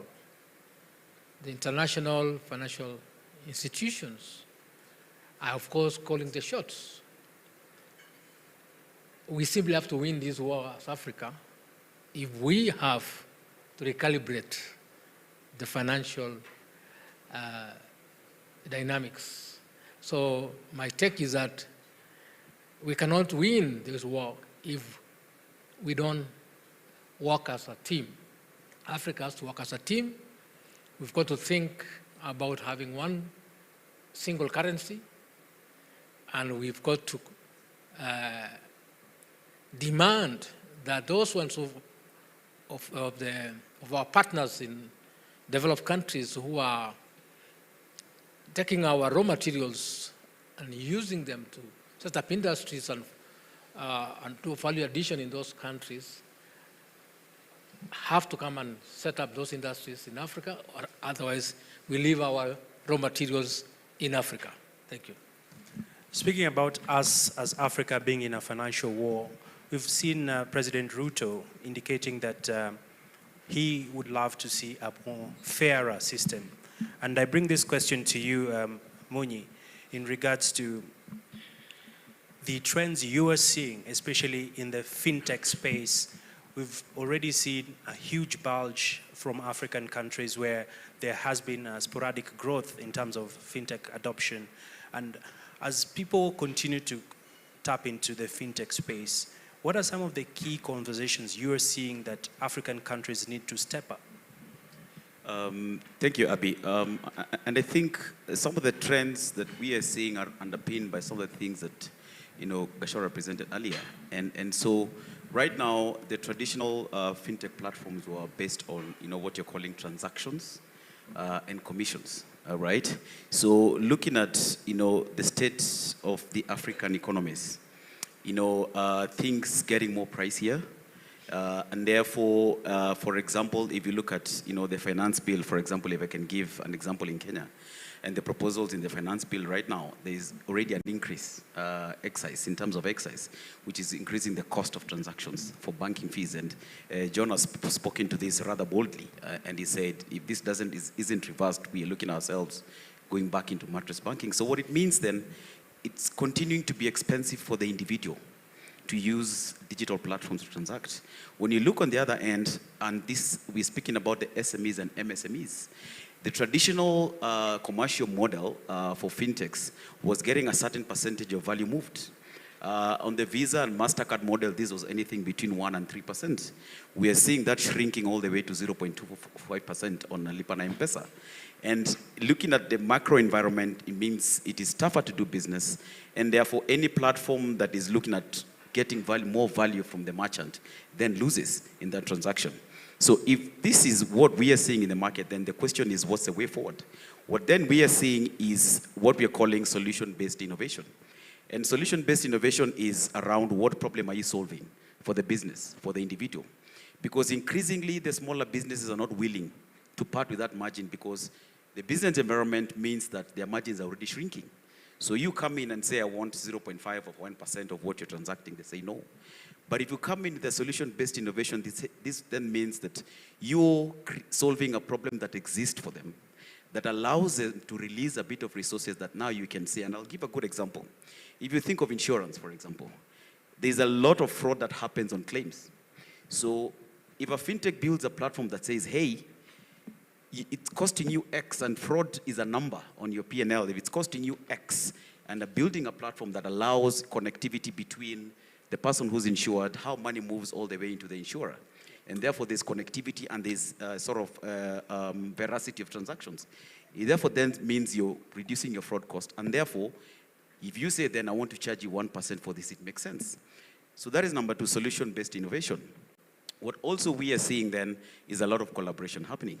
And we're seeing what we'd call the legacy banking institutions partnering a lot, with fintechs to co-create products.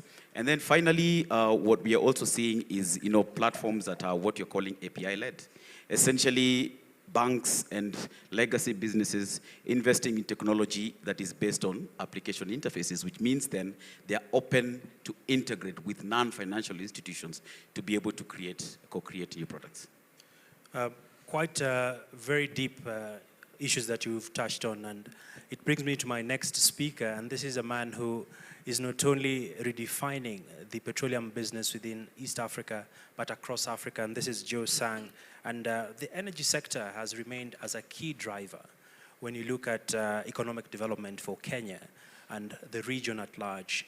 I'm keen to hear from you, what would be the potential impact that this could have, especially in the energy sector, when you're looking at reforming the global financial system? Thank you, Abil. First and foremost, there's a direct correlation between the energy sector and the national economy, as well as the quality of life of the population. Today, most of the energy projects are extremely expensive. They're tanky projects.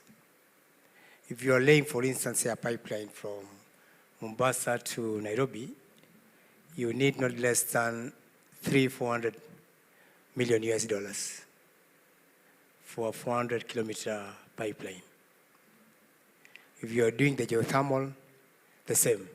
And therefore, I see it in probably 3 buckets. The first one is about the funding. We must be able to unlock the funding architecture for the energy sector. The interest rates are really high, and we must work towards reduction of the interest rates that is being charged. The second one, which is big, is around the knowledge transfer and capacity building. There's also need, especially from the global north, to learn from them. The developed world, that's the US, the Europe, and being able to share through various collaborations. And last but not least, around the governance structure in terms of how we manage those projects. So for me, those are the 3 buckets I'll be able to put in terms of how to unlock the potential within the energy sector. Amazing. And I'll be coming back to you shortly because I'd like to quickly go to the newest CEO in town, Mr. Mwiti, CEO NSE. A round of applause for him. And a great partner with CNBC. I'm also looking at the implications that we've seen across Africa when you're looking at the interest rates as well as the rising debt levels. When you look at the Africa Development Bank, they are quoting that Africa has a shortfall of funding of about 1.3 trillion US dollars annually. And from where you sit, how can this be bridged, especially when it comes to tackling matters financial stability and raising competitiveness? Thank you. And as much as I'm a new CEO, I don't feel it. But thank you for the warm welcome. I wanted to just touch on 3 things in responding to you, Abby. And given that we're talking about a recalibration of the global financial systems, I think the first thing is to acknowledge that either way, it's a two-way street. There is responsibilities on our side as much as there's responsibilities on capital providers, whether here or indeed outside the continent. I think the first thing, therefore, is to say the equation here is risk versus reward. And as far as reward is concerned, I think there's no doubt there is return in Africa. I think no one would doubt that. So the question has to be, what is the risk side of things, and how can we actually influence that? And for me, I think the single biggest lever that Africa has to be focused on, and John touched on it, is around credit ratings. If we allow other people to tell us whether we are risky or not, it's unlikely that we would be able to move the needle or recalibrate anything for that matter. So I think we need to be present, 100% present, as far as how risk is underwritten and how we tell the story around risk in Africa. So that when other people are, whether it's rating us or indeed doing other risk-related decisions, they really do it right. And I actually do think fantastic platforms like CNBC and Forbes have a role to play to let the market out there know how risk really should be interpreted as far as Africa is concerned. So I think that's the first thing. I think the second thing is that we ourselves have to have the right policy environment to enable funds to flow where we want them to flow. We've heard about the huge gaps we have around infrastructure. We've had the huge gaps we have around SMEs. We have huge gaps around climate-related challenges. What policy environment do we need that actually encourages or enhances flows of capital into those areas that actually solve our issue? And then to come to the more direct response to your question, which is we have to deepen our own capital markets. Hosea talked about, for example, the role that our local pension funds ought to play in solving some of the challenges we have. I think it is difficult for a foreigner to fund something that local capital providers are refusing or are not interested in funding. I think it becomes very, very, very challenging. So at the NSC, one of the things we want to do is to be able to support the deepening of our capital markets, of course in collaboration with all the other stakeholders. I think the needle would move if we focus really on making sure that we ourselves are, putting our dollar where it ought to be, and then the rest are coming to just fill the pot. Lastly, I think it's important for regional cooperation. Some of the challenges that need to be solved really cannot be solved by whether it's a single country, whether it's a single institution, or indeed a single market player. So I think we need more intra-Africa cooperation, and that needs to be guided by the priorities that we are after.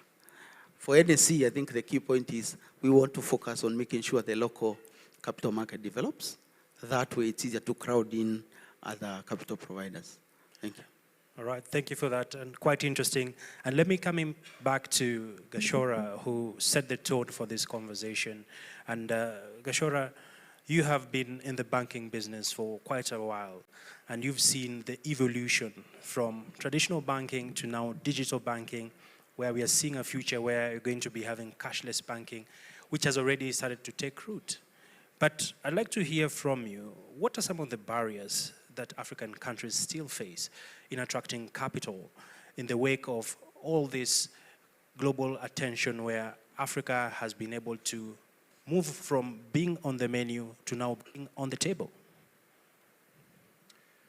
I think there are two ways to look at that question. One is at the macro level, and of course at the micro level. So starting at perhaps the macro level is something that Mr. Mwiti just talked about, which is, and I sort of talked about it earlier, which is the credit rating of African countries. When your starting point is a B- rating, yeah, with a negative, what is it called, with a negative view, which is what they will say, you start really at the bottom. Yeah, and in international markets, that's not even junk, that's junk of a junk. That's what they call it, junk of a junk investment. So when it comes to, when you start from that point, then when you come in as a company under that rating of a country, you're even rated lower. And I think our friend Frank, he knows these things very well about the guarantee funds and what they're supposed to do, try to raise up that rating. So that's the first challenge that we all face. So when it comes to raising funds, if you look at a bank like ours, we'll be raising funds at costs that are way higher than like, say, Standard Bank in South Africa or JP Morgan for that matter. Yeah. And we are competing to lend to the same customers, right? So that's problem number one. Problem number two is availability of data. Availability of data. If you look at Africa, one thing we have been so poor at doing is actually collecting data. And we talk about using data, but even collecting it. If you ask the question today, we all have anecdotal problems that we see. We'll talk about the fact that women don't have access to financing. But if you really dig into that data, and I think Frank talked about it, into that data, nobody has the very granular data that then informs you on what to do. Yeah. You look at countries like the US that have such granular data about everything. Yeah. I mean, they can predict through, sometimes they say what men underwear they are buying during that season, how the next, where the dollar is going to go. There are many things they collect so much data. Here we do not, and I think that's the other problem that we all face. But the other challenge that we face is the gender balance problem. And the gender balance problem, we at NCB have looked at it quite closely. And we've wondered why we see more men get loans than women by far, by a mile, right? And what we have come to conclude is when you look at the most important thing for lending, which is character, women win hands down, right? They have much better character. And when you look at that, they win hands down. However, Africa, we are still caught up in this thing called collateral. And so when you look at collateral, most pieces of collateral in Africa are in the names of men, right? Families will go by land, and who appears on the title is a man, or the son. Right? Or the son, for that matter. And the wife doesn't appear, the mother does not appear. And so when they come to borrow, who do we then feel very comfortable to lend? It is the man. So that is the other issue that I think there should be working with governments, and I like the fact that here in Kenya, our laws are pushing in that direction where they are saying you cannot borrow as a man unless your wife comes along with you to sign what is called spousal consent, that you can indeed pledge that property that you have. But we need to go further to say, if that woman can pledge that property, then her name needs to also be on the title. So I think it's a myriad of problems that we all need to address together. And Gashora, just to still stay with you on this point, how is this on the macro picture affecting our competitiveness? What is at stake? At the macro level, so at the macro level, we have certain challenges, some of which I talked about. How I talked about Kenya and Nigeria and a few other countries where we are spending 40 to 50% of our revenue towards servicing debt. What that means, if you look at Kenya, for example, let me talk a little bit about Kenya because my friend Munyi talked about the tax issue. If you look at Kenya today, we are all up in arms because new taxes have been proposed. But let me tell you the situation that the government faces today. Our revenue collection is about 2.3 trillion shillings as a country, okay? Our debt servicing cost for this financial year that's coming up, it's 1.3 trillion shillings, okay? So that leaves you with 1 trillion shillings available for revenue collection. If you look at our salaries for government employees in this country, and other what we call recurrent expenditure, is exactly 1 trillion shillings. So you are left with nothing to send to the counties. Our constitution requires we send between 300 and 400 billion shillings to the counties. It's not available. It must come from somewhere else. There's development. We talked about the need. We have roads that we have to build. We have water that we have to give to people. There's housing that we're trying to do. There's no money for that. Yeah. So when you sit there and you think about the macro problem, then how does it then become micro? It becomes micro because then the government turns to all of us and says, you got to pay more taxes. Mm-hmm. And we end up paying more and more taxes, right? And the economists in the room know there is always an economist who will come up with numbers to justify why should be taxed more, isn't it? And one day I hope our economists just look at that and really come up with the analysis because I talked about the fact that revenue to GDP in Africa is one of the lowest in the world. That's true. In Kenya, the president has told us we're about 14%. He wants to move us to 22%. But you know something, my friends? If you look at our GDP, we have rebased our GDP 3 times in the last 20 years. And the rebasing has been because of capital investment. Yeah? We build roads, isn't it? That becomes part of GDP, okay? We have people who are not included at all in the tax, what we call tax collection.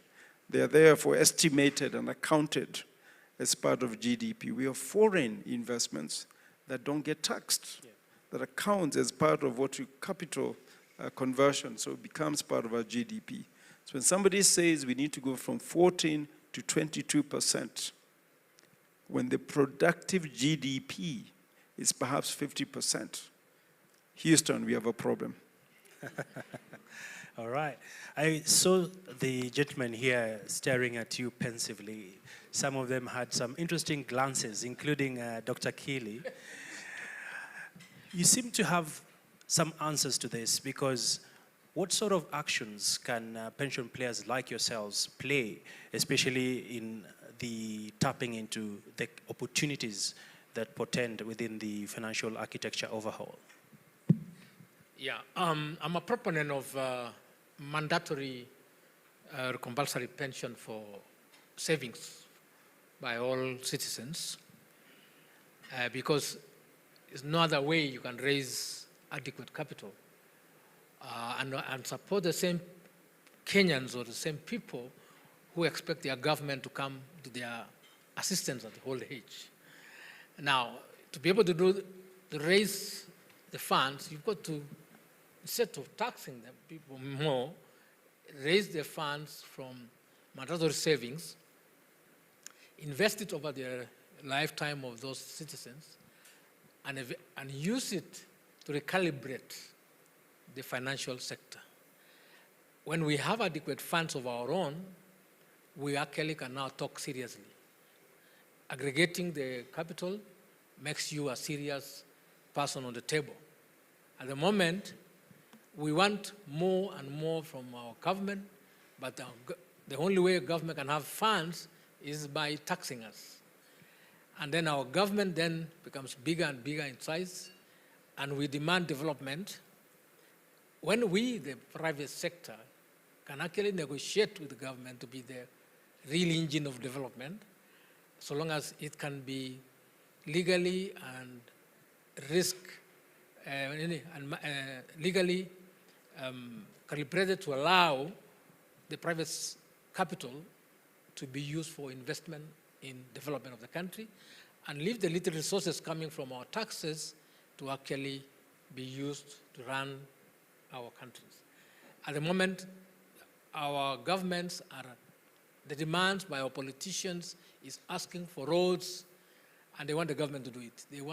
So the government under so much pressure of promising during elections, then they have to turn east or west or north or south to get the borrowed funds or to come and develop our roads. Okay.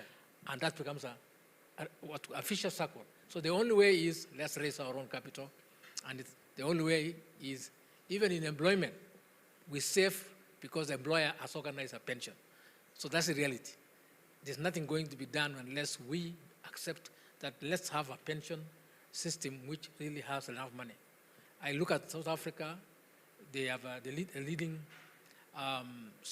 country which has saved a lot of money for pension, and therefore they're able even to invest in the whole of Africa, while here in Kenya, the whole of East Africa, we are not doing anything serious. So that's my take. Thank you.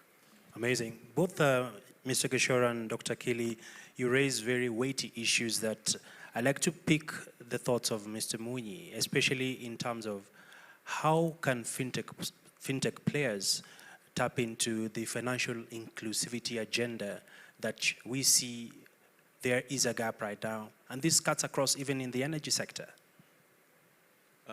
Thank you, Abi. And I will digress a bit because I like the points that have been raised here. And I agree with, with Gashora. I mean, we are where we are. We have to raise the taxes to pay for debt. So it's a catch-22 situation. So in this case, yes, we have to increase our taxes. On the other side, you've got all of us who've got a payslip who are saying, hey, can you broaden the tax base so that we can also breathe, we can share this burden? And then on this other side, you've got a nascent industry that is a fintech industry that is saying, hey, could you please just leave us alone for a bit to allow us at least to grow so that we can contribute, bigger into the national cake. So it's really a very tight space to operate in. But then the question begs is, where are we losing value? Where can we generate value? And it goes back to what Gashora talked about, we don't collect data. And even when we collect it, how do we use it? How do we interpret it? What insights do we get from it? And I will give an example. So today, if you look at the agri sector, which is one of the largest contributor to our GDP, only 4 to 6% of the value that goes to the agri sector actually goes through digital channels. And when you go down there, because I run an agri-tech platform, when you speak to the farmers there, you start understanding where we're actually losing value in some of these, value chains. Farmers are getting less pay for what they produce because not all their produce gets to the processors. They're forced to sell on the streets at half the pay. So the question is then, how do you then bring in technology to solve some of these challenges? That's a Greek. Let's go to healthcare. I talked about the issue around insurance fraud. But think about it. If we had democratization of health data, for example, so that all this information is available, can somebody build an algorithm that actually gives you lower premiums so that we can increase the penetration of insurance from 2.5 to 5% to 10%, right? So these are the things that we are seeing opportunities that, tech can come in and resolve. If I look at education, for example, I was speaking to some guys who run an education platform, and they were saying, every year Kenyan parents default 9 billion shillings worth of school fees. It means that if you're an entrepreneur running a school, you're actually carrying the burden of the Kenyan parent. But the question is, do we understand how these parents and how they spend? Are their credit profiles up to date? So that you understand how can we chip in as a financial services sector to support that gap so that our children get educated. So we can go on and on about this, but I want to speak to my brother here on the side. And if you look at fintechs and when you listen to a fintech has raised $10 million, $20 million, $100 million, and you applaud.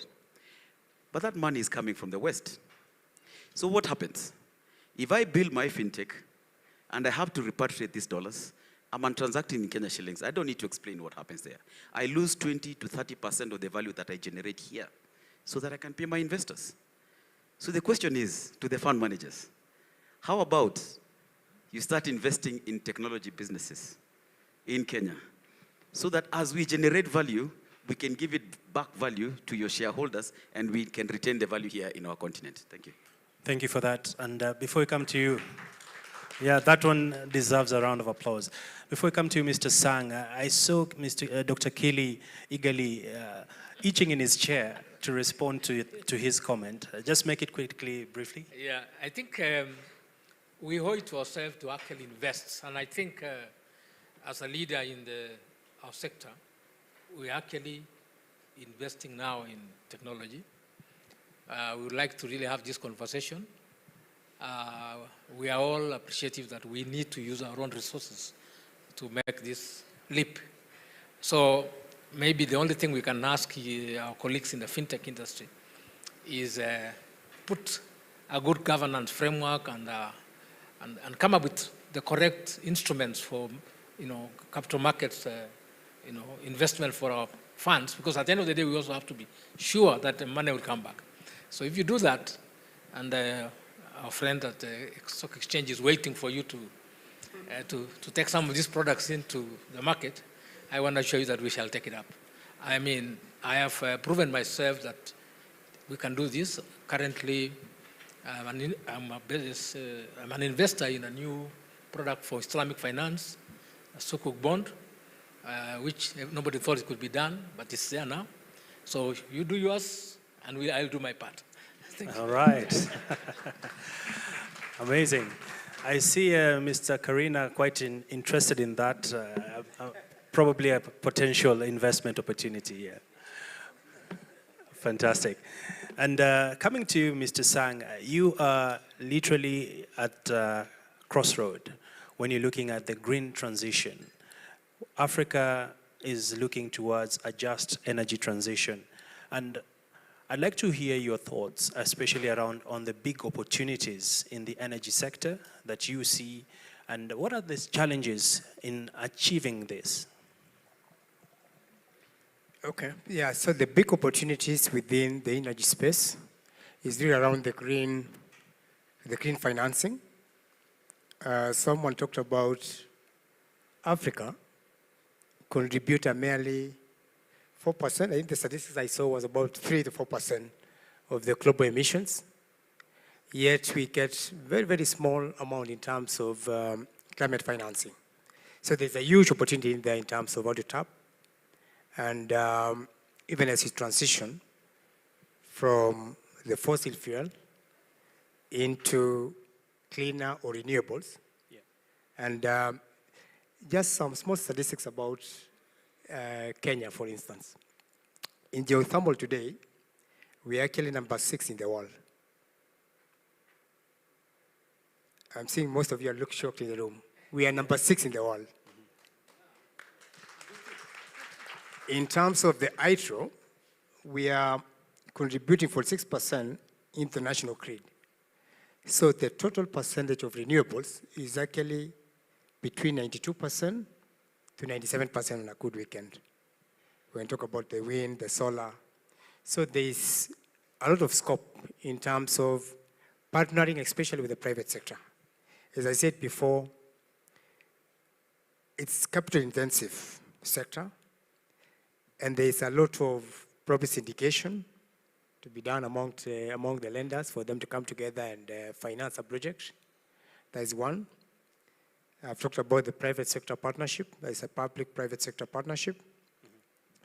Someone talked about the pension fund.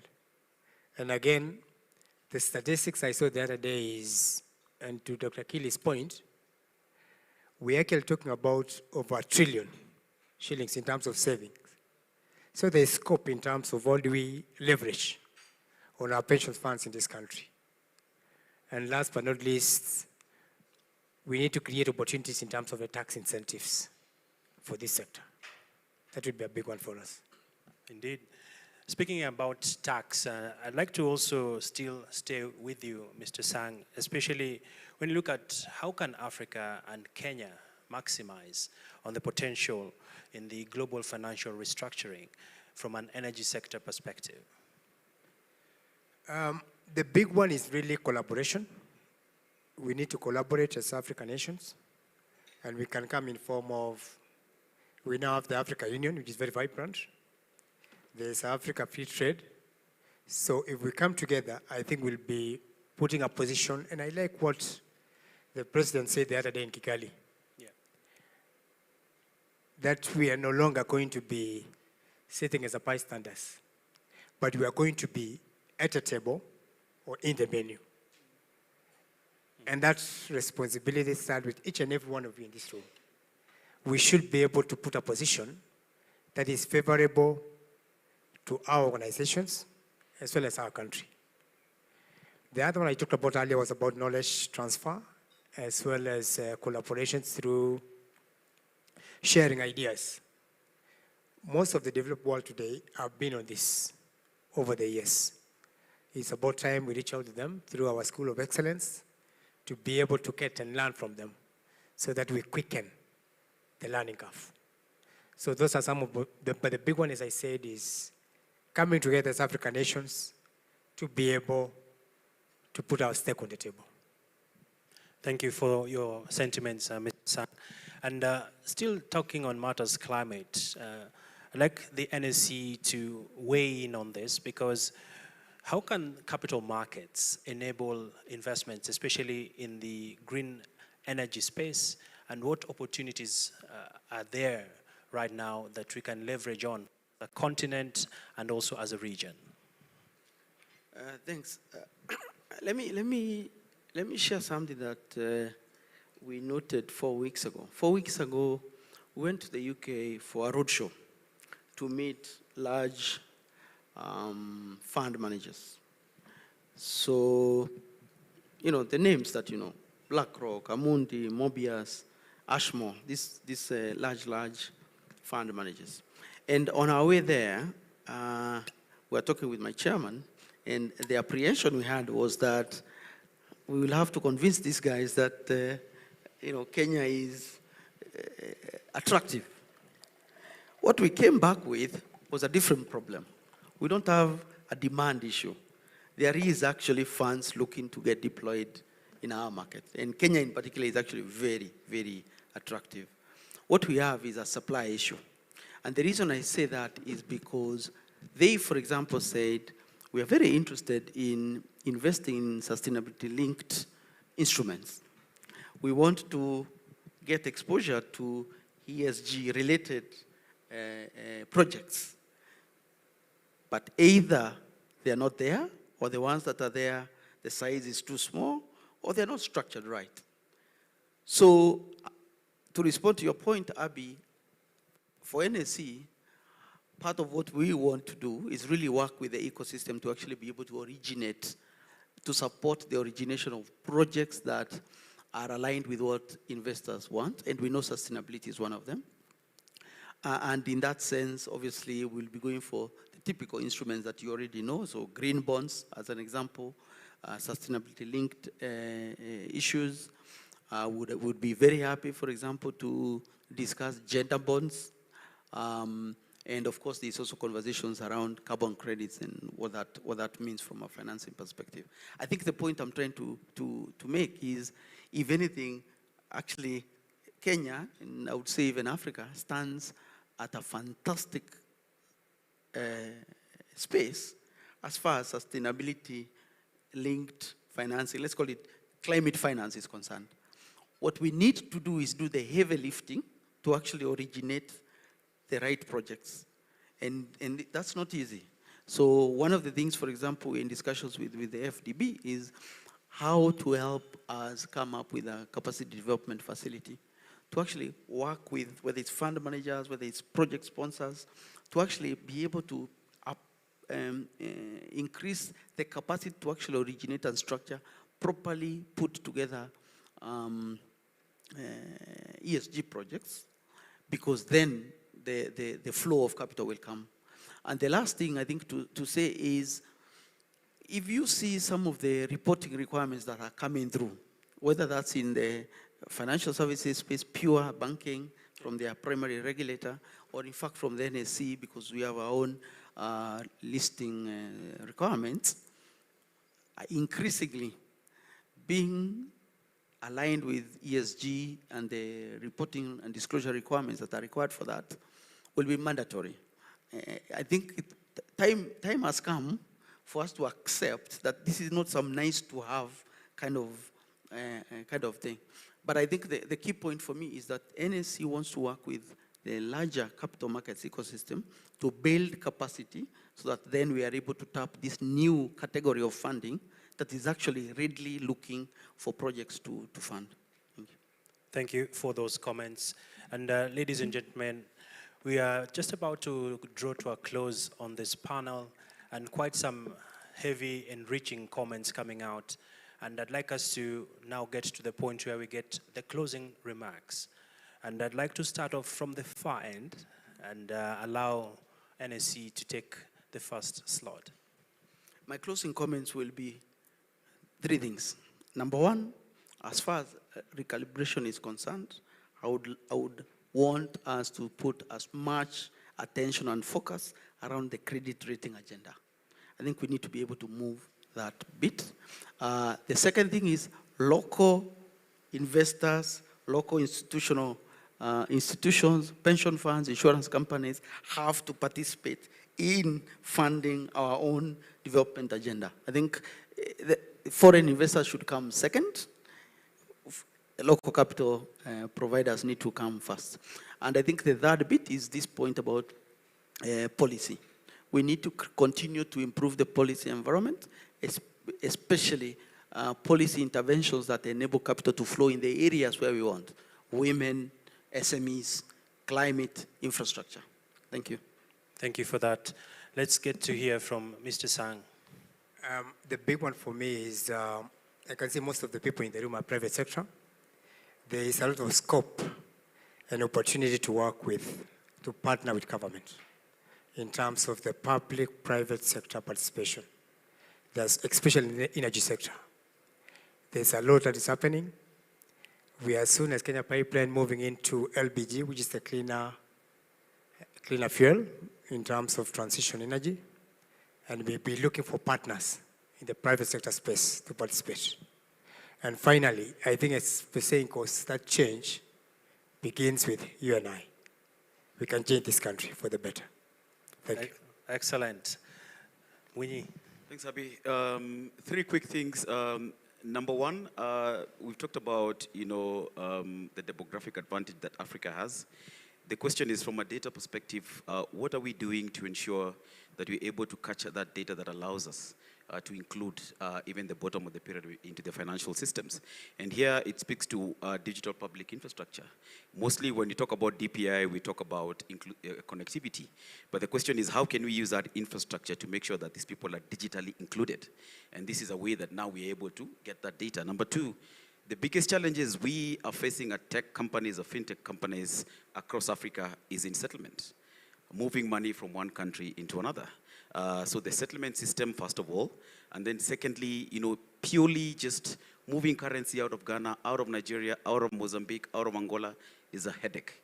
So how can we solve that problem so that even as we leverage on tech, we ensure that our legacy financial system supports what technology is trying to solve for?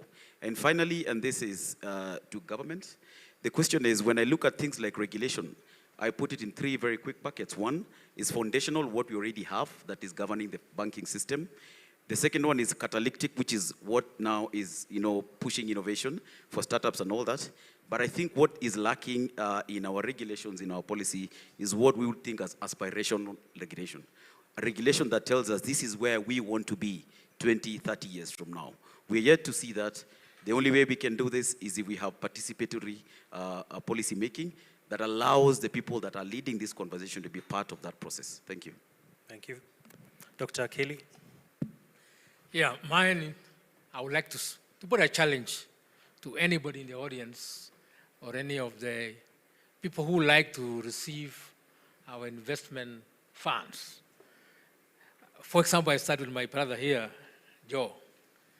Joe, the other day, we are aware that the government of Kenya and Uganda signed, I think, a memorandum of understanding about 2 major projects. One is an extension of the oil pipeline from Eldoret all the way to Kampala. I know in the past you have been doing financing the pipeline using what you call consortium of banks and so forth. I would like you to consider talking to us as pension funds. And you come up with an instrument, and I want to assure you, challenge us. We have come together under an association called APTAC, which brings all the trustees of the funds, and which I am the president currently. We are ready to engage, and you don't have to go outside Kenya to get your money. So I would like to challenge you. And equally the same, we have other projects in the energy sector. There is a shortfall of transmission capacity for our country. Anybody who is wants to get involved in that area, kindly come to us. We're ready to partner to finance transmission across our country. But those are real impactful developments. And then, of course, we have the fintech or the IT sector, the networks across the country. That's an area, so long as it is packaged properly. So the challenge as which you have thrown to us that, are we ready to invest? We are ready. But, of course, we want to see properly packaged projects and which we can then invest in. Thank you. Thank you, Dr. Kelly. And clearly, you echo the sentiments of CNBC where we say, fast in business. Mr. Gashora, you have the... I'm already prophesying. You have the final word. We've been saving the best for the last. Thank you. So since 1945, the Bretton Woods have defined the financial architecture in which we operate in. And as Africa, we've looked at the Bretton Woods Institutes as a guard of finance. I think this